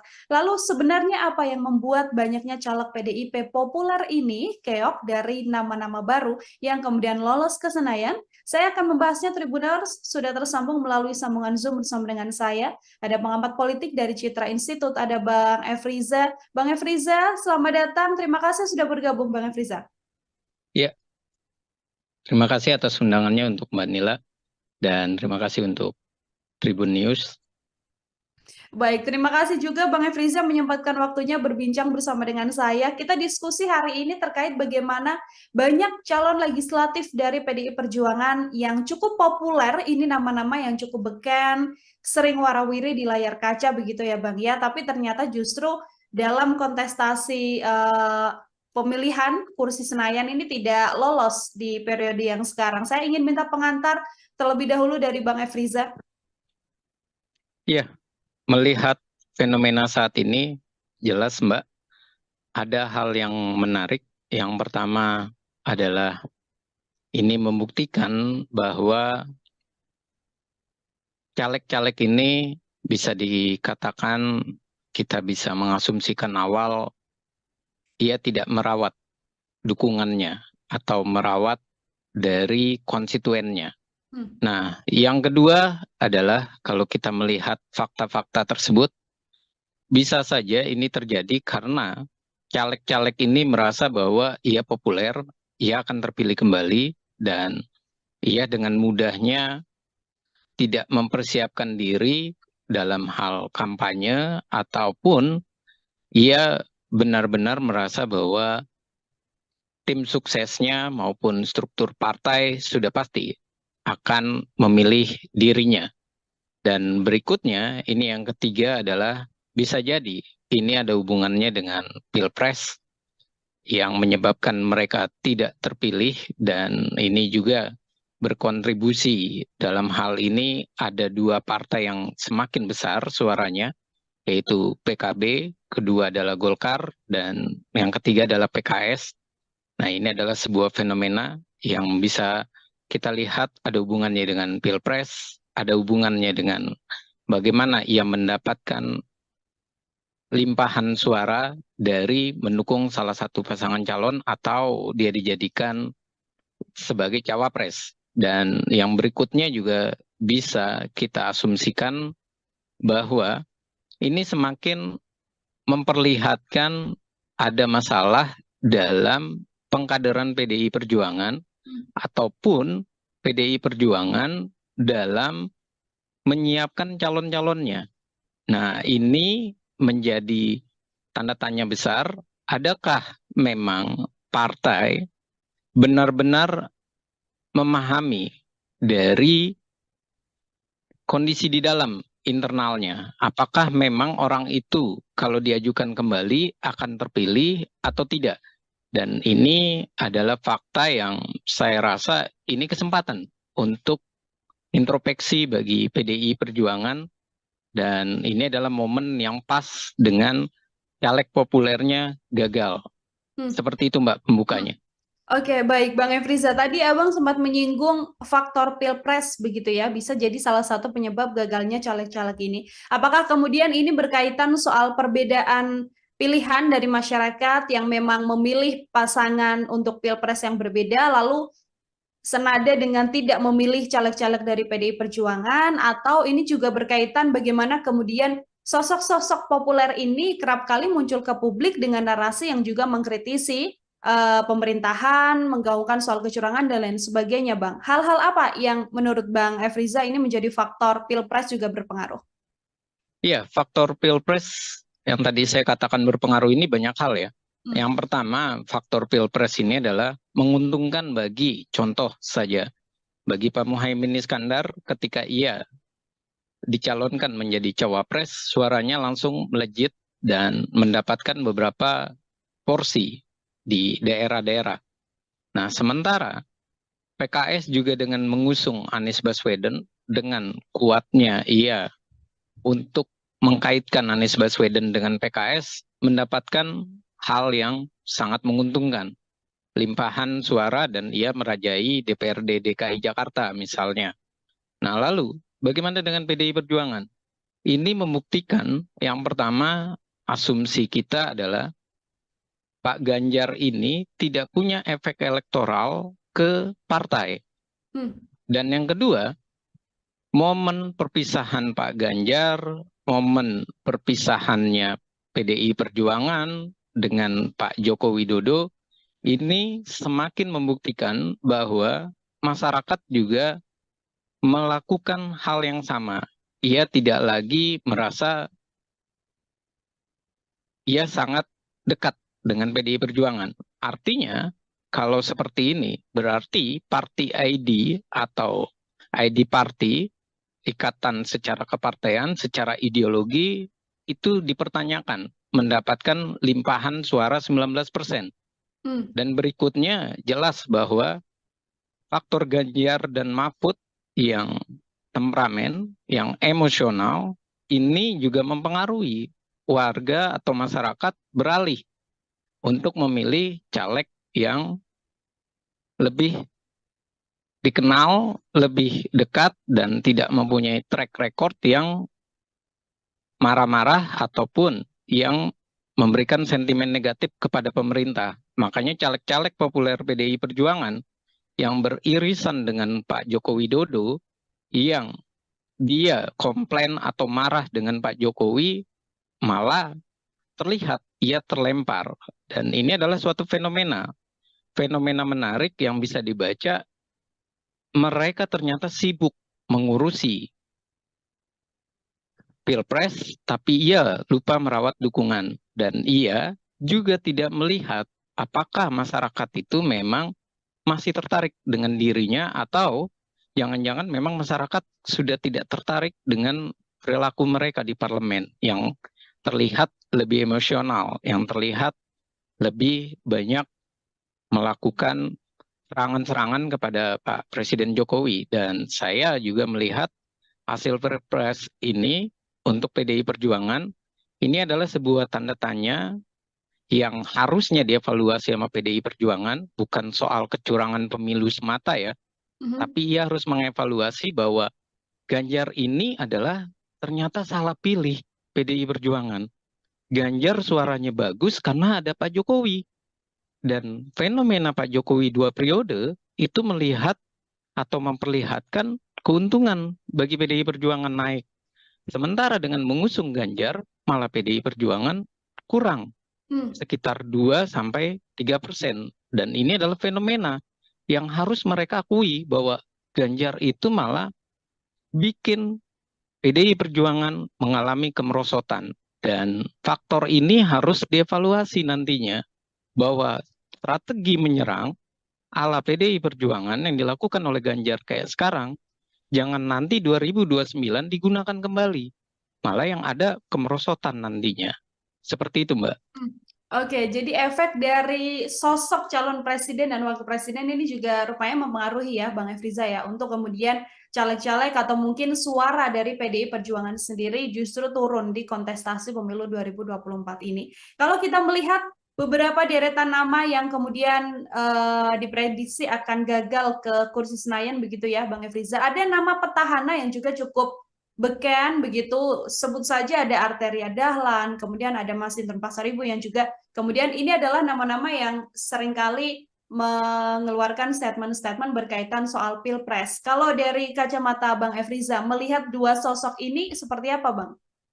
Iya, ini artinya membuktikan untuk Pak Masinton misalnya atau Atreya Dahlan, ini membuktikan kinerja mereka di dalam komisi yang mereka ada, itu mereka tidak mendapatkan nilai positif. Hmm. Komentar mereka yang sering kali menjadi polemik, itu malah menyebabkan pemilihnya menjauh.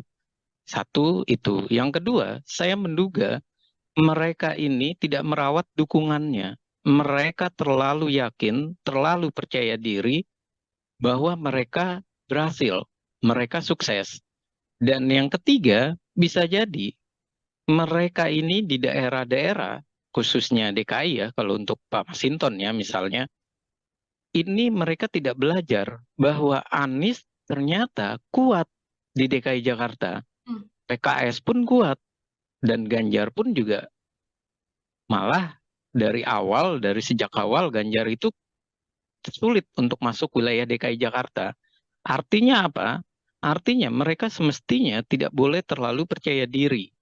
Nah, kalau Arteria Dahlan, saya lihat memang ia banyak komentar-komentar sinisnya Hmm. terhadap bagaimana pemerintahan maupun di lembaga-lembaga lainnya. Dan ketika ia melakukan komentar sinis, dan lagi-lagi yang saya ingin garis bawahi, ternyata eranya sekarang adalah era masyarakat yang menunjukkan sifat politik Indonesia.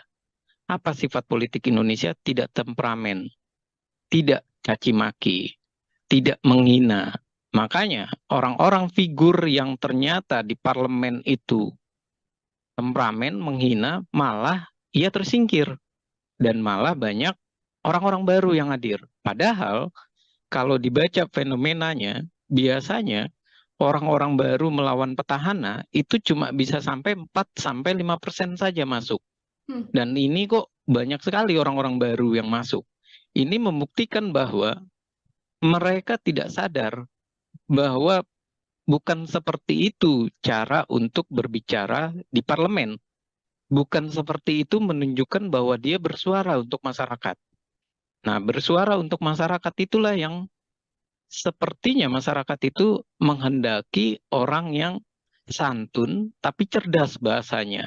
Hmm. Dia bisa memilih bahasa-bahasa yang baik, bukan memilih terjadinya kontroversi, bukan memilih menjadi kontroversi menyerang orang lain yang akhirnya masyarakat merasa bahwa anggota dewan ini kok barbar kalau bahasa sarkasnya.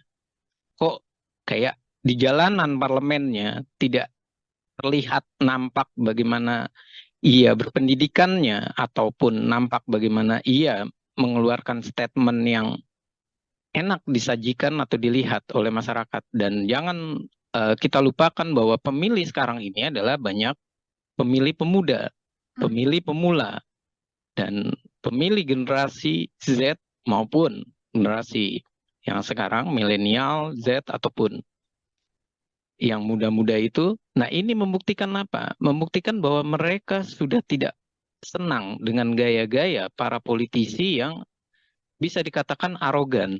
Jadi tampilan maskulin, tampilan ganteng, tampilan keren, itu tuh bukan lagi dalam posisi yang berjas terus arogan. Tapi ia harus menunjukkan bahasa dan kalimat-kalimat yang menarik. Dan bisa jadi media sosial yang menarik pula, yang dikemas dengan baik, yang melaporkan kinerjanya, dan itulah yang bisa terpilih. Seperti itu, Mbak. Hmm.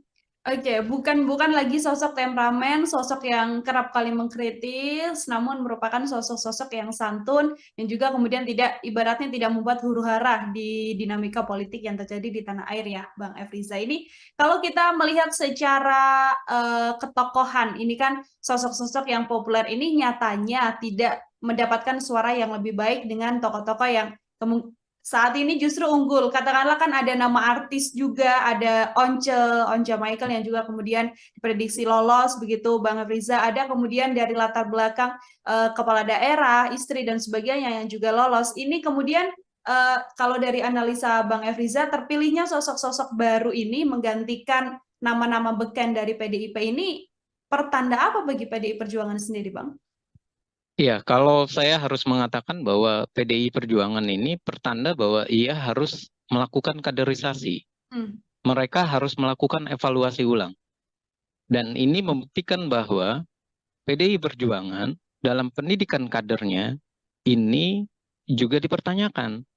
Kenapa dipertanyakan? Ya, ternyata sosok-sosok yang terlihat ataupun yang dinyatakan oleh PDI Perjuangan sebagai kader terhebatnya malah dicoret oleh masyarakat. Nah, ini adalah sebuah bentuk anomali. Dan jangan karena dicoret, akhirnya PDI Perjuangan nantinya prediksi saya membawa narasi yang terbalik. Ini karena pemilunya adalah pemilu langsung. Ini karena pemilunya daftar calon terbuka. Ini karena ada money politik. Ini karena adanya masyarakat yang tidak diberikan pendidikan politik. Kalau mereka membangun narasi-narasi seperti itu malah sebuah kesalahan. Nah, ini membuktikan bahwa sudah semestinya 1 atau 2 periode mereka dievaluasi. Dievaluasi secara hierarki, baik itu dari pimpinan paling bawah di tingkat anak ranting, ranting, sampai di tingkat pusat. Jangan sampai mereka dianak emaskan. Dan ternyata anak emasnya PDI Perjuangan malah gagal semua.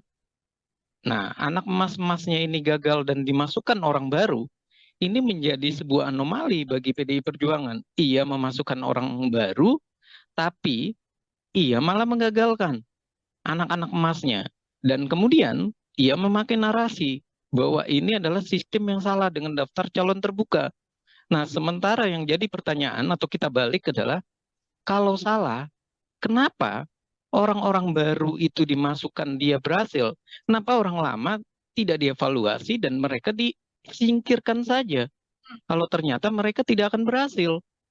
Dan ini juga fakta gitu loh. Di lapangan ternyata mereka harus membaca bahwa di lapangan ini mereka banyak yang sudah terlalu percaya diri, khususnya di DKI Jakarta. Mereka merasa bahwa 2 kali atau 3 periode mereka bisa terpilih. Dan mereka merasa bisa melenggang ke Senayan ataupun ke Kebun Sirih misalnya. Nyatanya kan yang orang-orang terkenal malah hilang. Bahkan bisa kita katakan ini adalah sebuah bentuk juga peringatan dari masyarakat, ideologi partai PDI Perjuangan. Jangan-jangan memang tidak bisa disuarakan oleh mereka yang berada di parlemen, si petahana ini. Ketika berbicara tidak bisa ideologi ini disuarakan oleh mereka, itu dibuktikan dengan masyarakat kok tidak semakin melekat dengan PDI Perjuangan, malah menjauh, malah terjadi penurunan 3%. Nah, pertanyaan berikutnya, kalau emang ideologi itu tidak melekat, yang menjadi kesalahan itu di mana? Sekolah kaderkah yang harus disalahkan? PDI Perjuangan punya sekolah kader yang ternyata tidak berhasil guna, atau memang perilaku mereka yang berubah? Perilakunya menjadi perilaku yang arogan, yang kasar, yang merasa bahwa ia sudah berkuasa 2 periode, ia melupakan konstituennya. Nah, hal-hal ini yang perlu menjadi catatan kalau saya bilang, jangan lagi ia membawa narasi ini kepada sikap pemilih masyarakat yang pragmatis. Karena pemilih masyarakat pragmatis, oke, kita bisa menyalahkan masyarakat. Tapi masyarakat juga tidak mendapatkan pendidikan politik. Lalu apa yang terjadi? Munculnya artis-artis, Once, berikutnya Melly Guslau, kemudian ada istrinya Kuya Kuya, Astrid Kuya, dan kemudian juga ada nama-nama baru seperti Komeng. Ini membuktikan bahwa terjadi pergeseran. Masyarakat awalnya sempat tidak percaya lagi artis, malah masyarakat kembali ke artis. Ini artinya jangan-jangan politik kita terlalu riuh, tapi isinya tidak menjamin kehidupan masyarakat, tidak menjamin kesejahteraan masyarakat. Akhirnya masyarakat berpikir daripada memilih para politisi aktivis, lebih baik memilih para artis. Setidak-tidaknya kita bisa nonton sinetron di Senayan yang sinetronnya itu tidak caci maki, tapi sinetronnya bisa jadi lucu seperti Komeng. Oke, ingin melihat gambaran baru artinya ya Bang Efriza ya, bagaimana kemudian parlemen atau dalam setiap agenda rapat tidak hanya diisi dengan kritik-kritik dan juga argumen-argumen yang kemudian menyerang satu dan juga dua pihak, namun kemudian menjadi suguhan yang lebih jenakah dalam tanda kutip begitu untuk mewarnai kontestasi politik di tanah air ini. Bang Efriza tadi sempat disinggung bagaimana PDIP meletakkan nama-nama baru begitu ya. Lalu nama-nama lama yang juga masih ikut dalam pencalekan di 2024 ini. Apakah selain memang gagal membuat strategi di Pilpres, langkah yang dilakukan oleh PDIP ini juga sebuah kegagalan di pemilihan legislatif, Bang Efriza? Iya, kalau kita lihat, menarik pertanyaannya Mbak. Yang menarik dari pertanyaan ini adalah kalau kita lihat sekitar Desember sampai Februari, PDI Perjuangan itu nomor 1. Dan ia bahkan diprediksi sampai 25%, minimal 23%. Artinya antusias masyarakat itu tinggi. Namun kenapa dia malah merosot? Dan nggak ada yang memprediksi merosotnya sampai 3%. Dan ini membuktikan memang ada strategi yang salah dari PDI Perjuangan. Strategi yang salah ya tentu dari Pilpres. Efek elektoralnya juga salah. Tidak terdapat kan efek elektoral. Nah yang kedua adalah juga sebuah kesalahan dari mereka memasukkan wajah-wajah baru, kemudian wajah-wajah baru ini bisa jadi tidak disinergikan dengan orang-orang lama. Jadi PDI Perjuangan itu mengalami satu sisi ia menghadapi kompetisi di luar dengan banyaknya kader-kader dari berbagai partai, ada 18 partai kan. Nah, sementara dia juga harus menghadapi di internal. Kalau bahasa kasarnya itu saling injek di internal. Nah, mereka ketika melakukan serangan demi serangan antar mereka, mereka tidak memikirkan lagi bahwa semestinya mereka berjuang untuk sama-sama lolos, mereka berjuang untuk sama-sama menjelaskan ideologinya, perjuangannya, visi misinya. Dan sepertinya mereka larut dalam kompetisi yang saling menikam di internal, di dalam. Dan ini pun yang saya merasa jawabannya itu sudah dijawab oleh PDI Perjuangan sendiri. Ketika ia minta jangan sistem dengan daftar calon terbuka, ia minta calon tertutup. Kenapa? Karena waktu itu kasusnya Eva Sundari, Budiman Sujatmiko, dan beberapa petinggi dari PDI Perjuangan tidak lolos, kalah dengan orang-orang baru. Nah, kalau sampai mereka kalah dengan orang-orang baru, ini membuktikan bahwa PDI Perjuangan ini terbuai dengan mereka yang lama-lama. Sementara yang baru-baru itu diambilnya adalah yang bisa langsung mendongkrak suara. Dan inilah yang terjadi. Mereka yang punya duit, luar biasa duitnya banyak, menghadapi para aktivis atau kader yang sudah benar-benar merasa bahwa di DPR dia aman, tapi ternyata dia kalah satu sisi, kalah pamor, kalah popularitas, dia kalah juga dalam hal logistik, dan dia kalah dalam kesiapan mental. Dan ini yang terjadi, dan ini bukan sekali dua kali. Banyak anggota PDI Perjuangan misalnya, dia adalah anak menteri, tapi ia dinaikkan ke posisi DPR, ternyata ia kalah dalam kompetisi itu. Apa kalahnya? Mengelawan anak pejabat ataupun bekas anggota DPR atau DPD RI yang secara keuangannya, logistiknya itu begitu besar. Dan permasalahan berikutnya, mereka tidak merawat jaringan dan tidak merawat strukturalnya. Apa yang terjadi? Strukturalnya banyak yang beralih. Akhirnya terpilihlah orang baru. Dan terpilihnya orang baru, ini pula tidak disikapi dengan tetap menggunakan sosok-sosok lama.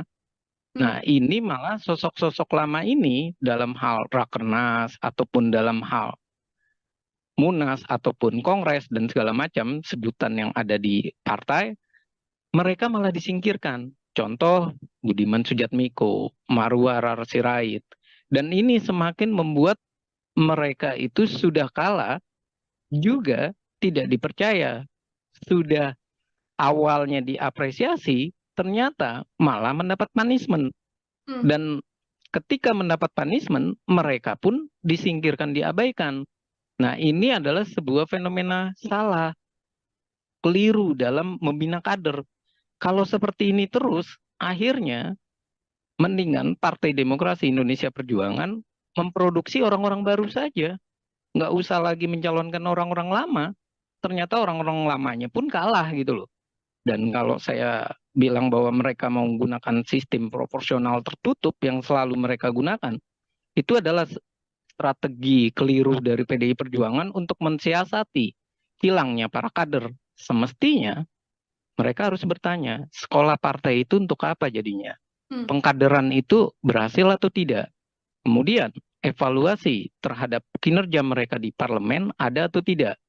Jangan-jangan itu semua selesai karena atas nama kenal, atas nama mereka adalah jabat pimpinan partai atau punya kedekatan. Dan inilah yang menjadi fenomena menarik dan saya rasa ini harus dilecutkan oleh PDI Perjuangan untuk daripada hak angket kecurangan pemilu, lebih baik memperbaiki diri mereka. 3% kalah ini lebih baik ia menarik diri dari hak angket, terus ia bilang, kita dalam posisi menata ulang PDI Perjuangan, itu baru jempolan.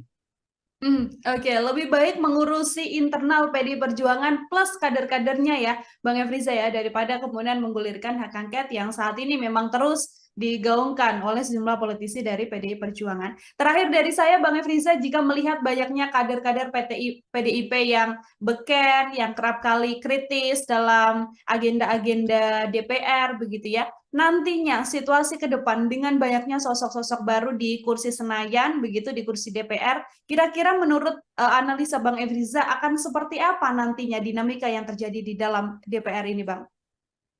Ya, kalau saya melihat dengan situasi ini, satu sisi saya melihat bahwa ternyata masyarakat itu bisa melakukan evaluasi, bisa melakukan punishment. Karena pemilu itu bukan sekedar memberikan hak memilih kita atau melegitimasinya, tapi juga sebuah reward dan punishment. Dan sekarang ini PDI Perjuangan lagi kena punishment atau hukuman. Dan ini semestinya orang baru yang masuk di parlemen, ia harus mulai belajar perilaku seperti apa yang menarik bagi partai. Seperti apa mereka harus membawa aspirasi masyarakat. Seperti apa sikap mereka dalam rapat. Seperti apa mereka mengartikulasikan dan mengagregasikan kepentingan masyarakat. Menyerap aspirasi masyarakat, melakukan reses. Jangan sampai mereka di parlemen hanya berbicara, bernada, membawa rakyat, tapi rakyat dianggap banyak wajah, anomali maupun tidak tampak, dan akhirnya mereka cuma sekedar beretorika di parlemen. Dan ini adalah catatan yang perlu kita amati, dan saya rasa hiruk pikuknya nanti di parlemen ini akan baru. Barunya dalam arti orang-orang lama di PDI Perjuangan yang bisa, yang sekarang ada di PDI Perjuangan, yang menandatangani hak angket misalnya, ini menjadi pertanyaan gitu loh. Hak angket ini mau lanjut atau tidak karena wajahnya sudah berganti. Dan ini pun tentunya akan menjadi hal yang lucu ketika mereka berbicara kecurangan dan segala macam, sementara mereka orang baru. Mereka harus adaptasi. Dan ketika mereka harus adaptasi, kita jadi bertanya kembali, adaptasinya mereka langsung belajar sambil berjalan, atau jangan-jangan mereka sudah lancar. Kalau sudah lancar, menjadi pertanyaan lagi, apakah mereka benar-benar merupakan caleg-caleg yang merepresentasi masyarakat atau merepresentasi partai semata. Kalau merepresentasi partai semata, otomatis mereka hanya menjadi petugas partai, petugas praksi yang nantinya tidak akan jauh beda isinya ataupun dalam proses RUU atau naskah akademik dan rancangan undang-undang pasti semuanya itu berada di DPP. 9 ketua umum itulah yang akan nanti bersuara lebih banyak atau 9 sekjen. Dan anggota dewan tugasnya cuma apa? Tugasnya cuma mengikuti arahan dari partai atau dari fraksi. Kalau seperti itu, apa yang terjadi? Yang terjadi jelas bahwa mereka tidak tampak jelas perjuangan mereka sebagai wakil rakyat. Akhirnya DPR kita nantinya ke depan kalau ini terjadi hanya warung obrolan di Gedung Senayan.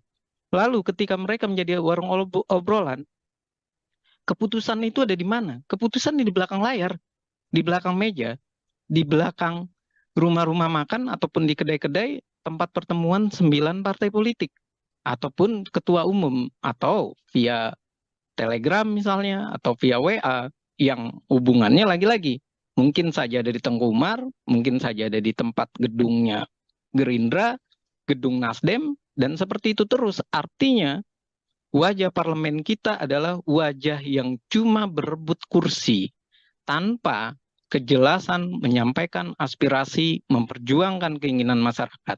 Pembuktiannya apa? Petahana keok di berbagai daerah. Dan pembuktiannya apa? Suara partai semakin merosot. Peringkat pertama 16% itu adalah sebuah tamparan memalukan. Karena 16% ini menunjukkan bahwa kita semuanya adalah partai gurem. Partai yang semuanya bisa dinegosiasi oleh pemerintah. Partai yang tidak bisa berkata bahwa mereka kuat. Tapi ini membuktikan bahwa mereka tidak punya party ID. Masyarakat tidak punya identitas ideologi kepartaian. Mereka tidak punya program partai yang jelas, kecuali hanya narasi petugas partai. Dan itu adalah kesalahan fatal kita dalam menghadapi pemilu. Karena PDI pernah 33% dan sempat naik tinggi di eranya Pak Jokowi, kemudian ngedrop di eranya Ganjar. Dan saya rasa PDI Perjuangan kalau mau memilih oposisi, ia harus benar-benar menyekolahkan partai-partainya dengan benar dan baik. Jangan sampai suara mereka adalah suara yang bertentangan dengan masyarakat. Hasilnya di mana? Di pemilihan umum terjadi punishment kembali. Oke, baik. Terima kasih banyak Bang Efriza, Bangat Politik dari Citra Institute Tribuners, menemani obrolan kita hari ini luar biasa sekali dalam program Tribun Sound Focus. Tadi PR besar artinya harus diselesaikan atau harus dipatuhi begitu ya oleh PDI Perjuangan agar kemudian bisa memperbaiki situasi apa yang terjadi dalam kontestasi di pemilu maupun di Pilpres 2024 yang tampaknya menjadi salah satu pijakan turun begitu bagi PDIP, bukan justru naik setelah kalah dalam berbagai kesempatan. Bang Efriza, terima kasih banyak untuk kesempatannya berbincang bersama dengan saya. Semoga di lain kesempatan kita bisa berbincang dengan obrolan-obrolan lain, Bang Efriza. Ya, terima kasih Mbak Nila, dan mohon maaf kalau ada salah kata, dan terima kasih untuk Tribun News, dan saya mengucapkan selamat berbuka nantinya. Terima kasih Mbak.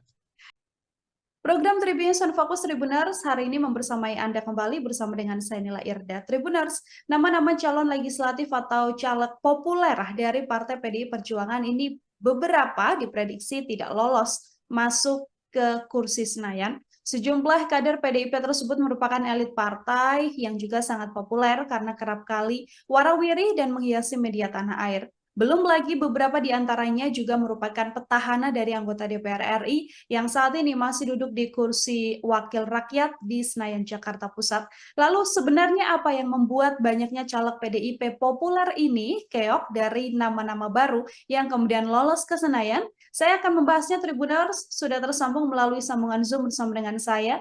Ada pengamat politik dari Citra Institute, ada Bang Efriza. Bang Efriza, selamat datang. Terima kasih sudah bergabung, Bang Efriza. Ya, terima kasih atas undangannya untuk Mbak Nila, dan terima kasih untuk Tribun News. Baik, terima kasih juga Bang Efriza menyempatkan waktunya berbincang bersama dengan saya. Kita diskusi hari ini terkait bagaimana banyak calon legislatif dari PDI Perjuangan yang cukup populer, ini nama-nama yang cukup beken, sering warawiri di layar kaca begitu ya Bang ya, tapi ternyata justru dalam kontestasi pemilihan kursi Senayan ini tidak lolos di periode yang sekarang. Saya ingin minta pengantar terlebih dahulu dari Bang Efriza. Ya, melihat fenomena saat ini, jelas Mbak, ada hal yang menarik. Yang pertama adalah ini membuktikan bahwa caleg-caleg ini bisa dikatakan kita bisa mengasumsikan awal ia tidak merawat dukungannya atau merawat dari konstituennya. Nah, yang kedua adalah kalau kita melihat fakta-fakta tersebut, bisa saja ini terjadi karena caleg-caleg ini merasa bahwa ia populer, ia akan terpilih kembali, dan ia dengan mudahnya tidak mempersiapkan diri dalam hal kampanye, ataupun ia benar-benar merasa bahwa tim suksesnya maupun struktur partai sudah pasti akan memilih dirinya.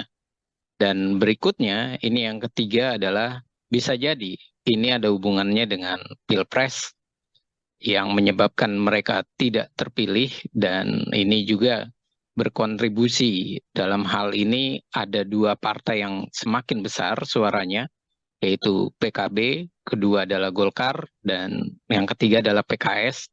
Nah, ini adalah sebuah fenomena yang bisa kita lihat ada hubungannya dengan Pilpres, ada hubungannya dengan bagaimana ia mendapatkan limpahan suara dari mendukung salah satu pasangan calon atau dia dijadikan sebagai cawapres. Dan yang berikutnya juga bisa kita asumsikan bahwa ini semakin memperlihatkan ada masalah dalam pengkaderan PDI Perjuangan ataupun PDI Perjuangan dalam menyiapkan calon-calonnya. Nah, ini menjadi tanda tanya besar, adakah memang partai benar-benar memahami dari kondisi di dalam internalnya? Apakah memang orang itu kalau diajukan kembali akan terpilih atau tidak? Dan ini adalah fakta yang saya rasa ini kesempatan untuk introspeksi bagi PDI Perjuangan, dan ini adalah momen yang pas dengan caleg populernya gagal. Seperti itu Mbak pembukanya. Oke, baik Bang Efriza. Tadi Abang sempat menyinggung faktor Pilpres begitu ya, bisa jadi salah satu penyebab gagalnya caleg-caleg ini. Apakah kemudian ini berkaitan soal perbedaan pilihan dari masyarakat yang memang memilih pasangan untuk Pilpres yang berbeda, lalu senada dengan tidak memilih caleg-caleg dari PDI Perjuangan, atau ini juga berkaitan bagaimana kemudian sosok-sosok populer ini kerap kali muncul ke publik dengan narasi yang juga mengkritisi pemerintahan, menggaungkan soal kecurangan dan lain sebagainya, Bang. Hal-hal apa yang menurut Bang Efriza ini menjadi faktor Pilpres juga berpengaruh? Iya, faktor Pilpres yang tadi saya katakan berpengaruh ini banyak hal ya. Yang pertama, faktor Pilpres ini adalah menguntungkan bagi, contoh saja, bagi Pak Muhaimin Iskandar ketika ia dicalonkan menjadi cawapres, suaranya langsung melejit dan mendapatkan beberapa porsi di daerah-daerah. Nah, sementara PKS juga dengan mengusung Anies Baswedan, dengan kuatnya ia untuk mengkaitkan Anies Baswedan dengan PKS, mendapatkan hal yang sangat menguntungkan. Limpahan suara dan ia merajai DPRD DKI Jakarta misalnya. Nah, lalu bagaimana dengan PDI Perjuangan? Ini membuktikan yang pertama, asumsi kita adalah Pak Ganjar ini tidak punya efek elektoral ke partai. Dan yang kedua, momen perpisahan Pak Ganjar, momen perpisahannya PDI Perjuangan dengan Pak Joko Widodo, ini semakin membuktikan bahwa masyarakat juga melakukan hal yang sama. Ia tidak lagi merasa ia sangat dekat dengan PDI Perjuangan. Artinya, kalau seperti ini, berarti Party ID atau ID Party, ikatan secara kepartean, secara ideologi, itu dipertanyakan, mendapatkan limpahan suara 19%. Hmm. Dan berikutnya jelas bahwa faktor Ganjar dan Mahfud yang temperamen, yang emosional, ini juga mempengaruhi warga atau masyarakat beralih untuk memilih caleg yang lebih dikenal, lebih dekat, dan tidak mempunyai track record yang marah-marah ataupun yang memberikan sentimen negatif kepada pemerintah. Makanya caleg-caleg populer PDI Perjuangan yang beririsan dengan Pak Joko Widodo, yang dia komplain atau marah dengan Pak Jokowi, malah terlihat ia terlempar. Dan ini adalah suatu fenomena. Fenomena menarik yang bisa dibaca, mereka ternyata sibuk mengurusi pilpres, tapi ia lupa merawat dukungan. Dan ia juga tidak melihat apakah masyarakat itu memang masih tertarik dengan dirinya, atau jangan-jangan memang masyarakat sudah tidak tertarik dengan perilaku mereka di parlemen yang terlihat lebih emosional, yang terlihat lebih banyak melakukan serangan-serangan kepada Pak Presiden Jokowi. Dan saya juga melihat hasil Perpres ini untuk PDI Perjuangan ini adalah sebuah tanda tanya yang harusnya dievaluasi sama PDI Perjuangan, bukan soal kecurangan pemilu semata ya, Mhm. tapi ia harus mengevaluasi bahwa Ganjar ini adalah ternyata salah pilih PDI Perjuangan. Ganjar suaranya bagus karena ada Pak Jokowi. Dan fenomena Pak Jokowi 2 periode itu melihat atau memperlihatkan keuntungan bagi PDI Perjuangan naik. Sementara dengan mengusung Ganjar, malah PDI Perjuangan kurang Hmm. sekitar 2-3%. Dan ini adalah fenomena yang harus mereka akui bahwa Ganjar itu malah bikin PDI Perjuangan mengalami kemerosotan. Dan faktor ini harus dievaluasi nantinya, bahwa strategi menyerang ala PDI Perjuangan yang dilakukan oleh Ganjar kayak sekarang, jangan nanti 2029 digunakan kembali. Malah yang ada kemerosotan nantinya. Seperti itu, Mbak. Hmm. Oke, jadi efek dari sosok calon presiden dan wakil presiden ini juga rupanya mempengaruhi ya, Bang Efriza ya, untuk kemudian caleg-caleg atau mungkin suara dari PDI Perjuangan sendiri justru turun di kontestasi pemilu 2024 ini. Kalau kita melihat beberapa deretan nama yang kemudian diprediksi akan gagal ke kursi Senayan begitu ya, Bang Efriza, ada nama petahana yang juga cukup beken begitu, sebut saja ada Arteria Dahlan, kemudian ada Mas Hinton Pasaribu yang juga kemudian ini adalah nama-nama yang seringkali mengeluarkan statement-statement berkaitan soal pilpres. Kalau dari kacamata Bang Efriza, melihat dua sosok ini seperti apa, Bang? Iya, ini artinya membuktikan untuk Pak Masinton misalnya atau Atreya Dahlan, ini membuktikan kinerja mereka di dalam komisi yang mereka ada, itu mereka tidak mendapatkan nilai positif. Hmm. Komentar mereka yang sering kali menjadi polemik, itu malah menyebabkan pemilihnya menjauh. Satu itu. Yang kedua, saya menduga mereka ini tidak merawat dukungannya. Mereka terlalu yakin, terlalu percaya diri bahwa mereka berhasil, mereka sukses.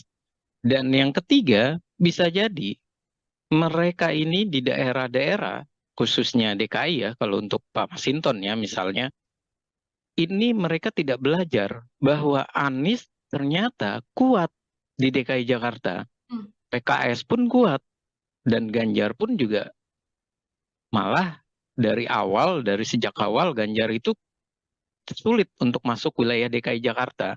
Artinya apa? Artinya mereka semestinya tidak boleh terlalu percaya diri. Nah, kalau Arteria Dahlan, saya lihat memang ia banyak komentar-komentar sinisnya Hmm. terhadap bagaimana pemerintahan maupun di lembaga-lembaga lainnya. Dan ketika ia melakukan komentar sinis, dan lagi-lagi yang saya ingin garis bawahi, ternyata eranya sekarang adalah era masyarakat yang menunjukkan sifat politik Indonesia. Apa sifat politik Indonesia? Tidak temperamen, tidak caci maki, tidak menghina. Makanya orang-orang figur yang ternyata di parlemen itu temperamen, menghina, malah ia tersingkir. Dan malah banyak orang-orang baru yang hadir. Padahal kalau dibaca fenomenanya, biasanya orang-orang baru melawan petahana itu cuma bisa sampai 4-5% saja masuk. Hmm. Dan ini kok banyak sekali orang-orang baru yang masuk. Ini membuktikan bahwa mereka tidak sadar bahwa bukan seperti itu cara untuk berbicara di parlemen. Bukan seperti itu menunjukkan bahwa dia bersuara untuk masyarakat. Nah, bersuara untuk masyarakat itulah yang sepertinya masyarakat itu menghendaki orang yang santun tapi cerdas bahasanya. Hmm. Dia bisa memilih bahasa-bahasa yang baik, bukan memilih terjadinya kontroversi, bukan memilih menjadi kontroversi menyerang orang lain yang akhirnya masyarakat merasa bahwa anggota dewan ini kok barbar kalau bahasa sarkasnya, kok kayak di jalanan parlemennya tidak terlihat nampak bagaimana ia berpendidikannya ataupun nampak bagaimana ia mengeluarkan statement yang enak disajikan atau dilihat oleh masyarakat. Dan jangan kita lupakan bahwa pemilih sekarang ini adalah banyak pemilih pemuda, pemilih pemula, dan pemilih generasi Z maupun generasi yang sekarang milenial, Z ataupun yang muda-muda itu. Nah, ini membuktikan apa? Membuktikan bahwa mereka sudah tidak senang dengan gaya-gaya para politisi yang bisa dikatakan arogan. Jadi tampilan maskulin, tampilan ganteng, tampilan keren, itu tuh bukan lagi dalam posisi yang berjas terus arogan. Tapi ia harus menunjukkan bahasa dan kalimat-kalimat yang menarik. Dan bisa jadi media sosial yang menarik pula, yang dikemas dengan baik, yang melaporkan kinerjanya, dan itulah yang bisa terpilih. Seperti itu, Mbak. Oke, bukan lagi sosok temperamen, sosok yang kerap kali mengkritis, namun merupakan sosok-sosok yang santun yang juga kemudian tidak ibaratnya tidak membuat huru-hara di dinamika politik yang terjadi di tanah air ya, Bang Efriza. Ini kalau kita melihat secara ketokohan, ini kan sosok-sosok yang populer ini nyatanya tidak mendapatkan suara yang lebih baik dengan tokoh-tokoh yang saat ini justru unggul. Katakanlah kan ada nama artis juga, ada Once Michael yang juga kemudian diprediksi lolos begitu, Bang Riza. Ada kemudian dari latar belakang kepala daerah, istri dan sebagainya yang juga lolos. Ini kemudian kalau dari analisa Bang Efriza, terpilihnya sosok-sosok baru ini menggantikan nama-nama beken dari PDIP ini pertanda apa bagi PDI Perjuangan sendiri, Bang? Ya, kalau saya harus mengatakan bahwa PDI Perjuangan ini pertanda bahwa ia harus melakukan kaderisasi. Mereka harus melakukan evaluasi ulang. Dan ini membuktikan bahwa PDI Perjuangan dalam pendidikan kadernya ini juga dipertanyakan. Kenapa dipertanyakan? Ya, ternyata sosok-sosok yang terlihat ataupun yang dinyatakan oleh PDI Perjuangan sebagai kader terhebatnya malah dicoret oleh masyarakat. Nah, ini adalah sebuah bentuk anomali. Dan jangan karena dicoret, akhirnya PDI Perjuangan nantinya prediksi saya membawa narasi yang terbalik. Ini karena pemilunya adalah pemilu langsung. Ini karena pemilunya daftar calon terbuka. Ini karena ada money politik. Ini karena adanya masyarakat yang tidak diberikan pendidikan politik. Kalau mereka membangun narasi-narasi seperti itu malah sebuah kesalahan. Nah, ini membuktikan bahwa sudah semestinya 1 atau 2 periode mereka dievaluasi. Dievaluasi secara hierarki, baik itu dari pimpinan paling bawah di tingkat anak ranting, sampai di tingkat pusat. Jangan sampai mereka dianak emaskan. Dan ternyata anak emasnya PDI Perjuangan malah gagal semua. Nah, anak emas-emasnya ini gagal dan dimasukkan orang baru, ini menjadi sebuah anomali bagi PDI Perjuangan. Ia memasukkan orang baru, tapi ia malah menggagalkan anak-anak emasnya. Dan kemudian ia memakai narasi bahwa ini adalah sistem yang salah dengan daftar calon terbuka. Nah, sementara yang jadi pertanyaan atau kita balik adalah, kalau salah, kenapa orang-orang baru itu dimasukkan dia berhasil? Kenapa orang lama tidak dievaluasi dan mereka disingkirkan saja? Kalau ternyata mereka tidak akan berhasil. Dan ini juga fakta gitu loh. Di lapangan ternyata mereka harus membaca bahwa di lapangan ini mereka banyak yang sudah terlalu percaya diri, khususnya di DKI Jakarta. Mereka merasa bahwa 2 kali atau 3 periode mereka bisa terpilih. Dan mereka merasa bisa melenggang ke Senayan ataupun ke Kebun Sirih misalnya. Nyatanya kan yang orang-orang terkenal malah hilang. Bahkan bisa kita katakan ini adalah sebuah bentuk juga peringatan dari masyarakat, ideologi partai PDI Perjuangan. Jangan-jangan memang tidak bisa disuarakan oleh mereka yang berada di parlemen, si petahana ini. Ketika berbicara tidak bisa ideologi ini disuarakan oleh mereka, itu dibuktikan dengan masyarakat kok tidak semakin melekat dengan PDI Perjuangan. Malah menjauh, malah terjadi penurunan 3%. Nah, pertanyaan berikutnya, kalau emang ideologi itu tidak melekat, yang menjadi kesalahan itu di mana? Sekolah kaderkah yang harus disalahkan?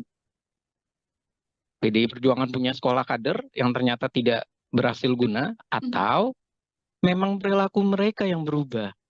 Perilakunya menjadi perilaku yang arogan, yang kasar, yang merasa bahwa ia sudah berkuasa 2 periode, ia melupakan konstituennya.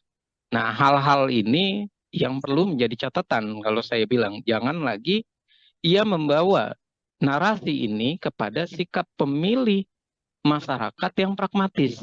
Karena pemilih masyarakat pragmatis, oke, kita bisa menyalahkan masyarakat. Tapi masyarakat juga tidak mendapatkan pendidikan politik. Lalu apa yang terjadi? Munculnya artis-artis, Once, berikutnya Melly Guslau, kemudian ada istrinya Kuya Kuya, Astrid Kuya, dan kemudian juga ada nama-nama baru seperti Komeng. Ini membuktikan bahwa terjadi pergeseran. Masyarakat awalnya sempat tidak percaya lagi artis, malah masyarakat kembali ke artis. Ini artinya jangan-jangan politik kita terlalu riuh, tapi isinya tidak menjamin kehidupan masyarakat, tidak menjamin kesejahteraan masyarakat. Akhirnya masyarakat berpikir, daripada memilih para politisi aktivis, lebih baik memilih para artis. Setidak-tidaknya kita bisa nonton sinetron di Senayan yang sinetronnya itu tidak caci maki, tapi sinetronnya bisa jadi lucu seperti Komeng. Oke, ingin melihat gambaran baru artinya ya, Bang Efriza ya, bagaimana kemudian parlemen atau dalam setiap agenda rapat tidak hanya diisi dengan kritik-kritik dan juga argumen-argumen yang kemudian menyerang satu dan juga dua pihak, namun kemudian menjadi suguhan yang lebih jenakah dalam tanda kutip begitu untuk mewarnai kontestasi politik di tanah air ini. Bang Efriza tadi sempat disinggung bagaimana PDIP meletakkan nama-nama baru begitu ya. Lalu nama-nama lama yang juga masih ikut dalam pencalekan di 2024 ini. Apakah selain memang gagal membuat strategi di Pilpres, langkah yang dilakukan oleh PDIP ini juga sebuah kegagalan di pemilihan legislatif, Bang Efriza? Iya, kalau kita lihat, menarik pertanyaannya, Mbak. Yang menarik dari pertanyaan ini adalah kalau kita lihat sekitar Desember sampai Februari, PDI Perjuangan itu nomor 1. Dan ia bahkan diprediksi sampai 25%, minimal 23%. Artinya antusias masyarakat itu tinggi. Namun kenapa dia malah merosot? Dan nggak ada yang memprediksi merosotnya sampai 3%. Dan ini membuktikan memang ada strategi yang salah dari PDI Perjuangan. Strategi yang salah ya tentu dari Pilpres. Efek elektoralnya juga salah. Tidak terdapat kan efek elektoral. Nah, yang kedua adalah juga sebuah kesalahan dari mereka memasukkan wajah-wajah baru, kemudian wajah-wajah baru ini bisa jadi tidak disinergikan dengan orang-orang lama. Jadi PDI Perjuangan itu mengalami satu sisi ia menghadapi kompetisi di luar dengan banyaknya kader-kader dari berbagai partai, ada 18 partai kan. Nah, sementara dia juga harus menghadapi di internal. Kalau bahasa kasarnya itu saling injek di internal. Nah, mereka ketika melakukan serangan demi serangan antar mereka, mereka tidak memikirkan lagi bahwa semestinya mereka berjuang untuk sama-sama lolos, mereka berjuang untuk sama-sama menjelaskan ideologinya, perjuangannya, visi misinya. Dan sepertinya mereka larut dalam kompetisi yang saling menikam di internal, di dalam. Dan ini pun yang saya merasa jawabannya itu sudah dijawab oleh PDI Perjuangan sendiri. Ketika ia minta jangan sistem dengan daftar calon terbuka, ia minta calon tertutup. Kenapa? Karena waktu itu kasusnya Eva Sundari, Budiman Sujatmiko, dan beberapa petinggi dari PDI Perjuangan tidak lolos, kalah dengan orang-orang baru. Nah, kalau sampai mereka kalah dengan orang-orang baru, ini membuktikan bahwa PDI Perjuangan ini terbuai dengan mereka yang lama-lama. Sementara yang baru-baru itu diambilnya adalah yang bisa langsung mendongkrak suara. Dan inilah yang terjadi. Mereka yang punya duit, luar biasa duitnya banyak, menghadapi para aktivis atau kader yang sudah benar-benar merasa bahwa di DPR dia aman, tapi ternyata dia kalah satu sisi, kalah pamor, kalah popularitas, dia kalah juga dalam hal logistik, dan dia kalah dalam kesiapan mental. Dan ini yang terjadi, dan ini bukan sekali dua kali. Banyak anggota PDI Perjuangan misalnya, dia adalah anak menteri, tapi ia dinaikkan ke posisi DPR, ternyata ia kalah dalam kompetisi itu. Apa kalahnya? Mengelawan anak pejabat ataupun bekas anggota DPR atau DPD RI yang secara keuangannya, logistiknya itu begitu besar. Dan permasalahan berikutnya, mereka tidak merawat jaringan dan tidak merawat strukturalnya. Apa yang terjadi? Strukturalnya banyak yang beralih. Akhirnya terpilihlah orang baru. Dan terpilihnya orang baru, ini pula tidak disikapi dengan tetap menggunakan sosok-sosok lama. Nah, ini malah sosok-sosok lama ini dalam hal rakernas ataupun dalam hal munas ataupun kongres dan segala macam sebutan yang ada di partai, mereka malah disingkirkan. Contoh Budiman Sujatmiko, Marwah Sirait. Dan ini semakin membuat mereka itu sudah kalah juga tidak dipercaya. Sudah awalnya diapresiasi, ternyata malah mendapat punishment. Dan ketika mendapat punishment, mereka pun disingkirkan, diabaikan.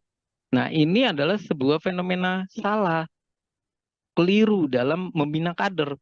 Kalau seperti ini terus, akhirnya mendingan Partai Demokrasi Indonesia Perjuangan memproduksi orang-orang baru saja.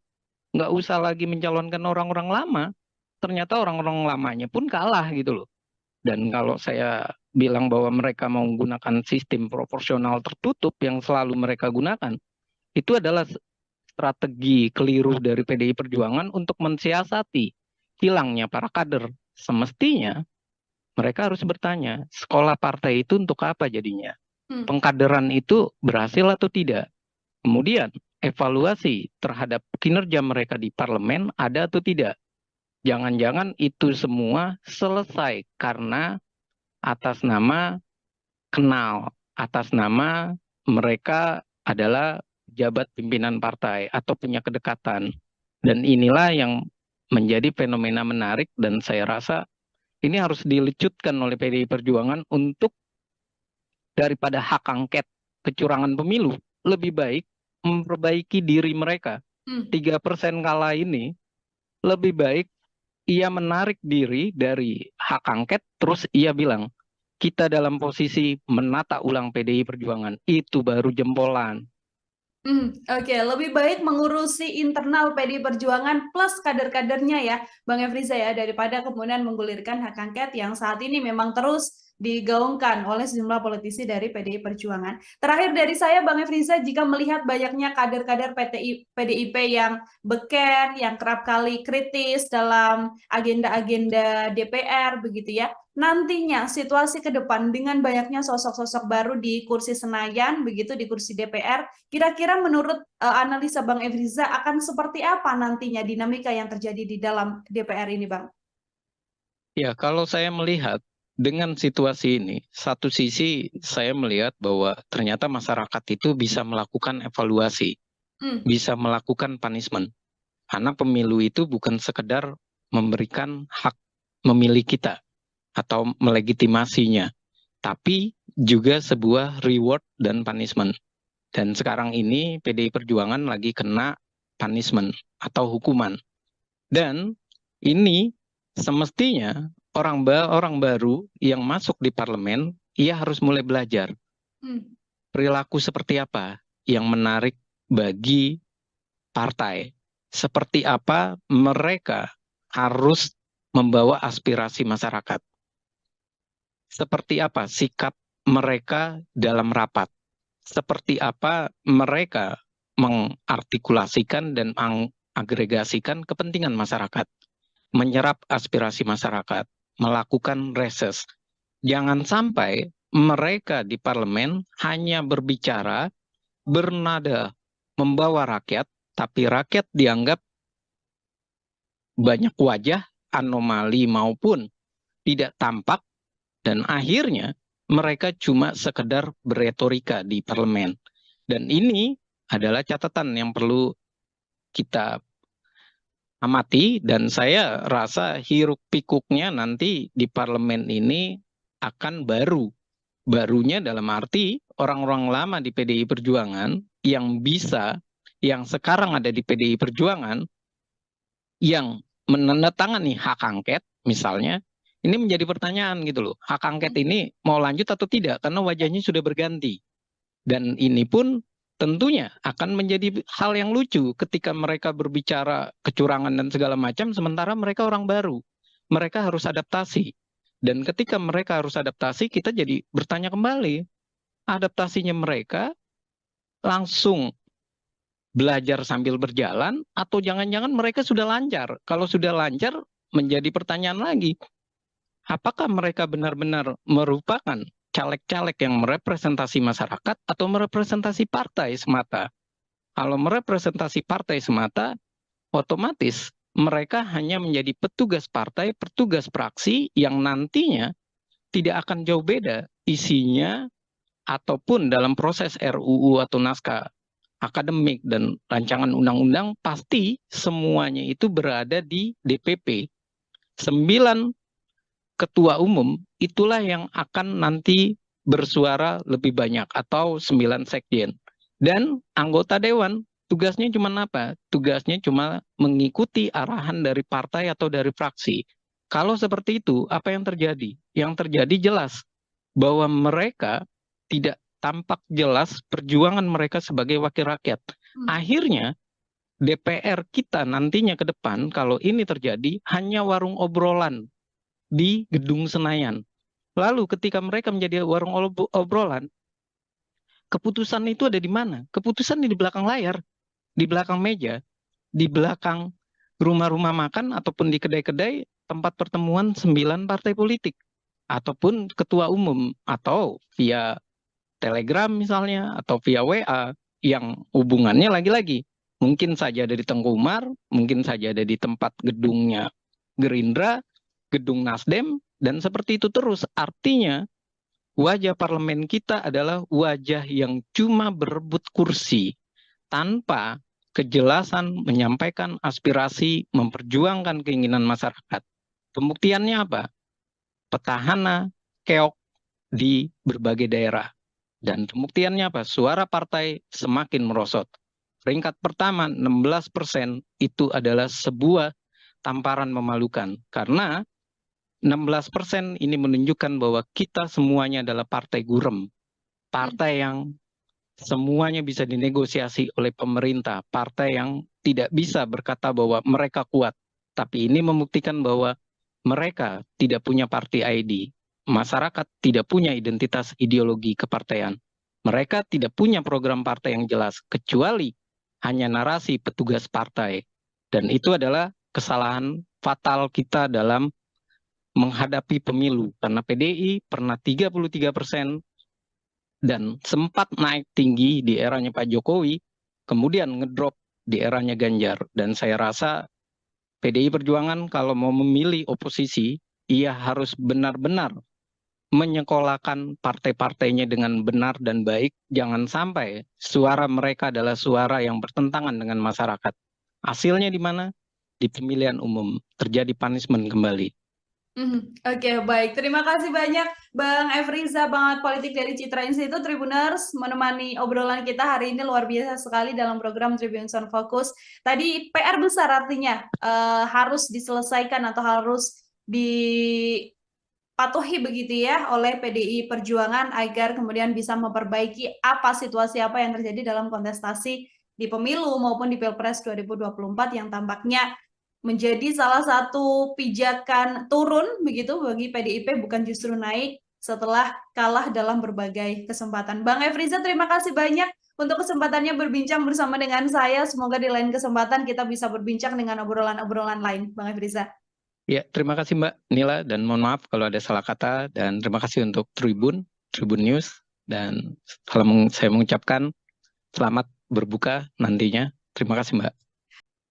Program Tribun Sound Focus Tribuners hari ini membersamai Anda kembali bersama dengan saya Nila Irda. Tribuners, nama-nama calon legislatif atau caleg populer dari Partai PDI Perjuangan ini beberapa diprediksi tidak lolos masuk ke kursi Senayan.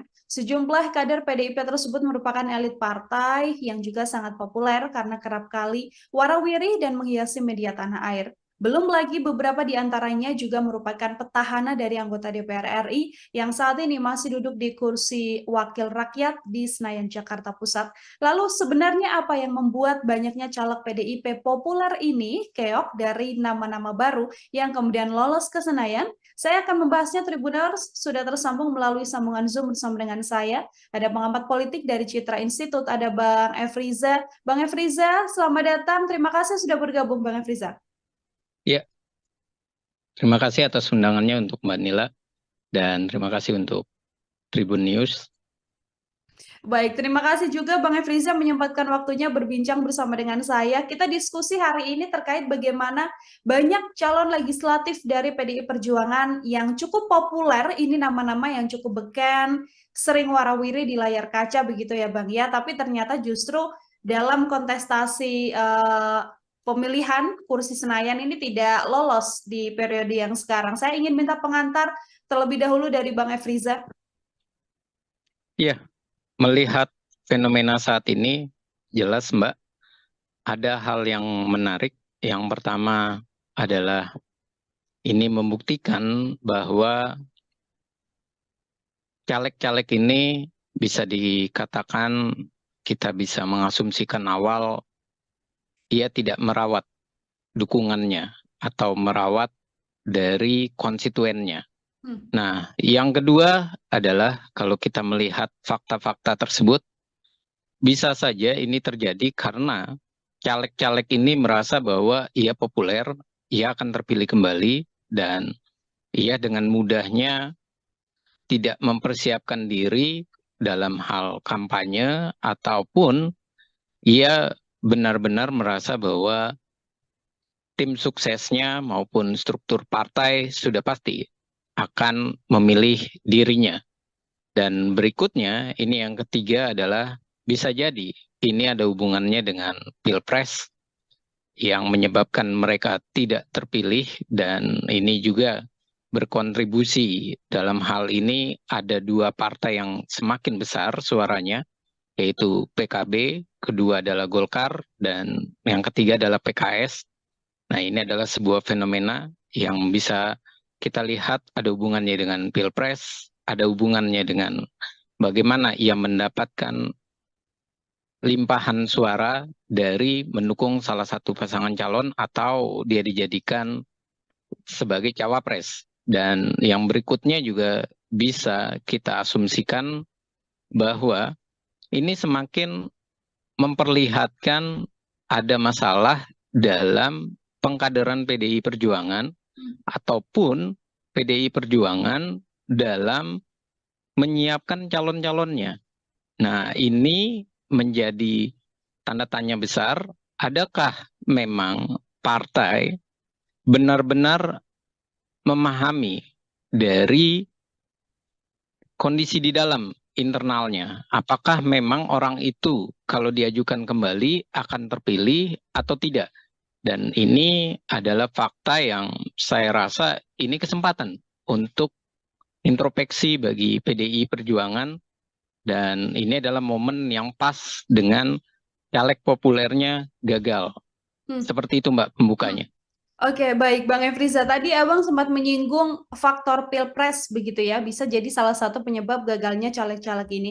Apakah kemudian ini berkaitan soal perbedaan pilihan dari masyarakat yang memang memilih pasangan untuk pilpres yang berbeda, lalu senada dengan tidak memilih caleg-caleg dari PDI Perjuangan, atau ini juga berkaitan bagaimana kemudian sosok-sosok populer ini kerap kali muncul ke publik dengan narasi yang juga mengkritisi pemerintahan, menggaungkan soal kecurangan dan lain sebagainya, Bang. Hal-hal apa yang menurut Bang Efriza ini menjadi faktor pilpres juga berpengaruh? Iya, faktor pilpres yang tadi saya katakan berpengaruh ini banyak hal ya. Yang pertama, faktor pilpres ini adalah menguntungkan bagi, contoh saja, bagi Pak Muhaimin Iskandar ketika ia dicalonkan menjadi cawapres, suaranya langsung melejit dan mendapatkan beberapa porsi di daerah-daerah. Nah, sementara PKS juga dengan mengusung Anies Baswedan, dengan kuatnya ia untuk mengkaitkan Anies Baswedan dengan PKS, mendapatkan hal yang sangat menguntungkan. Limpahan suara dan ia merajai DPRD DKI Jakarta misalnya. Nah lalu, bagaimana dengan PDI Perjuangan? Ini membuktikan yang pertama, asumsi kita adalah Pak Ganjar ini tidak punya efek elektoral ke partai. Dan yang kedua, momen perpisahan Pak Ganjar, momen perpisahannya PDI Perjuangan dengan Pak Joko Widodo, ini semakin membuktikan bahwa masyarakat juga melakukan hal yang sama. Ia tidak lagi merasa ia sangat dekat dengan PDI Perjuangan. Artinya, kalau seperti ini, berarti party ID atau ID party, ikatan secara kepartaian, secara ideologi, itu dipertanyakan, mendapatkan limpahan suara 19%. Dan berikutnya jelas bahwa faktor Ganjar dan Mahfud yang temperamen, yang emosional, ini juga mempengaruhi warga atau masyarakat beralih untuk memilih caleg yang lebih dikenal, lebih dekat, dan tidak mempunyai track record yang marah-marah ataupun yang memberikan sentimen negatif kepada pemerintah. Makanya caleg-caleg populer PDI Perjuangan yang beririsan dengan Pak Joko Widodo, yang dia komplain atau marah dengan Pak Jokowi, malah terlihat ia terlempar. Dan ini adalah suatu fenomena menarik yang bisa dibaca. Mereka ternyata sibuk mengurusi pilpres, tapi ia lupa merawat dukungan. Dan ia juga tidak melihat apakah masyarakat itu memang masih tertarik dengan dirinya, atau jangan-jangan memang masyarakat sudah tidak tertarik dengan perilaku mereka di parlemen yang terlihat lebih emosional, yang terlihat lebih banyak melakukan serangan-serangan kepada Pak Presiden Jokowi. Dan saya juga melihat hasil Pilpres ini untuk PDI Perjuangan ini adalah sebuah tanda tanya yang harusnya dievaluasi sama PDI Perjuangan, bukan soal kecurangan pemilu semata ya, tapi ia harus mengevaluasi bahwa Ganjar ini adalah ternyata salah pilih PDI Perjuangan. Ganjar suaranya bagus karena ada Pak Jokowi. Dan fenomena Pak Jokowi 2 periode itu melihat atau memperlihatkan keuntungan bagi PDI Perjuangan naik. Sementara dengan mengusung Ganjar, malah PDI Perjuangan kurang Hmm. sekitar 2-3%. Dan ini adalah fenomena yang harus mereka akui bahwa Ganjar itu malah bikin PDI Perjuangan mengalami kemerosotan. Dan faktor ini harus dievaluasi nantinya bahwa strategi menyerang ala PDI Perjuangan yang dilakukan oleh Ganjar kayak sekarang, jangan nanti 2029 digunakan kembali. Malah yang ada kemerosotan nantinya. Seperti itu, Mbak. Oke, jadi efek dari sosok calon presiden dan wakil presiden ini juga rupanya mempengaruhi ya, Bang Efriza ya, untuk kemudian caleg-caleg atau mungkin suara dari PDI Perjuangan sendiri justru turun di kontestasi pemilu 2024 ini. Kalau kita melihat beberapa deretan nama yang kemudian diprediksi akan gagal ke kursi Senayan begitu ya, Bang Efriza, ada nama petahana yang juga cukup beken begitu, sebut saja ada Arteria Dahlan, kemudian ada Masinton Pasaribu yang juga kemudian ini adalah nama-nama yang seringkali mengeluarkan statement-statement berkaitan soal Pilpres. Kalau dari kacamata Bang Efriza, melihat dua sosok ini seperti apa, Bang? Iya, ini artinya membuktikan untuk Pak Masinton misalnya atau Atreya Dahlan, ini membuktikan kinerja mereka di dalam komisi yang mereka ada, itu mereka tidak mendapatkan nilai positif. Komentar mereka yang sering kali menjadi polemik itu malah menyebabkan pemilihnya menjauh. Satu itu. Yang kedua, saya menduga mereka ini tidak merawat dukungannya. Mereka terlalu yakin, terlalu percaya diri bahwa mereka berhasil, mereka sukses. Dan yang ketiga, bisa jadi mereka ini di daerah-daerah, khususnya DKI ya, kalau untuk Pak Masinton ya misalnya, ini mereka tidak belajar bahwa Anies ternyata kuat di DKI Jakarta. PKS pun kuat, dan Ganjar pun juga malah dari sejak awal Ganjar itu sulit untuk masuk wilayah DKI Jakarta. Artinya apa? Artinya mereka semestinya tidak boleh terlalu percaya diri. Nah, kalau Arteria Dahlan, saya lihat memang ia banyak komentar-komentar sinisnya terhadap bagaimana pemerintahan maupun di lembaga-lembaga lainnya. Dan ketika ia melakukan komentar sinis, dan lagi-lagi yang saya ingin garis bawahi, ternyata eranya sekarang adalah era masyarakat yang menunjukkan sifat politik Indonesia. Apa sifat politik Indonesia? Tidak temperamen, tidak caci maki, tidak menghina. Makanya orang-orang figur yang ternyata di parlemen itu temperamen, menghina, malah ia tersingkir. Dan malah banyak orang-orang baru yang hadir. Padahal kalau dibaca fenomenanya, biasanya orang-orang baru melawan petahana itu cuma bisa sampai 4-5% saja masuk. Dan ini kok banyak sekali orang-orang baru yang masuk. Ini membuktikan bahwa mereka tidak sadar bahwa bukan seperti itu cara untuk berbicara di parlemen. Bukan seperti itu menunjukkan bahwa dia bersuara untuk masyarakat. Nah, bersuara untuk masyarakat itulah yang sepertinya masyarakat itu menghendaki orang yang santun tapi cerdas bahasanya. Dia bisa memilih bahasa-bahasa yang baik, bukan memilih terjadinya kontroversi, bukan memilih menjadi kontroversi menyerang orang lain yang akhirnya masyarakat merasa bahwa anggota dewan ini kok barbar kalau bahasa sarkasnya. Kok kayak di jalanan parlemennya tidak terlihat nampak bagaimana ia berpendidikannya ataupun nampak bagaimana ia mengeluarkan statement yang enak disajikan atau dilihat oleh masyarakat. Dan jangan kita lupakan bahwa pemilih sekarang ini adalah banyak pemilih pemuda, pemilih pemula, dan pemilih generasi Z maupun generasi yang sekarang milenial, Z ataupun yang muda-muda itu. Nah, ini membuktikan apa? Membuktikan bahwa mereka sudah tidak senang dengan gaya-gaya para politisi yang bisa dikatakan arogan. Jadi tampilan maskulin, tampilan ganteng, tampilan keren, itu tuh bukan lagi dalam posisi yang berjas terus arogan. Tapi ia harus menunjukkan bahasa dan kalimat-kalimat yang menarik.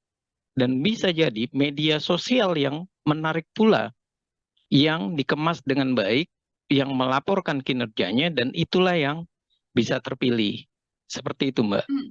Oke, bukan lagi sosok temperamen, sosok yang kerap kali mengkritis, namun merupakan sosok-sosok yang santun yang juga kemudian tidak ibaratnya tidak membuat huru-hara di dinamika politik yang terjadi di tanah air ya, Bang Efriza. Ini kalau kita melihat secara ketokohan, ini kan sosok-sosok yang populer ini nyatanya tidak mendapatkan suara yang lebih baik dengan tokoh-tokoh yang saat ini justru unggul. Katakanlah kan ada nama artis juga, ada Once Michael yang juga kemudian diprediksi lolos begitu, Bang Riza. Ada kemudian dari latar belakang kepala daerah, istri dan sebagainya yang juga lolos. Ini kemudian kalau dari analisa Bang Efriza, terpilihnya sosok-sosok baru ini menggantikan nama-nama beken dari PDIP ini pertanda apa bagi PDI Perjuangan sendiri, Bang?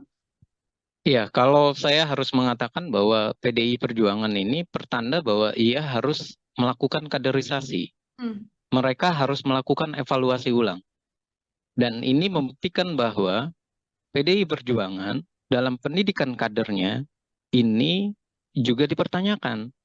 Kenapa dipertanyakan? Ya, ternyata sosok-sosok yang terlihat ataupun yang dinyatakan oleh PDI Perjuangan sebagai kader terhebatnya malah dicoret oleh masyarakat. Nah, ini adalah sebuah bentuk anomali. Dan jangan karena dicoret, akhirnya PDI Perjuangan nantinya prediksi saya membawa narasi yang terbalik. Ini karena pemilunya adalah pemilu langsung. Ini karena pemilunya daftar calon terbuka. Ini karena ada money politik. Ini karena adanya masyarakat yang tidak diberikan pendidikan politik. Kalau mereka membangun narasi-narasi seperti itu malah sebuah kesalahan.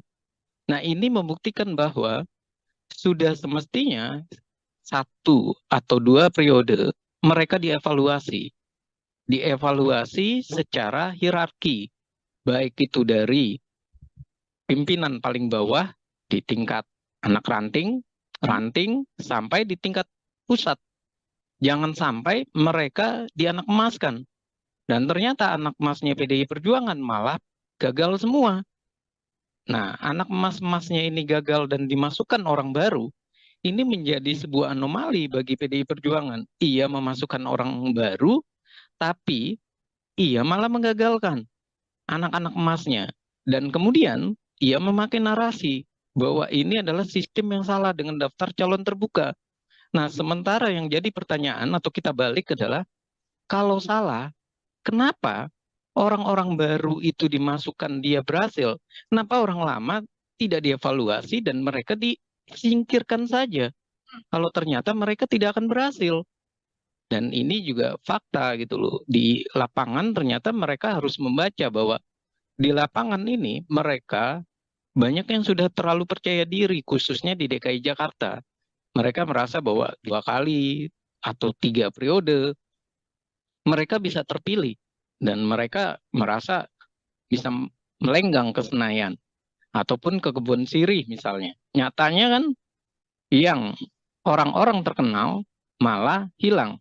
Bahkan bisa kita katakan ini adalah sebuah bentuk juga peringatan dari masyarakat, ideologi partai PDI Perjuangan. Jangan-jangan memang tidak bisa disuarakan oleh mereka yang berada di parlemen, si petahana ini. Ketika berbicara tidak bisa ideologi ini disuarakan oleh mereka, itu dibuktikan dengan masyarakat kok tidak semakin melekat dengan PDI Perjuangan. Malah menjauh, malah terjadi penurunan 3%. Nah, pertanyaan berikutnya, kalau emang ideologi itu tidak melekat, yang menjadi kesalahan itu di mana?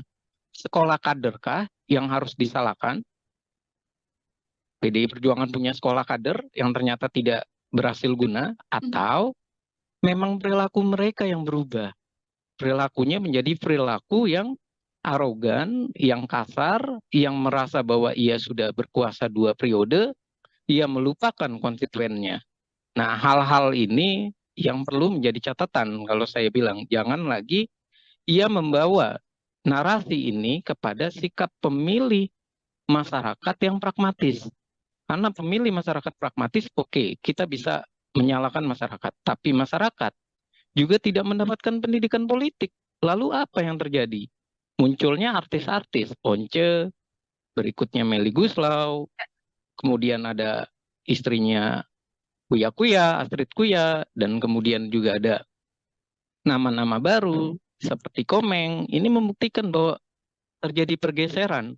Masyarakat awalnya sempat tidak percaya lagi artis, malah masyarakat kembali ke artis. Ini artinya jangan-jangan politik kita terlalu riuh, tapi isinya tidak menjamin kehidupan masyarakat, tidak menjamin kesejahteraan masyarakat. Akhirnya masyarakat berpikir, daripada memilih para politisi aktivis, lebih baik memilih para artis. Setidak-tidaknya kita bisa nonton sinetron di Senayan yang sinetronnya itu tidak caci maki, tapi sinetronnya bisa jadi lucu seperti Komeng. Oke, ingin melihat gambaran baru artinya ya Bang Efriza ya, bagaimana kemudian parlemen atau dalam setiap agenda rapat tidak hanya diisi dengan kritik-kritik dan juga argumen-argumen yang kemudian menyerang satu dan juga dua pihak, namun kemudian menjadi suguhan yang lebih jenakah dalam tanda kutip begitu untuk mewarnai kontestasi politik di tanah air ini. Bang Efriza tadi sempat disinggung bagaimana PDIP meletakkan nama-nama baru begitu ya. Lalu nama-nama lama yang juga masih ikut dalam pencalekan di 2024 ini. Apakah selain memang gagal membuat strategi di Pilpres, langkah yang dilakukan oleh PDIP ini juga sebuah kegagalan di pemilihan legislatif, Bang Efriza? Iya, kalau kita lihat, menarik pertanyaannya Mbak. Yang menarik dari pertanyaan ini adalah kalau kita lihat sekitar Desember sampai Februari, PDI Perjuangan itu nomor 1. Dan ia bahkan diprediksi sampai 25%, minimal 23%. Artinya antusias masyarakat itu tinggi. Namun kenapa dia malah merosot? Dan nggak ada yang memprediksi merosotnya sampai 3%. Dan ini membuktikan memang ada strategi yang salah dari PDI Perjuangan. Strategi yang salah ya tentu dari Pilpres. Efek elektoralnya juga salah. Tidak terdapat kan efek elektoral. Nah yang kedua adalah juga sebuah kesalahan dari mereka memasukkan wajah-wajah baru, kemudian wajah-wajah baru ini bisa jadi tidak disinergikan dengan orang-orang lama. Jadi PDI Perjuangan itu mengalami satu sisi ia menghadapi kompetisi di luar dengan banyaknya kader-kader dari berbagai partai, ada 18 partai kan. Nah, sementara dia juga harus menghadapi di internal. Kalau bahasa kasarnya itu saling injek di internal. Nah, mereka ketika melakukan serangan demi serangan antar mereka, mereka tidak memikirkan lagi bahwa semestinya mereka berjuang untuk sama-sama lolos, mereka berjuang untuk sama-sama menjelaskan ideologinya, perjuangannya, visi misinya. Dan sepertinya mereka larut dalam kompetisi yang saling menikam di internal, di dalam. Dan ini pun yang saya merasa jawabannya itu sudah dijawab oleh PDI Perjuangan sendiri. Ketika ia minta jangan sistem dengan daftar calon terbuka, ia minta calon tertutup. Kenapa? Karena waktu itu kasusnya Eva Sundari, Budiman Sujatmiko, dan beberapa petinggi dari PDI Perjuangan tidak lolos, kalah dengan orang-orang baru. Nah, kalau sampai mereka kalah dengan orang-orang baru, ini membuktikan bahwa PDI Perjuangan ini terbuai dengan mereka yang lama-lama. Sementara yang baru-baru itu diambilnya adalah yang bisa langsung mendongkrak suara. Dan inilah yang terjadi. Mereka yang punya duit, luar biasa duitnya banyak, menghadapi para aktivis atau kader yang sudah benar-benar merasa bahwa di DPR dia aman, tapi ternyata dia kalah satu sisi, kalah pamor, kalah popularitas, dia kalah juga dalam hal logistik, dan dia kalah dalam kesiapan mental. Dan ini yang terjadi, dan ini bukan sekali dua kali. Banyak anggota PDI Perjuangan misalnya, dia adalah anak menteri, tapi ia dinaikkan ke posisi DPR, ternyata ia kalah dalam kompetisi itu. Apa kalahnya? Mengelawan anak pejabat ataupun bekas anggota DPR atau DPD RI yang secara keuangannya, logistiknya itu begitu besar. Dan permasalahan berikutnya, mereka tidak merawat jaringan dan tidak merawat strukturalnya. Apa yang terjadi? Strukturalnya banyak yang beralih. Akhirnya terpilihlah orang baru. Dan terpilihnya orang baru, ini pula tidak disikapi dengan tetap menggunakan sosok-sosok lama. Nah, ini malah sosok-sosok lama ini dalam hal rakernas ataupun dalam hal munas ataupun kongres dan segala macam sebutan yang ada di partai, mereka malah disingkirkan. Contoh Budiman Sujatmiko, Marwar Sirait. Dan ini semakin membuat mereka itu sudah kalah juga tidak dipercaya. Sudah awalnya diapresiasi, ternyata malah mendapat punishment. Dan ketika mendapat punishment, mereka pun disingkirkan, diabaikan. Nah, ini adalah sebuah fenomena salah, keliru dalam membina kader. Kalau seperti ini terus, akhirnya mendingan Partai Demokrasi Indonesia Perjuangan memproduksi orang-orang baru saja. Nggak usah lagi mencalonkan orang-orang lama. Ternyata orang-orang lamanya pun kalah gitu loh. Dan kalau saya bilang bahwa mereka mau menggunakan sistem proporsional tertutup yang selalu mereka gunakan, itu adalah strategi keliru dari PDI Perjuangan untuk mensiasati hilangnya para kader. Semestinya mereka harus bertanya, sekolah partai itu untuk apa jadinya? Pengkaderan itu berhasil atau tidak? Kemudian evaluasi terhadap kinerja mereka di parlemen ada atau tidak? Jangan-jangan itu semua selesai karena atas nama kenal, atas nama mereka adalah jabat pimpinan partai atau punya kedekatan. Dan inilah yang menjadi fenomena menarik dan saya rasa ini harus dilecutkan oleh PDI Perjuangan untuk daripada hak angket kecurangan pemilu, lebih baik memperbaiki diri mereka.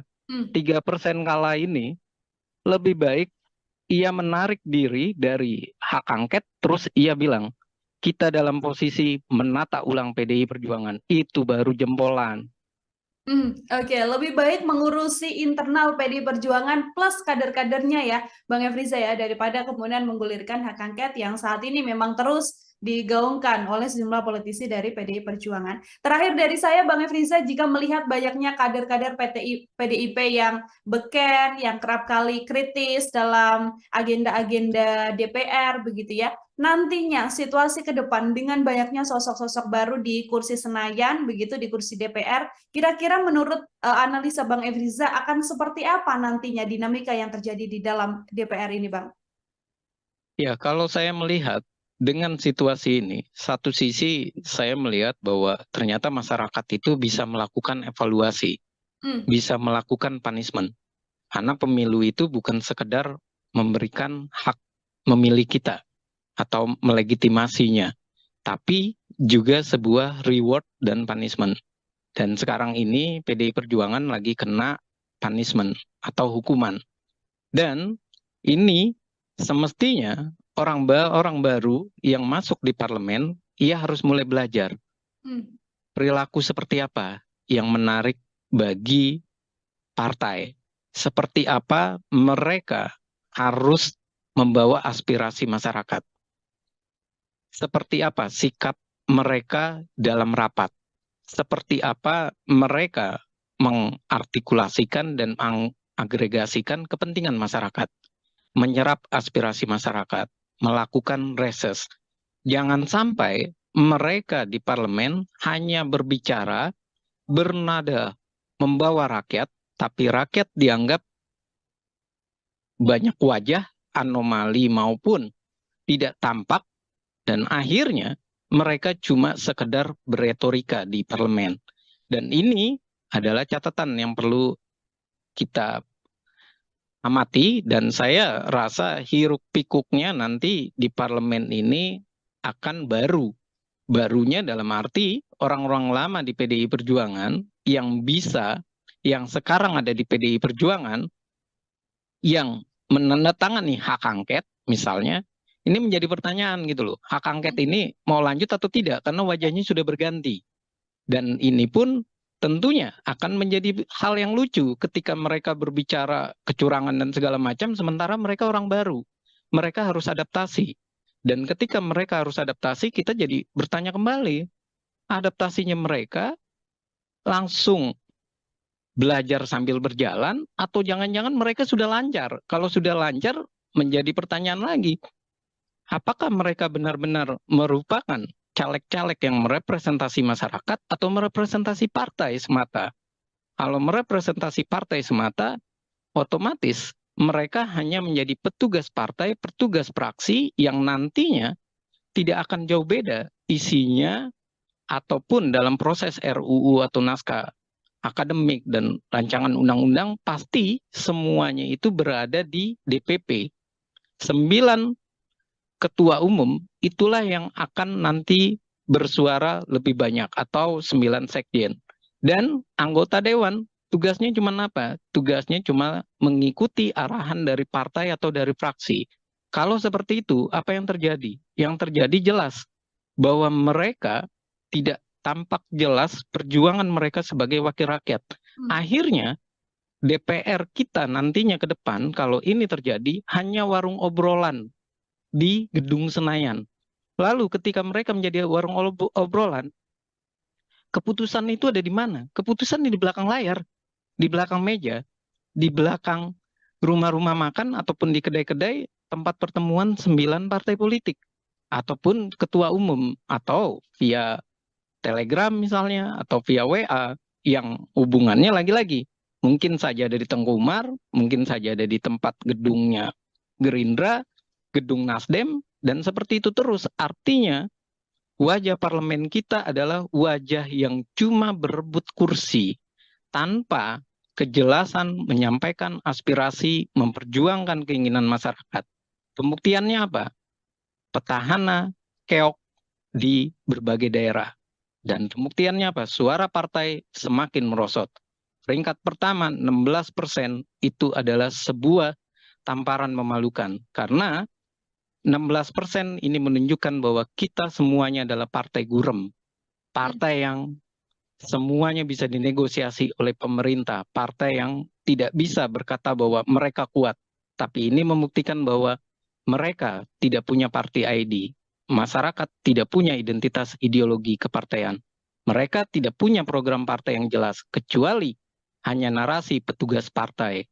Dan itu adalah kesalahan fatal kita dalam menghadapi pemilu. Karena PDI pernah 33% dan sempat naik tinggi di eranya Pak Jokowi, kemudian ngedrop di eranya Ganjar. Dan saya rasa PDI Perjuangan kalau mau memilih oposisi, ia harus benar-benar menyekolahkan partai-partainya dengan benar dan baik. Jangan sampai suara mereka adalah suara yang bertentangan dengan masyarakat.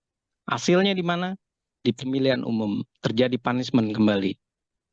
Oke, baik. Terima kasih banyak Bang Efriza, Bangat Politik dari Citra Institute, Tribuners, menemani obrolan kita hari ini. Luar biasa sekali dalam program Tribun Sound Focus. Tadi PR besar artinya harus diselesaikan atau harus dipatuhi begitu ya oleh PDI Perjuangan agar kemudian bisa memperbaiki situasi apa yang terjadi dalam kontestasi di pemilu maupun di Pilpres 2024 yang tampaknya menjadi salah satu pijakan turun begitu bagi PDIP, bukan justru naik setelah kalah dalam berbagai kesempatan. Bang Efriza, terima kasih banyak untuk kesempatannya berbincang bersama dengan saya. Semoga di lain kesempatan kita bisa berbincang dengan obrolan-obrolan lain, Bang Efriza. Ya, terima kasih Mbak Nila, dan mohon maaf kalau ada salah kata, dan terima kasih untuk Tribun News, dan saya mengucapkan selamat berbuka nantinya. Terima kasih Mbak.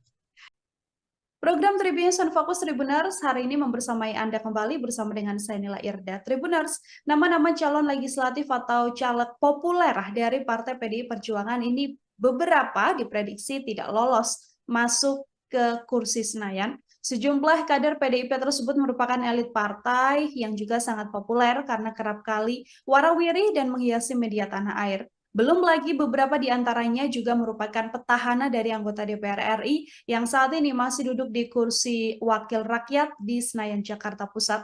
Lalu sebenarnya apa yang membuat banyaknya caleg PDIP populer ini keok dari nama-nama baru yang kemudian lolos ke Senayan? Saya akan membahasnya. Tribuners, sudah tersambung melalui sambungan Zoom bersama dengan saya. Ada pengamat politik dari Citra Institute, ada Bang Efriza. Bang Efriza, selamat datang. Terima kasih sudah bergabung, Bang Efriza. Ya, terima kasih atas undangannya untuk Mbak Nila dan terima kasih untuk Tribun News. Baik, terima kasih juga Bang Efriza menyempatkan waktunya berbincang bersama dengan saya. Kita diskusi hari ini terkait bagaimana banyak calon legislatif dari PDI Perjuangan yang cukup populer, ini nama-nama yang cukup beken, sering warawiri di layar kaca begitu ya Bang ya, tapi ternyata justru dalam kontestasi pemilihan kursi Senayan ini tidak lolos di periode yang sekarang. Saya ingin minta pengantar terlebih dahulu dari Bang Efriza. Iya, melihat fenomena saat ini, jelas Mbak, ada hal yang menarik. Yang pertama adalah ini membuktikan bahwa caleg-caleg ini bisa dikatakan kita bisa mengasumsikan awal ia tidak merawat dukungannya atau merawat dari konstituennya. Nah, yang kedua adalah kalau kita melihat fakta-fakta tersebut, bisa saja ini terjadi karena caleg-caleg ini merasa bahwa ia populer, ia akan terpilih kembali, dan ia dengan mudahnya tidak mempersiapkan diri dalam hal kampanye, ataupun ia benar-benar merasa bahwa tim suksesnya maupun struktur partai sudah pasti akan memilih dirinya. Dan berikutnya, ini yang ketiga adalah bisa jadi ini ada hubungannya dengan Pilpres yang menyebabkan mereka tidak terpilih, dan ini juga berkontribusi dalam hal ini ada dua partai yang semakin besar suaranya, yaitu PKB, kedua adalah Golkar, dan yang ketiga adalah PKS. Nah, ini adalah sebuah fenomena yang bisa kita lihat ada hubungannya dengan Pilpres, ada hubungannya dengan bagaimana ia mendapatkan limpahan suara dari mendukung salah satu pasangan calon atau dia dijadikan sebagai cawapres. Dan yang berikutnya juga bisa kita asumsikan bahwa ini semakin memperlihatkan ada masalah dalam pengkaderan PDI Perjuangan ataupun PDI Perjuangan dalam menyiapkan calon-calonnya. Nah, ini menjadi tanda tanya besar, adakah memang partai benar-benar memahami dari kondisi di dalam internalnya? Apakah memang orang itu kalau diajukan kembali akan terpilih atau tidak? Dan ini adalah fakta yang saya rasa ini kesempatan untuk introspeksi bagi PDI Perjuangan, dan ini adalah momen yang pas dengan caleg populernya gagal. Seperti itu Mbak pembukanya. Oke, baik Bang Efriza. Tadi Abang sempat menyinggung faktor Pilpres begitu ya, bisa jadi salah satu penyebab gagalnya caleg-caleg ini. Apakah kemudian ini berkaitan soal perbedaan pilihan dari masyarakat yang memang memilih pasangan untuk Pilpres yang berbeda, lalu senada dengan tidak memilih caleg-caleg dari PDI Perjuangan, atau ini juga berkaitan bagaimana kemudian sosok-sosok populer ini kerap kali muncul ke publik dengan narasi yang juga mengkritisi pemerintahan, menggaungkan soal kecurangan dan lain sebagainya, Bang. Hal-hal apa yang menurut Bang Efriza ini menjadi faktor Pilpres juga berpengaruh? Iya, faktor Pilpres yang tadi saya katakan berpengaruh ini banyak hal ya. Yang pertama, faktor Pilpres ini adalah menguntungkan bagi, contoh saja, bagi Pak Muhaimin Iskandar ketika ia dicalonkan menjadi cawapres, suaranya langsung melejit dan mendapatkan beberapa porsi di daerah-daerah. Nah, sementara PKS juga dengan mengusung Anies Baswedan dengan kuatnya ia untuk mengkaitkan Anies Baswedan dengan PKS mendapatkan hal yang sangat menguntungkan. Limpahan suara dan ia merajai DPRD DKI Jakarta misalnya.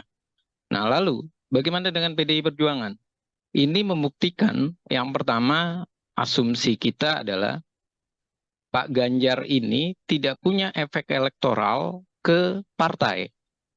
Dan yang kedua, momen perpisahan Pak Ganjar, momen perpisahannya PDI Perjuangan dengan Pak Joko Widodo ini semakin membuktikan bahwa masyarakat juga melakukan hal yang sama. Ia tidak lagi merasa ia sangat dekat dengan PDI Perjuangan. Artinya, kalau seperti ini, berarti party ID atau ID party, ikatan secara kepartean, secara ideologi, itu dipertanyakan, mendapatkan limpahan suara 19%. Dan berikutnya jelas bahwa faktor Ganjar dan Mahfud yang temperamen, yang emosional, ini juga mempengaruhi warga atau masyarakat beralih untuk memilih caleg yang lebih dikenal, lebih dekat, dan tidak mempunyai track record yang marah-marah ataupun yang memberikan sentimen negatif kepada pemerintah. Makanya caleg-caleg populer PDI Perjuangan yang beririsan dengan Pak Joko Widodo, yang dia komplain atau marah dengan Pak Jokowi, malah terlihat ia terlempar. Dan ini adalah suatu fenomena menarik yang bisa dibaca. Mereka ternyata sibuk mengurusi Pilpres, tapi ia lupa merawat dukungan. Dan ia juga tidak melihat apakah masyarakat itu memang masih tertarik dengan dirinya atau jangan-jangan memang masyarakat sudah tidak tertarik dengan perilaku mereka di parlemen yang terlihat lebih emosional, yang terlihat lebih banyak melakukan serangan-serangan kepada Pak Presiden Jokowi. Dan saya juga melihat hasil Pilpres ini untuk PDI Perjuangan ini adalah sebuah tanda tanya yang harusnya dievaluasi sama PDI Perjuangan, bukan soal kecurangan pemilu semata ya, tapi ia harus mengevaluasi bahwa Ganjar ini adalah ternyata salah pilih PDI Perjuangan. Ganjar suaranya bagus karena ada Pak Jokowi. Dan fenomena Pak Jokowi 2 periode itu melihat atau memperlihatkan keuntungan bagi PDI Perjuangan naik. Sementara dengan mengusung Ganjar, malah PDI Perjuangan kurang, sekitar 2-3%. Dan ini adalah fenomena yang harus mereka akui bahwa Ganjar itu malah bikin PDI Perjuangan mengalami kemerosotan. Dan faktor ini harus dievaluasi nantinya, bahwa strategi menyerang ala PDI Perjuangan yang dilakukan oleh Ganjar kayak sekarang, jangan nanti 2029 digunakan kembali. Malah yang ada kemerosotan nantinya. Seperti itu, Mbak. Oke, jadi efek dari sosok calon presiden dan wakil presiden ini juga rupanya mempengaruhi ya, Bang Efriza ya, untuk kemudian caleg-caleg atau mungkin suara dari PDI Perjuangan sendiri justru turun di kontestasi pemilu 2024 ini. Kalau kita melihat beberapa deretan nama yang kemudian diprediksi akan gagal ke kursi Senayan begitu ya, Bang Efriza, ada nama petahana yang juga cukup beken begitu, sebut saja ada Arteria Dahlan, kemudian ada Masinton Pasaribu yang juga kemudian ini adalah nama-nama yang seringkali mengeluarkan statement-statement berkaitan soal Pilpres. Kalau dari kacamata Bang Efriza, melihat dua sosok ini seperti apa, Bang? Iya, ini artinya membuktikan untuk Pak Masinton misalnya atau Arteria Dahlan, ini membuktikan kinerja mereka di dalam komisi yang mereka ada, itu mereka tidak mendapatkan nilai positif. Komentar mereka yang seringkali menjadi polemik, itu malah menyebabkan pemilihnya menjauh. Satu itu. Yang kedua, saya menduga mereka ini tidak merawat dukungannya. Mereka terlalu yakin, terlalu percaya diri bahwa mereka berhasil, mereka sukses. Dan yang ketiga, bisa jadi mereka ini di daerah-daerah, khususnya DKI ya, kalau untuk Pak Masinton ya misalnya, ini mereka tidak belajar bahwa Anies ternyata kuat di DKI Jakarta. Hmm. PKS pun kuat, dan Ganjar pun juga malah dari sejak awal Ganjar itu sulit untuk masuk wilayah DKI Jakarta. Artinya apa? Artinya mereka semestinya tidak boleh terlalu percaya diri. Nah, kalau Arteria Dahlan, saya lihat memang ia banyak komentar-komentar sinisnya Hmm. terhadap bagaimana pemerintahan maupun di lembaga-lembaga lainnya. Dan ketika ia melakukan komentar sinis, dan lagi-lagi yang saya ingin garis bawahi, ternyata eranya sekarang adalah era masyarakat yang menunjukkan sifat politik Indonesia. Apa sifat politik Indonesia? Tidak temperamen, tidak caci maki, tidak menghina. Makanya orang-orang figur yang ternyata di parlemen itu temperamen, menghina, malah ia tersingkir. Dan malah banyak orang-orang baru yang hadir. Padahal kalau dibaca fenomenanya, biasanya orang-orang baru melawan petahana itu cuma bisa sampai 4-5% saja masuk. Hmm. Dan ini kok banyak sekali orang-orang baru yang masuk. Ini membuktikan bahwa mereka tidak sadar bahwa bukan seperti itu cara untuk berbicara di parlemen. Bukan seperti itu menunjukkan bahwa dia bersuara untuk masyarakat. Nah, bersuara untuk masyarakat itulah yang sepertinya masyarakat itu menghendaki orang yang santun tapi cerdas bahasanya. Hmm. Dia bisa memilih bahasa-bahasa yang baik, bukan memilih terjadinya kontroversi, bukan memilih menjadi kontroversi menyerang orang lain yang akhirnya masyarakat merasa bahwa anggota dewan ini kok barbar kalau bahasa sarkasnya. Kok kayak di jalanan parlemennya tidak terlihat nampak bagaimana ia berpendidikannya ataupun nampak bagaimana ia mengeluarkan statement yang enak disajikan atau dilihat oleh masyarakat. Dan jangan kita lupakan bahwa pemilih sekarang ini adalah banyak pemilih pemuda, Hmm. pemilih pemula, dan pemilih generasi Z maupun generasi yang sekarang milenial, Z ataupun yang muda-muda itu. Nah, ini membuktikan apa? Membuktikan bahwa mereka sudah tidak senang dengan gaya-gaya para politisi yang bisa dikatakan arogan. Jadi tampilan maskulin, tampilan ganteng, tampilan keren, itu tuh bukan lagi dalam posisi yang berjas terus arogan. Tapi ia harus menunjukkan bahasa dan kalimat-kalimat yang menarik. Dan bisa jadi media sosial yang menarik pula, yang dikemas dengan baik, yang melaporkan kinerjanya, dan itulah yang bisa terpilih. Seperti itu, Mbak. Hmm. Oke, bukan bukan lagi sosok temperamen, sosok yang kerap kali mengkritis, namun merupakan sosok-sosok yang santun yang juga kemudian tidak ibaratnya tidak membuat huru-hara di dinamika politik yang terjadi di tanah air ya, Bang Efriza. Ini kalau kita melihat secara ketokohan, ini kan sosok-sosok yang populer ini nyatanya tidak mendapatkan suara yang lebih baik dengan tokoh-tokoh yang saat ini justru unggul. Katakanlah kan ada nama artis juga, ada Once Michael yang juga kemudian diprediksi lolos begitu, Bang Riza. Ada kemudian dari latar belakang kepala daerah, istri dan sebagainya yang juga lolos. Ini kemudian kalau dari analisa Bang Efriza, terpilihnya sosok-sosok baru ini menggantikan nama-nama beken dari PDIP ini pertanda apa bagi PDI Perjuangan sendiri, Bang?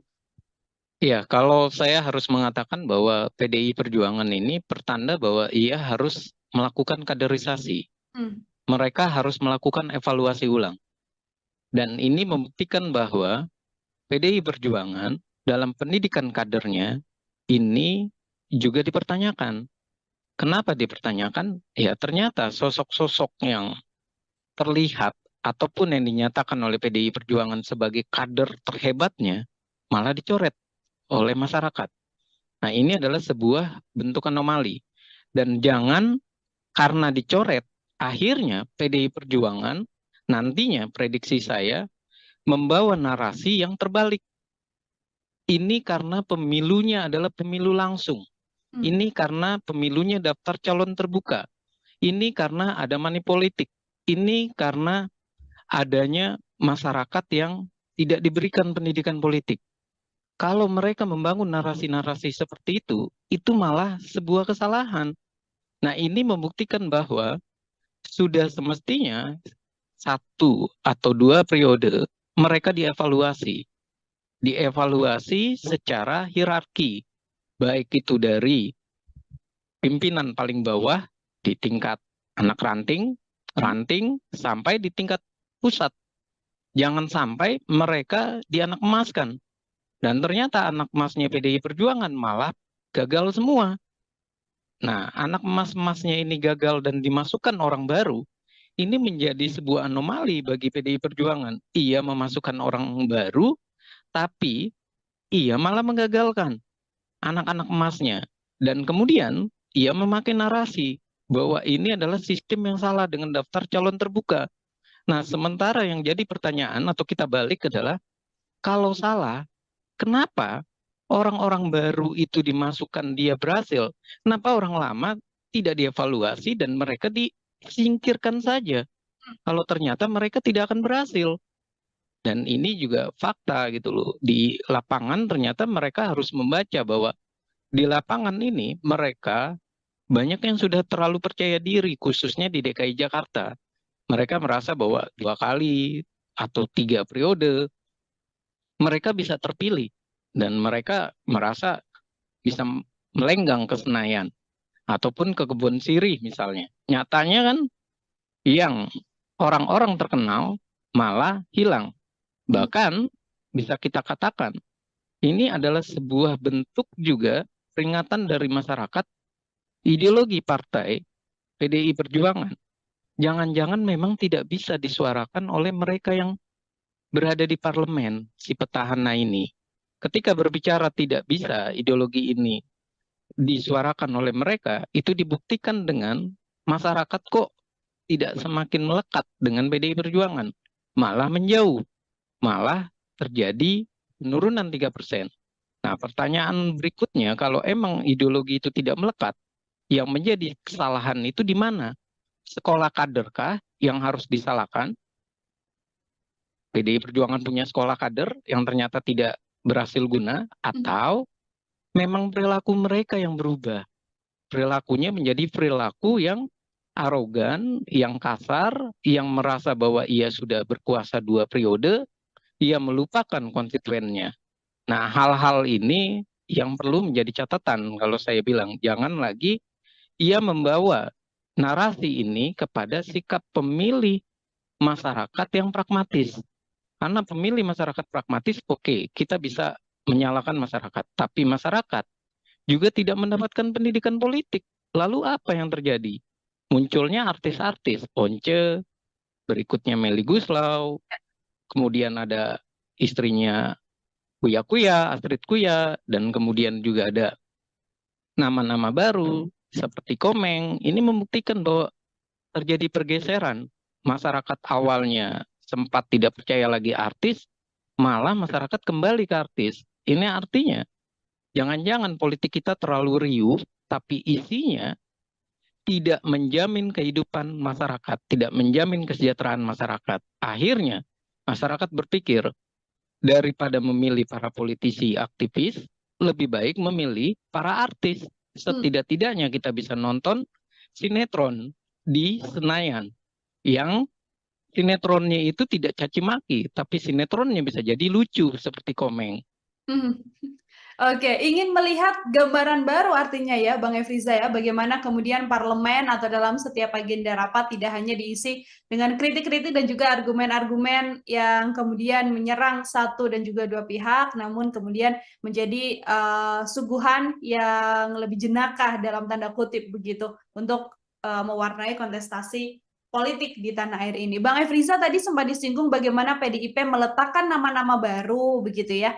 Lalu nama-nama lama yang juga masih ikut dalam pencalekan di 2024 ini. Apakah selain memang gagal membuat strategi di Pilpres, langkah yang dilakukan oleh PDIP ini juga sebuah kegagalan di pemilihan legislatif, Bang Efriza? Iya, kalau kita lihat, menarik pertanyaannya, Mbak. Yang menarik dari pertanyaan ini adalah kalau kita lihat sekitar Desember sampai Februari, PDI Perjuangan itu nomor satu. Dan ia bahkan diprediksi sampai 25%, minimal 23%.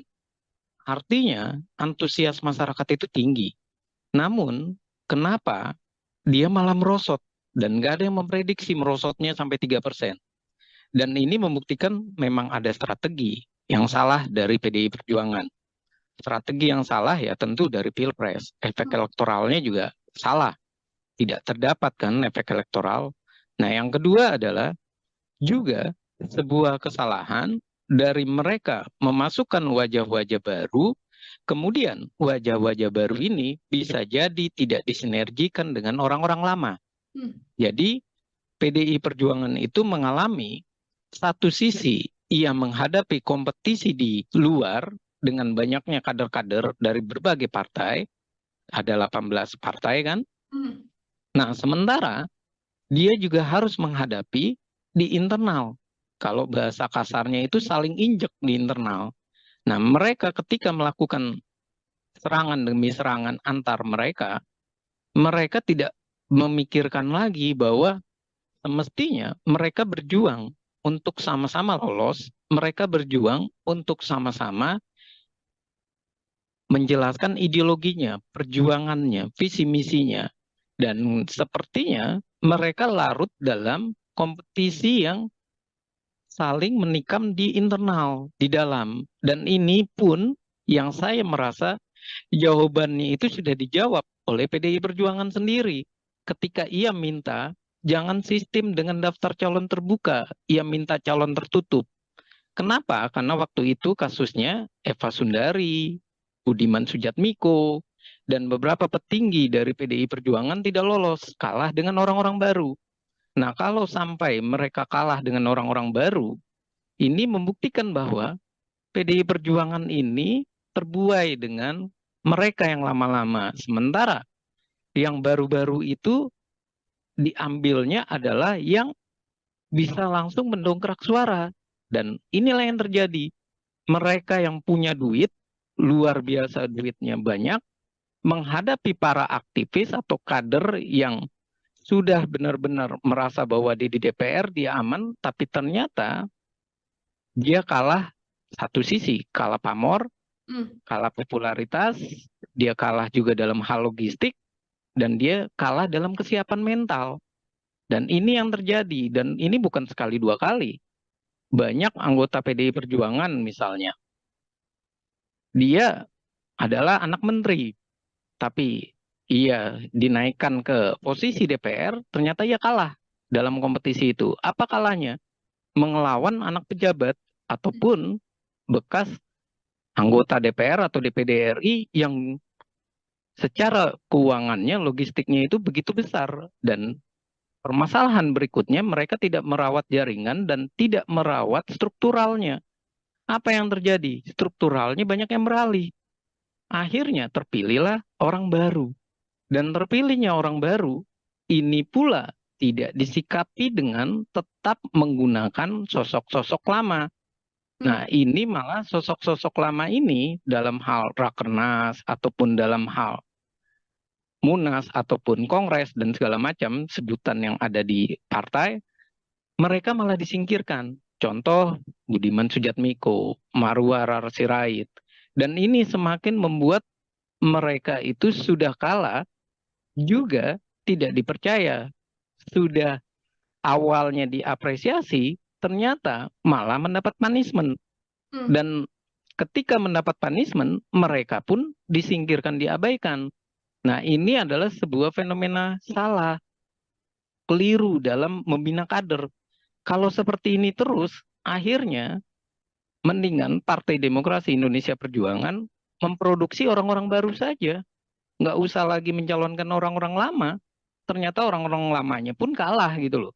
Dan kalau saya bilang bahwa mereka mau menggunakan sistem proporsional tertutup yang selalu mereka gunakan, itu adalah strategi keliru dari PDI Perjuangan untuk mensiasati hilangnya para kader. Semestinya mereka harus bertanya, sekolah partai itu untuk apa jadinya?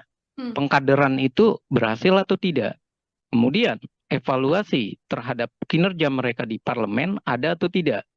Jangan-jangan itu semua selesai karena atas nama kenal, atas nama mereka adalah jabat pimpinan partai atau punya kedekatan.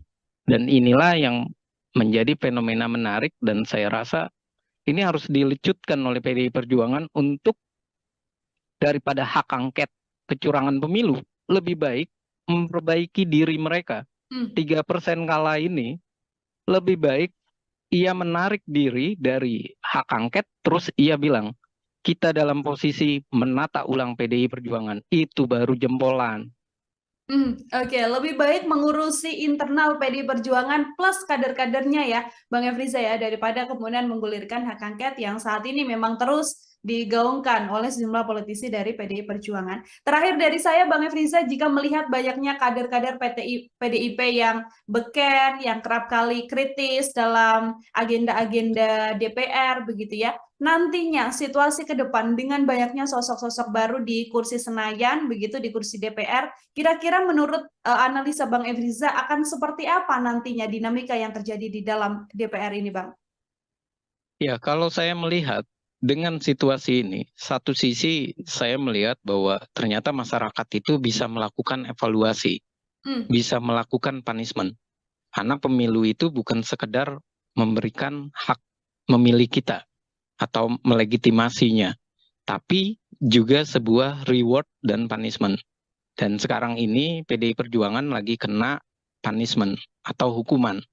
Dan ini semestinya orang baru yang masuk di parlemen, ia harus mulai belajar perilaku seperti apa yang menarik bagi partai. Seperti apa mereka harus membawa aspirasi masyarakat. Seperti apa sikap mereka dalam rapat. Seperti apa mereka mengartikulasikan dan mengagregasikan kepentingan masyarakat.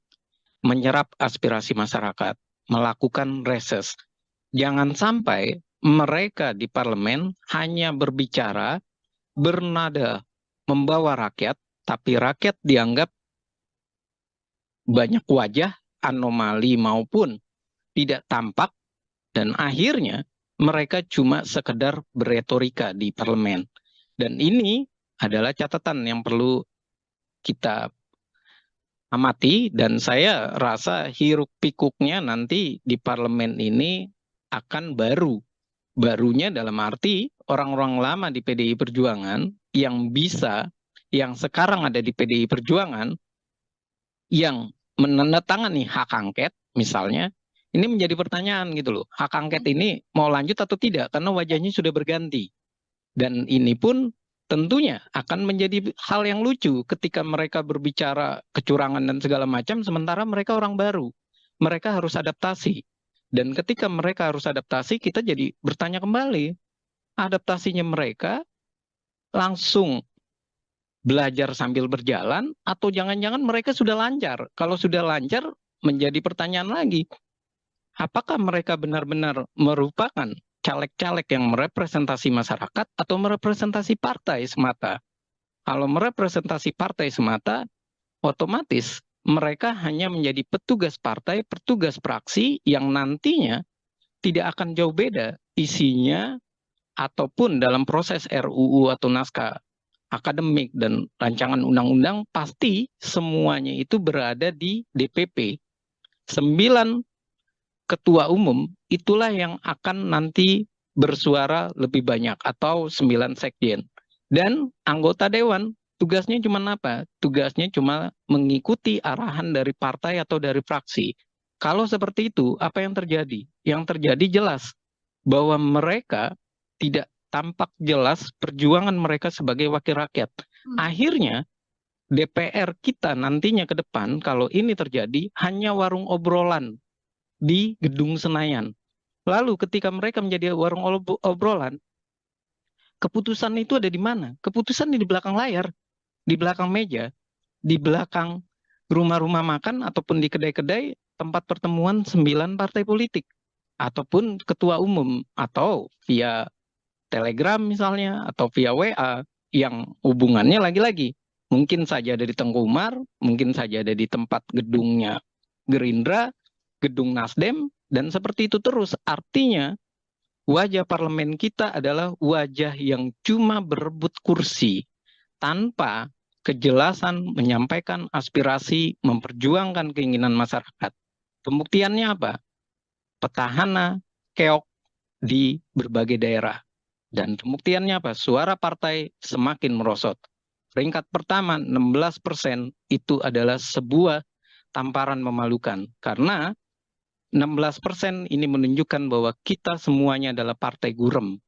Partai yang semuanya bisa dinegosiasi oleh pemerintah. Partai yang tidak bisa berkata bahwa mereka kuat.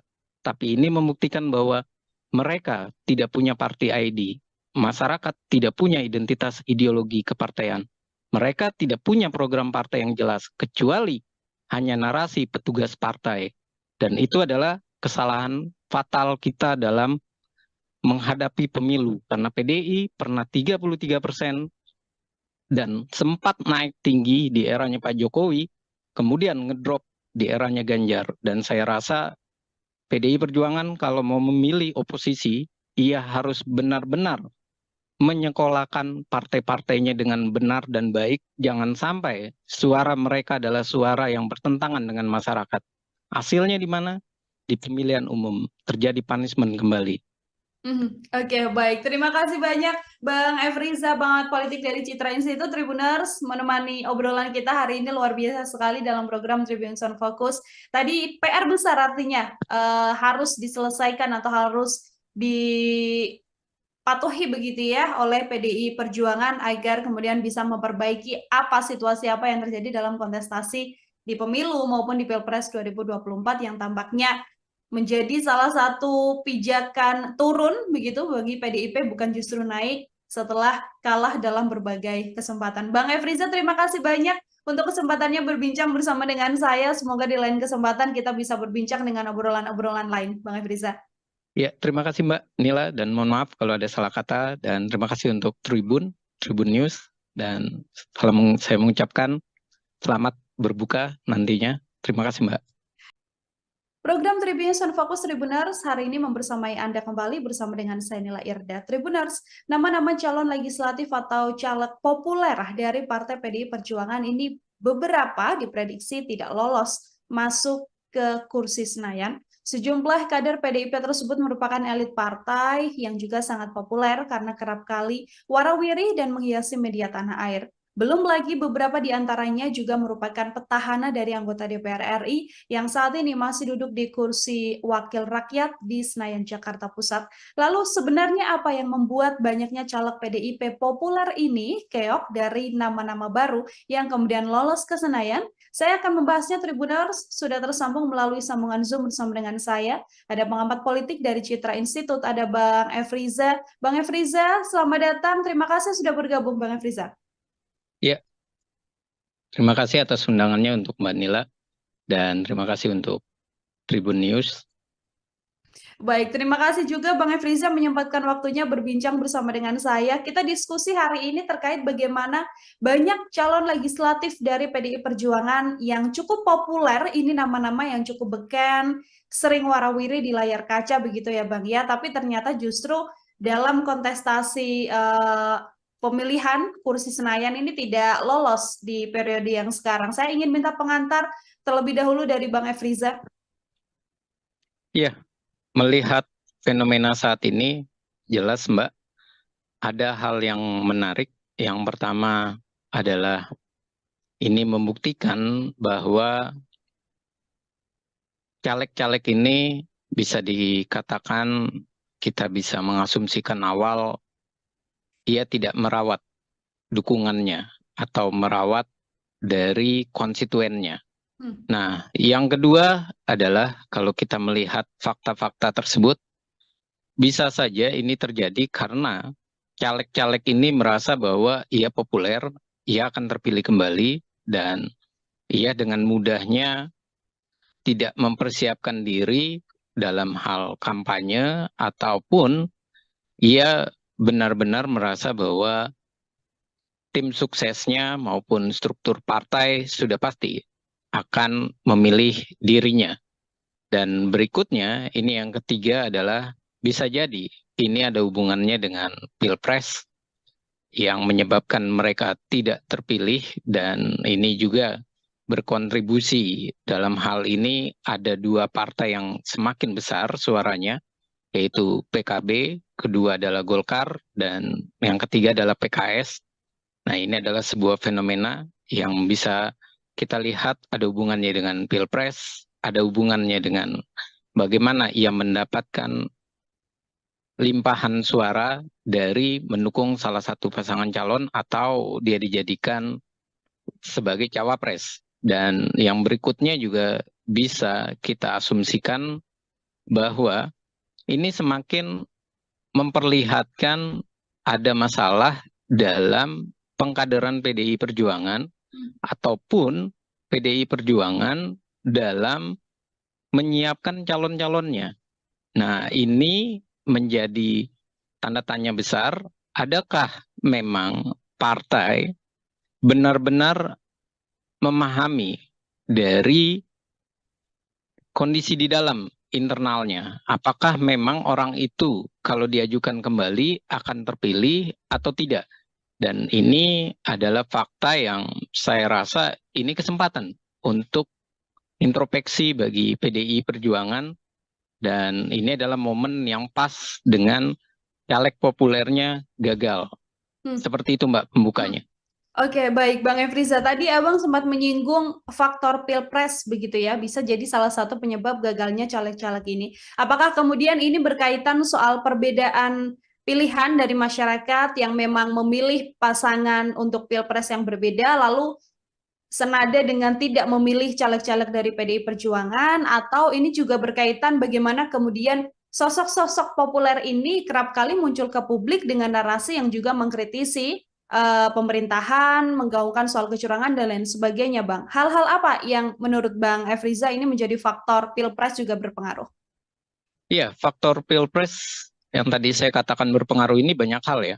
Yang pertama, faktor Pilpres ini adalah menguntungkan bagi, contoh saja, bagi Pak Muhaimin Iskandar ketika ia dicalonkan menjadi cawapres, suaranya langsung melejit dan mendapatkan beberapa porsi di daerah-daerah.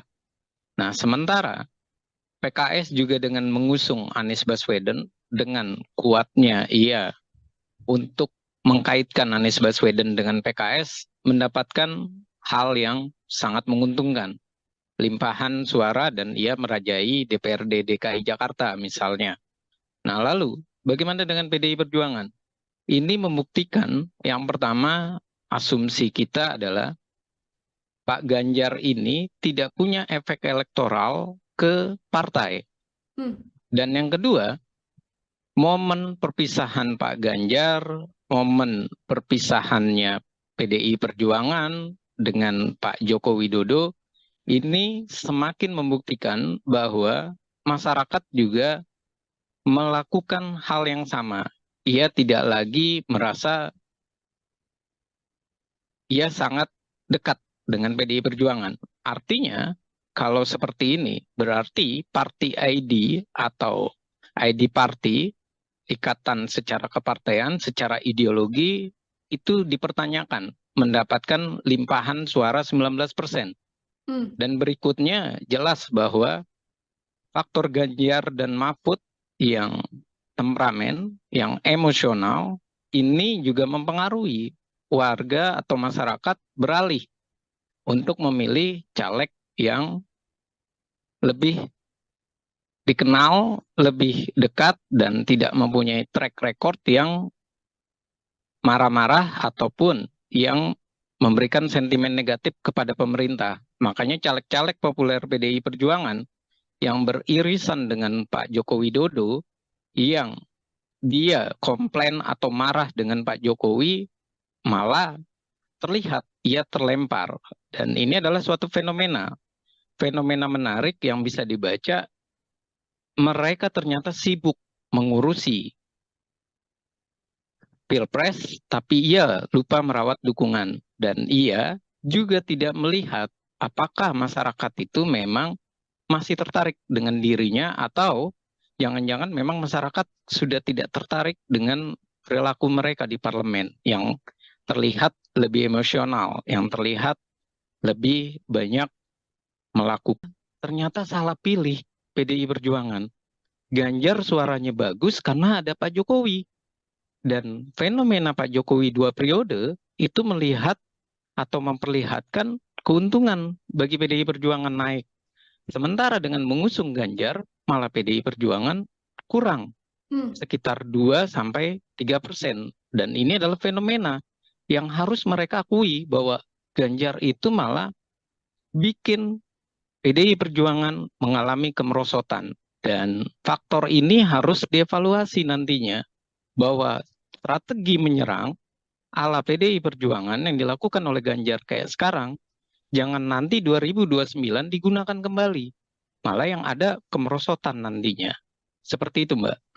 Oke, jadi efek dari sosok calon presiden dan wakil presiden ini juga rupanya mempengaruhi ya, Bang Efriza ya, untuk kemudian caleg-caleg atau mungkin suara dari PDI Perjuangan sendiri justru turun di kontestasi pemilu 2024 ini. Kalau kita melihat beberapa deretan nama yang kemudian diprediksi akan gagal ke kursi Senayan begitu ya, Bang Efriza, ada nama petahana yang juga cukup beken begitu, sebut saja ada Arteria Dahlan, kemudian ada Masinton Pasaribu yang juga kemudian ini adalah nama-nama yang seringkali mengeluarkan statement-statement berkaitan soal Pilpres. Kalau dari kacamata Bang Efriza, melihat dua sosok ini seperti apa, Bang? Iya, ini artinya membuktikan untuk Pak Masinton misalnya atau Arteria Dahlan, ini membuktikan kinerja mereka di dalam komisi yang mereka ada, itu mereka tidak mendapatkan nilai positif. Komentar mereka yang sering kali menjadi polemik, itu malah menyebabkan pemilihnya menjauh. Satu itu. Yang kedua, saya menduga mereka ini tidak merawat dukungannya. Mereka terlalu yakin, terlalu percaya diri bahwa mereka berhasil, mereka sukses. Dan yang ketiga, bisa jadi mereka ini di daerah-daerah, khususnya DKI ya, kalau untuk Pak Masinton ya misalnya, ini mereka tidak belajar bahwa Anies ternyata kuat di DKI Jakarta. PKS pun kuat, dan Ganjar pun juga malah dari sejak awal Ganjar itu sulit untuk masuk wilayah DKI Jakarta. Artinya apa? Artinya mereka semestinya tidak boleh terlalu percaya diri. Nah, kalau Arteria Dahlan, saya lihat memang ia banyak komentar-komentar sinisnya terhadap bagaimana pemerintahan maupun di lembaga-lembaga lainnya. Dan ketika ia melakukan komentar sinis, dan lagi-lagi yang saya ingin garis bawahi, ternyata eranya sekarang adalah era masyarakat yang menunjukkan sifat politik Indonesia. Apa sifat politik Indonesia? Tidak temperamen, tidak caci maki, tidak menghina. Makanya orang-orang figur yang ternyata di parlemen itu temperamen, menghina, malah ia tersingkir. Dan malah banyak orang-orang baru yang hadir. Padahal kalau dibaca fenomenanya, biasanya orang-orang baru melawan petahana itu cuma bisa sampai 4-5% saja masuk. Dan ini kok banyak sekali orang-orang baru yang masuk. Ini membuktikan bahwa mereka tidak sadar bahwa bukan seperti itu cara untuk berbicara di parlemen. Bukan seperti itu menunjukkan bahwa dia bersuara untuk masyarakat. Nah, bersuara untuk masyarakat itulah yang sepertinya masyarakat itu menghendaki orang yang santun tapi cerdas bahasanya. Mhm. Dia bisa memilih bahasa-bahasa yang baik, bukan memilih terjadinya kontroversi, bukan memilih menjadi kontroversi menyerang orang lain yang akhirnya masyarakat merasa bahwa anggota dewan ini kok barbar, kalau bahasa sarkasnya, kok kayak di jalanan parlemennya tidak terlihat nampak bagaimana ia berpendidikannya ataupun nampak bagaimana ia mengeluarkan statement yang enak disajikan atau dilihat oleh masyarakat. Dan jangan kita lupakan bahwa pemilih sekarang ini adalah banyak pemilih pemuda, Hmm. pemilih pemula, dan pemilih generasi Z maupun generasi yang sekarang milenial, Z ataupun yang muda-muda itu. Nah, ini membuktikan apa? Membuktikan bahwa mereka sudah tidak senang dengan gaya-gaya para politisi yang bisa dikatakan arogan. Jadi tampilan maskulin, tampilan ganteng, tampilan keren, itu tuh bukan lagi dalam posisi yang berjas terus arogan.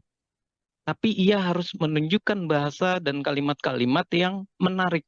Dan bisa jadi media sosial yang menarik pula, yang dikemas dengan baik, yang melaporkan kinerjanya, dan itulah yang bisa terpilih. Seperti itu, Mbak.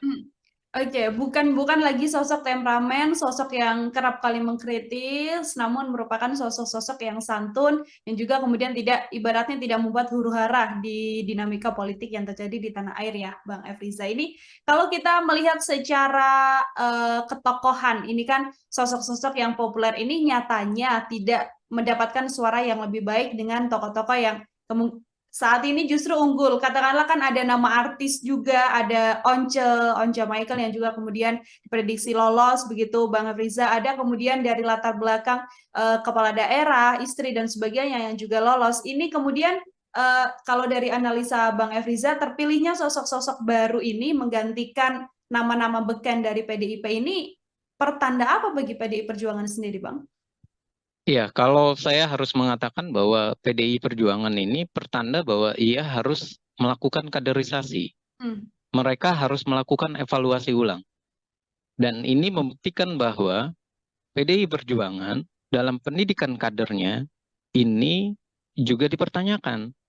Kenapa dipertanyakan? Ya, ternyata sosok-sosok yang terlihat ataupun yang dinyatakan oleh PDI Perjuangan sebagai kader terhebatnya malah dicoret oleh masyarakat.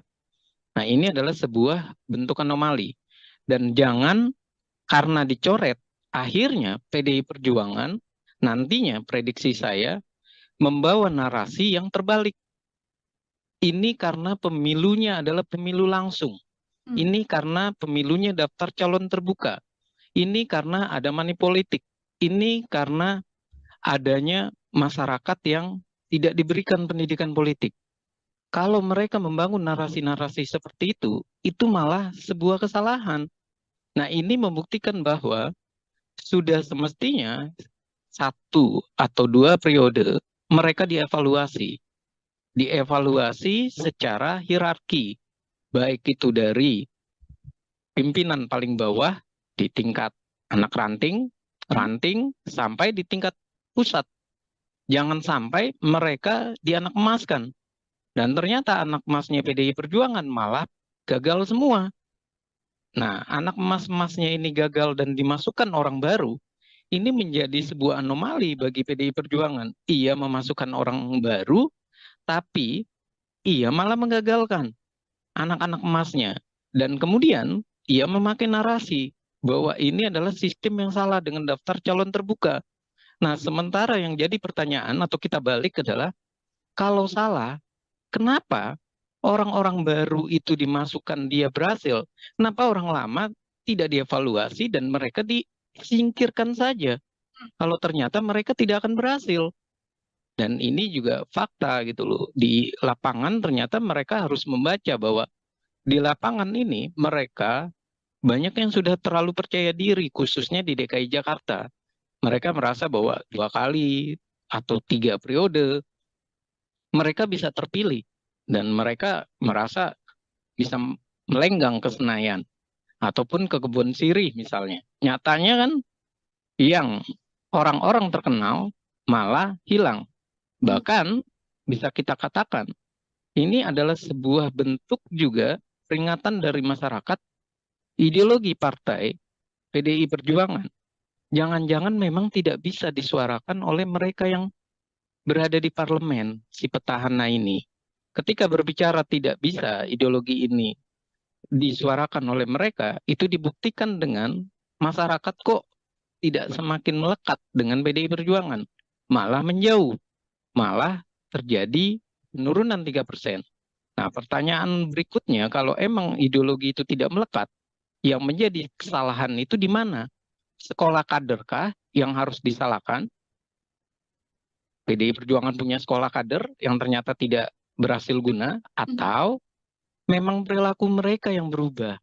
Perilakunya menjadi perilaku yang arogan, yang kasar, yang merasa bahwa ia sudah berkuasa 2 periode, ia melupakan konstituennya.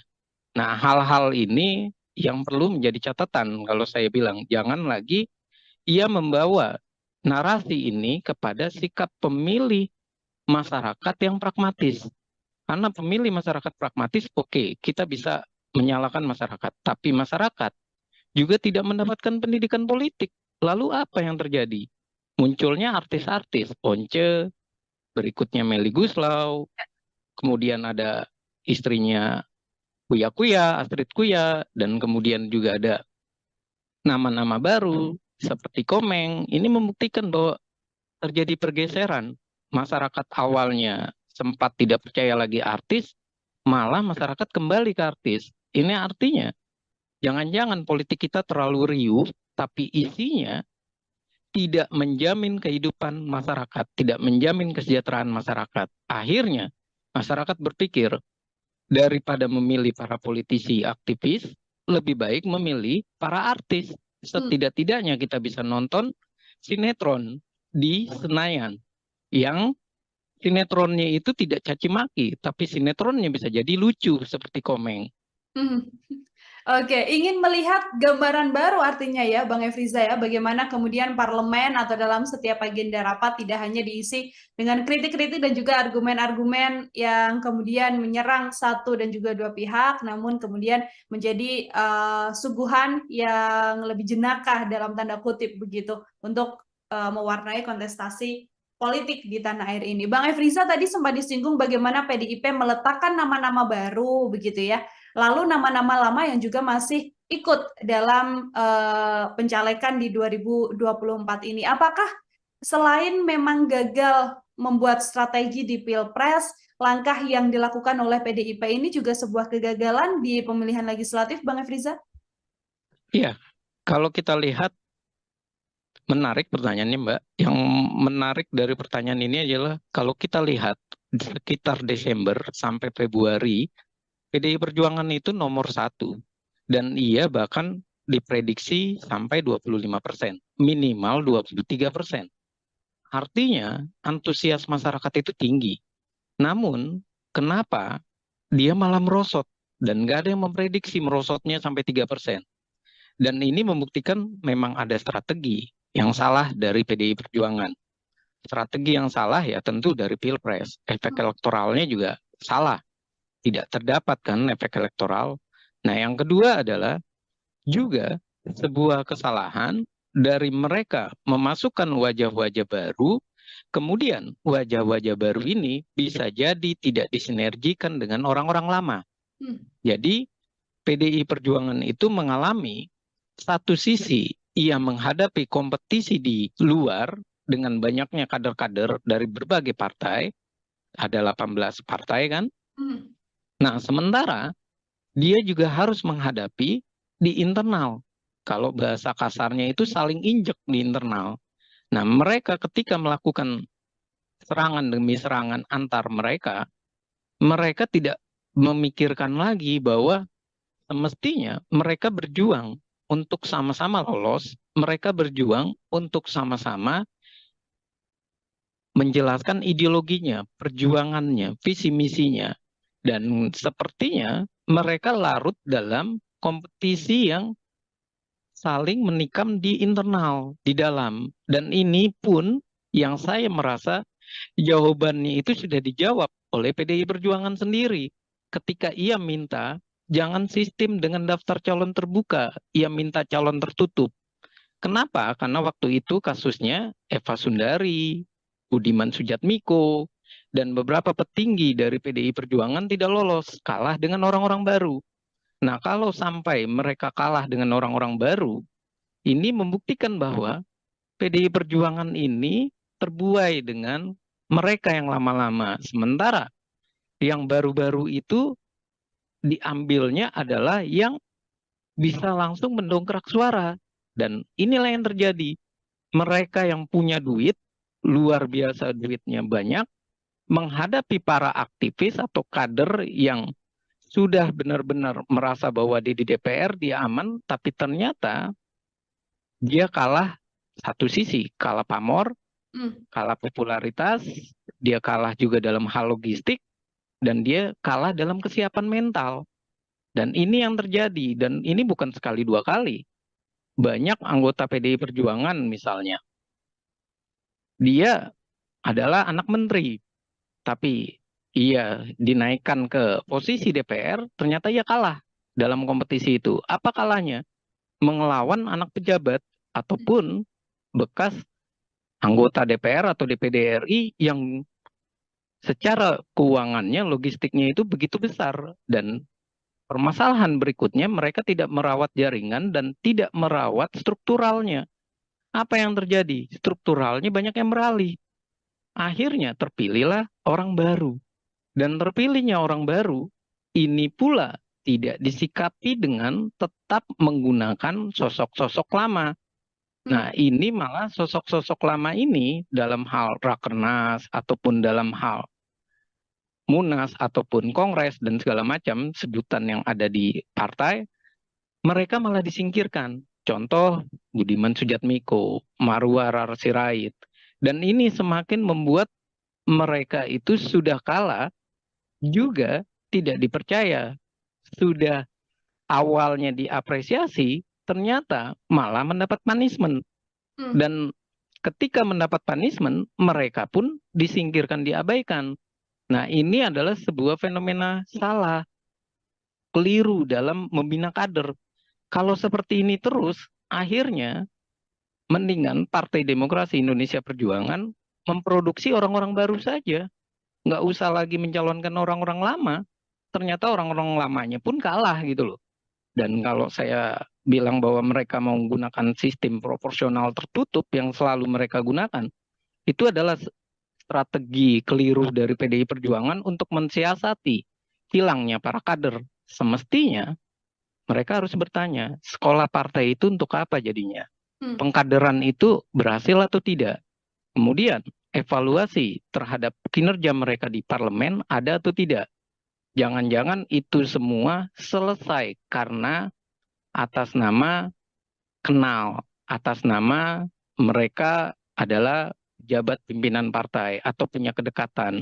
Dan inilah yang menjadi fenomena menarik dan saya rasa ini harus dilecutkan oleh PDI Perjuangan untuk daripada hak angket kecurangan pemilu, lebih baik memperbaiki diri mereka. 3% kalah ini lebih baik ia menarik diri dari hak angket, terus ia bilang, kita dalam posisi menata ulang PDI Perjuangan. Itu baru jempolan.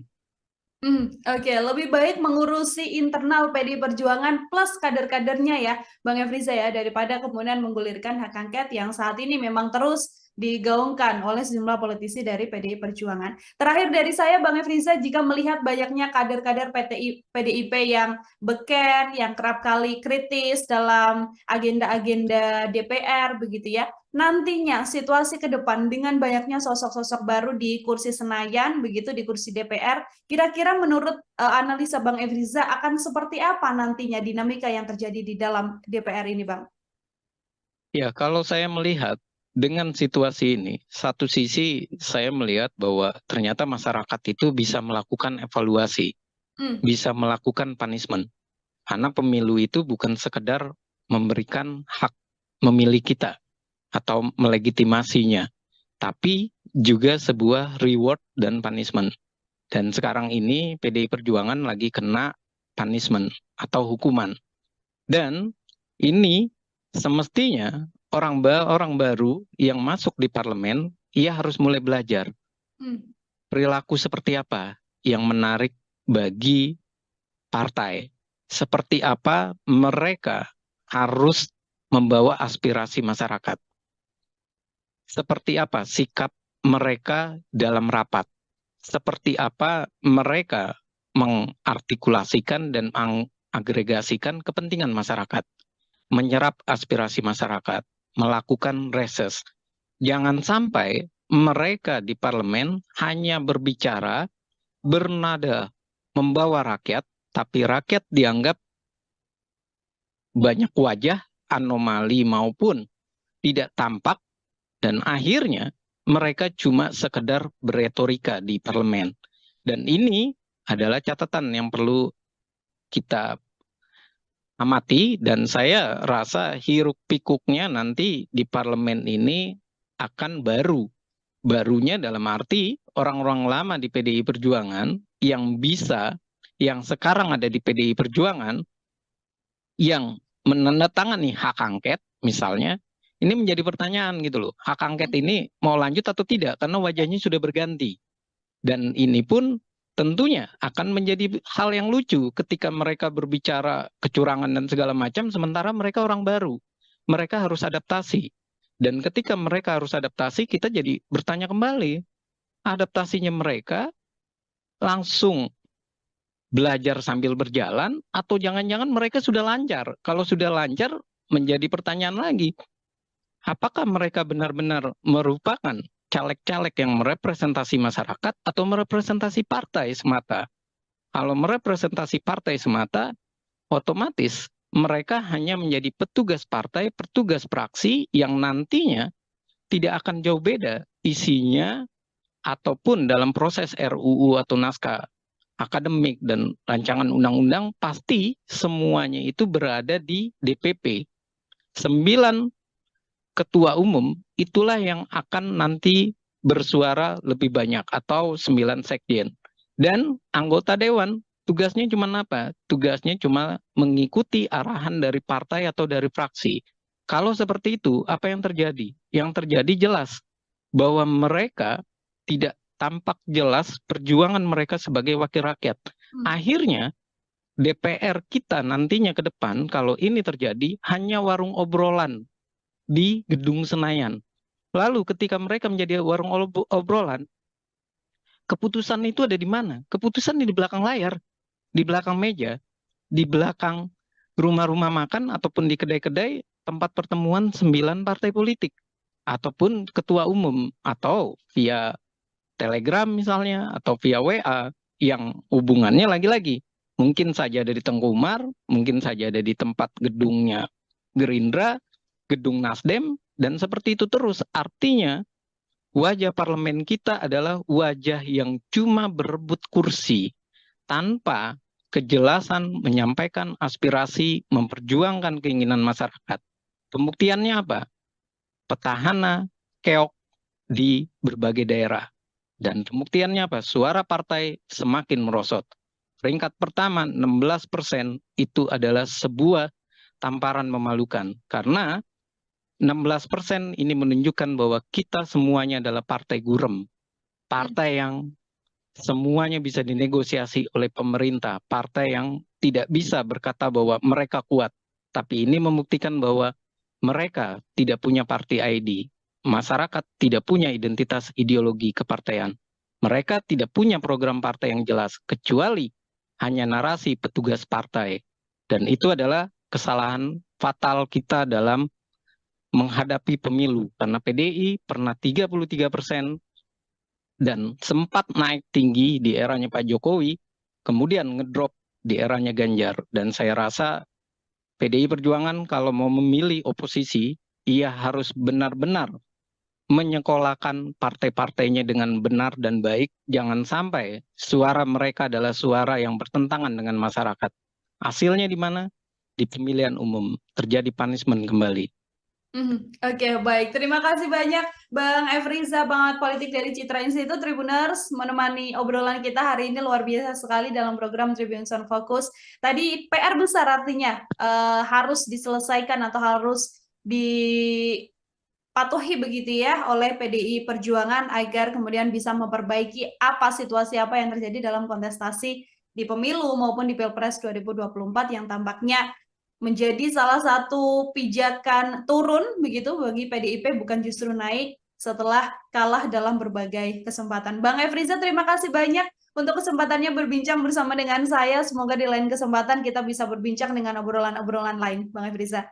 Ya, terima kasih Mbak Nila, dan mohon maaf kalau ada salah kata, dan terima kasih untuk Tribun News, dan saya mengucapkan selamat berbuka nantinya. Terima kasih Mbak.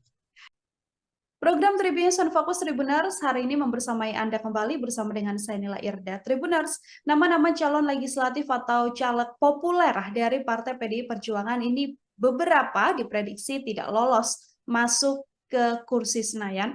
Sejumlah kader PDIP tersebut merupakan elit partai yang juga sangat populer karena kerap kali warawiri dan menghiasi media tanah air. Belum lagi beberapa di antaranya juga merupakan petahana dari anggota DPR RI yang saat ini masih duduk di kursi wakil rakyat di Senayan, Jakarta Pusat. Lalu sebenarnya apa yang membuat banyaknya caleg PDIP populer ini keok dari nama-nama baru yang kemudian lolos ke Senayan? Saya akan membahasnya. Tribuners, sudah tersambung melalui sambungan Zoom bersama dengan saya. Ada pengamat politik dari Citra Institute, ada Bang Efriza. Bang Efriza, selamat datang. Terima kasih sudah bergabung, Bang Efriza. Ya, terima kasih atas undangannya untuk Mbak Nila, dan terima kasih untuk Tribun News. Baik, terima kasih juga Bang Efriza menyempatkan waktunya berbincang bersama dengan saya. Kita diskusi hari ini terkait bagaimana banyak calon legislatif dari PDI Perjuangan yang cukup populer, ini nama-nama yang cukup beken, sering warawiri di layar kaca begitu ya Bang ya, tapi ternyata justru dalam kontestasi pemilihan kursi Senayan ini tidak lolos di periode yang sekarang. Saya ingin minta pengantar terlebih dahulu dari Bang Efriza. Ya, melihat fenomena saat ini, jelas Mbak, ada hal yang menarik.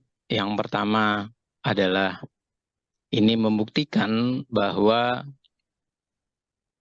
caleg-caleg ini bisa dikatakan, kita bisa mengasumsikan awal, ia tidak merawat dukungannya atau merawat dari konstituennya. Nah, yang kedua adalah kalau kita melihat fakta-fakta tersebut, bisa saja ini terjadi karena caleg-caleg ini merasa bahwa ia populer, ia akan terpilih kembali, dan ia dengan mudahnya tidak mempersiapkan diri dalam hal kampanye, ataupun ia benar-benar merasa bahwa tim suksesnya maupun struktur partai sudah pasti akan memilih dirinya. Dan berikutnya, ini yang ketiga adalah bisa jadi ini ada hubungannya dengan Pilpres yang menyebabkan mereka tidak terpilih, dan ini juga berkontribusi. Dalam hal ini ada dua partai yang semakin besar suaranya, yaitu PKB, kedua adalah Golkar, dan yang ketiga adalah PKS.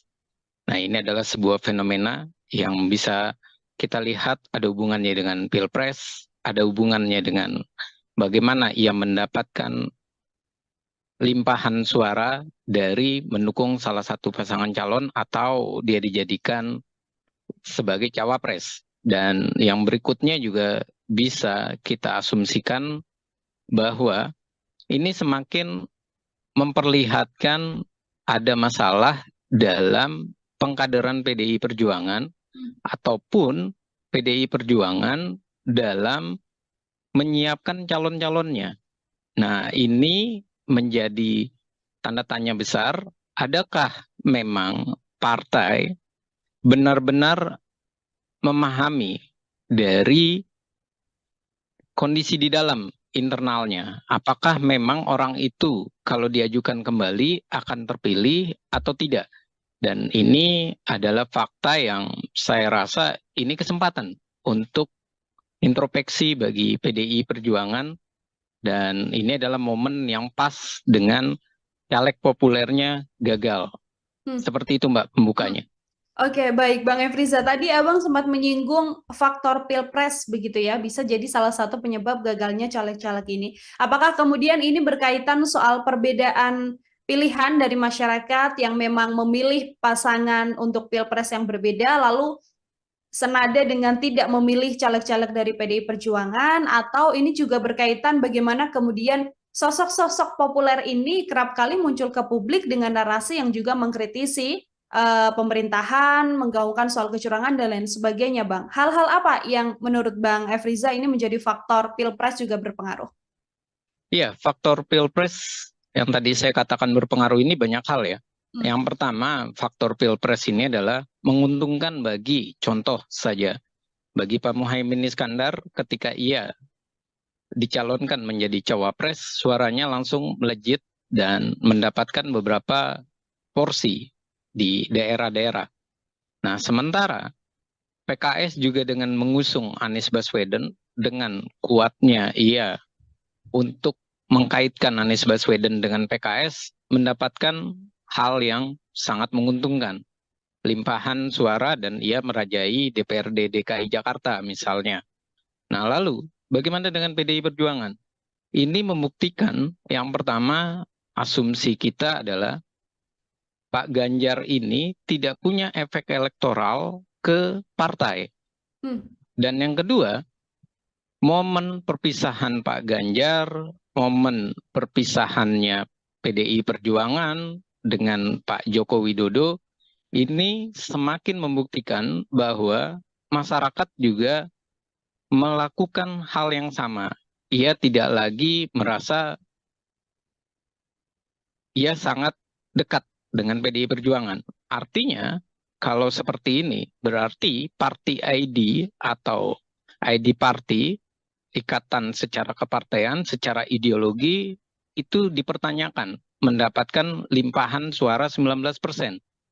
Dan berikutnya jelas bahwa faktor Ganjar dan Mahfud yang temperamen, yang emosional, ini juga mempengaruhi warga atau masyarakat beralih untuk memilih caleg yang lebih dikenal, lebih dekat, dan tidak mempunyai track record yang marah-marah ataupun yang memberikan sentimen negatif kepada pemerintah. Makanya caleg-caleg populer PDI Perjuangan yang beririsan dengan Pak Joko Widodo, yang dia komplain atau marah dengan Pak Jokowi, malah terlihat ia terlempar.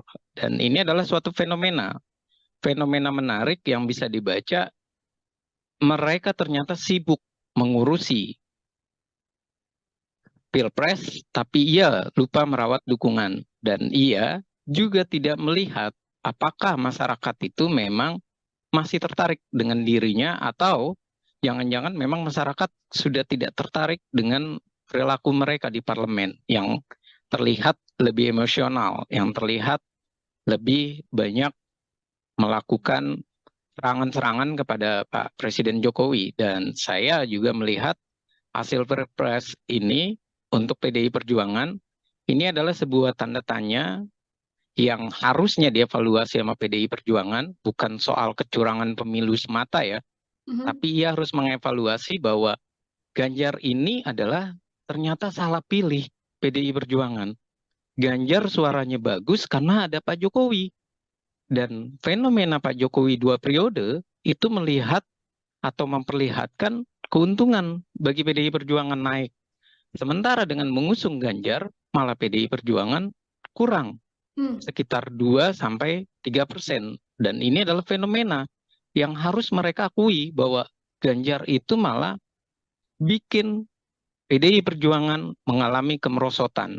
Dan faktor ini harus dievaluasi nantinya, bahwa strategi menyerang ala PDI Perjuangan yang dilakukan oleh Ganjar kayak sekarang, jangan nanti 2029 digunakan kembali. Malah yang ada kemerosotan nantinya. Seperti itu, Mbak.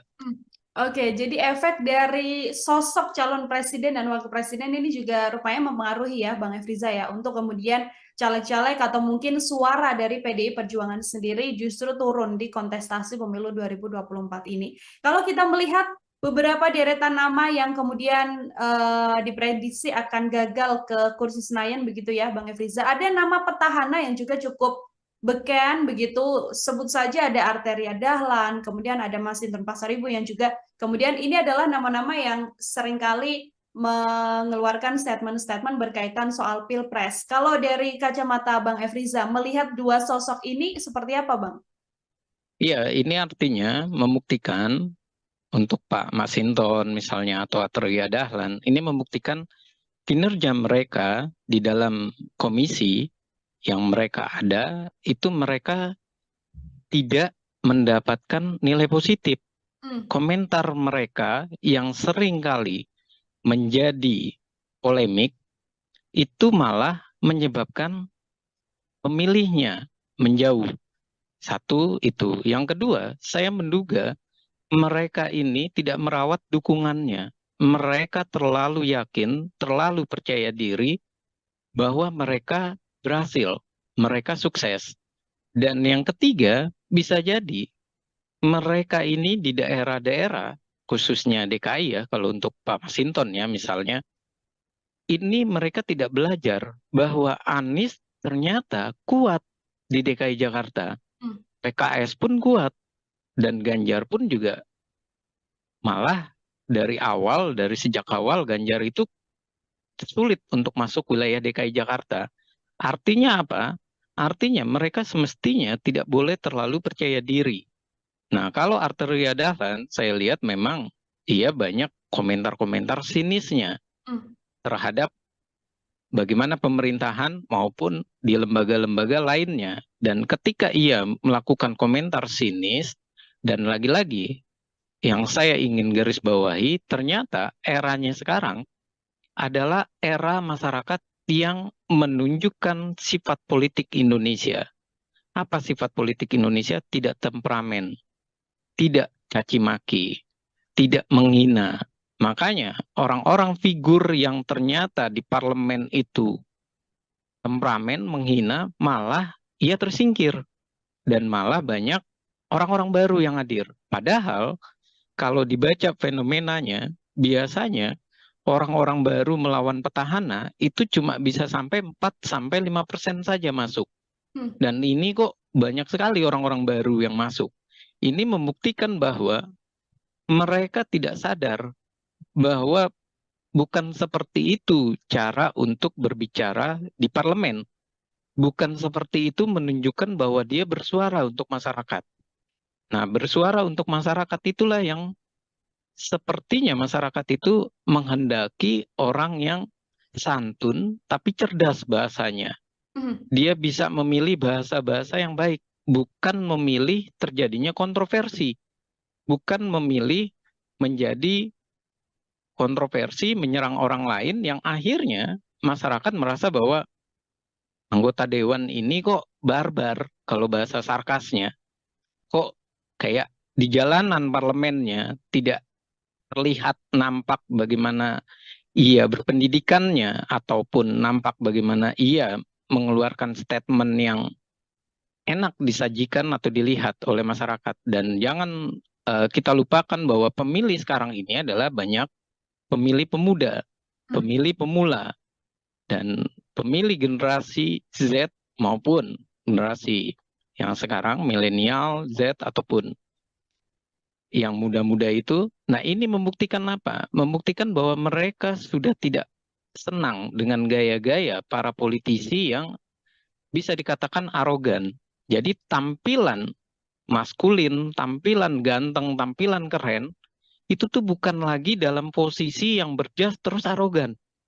Tapi ia harus menunjukkan bahasa dan kalimat-kalimat yang menarik. Dan bisa jadi media sosial yang menarik pula, yang dikemas dengan baik, yang melaporkan kinerjanya, dan itulah yang bisa terpilih. Seperti itu, Mbak. Hmm. Oke, bukan lagi sosok temperamen, sosok yang kerap kali mengkritis, namun merupakan sosok-sosok yang santun yang juga kemudian tidak ibaratnya tidak membuat huru-hara di dinamika politik yang terjadi di tanah air ya, Bang Efriza. Ini kalau kita melihat secara ketokohan, ini kan sosok-sosok yang populer ini nyatanya tidak mendapatkan suara yang lebih baik dengan tokoh-tokoh yang saat ini justru unggul. Katakanlah kan ada nama artis juga, ada Once Michael yang juga kemudian diprediksi lolos begitu, Bang Riza. Ada kemudian dari latar belakang kepala daerah, istri dan sebagainya yang juga lolos. Ini kemudian kalau dari analisa Bang Efriza, terpilihnya sosok-sosok baru ini menggantikan nama-nama beken dari PDIP ini pertanda apa bagi PDI Perjuangan sendiri, Bang? Ya, kalau saya harus mengatakan bahwa PDI Perjuangan ini pertanda bahwa ia harus melakukan kaderisasi. Hmm. Mereka harus melakukan evaluasi ulang. Dan ini membuktikan bahwa PDI Perjuangan dalam pendidikan kadernya ini juga dipertanyakan. Kenapa dipertanyakan? Ya, ternyata sosok-sosok yang terlihat ataupun yang dinyatakan oleh PDI Perjuangan sebagai kader terhebatnya malah dicoret oleh masyarakat. Nah, ini adalah sebuah bentuk anomali. Dan jangan karena dicoret, akhirnya PDI Perjuangan nantinya prediksi saya membawa narasi yang terbalik. Ini karena pemilunya adalah pemilu langsung. Ini karena pemilunya daftar calon terbuka. Ini karena ada money politik. Ini karena adanya masyarakat yang tidak diberikan pendidikan politik. Kalau mereka membangun narasi-narasi seperti itu malah sebuah kesalahan. Nah, ini membuktikan bahwa sudah semestinya 1 atau 2 periode mereka dievaluasi. Dievaluasi secara hierarki, baik itu dari pimpinan paling bawah di tingkat anak ranting, ranting, sampai di tingkat pusat. Jangan sampai mereka dianak emaskan. Dan ternyata anak emasnya PDI Perjuangan malah gagal semua. Nah, anak emas-emasnya ini gagal dan dimasukkan orang baru, ini menjadi sebuah anomali bagi PDI Perjuangan. Ia memasukkan orang baru, tapi ia malah menggagalkan anak-anak emasnya. Dan kemudian ia memakai narasi bahwa ini adalah sistem yang salah dengan daftar calon terbuka. Nah, sementara yang jadi pertanyaan atau kita balik adalah, kalau salah, kenapa orang-orang baru itu dimasukkan dia berhasil? Kenapa orang lama tidak dievaluasi dan mereka disingkirkan saja? Kalau ternyata mereka tidak akan berhasil. Dan ini juga fakta gitu loh. Di lapangan ternyata mereka harus membaca bahwa di lapangan ini mereka banyak yang sudah terlalu percaya diri, khususnya di DKI Jakarta. Mereka merasa bahwa 2 kali atau 3 periode mereka bisa terpilih dan mereka merasa bisa melenggang ke Senayan ataupun ke Kebun Sirih misalnya. Nyatanya kan yang orang-orang terkenal malah hilang. Bahkan bisa kita katakan ini adalah sebuah bentuk juga peringatan dari masyarakat, ideologi partai PDI Perjuangan. Jangan-jangan memang tidak bisa disuarakan oleh mereka yang berada di parlemen, si petahana ini. Ketika berbicara tidak bisa ideologi ini disuarakan oleh mereka, itu dibuktikan dengan masyarakat kok tidak semakin melekat dengan PDI Perjuangan. Malah menjauh, malah terjadi penurunan 3%. Nah, pertanyaan berikutnya, kalau emang ideologi itu tidak melekat, yang menjadi kesalahan itu di mana? Sekolah kaderkah yang harus disalahkan? PDI Perjuangan punya sekolah kader yang ternyata tidak berhasil guna, atau memang perilaku mereka yang berubah? Perilakunya menjadi perilaku yang arogan, yang kasar, yang merasa bahwa ia sudah berkuasa 2 periode, ia melupakan konstituennya. Nah, hal-hal ini yang perlu menjadi catatan kalau saya bilang, jangan lagi ia membawa narasi ini kepada sikap pemilih masyarakat yang pragmatis. Karena pemilih masyarakat pragmatis, oke, kita bisa menyalahkan masyarakat. Tapi masyarakat juga tidak mendapatkan pendidikan politik. Lalu apa yang terjadi? Munculnya artis-artis, Once, berikutnya Melly Guslau, kemudian ada istrinya Kuya Kuya, Astrid Kuya, dan kemudian juga ada nama-nama baru seperti Komeng. Ini membuktikan bahwa terjadi pergeseran.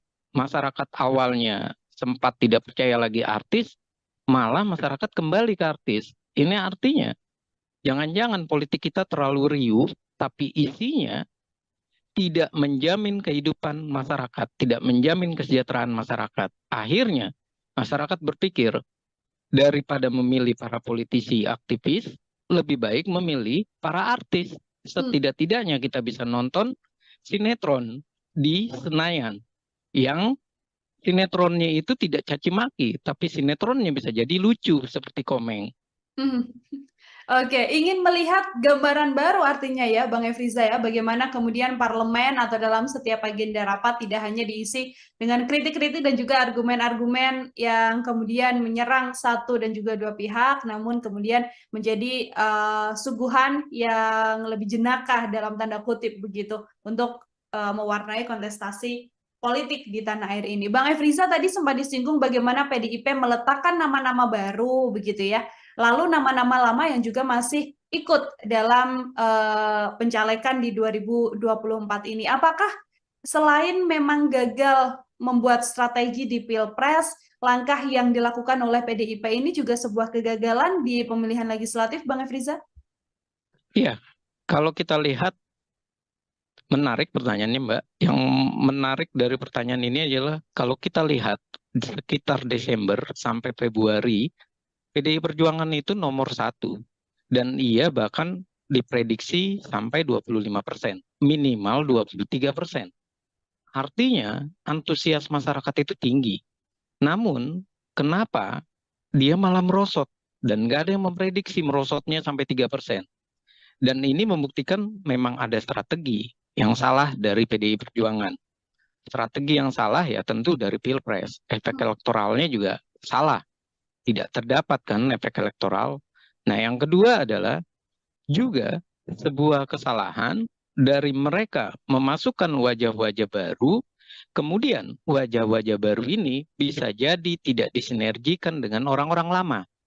Jadi PDI Perjuangan itu mengalami satu sisi ia menghadapi kompetisi di luar dengan banyaknya kader-kader dari berbagai partai, ada 18 partai kan. Nah, sementara dia juga harus menghadapi di internal. Kalau bahasa kasarnya itu saling injek di internal.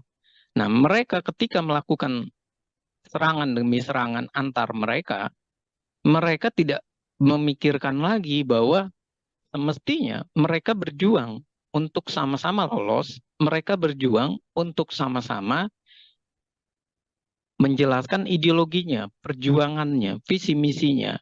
Dan sepertinya mereka larut dalam kompetisi yang saling menikam di internal, di dalam. Dan ini pun yang saya merasa jawabannya itu sudah dijawab oleh PDI Perjuangan sendiri. Ketika ia minta jangan sistem dengan daftar calon terbuka, ia minta calon tertutup.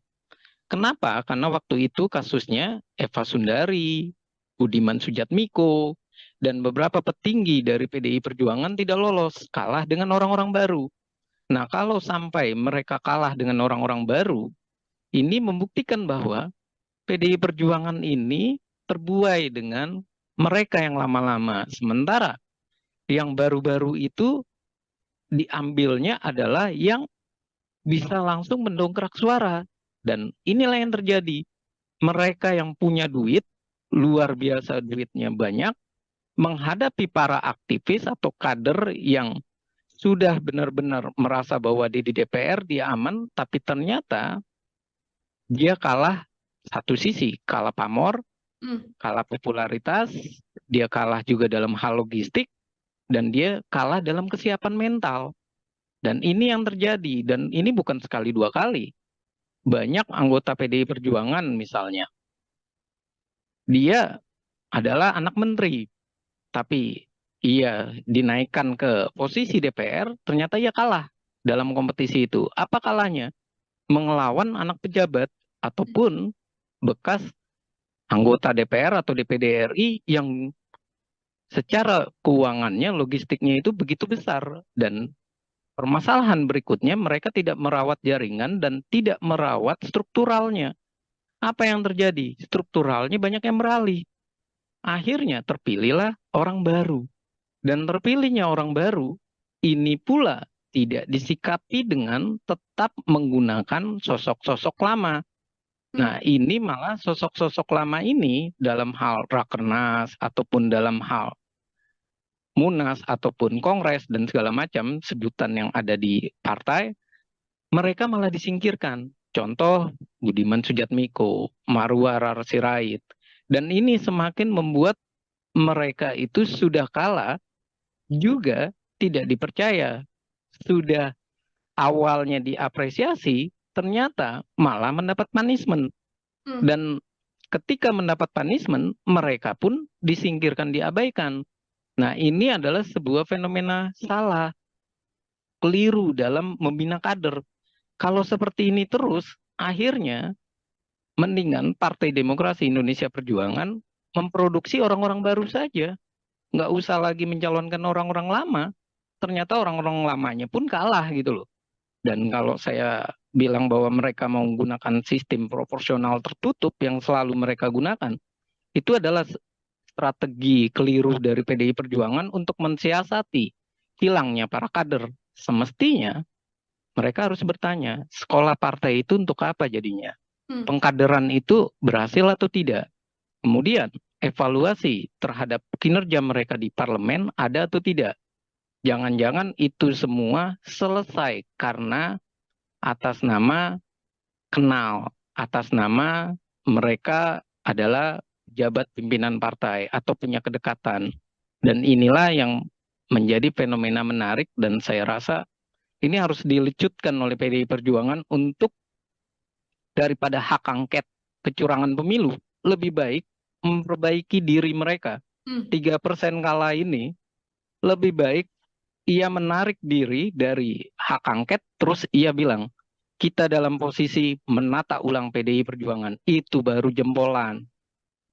Oke, lebih baik mengurusi internal PDI Perjuangan plus kader-kadernya ya, Bang Efriza ya, daripada kemudian menggulirkan hak angket yang saat ini memang terus digaungkan oleh sejumlah politisi dari PDI Perjuangan. Terakhir dari saya, Bang Efriza, jika melihat banyaknya kader-kader PDIP yang beken, yang kerap kali kritis dalam agenda-agenda DPR, begitu ya, nantinya situasi ke depan dengan banyaknya sosok-sosok baru di kursi Senayan, begitu di kursi DPR, kira-kira menurut analisa Bang Efriza akan seperti apa nantinya dinamika yang terjadi di dalam DPR ini, Bang? Ya, kalau saya melihat dengan situasi ini, satu sisi saya melihat bahwa ternyata masyarakat itu bisa melakukan evaluasi, bisa melakukan punishment. Karena pemilu itu bukan sekedar memberikan hak memilih kita atau melegitimasinya, tapi juga sebuah reward dan punishment. Dan sekarang ini PDI Perjuangan lagi kena punishment atau hukuman. Dan ini semestinya orang baru yang masuk di parlemen, ia harus mulai belajar perilaku seperti apa yang menarik bagi partai. Seperti apa mereka harus membawa aspirasi masyarakat. Seperti apa sikap mereka dalam rapat. Seperti apa mereka mengartikulasikan dan mengagregasikan kepentingan masyarakat. Menyerap aspirasi masyarakat, melakukan reses. Jangan sampai mereka di parlemen hanya berbicara, bernada, membawa rakyat, tapi rakyat dianggap banyak wajah, anomali maupun tidak tampak, dan akhirnya mereka cuma sekedar beretorika di parlemen. Dan ini adalah catatan yang perlu kita amati, dan saya rasa hiruk pikuknya nanti di parlemen ini akan baru. Barunya dalam arti orang-orang lama di PDI Perjuangan yang bisa, yang sekarang ada di PDI Perjuangan, yang menandatangani hak angket misalnya, ini menjadi pertanyaan gitu loh. Hak angket ini mau lanjut atau tidak, karena wajahnya sudah berganti. Dan ini pun tentunya akan menjadi hal yang lucu ketika mereka berbicara kecurangan dan segala macam, sementara mereka orang baru. Mereka harus adaptasi. Dan ketika mereka harus adaptasi, kita jadi bertanya kembali, adaptasinya mereka langsung belajar sambil berjalan, atau jangan-jangan mereka sudah lancar. Kalau sudah lancar, menjadi pertanyaan lagi, apakah mereka benar-benar merupakan caleg-caleg yang merepresentasi masyarakat atau merepresentasi partai semata?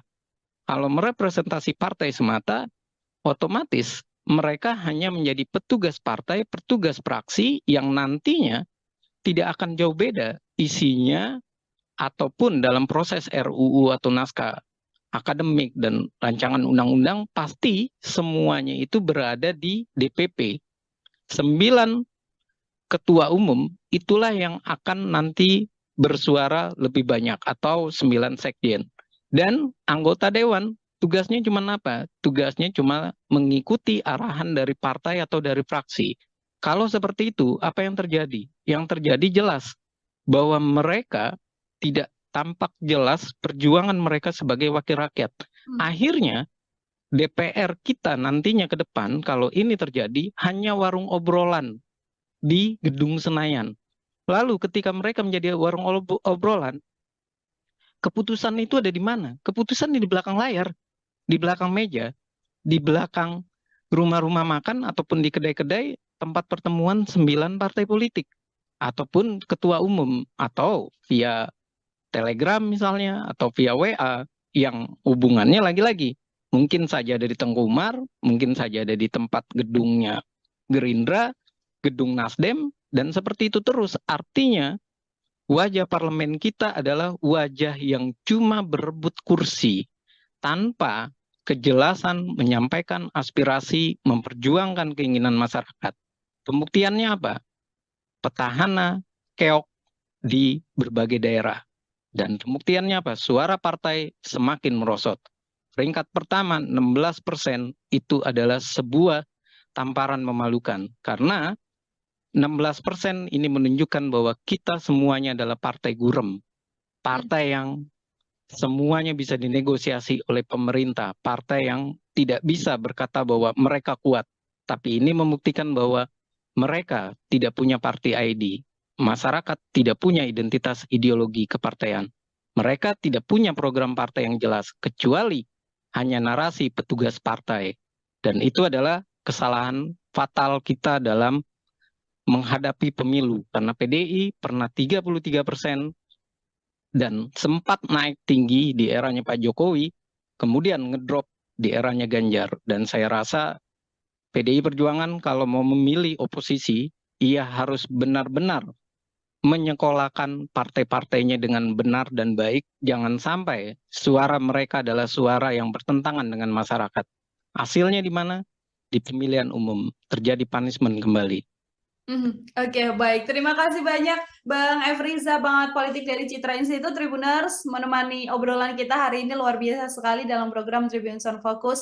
Tadi PR besar artinya harus diselesaikan atau harus dipatuhi begitu ya oleh PDI Perjuangan agar kemudian bisa memperbaiki situasi apa yang terjadi dalam kontestasi di pemilu maupun di Pilpres 2024 yang tampaknya menjadi salah satu pijakan turun begitu bagi PDIP, bukan justru naik setelah kalah dalam berbagai kesempatan. Bang Efriza, terima kasih banyak untuk kesempatannya berbincang bersama dengan saya. Semoga di lain kesempatan kita bisa berbincang dengan obrolan-obrolan lain, Bang Efriza. Ya, terima kasih Mbak Nila, dan mohon maaf kalau ada salah kata, dan terima kasih untuk Tribun News, dan saya mengucapkan selamat berbuka nantinya. Terima kasih Mbak. Program Tribun Sound Focus Tribuners hari ini membersamai Anda kembali bersama dengan saya Nila Irda. Tribuners, nama-nama calon legislatif atau caleg populer dari Partai PDI Perjuangan ini beberapa diprediksi tidak lolos masuk ke kursi Senayan. Sejumlah kader PDIP tersebut merupakan elit partai yang juga sangat populer karena kerap kali warawiri dan menghiasi media tanah air. Belum lagi beberapa di antaranya juga merupakan petahana dari anggota DPR RI yang saat ini masih duduk di kursi wakil rakyat di Senayan, Jakarta Pusat. Lalu sebenarnya apa yang membuat banyaknya caleg PDIP populer ini keok dari nama-nama baru yang kemudian lolos ke Senayan? Saya akan membahasnya. Tribuners sudah tersambung melalui sambungan Zoom bersama dengan saya. Ada pengamat politik dari Citra Institute, ada Bang Efriza. Bang Efriza, selamat datang. Terima kasih sudah bergabung, Bang Efriza. Ya, terima kasih atas undangannya untuk Mbak Nila dan terima kasih untuk Tribun News. Baik, terima kasih juga Bang Efriza menyempatkan waktunya berbincang bersama dengan saya. Kita diskusi hari ini terkait bagaimana banyak calon legislatif dari PDI Perjuangan yang cukup populer, ini nama-nama yang cukup beken, sering warawiri di layar kaca begitu ya Bang ya, tapi ternyata justru dalam kontestasi pemilihan kursi Senayan ini tidak lolos di periode yang sekarang. Saya ingin minta pengantar terlebih dahulu dari Bang Efriza. Ya, melihat fenomena saat ini, jelas Mbak, ada hal yang menarik. Yang pertama adalah ini membuktikan bahwa caleg-caleg ini bisa dikatakan kita bisa mengasumsikan awal ia tidak merawat dukungannya atau merawat dari konstituennya. Nah, yang kedua adalah kalau kita melihat fakta-fakta tersebut, bisa saja ini terjadi karena caleg-caleg ini merasa bahwa ia populer, ia akan terpilih kembali, dan ia dengan mudahnya tidak mempersiapkan diri dalam hal kampanye, ataupun ia benar-benar merasa bahwa tim suksesnya maupun struktur partai sudah pasti akan memilih dirinya. Dan berikutnya, ini yang ketiga adalah bisa jadi ini ada hubungannya dengan Pilpres yang menyebabkan mereka tidak terpilih, dan ini juga berkontribusi dalam hal ini ada dua partai yang semakin besar suaranya, yaitu PKB, kedua adalah Golkar, dan yang ketiga adalah PKS. Nah, ini adalah sebuah fenomena yang bisa kita lihat ada hubungannya dengan Pilpres, ada hubungannya dengan bagaimana ia mendapatkan limpahan suara dari mendukung salah satu pasangan calon atau dia dijadikan sebagai cawapres. Dan yang berikutnya juga bisa kita asumsikan bahwa ini semakin memperlihatkan ada masalah dalam pengkaderan PDI Perjuangan ataupun PDI Perjuangan dalam menyiapkan calon-calonnya. Nah, ini menjadi tanda tanya besar, adakah memang partai benar-benar memahami dari kondisi di dalam internalnya? Apakah memang orang itu kalau diajukan kembali akan terpilih atau tidak? Dan ini adalah fakta yang saya rasa ini kesempatan untuk introspeksi bagi PDI Perjuangan, dan ini adalah momen yang pas dengan caleg populernya gagal. Seperti itu Mbak pembukanya. Oke, baik Bang Efriza. Tadi Abang sempat menyinggung faktor Pilpres begitu ya, bisa jadi salah satu penyebab gagalnya caleg-caleg ini. Apakah kemudian ini berkaitan soal perbedaan pilihan dari masyarakat yang memang memilih pasangan untuk Pilpres yang berbeda, lalu senada dengan tidak memilih caleg-caleg dari PDI Perjuangan, atau ini juga berkaitan bagaimana kemudian sosok-sosok populer ini kerap kali muncul ke publik dengan narasi yang juga mengkritisi pemerintahan, menggaungkan soal kecurangan dan lain sebagainya, Bang. Hal-hal apa yang menurut Bang Efriza ini menjadi faktor Pilpres juga berpengaruh? Iya, faktor Pilpres yang tadi saya katakan berpengaruh ini banyak hal ya. Yang pertama, faktor Pilpres ini adalah menguntungkan bagi, contoh saja, bagi Pak Muhaimin Iskandar ketika ia dicalonkan menjadi cawapres, suaranya langsung melejit dan mendapatkan beberapa porsi di daerah-daerah. Nah, sementara PKS juga dengan mengusung Anies Baswedan, dengan kuatnya ia untuk mengkaitkan Anies Baswedan dengan PKS, mendapatkan hal yang sangat menguntungkan. limpahan suara dan ia merajai DPRD DKI Jakarta misalnya. Nah, lalu bagaimana dengan PDI Perjuangan? Ini membuktikan yang pertama, asumsi kita adalah Pak Ganjar ini tidak punya efek elektoral ke partai. Dan yang kedua, momen perpisahan Pak Ganjar, momen perpisahannya PDI Perjuangan dengan Pak Joko Widodo ini semakin membuktikan bahwa masyarakat juga melakukan hal yang sama. Ia tidak lagi merasa ia sangat dekat dengan PDI Perjuangan. Artinya, kalau seperti ini, berarti party ID atau ID party, ikatan secara kepartean, secara ideologi, itu dipertanyakan, mendapatkan limpahan suara 19%. Dan berikutnya jelas bahwa faktor Ganjar dan Mahfud yang temperamen, yang emosional, ini juga mempengaruhi warga atau masyarakat beralih untuk memilih caleg yang lebih dikenal, lebih dekat, dan tidak mempunyai track record yang marah-marah ataupun yang memberikan sentimen negatif kepada pemerintah. Makanya caleg-caleg populer PDI Perjuangan yang beririsan dengan Pak Joko Widodo, yang dia komplain atau marah dengan Pak Jokowi, malah terlihat ia terlempar. Dan ini adalah suatu fenomena menarik yang bisa dibaca. Mereka ternyata sibuk mengurusi Pilpres, tapi ia lupa merawat dukungan. Dan ia juga tidak melihat apakah masyarakat itu memang masih tertarik dengan dirinya, atau jangan-jangan memang masyarakat sudah tidak tertarik dengan perilaku mereka di parlemen yang terlihat lebih emosional, yang terlihat lebih banyak melakukan serangan-serangan kepada Pak Presiden Jokowi. Dan saya juga melihat hasil Pilpres ini untuk PDI Perjuangan ini adalah sebuah tanda tanya yang harusnya dievaluasi sama PDI Perjuangan, bukan soal kecurangan pemilu semata ya, tapi ia harus mengevaluasi bahwa Ganjar ini adalah ternyata salah pilih PDI Perjuangan. Ganjar suaranya bagus karena ada Pak Jokowi. Dan fenomena Pak Jokowi 2 periode itu melihat atau memperlihatkan keuntungan bagi PDI Perjuangan naik. Sementara dengan mengusung Ganjar, malah PDI Perjuangan kurang, sekitar 2-3%. Dan ini adalah fenomena yang harus mereka akui bahwa Ganjar itu malah bikin PDI Perjuangan mengalami kemerosotan. Dan faktor ini harus dievaluasi nantinya, bahwa strategi menyerang ala PDI Perjuangan yang dilakukan oleh Ganjar kayak sekarang, jangan nanti 2029 digunakan kembali. Malah yang ada kemerosotan nantinya. Seperti itu, Mbak.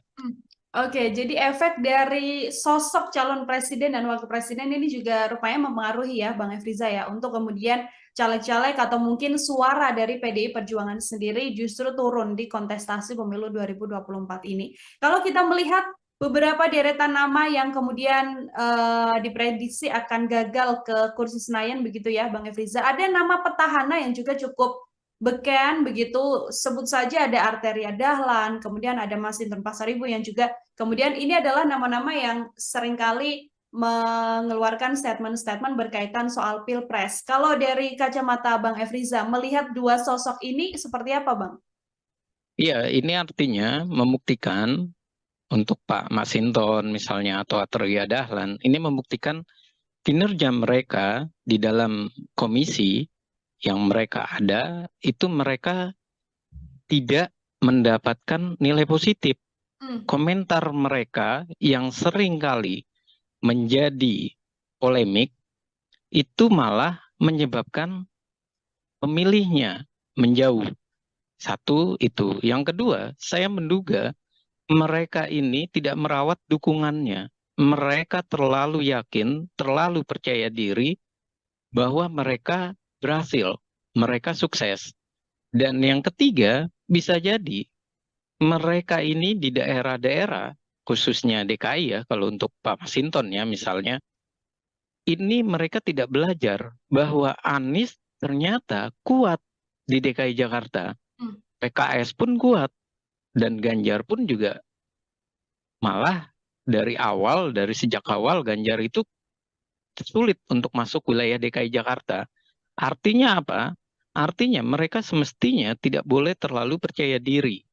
Nah, kalau Arteria Dahlan, saya lihat memang ia banyak komentar-komentar sinisnya Hmm. terhadap bagaimana pemerintahan maupun di lembaga-lembaga lainnya. Dan ketika ia melakukan komentar sinis, dan lagi-lagi yang saya ingin garis bawahi, ternyata eranya sekarang adalah era masyarakat yang menunjukkan sifat politik Indonesia. Apa sifat politik Indonesia? Tidak temperamen, tidak caci maki, tidak menghina. Makanya orang-orang figur yang ternyata di parlemen itu temperamen, menghina, malah ia tersingkir. Dan malah banyak orang-orang baru yang hadir. Padahal kalau dibaca fenomenanya, biasanya orang-orang baru melawan petahana itu cuma bisa sampai 4-5% saja masuk. Hmm. Dan ini kok banyak sekali orang-orang baru yang masuk. Ini membuktikan bahwa mereka tidak sadar bahwa bukan seperti itu cara untuk berbicara di parlemen. Bukan seperti itu menunjukkan bahwa dia bersuara untuk masyarakat. Nah, bersuara untuk masyarakat itulah yang sepertinya masyarakat itu menghendaki orang yang santun tapi cerdas bahasanya. Hmm. Dia bisa memilih bahasa-bahasa yang baik, bukan memilih terjadinya kontroversi, bukan memilih menjadi kontroversi menyerang orang lain yang akhirnya masyarakat merasa bahwa anggota dewan ini kok barbar kalau bahasa sarkasnya. Kok kayak di jalanan parlemennya tidak terlihat nampak bagaimana ia berpendidikannya ataupun nampak bagaimana ia mengeluarkan statement yang enak disajikan atau dilihat oleh masyarakat. Dan jangan kita lupakan bahwa pemilih sekarang ini adalah banyak pemilih pemuda, Hmm. pemilih pemula, dan pemilih generasi Z maupun generasi yang sekarang milenial, Z ataupun yang muda-muda itu. Nah, ini membuktikan apa? Membuktikan bahwa mereka sudah tidak senang dengan gaya-gaya para politisi yang bisa dikatakan arogan. Jadi tampilan maskulin, tampilan ganteng, tampilan keren, itu tuh bukan lagi dalam posisi yang berjas terus arogan. Tapi ia harus menunjukkan bahasa dan kalimat-kalimat yang menarik. Dan bisa jadi media sosial yang menarik pula, yang dikemas dengan baik, yang melaporkan kinerjanya, dan itulah yang bisa terpilih. Seperti itu, Mbak. Oke, bukan lagi sosok temperamen, sosok yang kerap kali mengkritis, namun merupakan sosok-sosok yang santun yang juga kemudian tidak ibaratnya tidak membuat huru-hara di dinamika politik yang terjadi di tanah air ya, Bang Efriza. Ini kalau kita melihat secara ketokohan, ini kan sosok-sosok yang populer ini nyatanya tidak mendapatkan suara yang lebih baik dengan tokoh-tokoh yang saat ini justru unggul. Katakanlah kan ada nama artis juga, ada Once Michael yang juga kemudian diprediksi lolos begitu, Bang Riza. Ada kemudian dari latar belakang kepala daerah, istri dan sebagainya yang juga lolos. Ini kemudian kalau dari analisa Bang Efriza, terpilihnya sosok-sosok baru ini menggantikan nama-nama beken dari PDIP ini pertanda apa bagi PDI Perjuangan sendiri, Bang? Ya, kalau saya harus mengatakan bahwa PDI Perjuangan ini pertanda bahwa ia harus melakukan kaderisasi. Mereka harus melakukan evaluasi ulang. Dan ini membuktikan bahwa PDI Perjuangan dalam pendidikan kadernya ini juga dipertanyakan. Kenapa dipertanyakan? Ya, ternyata sosok-sosok yang terlihat ataupun yang dinyatakan oleh PDI Perjuangan sebagai kader terhebatnya malah dicoret oleh masyarakat. Nah, ini adalah sebuah bentuk anomali. Dan jangan karena dicoret, akhirnya PDI Perjuangan nantinya prediksi saya membawa narasi yang terbalik. Ini karena pemilunya adalah pemilu langsung.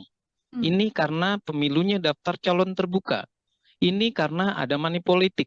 Ini karena adanya masyarakat yang tidak diberikan pendidikan politik. Kalau mereka membangun narasi-narasi seperti itu malah sebuah kesalahan. Nah, ini membuktikan bahwa sudah semestinya 1 atau 2 periode mereka dievaluasi. Dievaluasi secara hierarki, baik itu dari pimpinan paling bawah di tingkat anak ranting, ranting, sampai di tingkat pusat. Jangan sampai mereka dianak emaskan. Dan ternyata anak emasnya PDI Perjuangan malah gagal semua. Nah, anak emas-emasnya ini gagal dan dimasukkan orang baru, ini menjadi sebuah anomali bagi PDI Perjuangan. Ia memasukkan orang baru, tapi ia malah menggagalkan anak-anak emasnya. Dan kemudian ia memakai narasi bahwa ini adalah sistem yang salah dengan daftar calon terbuka. Nah, sementara yang jadi pertanyaan atau kita balik adalah, kalau salah, kenapa orang-orang baru itu dimasukkan dia berhasil? Kenapa orang lama tidak dievaluasi dan mereka disingkirkan saja? Kalau ternyata mereka tidak akan berhasil. Dan ini juga fakta gitu loh. Di lapangan ternyata mereka harus membaca bahwa di lapangan ini mereka banyak yang sudah terlalu percaya diri, khususnya di DKI Jakarta. Mereka merasa bahwa 2 kali atau 3 periode mereka bisa terpilih dan mereka merasa bisa melenggang ke Senayan ataupun ke Kebun Sirih misalnya. Nyatanya kan yang orang-orang terkenal malah hilang.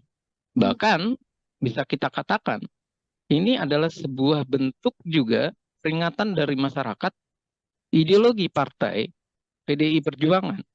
Jangan-jangan memang tidak bisa disuarakan oleh mereka yang berada di parlemen, si petahana ini. Ketika berbicara tidak bisa ideologi ini disuarakan oleh mereka, itu dibuktikan dengan masyarakat kok tidak semakin melekat dengan PDI Perjuangan, malah menjauh, malah terjadi penurunan 3%. Nah, pertanyaan berikutnya, kalau emang ideologi itu tidak melekat, yang menjadi kesalahan itu di mana? Sekolah kaderkah yang harus disalahkan? PDI Perjuangan punya sekolah kader yang ternyata tidak berhasil guna, atau memang perilaku mereka yang berubah? Perilakunya menjadi perilaku yang arogan, yang kasar, yang merasa bahwa ia sudah berkuasa 2 periode, ia melupakan konstituennya. Nah, hal-hal ini yang perlu menjadi catatan kalau saya bilang, jangan lagi ia membawa narasi ini kepada sikap pemilih masyarakat yang pragmatis. Karena pemilih masyarakat pragmatis, oke, kita bisa menyalahkan masyarakat. Tapi masyarakat juga tidak mendapatkan pendidikan politik. Lalu apa yang terjadi? Munculnya artis-artis, Once, berikutnya Melly Guslau, kemudian ada istrinya Kuya Kuya, Astrid Kuya, dan kemudian juga ada nama-nama baru seperti Komeng. Ini membuktikan bahwa terjadi pergeseran. Masyarakat awalnya sempat tidak percaya lagi artis, malah masyarakat kembali ke artis. Ini artinya jangan-jangan politik kita terlalu riuh, tapi isinya tidak menjamin kehidupan masyarakat, tidak menjamin kesejahteraan masyarakat. Akhirnya masyarakat berpikir, daripada memilih para politisi aktivis, lebih baik memilih para artis. Setidak-tidaknya kita bisa nonton sinetron di Senayan yang sinetronnya itu tidak caci maki, tapi sinetronnya bisa jadi lucu seperti Komeng. Oke, ingin melihat gambaran baru artinya ya Bang Efriza ya, bagaimana kemudian parlemen atau dalam setiap agenda rapat tidak hanya diisi dengan kritik-kritik dan juga argumen-argumen yang kemudian menyerang satu dan juga dua pihak, namun kemudian menjadi suguhan yang lebih jenakah dalam tanda kutip begitu untuk mewarnai kontestasi politik di tanah air ini. Bang Efriza tadi sempat disinggung bagaimana PDIP meletakkan nama-nama baru begitu ya. Lalu nama-nama lama yang juga masih ikut dalam pencalekan di 2024 ini. Apakah selain memang gagal membuat strategi di Pilpres, langkah yang dilakukan oleh PDIP ini juga sebuah kegagalan di pemilihan legislatif, Bang Efriza? Iya, Kalau kita lihat, menarik pertanyaannya, Mbak. Yang menarik dari pertanyaan ini adalah kalau kita lihat sekitar Desember sampai Februari, PDI Perjuangan itu nomor satu. Dan ia bahkan diprediksi sampai 25%, minimal 23%. Artinya antusias masyarakat itu tinggi. Namun, kenapa dia malah merosot? Dan nggak ada yang memprediksi merosotnya sampai 3%. Dan ini membuktikan memang ada strategi yang salah dari PDI Perjuangan. Strategi yang salah ya tentu dari Pilpres. Efek elektoralnya juga salah. Tidak terdapat kan efek elektoral. Nah, yang kedua adalah juga sebuah kesalahan dari mereka memasukkan wajah-wajah baru, kemudian wajah-wajah baru ini bisa jadi tidak disinergikan dengan orang-orang lama. Jadi PDI Perjuangan itu mengalami satu sisi ia menghadapi kompetisi di luar dengan banyaknya kader-kader dari berbagai partai, ada 18 partai kan. Nah, sementara dia juga harus menghadapi di internal. Kalau bahasa kasarnya itu saling injek di internal. Nah, mereka ketika melakukan serangan demi serangan antar mereka, mereka tidak memikirkan lagi bahwa semestinya mereka berjuang untuk sama-sama lolos, mereka berjuang untuk sama-sama menjelaskan ideologinya, perjuangannya, visi misinya. Dan sepertinya mereka larut dalam kompetisi yang saling menikam di internal, di dalam. Dan ini pun yang saya merasa jawabannya itu sudah dijawab oleh PDI Perjuangan sendiri. Ketika ia minta jangan sistem dengan daftar calon terbuka, ia minta calon tertutup. Kenapa? Karena waktu itu kasusnya Eva Sundari, Budiman Sujatmiko, dan beberapa petinggi dari PDI Perjuangan tidak lolos, kalah dengan orang-orang baru. Nah, kalau sampai mereka kalah dengan orang-orang baru, ini membuktikan bahwa PDI Perjuangan ini terbuai dengan mereka yang lama-lama. Sementara yang baru-baru itu diambilnya adalah yang bisa langsung mendongkrak suara. Dan inilah yang terjadi. Mereka yang punya duit, luar biasa duitnya banyak, menghadapi para aktivis atau kader yang sudah benar-benar merasa bahwa di DPR dia aman, tapi ternyata dia kalah satu sisi, kalah pamor, kalah popularitas, dia kalah juga dalam hal logistik, dan dia kalah dalam kesiapan mental. Dan ini yang terjadi, dan ini bukan sekali dua kali. Banyak anggota PDI Perjuangan misalnya, dia adalah anak menteri, tapi ia dinaikkan ke posisi DPR, ternyata ia kalah dalam kompetisi itu. Apa kalahnya?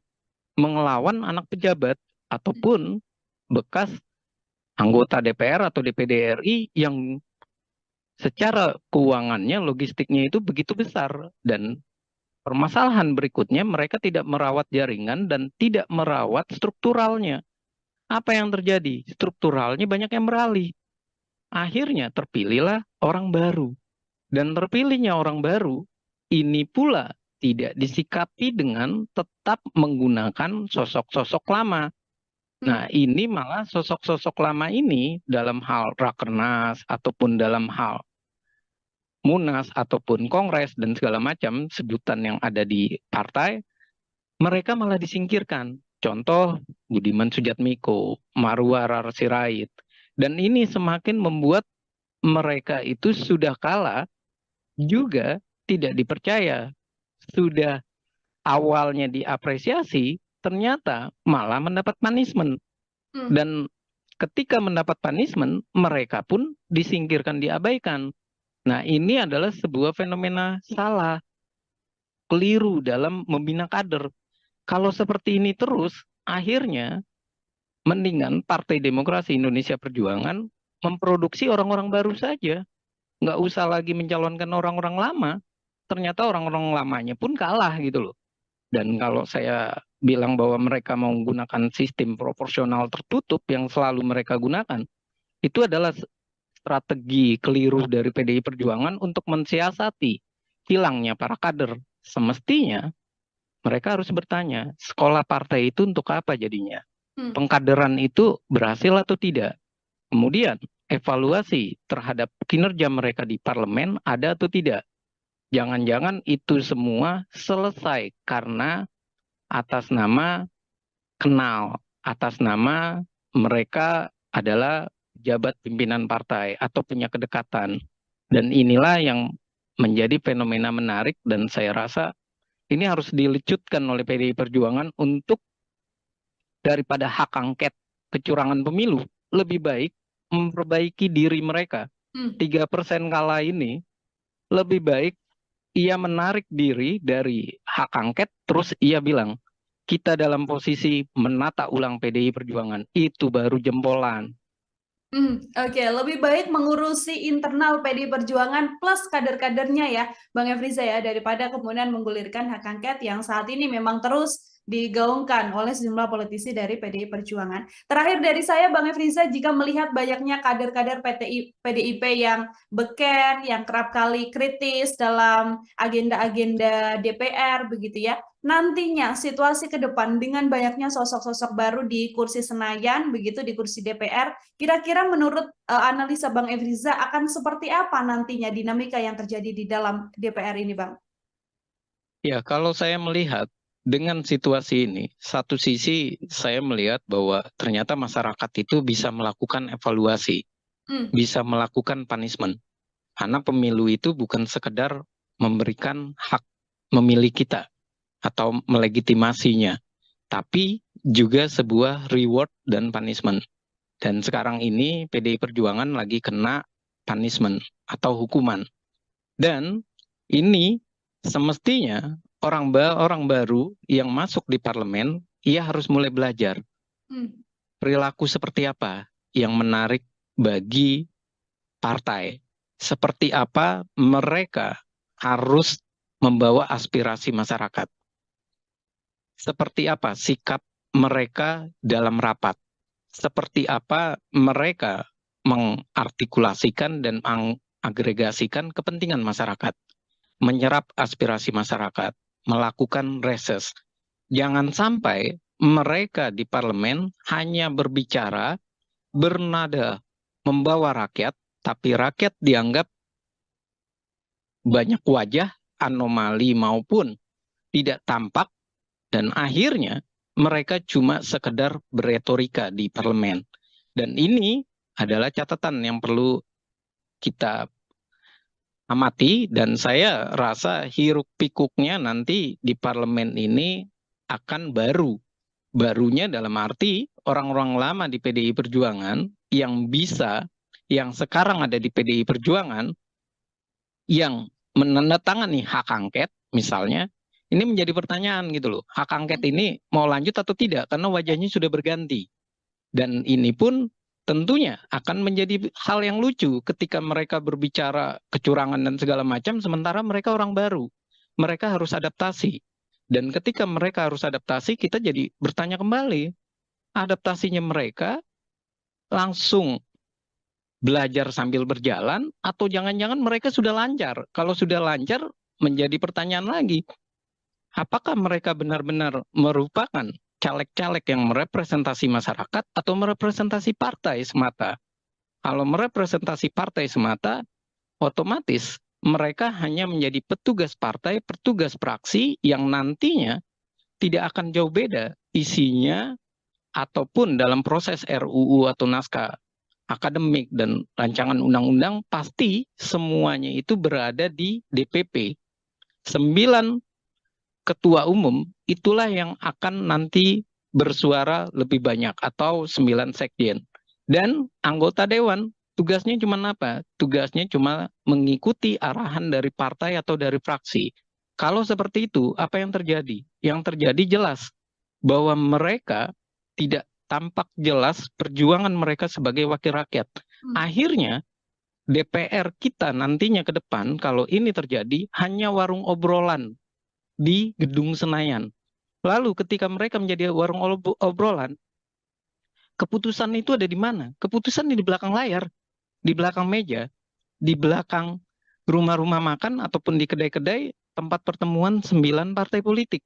ataupun ketua umum, atau via Telegram misalnya, atau via WA, yang hubungannya lagi-lagi mungkin saja ada di Tengku Umar, mungkin saja ada di tempat gedungnya Gerindra, gedung Nasdem, dan seperti itu terus. Artinya wajah parlemen kita adalah wajah yang cuma berebut kursi tanpa kejelasan menyampaikan aspirasi, memperjuangkan keinginan masyarakat. Pembuktiannya apa? Petahana keok di berbagai daerah. Dan pembuktiannya apa? Suara partai semakin merosot. Peringkat pertama 16% itu adalah sebuah tamparan memalukan. Karena 16% ini menunjukkan bahwa kita semuanya adalah partai gurem. Partai yang semuanya bisa dinegosiasi oleh pemerintah. Partai yang tidak bisa berkata bahwa mereka kuat. Tapi ini membuktikan bahwa mereka tidak punya party ID. Masyarakat tidak punya identitas ideologi kepartaian. Mereka tidak punya program partai yang jelas, kecuali hanya narasi petugas partai. Dan itu adalah kesalahan fatal kita dalam menghadapi pemilu. Karena PDI pernah 33% dan sempat naik tinggi di eranya Pak Jokowi, kemudian ngedrop di eranya Ganjar. Dan saya rasa PDI Perjuangan kalau mau memilih oposisi, ia harus benar-benar menyekolahkan partai-partainya dengan benar dan baik. Jangan sampai suara mereka adalah suara yang bertentangan dengan masyarakat. Hasilnya di mana? Di pemilihan umum terjadi punishment kembali. Oke, baik. Terima kasih banyak Bang Efriza, Bangat Politik dari Citra Institute Tribuners, menemani obrolan kita hari ini luar biasa sekali dalam program Tribun Sound Focus. Tadi PR besar artinya harus diselesaikan atau harus dipatuhi begitu ya oleh PDI Perjuangan agar kemudian bisa memperbaiki situasi apa yang terjadi dalam kontestasi di pemilu maupun di Pilpres 2024 yang tampaknya menjadi salah satu pijakan turun begitu bagi PDIP, bukan justru naik setelah kalah dalam berbagai kesempatan. Bang Efriza, terima kasih banyak untuk kesempatannya berbincang bersama dengan saya. Semoga di lain kesempatan kita bisa berbincang dengan obrolan-obrolan lain, Bang Efriza.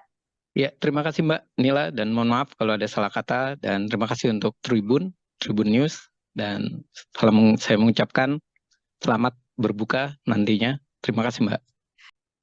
Program Tribun Sound Focus Tribuners hari ini membersamai Anda kembali bersama dengan saya Nila Irda. Tribuners, nama-nama calon legislatif atau caleg populer dari Partai PDI Perjuangan ini beberapa diprediksi tidak lolos masuk ke kursi Senayan. Sejumlah kader PDIP tersebut merupakan elit partai yang juga sangat populer karena kerap kali warawiri dan menghiasi media tanah air. Belum lagi beberapa di antaranya juga merupakan petahana dari anggota DPR RI yang saat ini masih duduk di kursi wakil rakyat di Senayan, Jakarta Pusat. Lalu sebenarnya apa yang membuat banyaknya caleg PDIP populer ini keok dari nama-nama baru yang kemudian lolos ke Senayan? Saya akan membahasnya. Tribuners, sudah tersambung melalui sambungan Zoom bersama dengan saya. Ada pengamat politik dari Citra Institute, ada Bang Efriza. Bang Efriza, selamat datang. Terima kasih sudah bergabung, Bang Efriza. Ya, terima kasih atas undangannya untuk Mbak Nila, dan terima kasih untuk Tribun News. Baik, terima kasih juga Bang Efriza menyempatkan waktunya berbincang bersama dengan saya. Kita diskusi hari ini terkait bagaimana banyak calon legislatif dari PDI Perjuangan yang cukup populer, ini nama-nama yang cukup beken, sering warawiri di layar kaca begitu ya Bang ya, tapi ternyata justru dalam kontestasi pemilihan kursi Senayan ini tidak lolos di periode yang sekarang. Saya ingin minta pengantar terlebih dahulu dari Bang Efriza. Ya, melihat fenomena saat ini, jelas Mbak, ada hal yang menarik. Yang pertama adalah ini membuktikan bahwa caleg-caleg ini bisa dikatakan, kita bisa mengasumsikan awal, ia tidak merawat dukungannya atau merawat dari konstituennya. Nah, yang kedua adalah kalau kita melihat fakta-fakta tersebut, bisa saja ini terjadi karena caleg-caleg ini merasa bahwa ia populer, ia akan terpilih kembali, dan ia dengan mudahnya tidak mempersiapkan diri dalam hal kampanye, ataupun ia benar-benar merasa bahwa tim suksesnya maupun struktur partai sudah pasti akan memilih dirinya. Dan berikutnya, ini yang ketiga adalah bisa jadi ini ada hubungannya dengan Pilpres yang menyebabkan mereka tidak terpilih, dan ini juga berkontribusi dalam hal ini ada dua partai yang semakin besar suaranya, yaitu PKB, kedua adalah Golkar, dan yang ketiga adalah PKS. Nah, ini adalah sebuah fenomena yang bisa kita lihat ada hubungannya dengan Pilpres, ada hubungannya dengan bagaimana ia mendapatkan limpahan suara dari mendukung salah satu pasangan calon atau dia dijadikan sebagai cawapres. Dan yang berikutnya juga bisa kita asumsikan bahwa ini semakin memperlihatkan ada masalah dalam pengkaderan PDI Perjuangan ataupun PDI Perjuangan dalam menyiapkan calon-calonnya. Nah, ini menjadi tanda tanya besar, adakah memang partai benar-benar memahami dari kondisi di dalam internalnya? Apakah memang orang itu kalau diajukan kembali akan terpilih atau tidak? Dan ini adalah fakta yang saya rasa ini kesempatan untuk introspeksi bagi PDI Perjuangan, dan ini adalah momen yang pas dengan caleg populernya gagal. Seperti itu Mbak pembukanya. Oke, baik Bang Efriza. Tadi Abang sempat menyinggung faktor Pilpres begitu ya, bisa jadi salah satu penyebab gagalnya caleg-caleg ini. Apakah kemudian ini berkaitan soal perbedaan pilihan dari masyarakat yang memang memilih pasangan untuk Pilpres yang berbeda, lalu senada dengan tidak memilih caleg-caleg dari PDI Perjuangan, atau ini juga berkaitan bagaimana kemudian sosok-sosok populer ini kerap kali muncul ke publik dengan narasi yang juga mengkritisi pemerintahan, menggaungkan soal kecurangan dan lain sebagainya, Bang. Hal-hal apa yang menurut Bang Efriza ini menjadi faktor Pilpres juga berpengaruh? Iya, faktor Pilpres yang tadi saya katakan berpengaruh ini banyak hal ya. Yang pertama, faktor Pilpres ini adalah menguntungkan bagi, contoh saja, bagi Pak Muhaimin Iskandar ketika ia dicalonkan menjadi cawapres, suaranya langsung melejit dan mendapatkan beberapa porsi di daerah-daerah. Nah, sementara PKS juga dengan mengusung Anies Baswedan, dengan kuatnya ia untuk mengkaitkan Anies Baswedan dengan PKS, mendapatkan hal yang sangat menguntungkan. Limpahan suara dan ia merajai DPRD DKI Jakarta misalnya. Nah, lalu bagaimana dengan PDI Perjuangan? Ini membuktikan yang pertama, asumsi kita adalah Pak Ganjar ini tidak punya efek elektoral ke partai. Dan yang kedua, momen perpisahan Pak Ganjar, momen perpisahannya PDI Perjuangan dengan Pak Joko Widodo, ini semakin membuktikan bahwa masyarakat juga melakukan hal yang sama. Ia tidak lagi merasa ia sangat dekat dengan PDI Perjuangan. Artinya, kalau seperti ini, berarti party ID atau ID party, ikatan secara kepartaian, secara ideologi, itu dipertanyakan, mendapatkan limpahan suara 19%. Dan berikutnya jelas bahwa faktor Ganjar dan Mahfud yang temperamen, yang emosional, ini juga mempengaruhi warga atau masyarakat beralih untuk memilih caleg yang lebih dikenal, lebih dekat, dan tidak mempunyai track record yang marah-marah ataupun yang memberikan sentimen negatif kepada pemerintah. Makanya caleg-caleg populer PDI Perjuangan yang beririsan dengan Pak Joko Widodo, yang dia komplain atau marah dengan Pak Jokowi, malah terlihat ia terlempar. Dan ini adalah suatu fenomena menarik yang bisa dibaca. Mereka ternyata sibuk mengurusi Pilpres, tapi ia lupa merawat dukungan. Dan ia juga tidak melihat apakah masyarakat itu memang masih tertarik dengan dirinya atau jangan-jangan memang masyarakat sudah tidak tertarik dengan perilaku mereka di parlemen yang terlihat lebih emosional, yang terlihat lebih banyak melakukan serangan-serangan kepada Pak Presiden Jokowi. Dan saya juga melihat hasil Perpres ini untuk PDI Perjuangan ini adalah sebuah tanda tanya yang harusnya dievaluasi sama PDI Perjuangan, bukan soal kecurangan pemilu semata ya, Mhm. tapi ia harus mengevaluasi bahwa Ganjar ini adalah ternyata salah pilih PDI Perjuangan. Ganjar suaranya bagus karena ada Pak Jokowi. Dan fenomena Pak Jokowi 2 periode itu melihat atau memperlihatkan keuntungan bagi PDI Perjuangan naik. Sementara dengan mengusung Ganjar, malah PDI Perjuangan kurang Hmm. sekitar 2-3%. Dan ini adalah fenomena yang harus mereka akui bahwa Ganjar itu malah bikin PDI Perjuangan mengalami kemerosotan. Dan faktor ini harus dievaluasi nantinya bahwa strategi menyerang ala PDI Perjuangan yang dilakukan oleh Ganjar kayak sekarang, jangan nanti 2029 digunakan kembali. Malah yang ada kemerosotan nantinya. Seperti itu, Mbak. Hmm. Oke, jadi efek dari sosok calon presiden dan wakil presiden ini juga rupanya mempengaruhi ya, Bang Efriza ya, untuk kemudian caleg-caleg atau mungkin suara dari PDI Perjuangan sendiri justru turun di kontestasi pemilu 2024 ini. Kalau kita melihat beberapa deretan nama yang kemudian diprediksi akan gagal ke kursi Senayan begitu ya, Bang Efriza, ada nama petahana yang juga cukup beken begitu, sebut saja ada Arteria Dahlan, kemudian ada Mas Hinton Pasaribu yang juga kemudian ini adalah nama-nama yang seringkali mengeluarkan statement-statement berkaitan soal Pilpres. Kalau dari kacamata Bang Efriza, melihat dua sosok ini seperti apa, Bang? Iya, ini artinya membuktikan untuk Pak Masinton misalnya atau Atreya Dahlan, ini membuktikan kinerja mereka di dalam komisi yang mereka ada, itu mereka tidak mendapatkan nilai positif.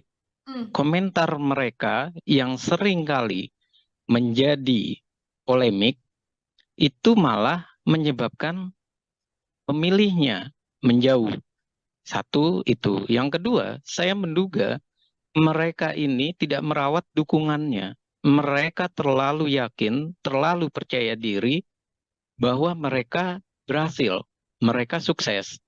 Dan yang ketiga, bisa jadi mereka ini di daerah-daerah, khususnya DKI ya, kalau untuk Pak Masinton ya misalnya, ini mereka tidak belajar bahwa Anies ternyata kuat di DKI Jakarta. Hmm. PKS pun kuat, dan Ganjar pun juga malah dari sejak awal Ganjar itu sulit untuk masuk wilayah DKI Jakarta. Artinya apa? Artinya mereka semestinya tidak boleh terlalu percaya diri. Nah, kalau Arteria Dahlan, saya lihat memang ia banyak komentar-komentar sinisnya Hmm. terhadap bagaimana pemerintahan maupun di lembaga-lembaga lainnya. Dan ketika ia melakukan komentar sinis, dan lagi-lagi yang saya ingin garis bawahi, ternyata eranya sekarang adalah era masyarakat yang menunjukkan sifat politik Indonesia. Apa sifat politik Indonesia? Tidak temperamen, tidak caci maki, tidak menghina. Makanya orang-orang figur yang ternyata di parlemen itu temperamen, menghina, malah ia tersingkir. Dan malah banyak orang-orang baru yang hadir. Padahal kalau dibaca fenomenanya, biasanya orang-orang baru melawan petahana itu cuma bisa sampai 4-5% saja masuk. Hmm. Dan ini kok banyak sekali orang-orang baru yang masuk. Ini membuktikan bahwa mereka tidak sadar bahwa bukan seperti itu cara untuk berbicara di parlemen. Bukan seperti itu menunjukkan bahwa dia bersuara untuk masyarakat. Nah, bersuara untuk masyarakat itulah yang sepertinya masyarakat itu menghendaki orang yang santun tapi cerdas bahasanya. Hmm. Dia bisa memilih bahasa-bahasa yang baik, bukan memilih terjadinya kontroversi, bukan memilih menjadi kontroversi menyerang orang lain yang akhirnya masyarakat merasa bahwa anggota dewan ini kok barbar, kalau bahasa sarkasnya, kok kayak di jalanan parlemennya tidak terlihat nampak bagaimana ia berpendidikannya ataupun nampak bagaimana ia mengeluarkan statement yang enak disajikan atau dilihat oleh masyarakat. Dan jangan kita lupakan bahwa pemilih sekarang ini adalah banyak pemilih pemuda, pemilih pemula, dan pemilih generasi Z maupun generasi yang sekarang milenial, Z ataupun yang muda-muda itu. Nah, ini membuktikan apa? Membuktikan bahwa mereka sudah tidak senang dengan gaya-gaya para politisi yang bisa dikatakan arogan. Jadi tampilan maskulin, tampilan ganteng, tampilan keren, itu tuh bukan lagi dalam posisi yang berjas terus arogan. Tapi ia harus menunjukkan bahasa dan kalimat-kalimat yang menarik. Dan bisa jadi media sosial yang menarik pula, yang dikemas dengan baik, yang melaporkan kinerjanya, dan itulah yang bisa terpilih. Seperti itu, Mbak. Oke, bukan lagi sosok temperamen, sosok yang kerap kali mengkritis, namun merupakan sosok-sosok yang santun yang juga kemudian ibaratnya tidak membuat huru-hara di dinamika politik yang terjadi di tanah air ya, Bang Efriza. Ini kalau kita melihat secara ketokohan, ini kan sosok-sosok yang populer ini nyatanya tidak mendapatkan suara yang lebih baik dengan tokoh-tokoh yang saat ini justru unggul. Katakanlah kan ada nama artis juga, ada Once Michael yang juga kemudian diprediksi lolos begitu, Bang Afriza. Ada kemudian dari latar belakang kepala daerah, istri dan sebagainya yang juga lolos. Ini kemudian kalau dari analisa Bang Efriza, terpilihnya sosok-sosok baru ini menggantikan nama-nama beken dari PDIP ini pertanda apa bagi PDI Perjuangan sendiri, Bang? Ya, kalau saya harus mengatakan bahwa PDI Perjuangan ini pertanda bahwa ia harus melakukan kaderisasi. Mereka harus melakukan evaluasi ulang. Dan ini membuktikan bahwa PDI Perjuangan dalam pendidikan kadernya ini juga dipertanyakan. Kenapa dipertanyakan? Ya, ternyata sosok-sosok yang terlihat ataupun yang dinyatakan oleh PDI Perjuangan sebagai kader terhebatnya malah dicoret oleh masyarakat. Nah, ini adalah sebuah bentuk anomali.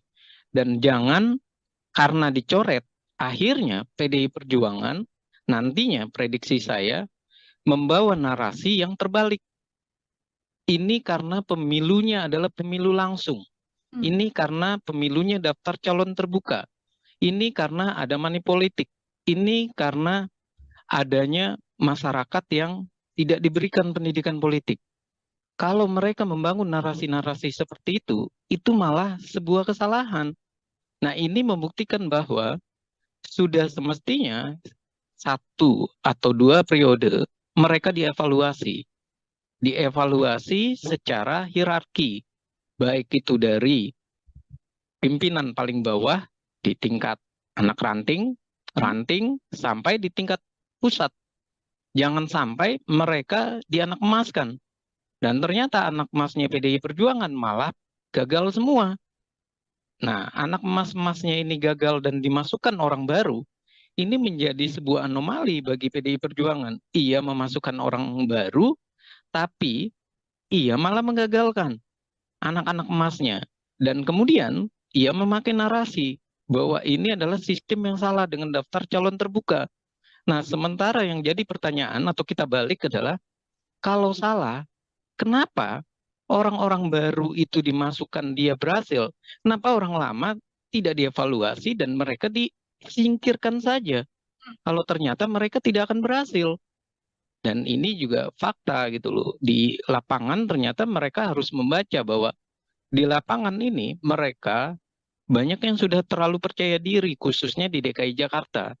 Mereka merasa bahwa 2 kali atau 3 periode mereka bisa terpilih.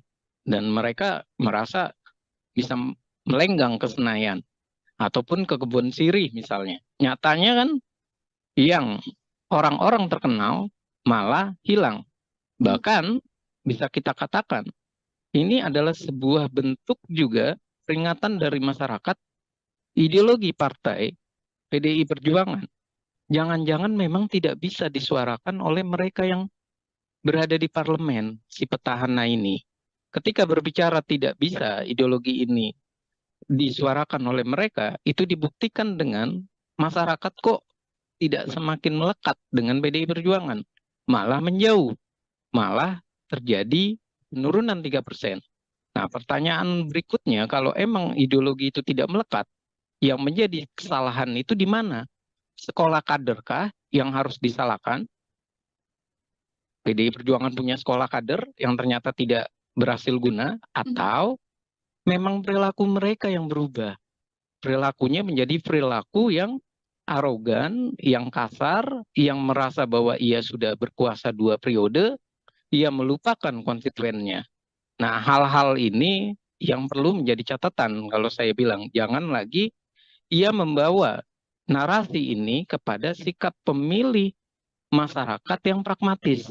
Karena pemilih masyarakat pragmatis, oke, kita bisa menyalahkan masyarakat. Tapi masyarakat juga tidak mendapatkan pendidikan politik. Lalu apa yang terjadi? Munculnya artis-artis, Once, berikutnya Melly Guslau, kemudian ada istrinya Kuya Kuya, Astrid Kuya, dan kemudian juga ada nama-nama baru seperti Komeng. Ini membuktikan bahwa terjadi pergeseran.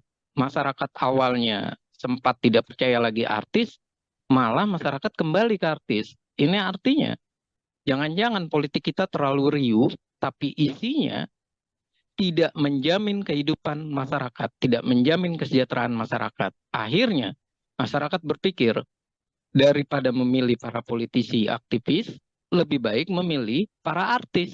Setidak-tidaknya kita bisa nonton sinetron di Senayan yang sinetronnya itu tidak caci maki, tapi sinetronnya bisa jadi lucu seperti Komeng.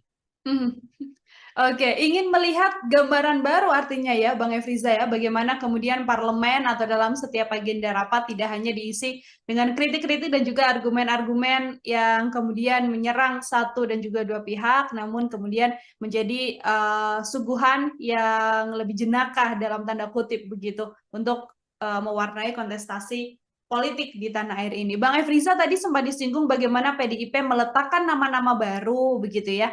Lalu nama-nama lama yang juga masih ikut dalam pencalekan di 2024 ini. Apakah selain memang gagal membuat strategi di Pilpres, langkah yang dilakukan oleh PDIP ini juga sebuah kegagalan di pemilihan legislatif, Bang Efriza?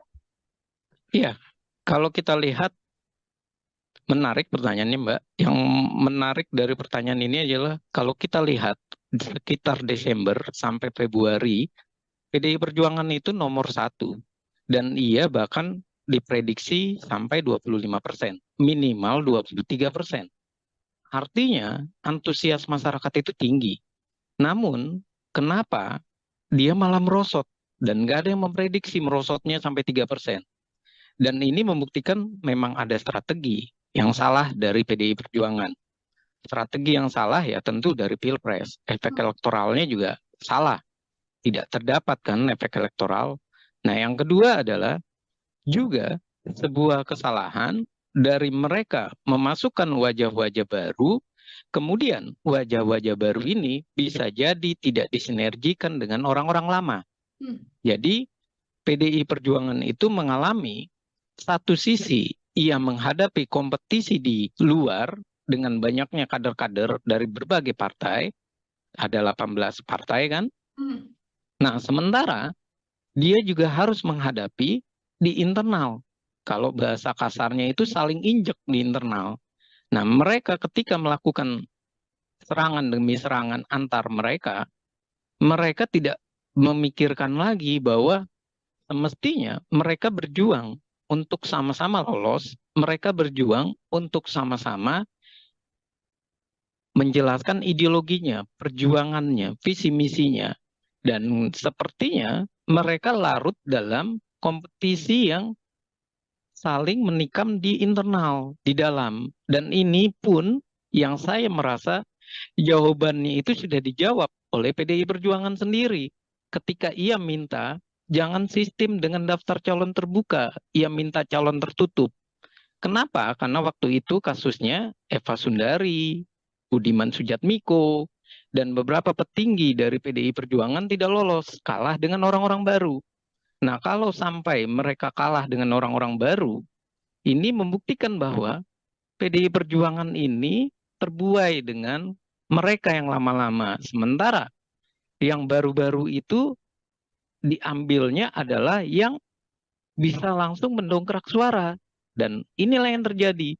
Mereka yang punya duit, luar biasa duitnya banyak, menghadapi para aktivis atau kader yang sudah benar-benar merasa bahwa di DPR dia aman, tapi ternyata dia kalah satu sisi, kalah pamor, kalah popularitas, dia kalah juga dalam hal logistik, dan dia kalah dalam kesiapan mental.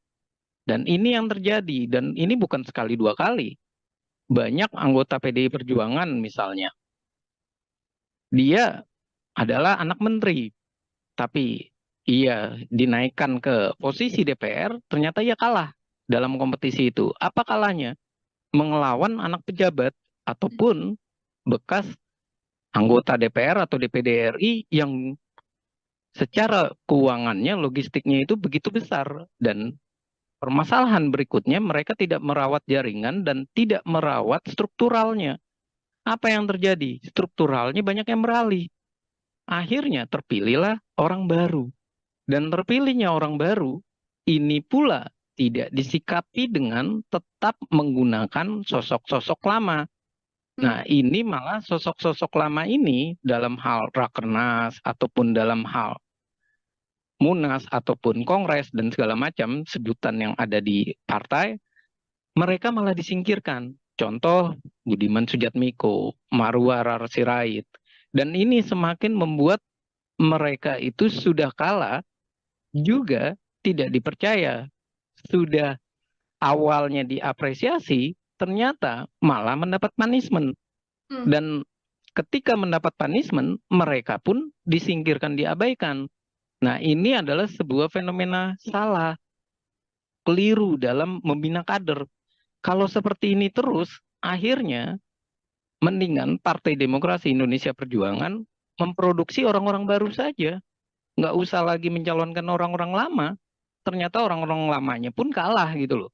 Dan kalau saya bilang bahwa mereka mau menggunakan sistem proporsional tertutup yang selalu mereka gunakan, itu adalah strategi keliru dari PDI Perjuangan untuk mensiasati hilangnya para kader. Semestinya mereka harus bertanya, sekolah partai itu untuk apa jadinya? Pengkaderan itu berhasil atau tidak? Kemudian evaluasi terhadap kinerja mereka di parlemen ada atau tidak? Jangan-jangan itu semua selesai karena atas nama kenal, atas nama mereka adalah jabat pimpinan partai atau punya kedekatan. Dan inilah yang menjadi fenomena menarik dan saya rasa ini harus dilecutkan oleh PDI Perjuangan untuk daripada hak angket kecurangan pemilu, lebih baik memperbaiki diri mereka. 3% kalah ini lebih baik ia menarik diri dari hak angket, terus ia bilang, kita dalam posisi menata ulang PDI Perjuangan. Itu baru jempolan. Oke, lebih baik mengurusi internal PDI Perjuangan plus kader-kadernya ya, Bang Efriza ya, daripada kemudian menggulirkan hak angket yang saat ini memang terus digaungkan oleh sejumlah politisi dari PDI Perjuangan. Terakhir dari saya, Bang Efriza, jika melihat banyaknya kader-kader PDIP yang beken, yang kerap kali kritis dalam agenda-agenda DPR, begitu ya, nantinya situasi ke depan dengan banyaknya sosok-sosok baru di kursi Senayan, begitu di kursi DPR, kira-kira menurut analisa Bang Efriza akan seperti apa nantinya dinamika yang terjadi di dalam DPR ini, Bang? Ya, kalau saya melihat dengan situasi ini, satu sisi saya melihat bahwa ternyata masyarakat itu bisa melakukan evaluasi, bisa melakukan punishment. Karena pemilu itu bukan sekedar memberikan hak memilih kita atau melegitimasinya, tapi juga sebuah reward dan punishment. Dan sekarang ini PDI Perjuangan lagi kena punishment atau hukuman. Dan ini semestinya orang baru yang masuk di parlemen, ia harus mulai belajar. Hmm. Perilaku seperti apa yang menarik bagi partai? Seperti apa mereka harus membawa aspirasi masyarakat? Seperti apa sikap mereka dalam rapat? Seperti apa mereka mengartikulasikan dan mengagregasikan kepentingan masyarakat, menyerap aspirasi masyarakat, melakukan reses. Jangan sampai mereka di parlemen hanya berbicara bernada membawa rakyat, tapi rakyat dianggap banyak wajah, anomali maupun tidak tampak, dan akhirnya mereka cuma sekedar beretorika di parlemen. Dan ini adalah catatan yang perlu kita amati, dan saya rasa hiruk pikuknya nanti di parlemen ini akan baru. Barunya dalam arti orang-orang lama di PDI Perjuangan yang sekarang ada di PDI Perjuangan, yang menandatangani hak angket misalnya, ini menjadi pertanyaan gitu loh. Hak angket ini mau lanjut atau tidak karena wajahnya sudah berganti. Dan ini pun tentunya akan menjadi hal yang lucu ketika mereka berbicara kecurangan dan segala macam, sementara mereka orang baru. Mereka harus adaptasi. Dan ketika mereka harus adaptasi, kita jadi bertanya kembali, adaptasinya mereka langsung belajar sambil berjalan, atau jangan-jangan mereka sudah lancar. Kalau sudah lancar, menjadi pertanyaan lagi, apakah mereka benar-benar merupakan caleg-caleg yang merepresentasi masyarakat atau merepresentasi partai semata? Kalau merepresentasi partai semata, otomatis mereka hanya menjadi petugas partai, petugas praksi yang nantinya tidak akan jauh beda isinya ataupun dalam proses RUU atau naskah akademik dan rancangan undang-undang, pasti semuanya itu berada di DPP. 9 ketua umum itulah yang akan nanti bersuara lebih banyak, atau 9 sekjen. Dan anggota dewan tugasnya cuma apa? Tugasnya cuma mengikuti arahan dari partai atau dari fraksi. Kalau seperti itu, apa yang terjadi? Yang terjadi jelas bahwa mereka tidak tampak jelas perjuangan mereka sebagai wakil rakyat.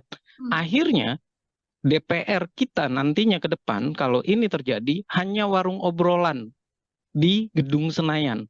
Lalu ketika mereka menjadi warung obrolan, keputusan itu ada di mana? Keputusan di belakang layar, di belakang meja, di belakang rumah-rumah makan ataupun di kedai-kedai tempat pertemuan 9 partai politik, ataupun ketua umum, atau via Telegram misalnya, atau via WA, yang hubungannya lagi-lagi mungkin saja ada di Tengku Umar, mungkin saja ada di tempat gedungnya Gerindra, gedung Nasdem, dan seperti itu terus. Artinya wajah parlemen kita adalah wajah yang cuma berebut kursi tanpa kejelasan menyampaikan aspirasi, memperjuangkan keinginan masyarakat. Pembuktiannya apa? Petahana keok di berbagai daerah. Dan pembuktiannya apa? Suara partai semakin merosot. Peringkat pertama 16% itu adalah sebuah tamparan memalukan. Karena 16% ini menunjukkan bahwa kita semuanya adalah partai gurem. Partai yang semuanya bisa dinegosiasi oleh pemerintah. Partai yang tidak bisa berkata bahwa mereka kuat. Tapi ini membuktikan bahwa mereka tidak punya party ID. Masyarakat tidak punya identitas ideologi kepartaian. Mereka tidak punya program partai yang jelas, kecuali hanya narasi petugas partai. Dan itu adalah kesalahan fatal kita dalam menghadapi pemilu. Karena PDI pernah 33% dan sempat naik tinggi di eranya Pak Jokowi, kemudian ngedrop di eranya Ganjar. Dan saya rasa PDI Perjuangan kalau mau memilih oposisi, ia harus benar-benar menyekolahkan partai-partainya dengan benar dan baik. Jangan sampai suara mereka adalah suara yang bertentangan dengan masyarakat. Hasilnya di mana? Di pemilihan umum terjadi punishment kembali. Oke, baik. Terima kasih banyak Bang Efriza, Bangat Politik dari Citra Institute Tribuners, menemani obrolan kita hari ini luar biasa sekali dalam program Tribun Sound Focus. Tadi PR besar artinya harus diselesaikan atau harus dipatuhi begitu ya oleh PDI Perjuangan agar kemudian bisa memperbaiki situasi apa yang terjadi dalam kontestasi di pemilu maupun di Pilpres 2024 yang tampaknya menjadi salah satu pijakan turun begitu bagi PDIP, bukan justru naik setelah kalah dalam berbagai kesempatan. Bang Efriza, terima kasih banyak untuk kesempatannya berbincang bersama dengan saya. Semoga di lain kesempatan kita bisa berbincang dengan obrolan-obrolan lain, Bang Efriza. Ya, terima kasih Mbak Nila, dan mohon maaf kalau ada salah kata, dan terima kasih untuk Tribun News, dan saya mengucapkan selamat berbuka nantinya. Terima kasih Mbak. Program Tribunnews on Fokus Tribuners hari ini membersamai Anda kembali bersama dengan saya Nila Irda. Tribuners, nama-nama calon legislatif atau caleg populer dari Partai PDI Perjuangan ini beberapa diprediksi tidak lolos masuk ke kursi Senayan. Sejumlah kader PDIP tersebut merupakan elit partai yang juga sangat populer karena kerap kali warawiri dan menghiasi media tanah air. Belum lagi beberapa di antaranya juga merupakan petahana dari anggota DPR RI yang saat ini masih duduk di kursi wakil rakyat di Senayan, Jakarta Pusat. Lalu sebenarnya apa yang membuat banyaknya caleg PDIP populer ini keok dari nama-nama baru yang kemudian lolos ke Senayan? Saya akan membahasnya. Tribuners, sudah tersambung melalui sambungan Zoom bersama dengan saya. Ada pengamat politik dari Citra Institute, ada Bang Efriza. Bang Efriza, selamat datang. Terima kasih sudah bergabung, Bang Efriza. Ya, terima kasih atas undangannya untuk Mbak Nila, dan terima kasih untuk Tribun News. Baik, terima kasih juga Bang Efriza menyempatkan waktunya berbincang bersama dengan saya. Kita diskusi hari ini terkait bagaimana banyak calon legislatif dari PDI Perjuangan yang cukup populer, ini nama-nama yang cukup beken, sering warawiri di layar kaca begitu ya Bang ya, tapi ternyata justru dalam kontestasi pemilihan kursi Senayan ini tidak lolos di periode yang sekarang. Saya ingin minta pengantar terlebih dahulu dari Bang Efriza. Ya, melihat fenomena saat ini, jelas Mbak, ada hal yang menarik. Yang pertama adalah ini membuktikan bahwa caleg-caleg ini bisa dikatakan, kita bisa mengasumsikan awal, ia tidak merawat dukungannya atau merawat dari konstituennya.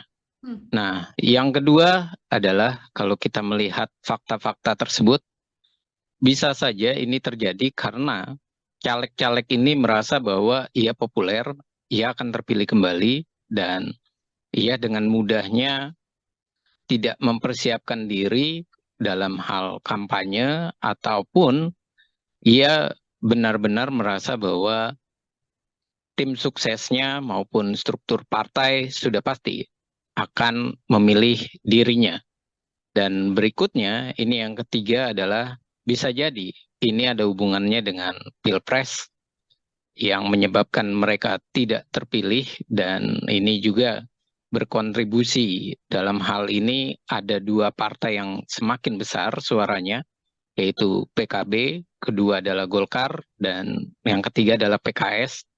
Nah, ini adalah sebuah fenomena yang bisa kita lihat ada hubungannya dengan Pilpres, ada hubungannya dengan bagaimana ia mendapatkan limpahan suara dari mendukung salah satu pasangan calon atau dia dijadikan sebagai cawapres. Dan yang berikutnya juga bisa kita asumsikan bahwa ini semakin memperlihatkan ada masalah dalam pengkaderan PDI Perjuangan ataupun PDI Perjuangan dalam menyiapkan calon-calonnya. Nah, ini menjadi tanda tanya besar, adakah memang partai benar-benar memahami dari kondisi di dalam internalnya? Apakah memang orang itu kalau diajukan kembali akan terpilih atau tidak? Dan ini adalah fakta yang saya rasa ini kesempatan untuk introspeksi bagi PDI Perjuangan, dan ini adalah momen yang pas dengan caleg populernya gagal. Seperti itu Mbak pembukanya. Oke, baik Bang Efriza. Tadi Abang sempat menyinggung faktor Pilpres begitu ya, bisa jadi salah satu penyebab gagalnya caleg-caleg ini. Apakah kemudian ini berkaitan soal perbedaan pilihan dari masyarakat yang memang memilih pasangan untuk pilpres yang berbeda, lalu senada dengan tidak memilih caleg-caleg dari PDI Perjuangan, atau ini juga berkaitan bagaimana kemudian sosok-sosok populer ini kerap kali muncul ke publik dengan narasi yang juga mengkritisi pemerintahan, menggaungkan soal kecurangan dan lain sebagainya, Bang. Hal-hal apa yang menurut Bang Efriza ini menjadi faktor pilpres juga berpengaruh?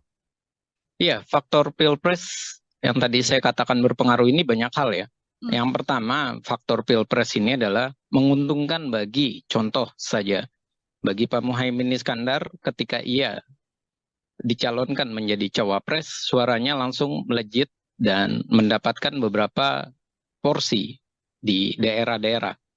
Nah, sementara PKS juga dengan mengusung Anies Baswedan dengan kuatnya ia untuk mengkaitkan Anies Baswedan dengan PKS mendapatkan hal yang sangat menguntungkan. Limpahan suara dan ia merajai DPRD DKI Jakarta misalnya. Nah lalu bagaimana dengan PDI Perjuangan? Ini membuktikan yang pertama asumsi kita adalah Pak Ganjar ini tidak punya efek elektoral ke partai. Dan yang kedua, momen perpisahan Pak Ganjar, momen perpisahannya PDI Perjuangan dengan Pak Joko Widodo ini semakin membuktikan bahwa masyarakat juga melakukan hal yang sama. Ia tidak lagi merasa ia sangat dekat dengan PDI Perjuangan. Artinya, kalau seperti ini, berarti party ID atau ID party, ikatan secara kepartaian, secara ideologi, itu dipertanyakan, mendapatkan limpahan suara 19%. Dan berikutnya jelas bahwa faktor Ganjar dan Mahfud yang temperamen, yang emosional, ini juga mempengaruhi warga atau masyarakat beralih untuk memilih caleg yang lebih dikenal, lebih dekat, dan tidak mempunyai track record yang marah-marah ataupun yang memberikan sentimen negatif kepada pemerintah. Makanya caleg-caleg populer PDI Perjuangan yang beririsan dengan Pak Joko Widodo, yang dia komplain atau marah dengan Pak Jokowi, malah terlihat ia terlempar. Dan ini adalah suatu fenomena menarik yang bisa dibaca. Mereka ternyata sibuk mengurusi pilpres, tapi ia lupa merawat dukungan. Dan ia juga tidak melihat apakah masyarakat itu memang masih tertarik dengan dirinya atau jangan-jangan memang masyarakat sudah tidak tertarik dengan perilaku mereka di parlemen yang terlihat lebih emosional, yang terlihat lebih banyak melakukan serangan-serangan kepada Pak Presiden Jokowi. Dan saya juga melihat hasil Perpres ini untuk PDI Perjuangan ini adalah sebuah tanda tanya yang harusnya dievaluasi sama PDI Perjuangan, bukan soal kecurangan pemilu semata ya, tapi ia harus mengevaluasi bahwa Ganjar ini adalah ternyata salah pilih PDI Perjuangan. Ganjar suaranya bagus karena ada Pak Jokowi. Dan fenomena Pak Jokowi 2 periode itu melihat atau memperlihatkan keuntungan bagi PDI Perjuangan naik. Sementara dengan mengusung Ganjar, malah PDI Perjuangan kurang, sekitar 2-3%. Dan ini adalah fenomena yang harus mereka akui bahwa Ganjar itu malah bikin PDI Perjuangan mengalami kemerosotan. Dan faktor ini harus dievaluasi nantinya, bahwa strategi menyerang ala PDI Perjuangan yang dilakukan oleh Ganjar kayak sekarang, jangan nanti 2029 digunakan kembali. Malah yang ada kemerosotan nantinya. Seperti itu, Mbak. Oke, jadi efek dari sosok calon presiden dan wakil presiden ini juga rupanya mempengaruhi ya, Bang Efriza ya, untuk kemudian caleg-caleg atau mungkin suara dari PDI Perjuangan sendiri justru turun di kontestasi pemilu 2024 ini. Kalau kita melihat beberapa deretan nama yang kemudian diprediksi akan gagal ke kursi Senayan begitu ya, Bang Efriza, ada nama petahana yang juga cukup beken begitu, sebut saja ada Arteria Dahlan, kemudian ada Masinton Pasaribu yang juga kemudian ini adalah nama-nama yang seringkali mengeluarkan statement-statement berkaitan soal Pilpres. Kalau dari kacamata Bang Efriza, melihat dua sosok ini seperti apa, Bang? Iya, ini artinya membuktikan untuk Pak Masinton misalnya atau Atreya Dahlan, ini membuktikan kinerja mereka di dalam komisi yang mereka ada, itu mereka tidak mendapatkan nilai positif. Hmm. Komentar mereka yang sering kali menjadi polemik, itu malah menyebabkan pemilihnya menjauh. Satu itu. Yang kedua, saya menduga mereka ini tidak merawat dukungannya. Mereka terlalu yakin, terlalu percaya diri bahwa mereka berhasil, mereka sukses. Dan yang ketiga, bisa jadi mereka ini di daerah-daerah, khususnya DKI ya, kalau untuk Pak Masinton ya misalnya, ini mereka tidak belajar bahwa Anies ternyata kuat di DKI Jakarta. Hmm. PKS pun kuat, dan Ganjar pun juga malah dari sejak awal Ganjar itu sulit untuk masuk wilayah DKI Jakarta. Artinya apa? Artinya mereka semestinya tidak boleh terlalu percaya diri. Nah, kalau Arteria Dahlan, saya lihat memang ia banyak komentar-komentar sinisnya Hmm. terhadap bagaimana pemerintahan maupun di lembaga-lembaga lainnya. Dan ketika ia melakukan komentar sinis, dan lagi-lagi yang saya ingin garis bawahi, ternyata eranya sekarang adalah era masyarakat yang menunjukkan sifat politik Indonesia. Apa sifat politik Indonesia? Tidak temperamen, tidak caci maki, tidak menghina. Makanya orang-orang figur yang ternyata di parlemen itu temperamen, menghina, malah ia tersingkir. Dan malah banyak orang-orang baru yang hadir. Padahal kalau dibaca fenomenanya, biasanya orang-orang baru melawan petahana itu cuma bisa sampai 4-5% saja masuk. Hmm. Dan ini kok banyak sekali orang-orang baru yang masuk. Ini membuktikan bahwa mereka tidak sadar bahwa bukan seperti itu cara untuk berbicara di parlemen. Bukan seperti itu menunjukkan bahwa dia bersuara untuk masyarakat. Nah, bersuara untuk masyarakat itulah yang sepertinya masyarakat itu menghendaki orang yang santun tapi cerdas bahasanya. Hmm. Dia bisa memilih bahasa-bahasa yang baik, bukan memilih terjadinya kontroversi, bukan memilih menjadi kontroversi menyerang orang lain yang akhirnya masyarakat merasa bahwa anggota dewan ini kok barbar kalau bahasa sarkasnya, kok kayak di jalanan parlemennya tidak terlihat nampak bagaimana ia berpendidikannya ataupun nampak bagaimana ia mengeluarkan statement yang enak disajikan atau dilihat oleh masyarakat. Dan jangan kita lupakan bahwa pemilih sekarang ini adalah banyak pemilih pemuda, Hmm. pemilih pemula, dan pemilih generasi Z maupun generasi yang sekarang milenial, Z ataupun yang muda-muda itu. Nah, ini membuktikan apa? Membuktikan bahwa mereka sudah tidak senang dengan gaya-gaya para politisi yang bisa dikatakan arogan. Jadi tampilan maskulin, tampilan ganteng, tampilan keren, itu tuh bukan lagi dalam posisi yang berjas terus arogan. Tapi ia harus menunjukkan bahasa dan kalimat-kalimat yang menarik. Dan bisa jadi media sosial yang menarik pula, yang dikemas dengan baik, yang melaporkan kinerjanya, dan itulah yang bisa terpilih. Seperti itu, Mbak. Hmm.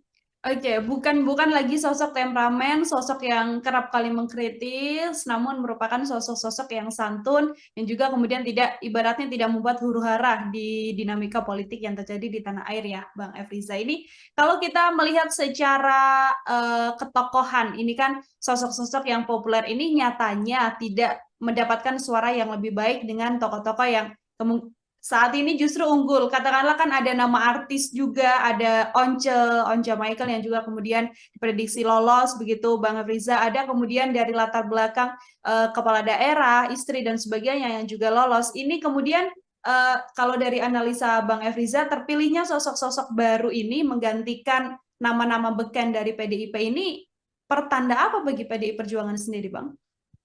Ya, kalau saya harus mengatakan bahwa PDI Perjuangan ini pertanda bahwa ia harus melakukan kaderisasi. Hmm. Mereka harus melakukan evaluasi ulang. Dan ini membuktikan bahwa PDI Perjuangan dalam pendidikan kadernya ini juga dipertanyakan. Kenapa dipertanyakan? Ya, ternyata sosok-sosok yang terlihat ataupun yang dinyatakan oleh PDI Perjuangan sebagai kader terhebatnya malah dicoret oleh masyarakat. Nah, ini adalah sebuah bentuk anomali. Dan jangan karena dicoret, akhirnya PDI Perjuangan nantinya prediksi saya membawa narasi yang terbalik. Ini karena pemilunya adalah pemilu langsung. Ini karena pemilunya daftar calon terbuka. Ini karena ada money politik. Ini karena adanya masyarakat yang tidak diberikan pendidikan politik. Kalau mereka membangun narasi-narasi seperti itu malah sebuah kesalahan. Nah, ini membuktikan bahwa sudah semestinya 1 atau 2 periode mereka dievaluasi. Dievaluasi secara hierarki, baik itu dari pimpinan paling bawah di tingkat anak ranting, ranting, sampai di tingkat pusat. Jangan sampai mereka dianak emaskan. Dan ternyata anak emasnya PDI Perjuangan malah gagal semua. Nah, anak emas-emasnya ini gagal dan dimasukkan orang baru, ini menjadi sebuah anomali bagi PDI Perjuangan. Ia memasukkan orang baru, tapi ia malah menggagalkan anak-anak emasnya. Dan kemudian ia memakai narasi bahwa ini adalah sistem yang salah dengan daftar calon terbuka. Nah, sementara yang jadi pertanyaan atau kita balik adalah, kalau salah, kenapa orang-orang baru itu dimasukkan dia berhasil? Kenapa orang lama tidak dievaluasi dan mereka disingkirkan saja? Kalau ternyata mereka tidak akan berhasil. Dan ini juga fakta gitu loh. Di lapangan ternyata mereka harus membaca bahwa di lapangan ini mereka banyak yang sudah terlalu percaya diri, khususnya di DKI Jakarta. Mereka merasa bahwa 2 kali atau 3 periode mereka bisa terpilih dan mereka merasa bisa melenggang ke Senayan ataupun ke Kebun Sirih misalnya. Nyatanya kan yang orang-orang terkenal malah hilang. Bahkan bisa kita katakan ini adalah sebuah bentuk juga peringatan dari masyarakat, ideologi partai PDI Perjuangan. Jangan-jangan memang tidak bisa disuarakan oleh mereka yang berada di parlemen, si petahana ini.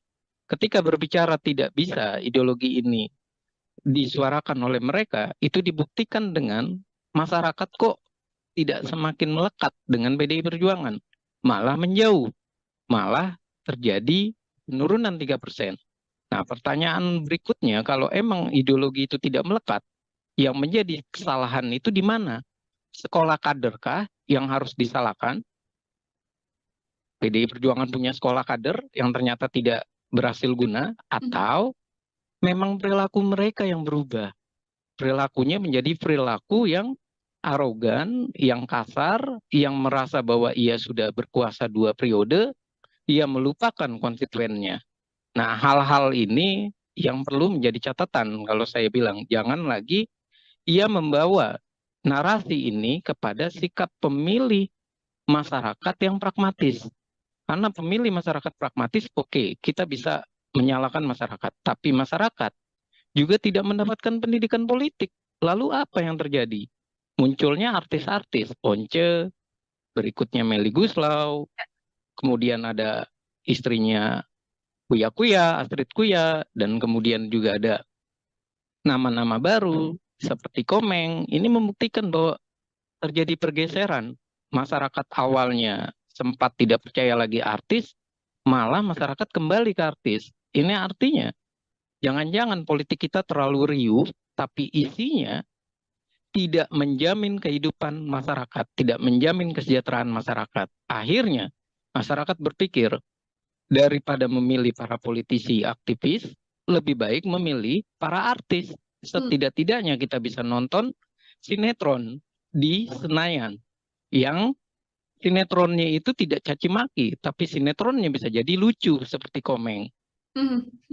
Oke, ingin melihat gambaran baru artinya ya Bang Efriza ya, bagaimana kemudian parlemen atau dalam setiap agenda rapat tidak hanya diisi dengan kritik-kritik dan juga argumen-argumen yang kemudian menyerang satu dan juga dua pihak, namun kemudian menjadi suguhan yang lebih jenakah dalam tanda kutip begitu untuk mewarnai kontestasi politik di tanah air ini. Bang Efriza tadi sempat disinggung bagaimana PDIP meletakkan nama-nama baru begitu ya. Lalu nama-nama lama yang juga masih ikut dalam pencalekan di 2024 ini. Apakah selain memang gagal membuat strategi di Pilpres, langkah yang dilakukan oleh PDIP ini juga sebuah kegagalan di pemilihan legislatif, Bang Efriza?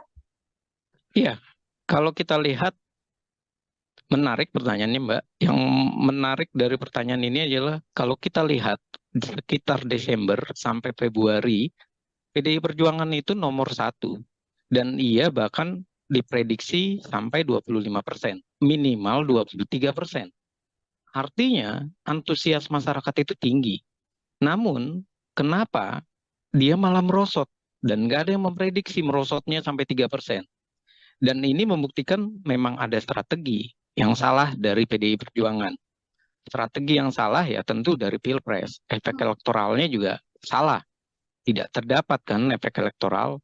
Nah yang kedua adalah juga sebuah kesalahan dari mereka memasukkan wajah-wajah baru, kemudian wajah-wajah baru ini bisa jadi tidak disinergikan dengan orang-orang lama. Jadi PDI Perjuangan itu mengalami satu sisi ia menghadapi kompetisi di luar dengan banyaknya kader-kader dari berbagai partai, ada 18 partai kan. Nah, sementara dia juga harus menghadapi di internal. Kalau bahasa kasarnya itu saling injek di internal.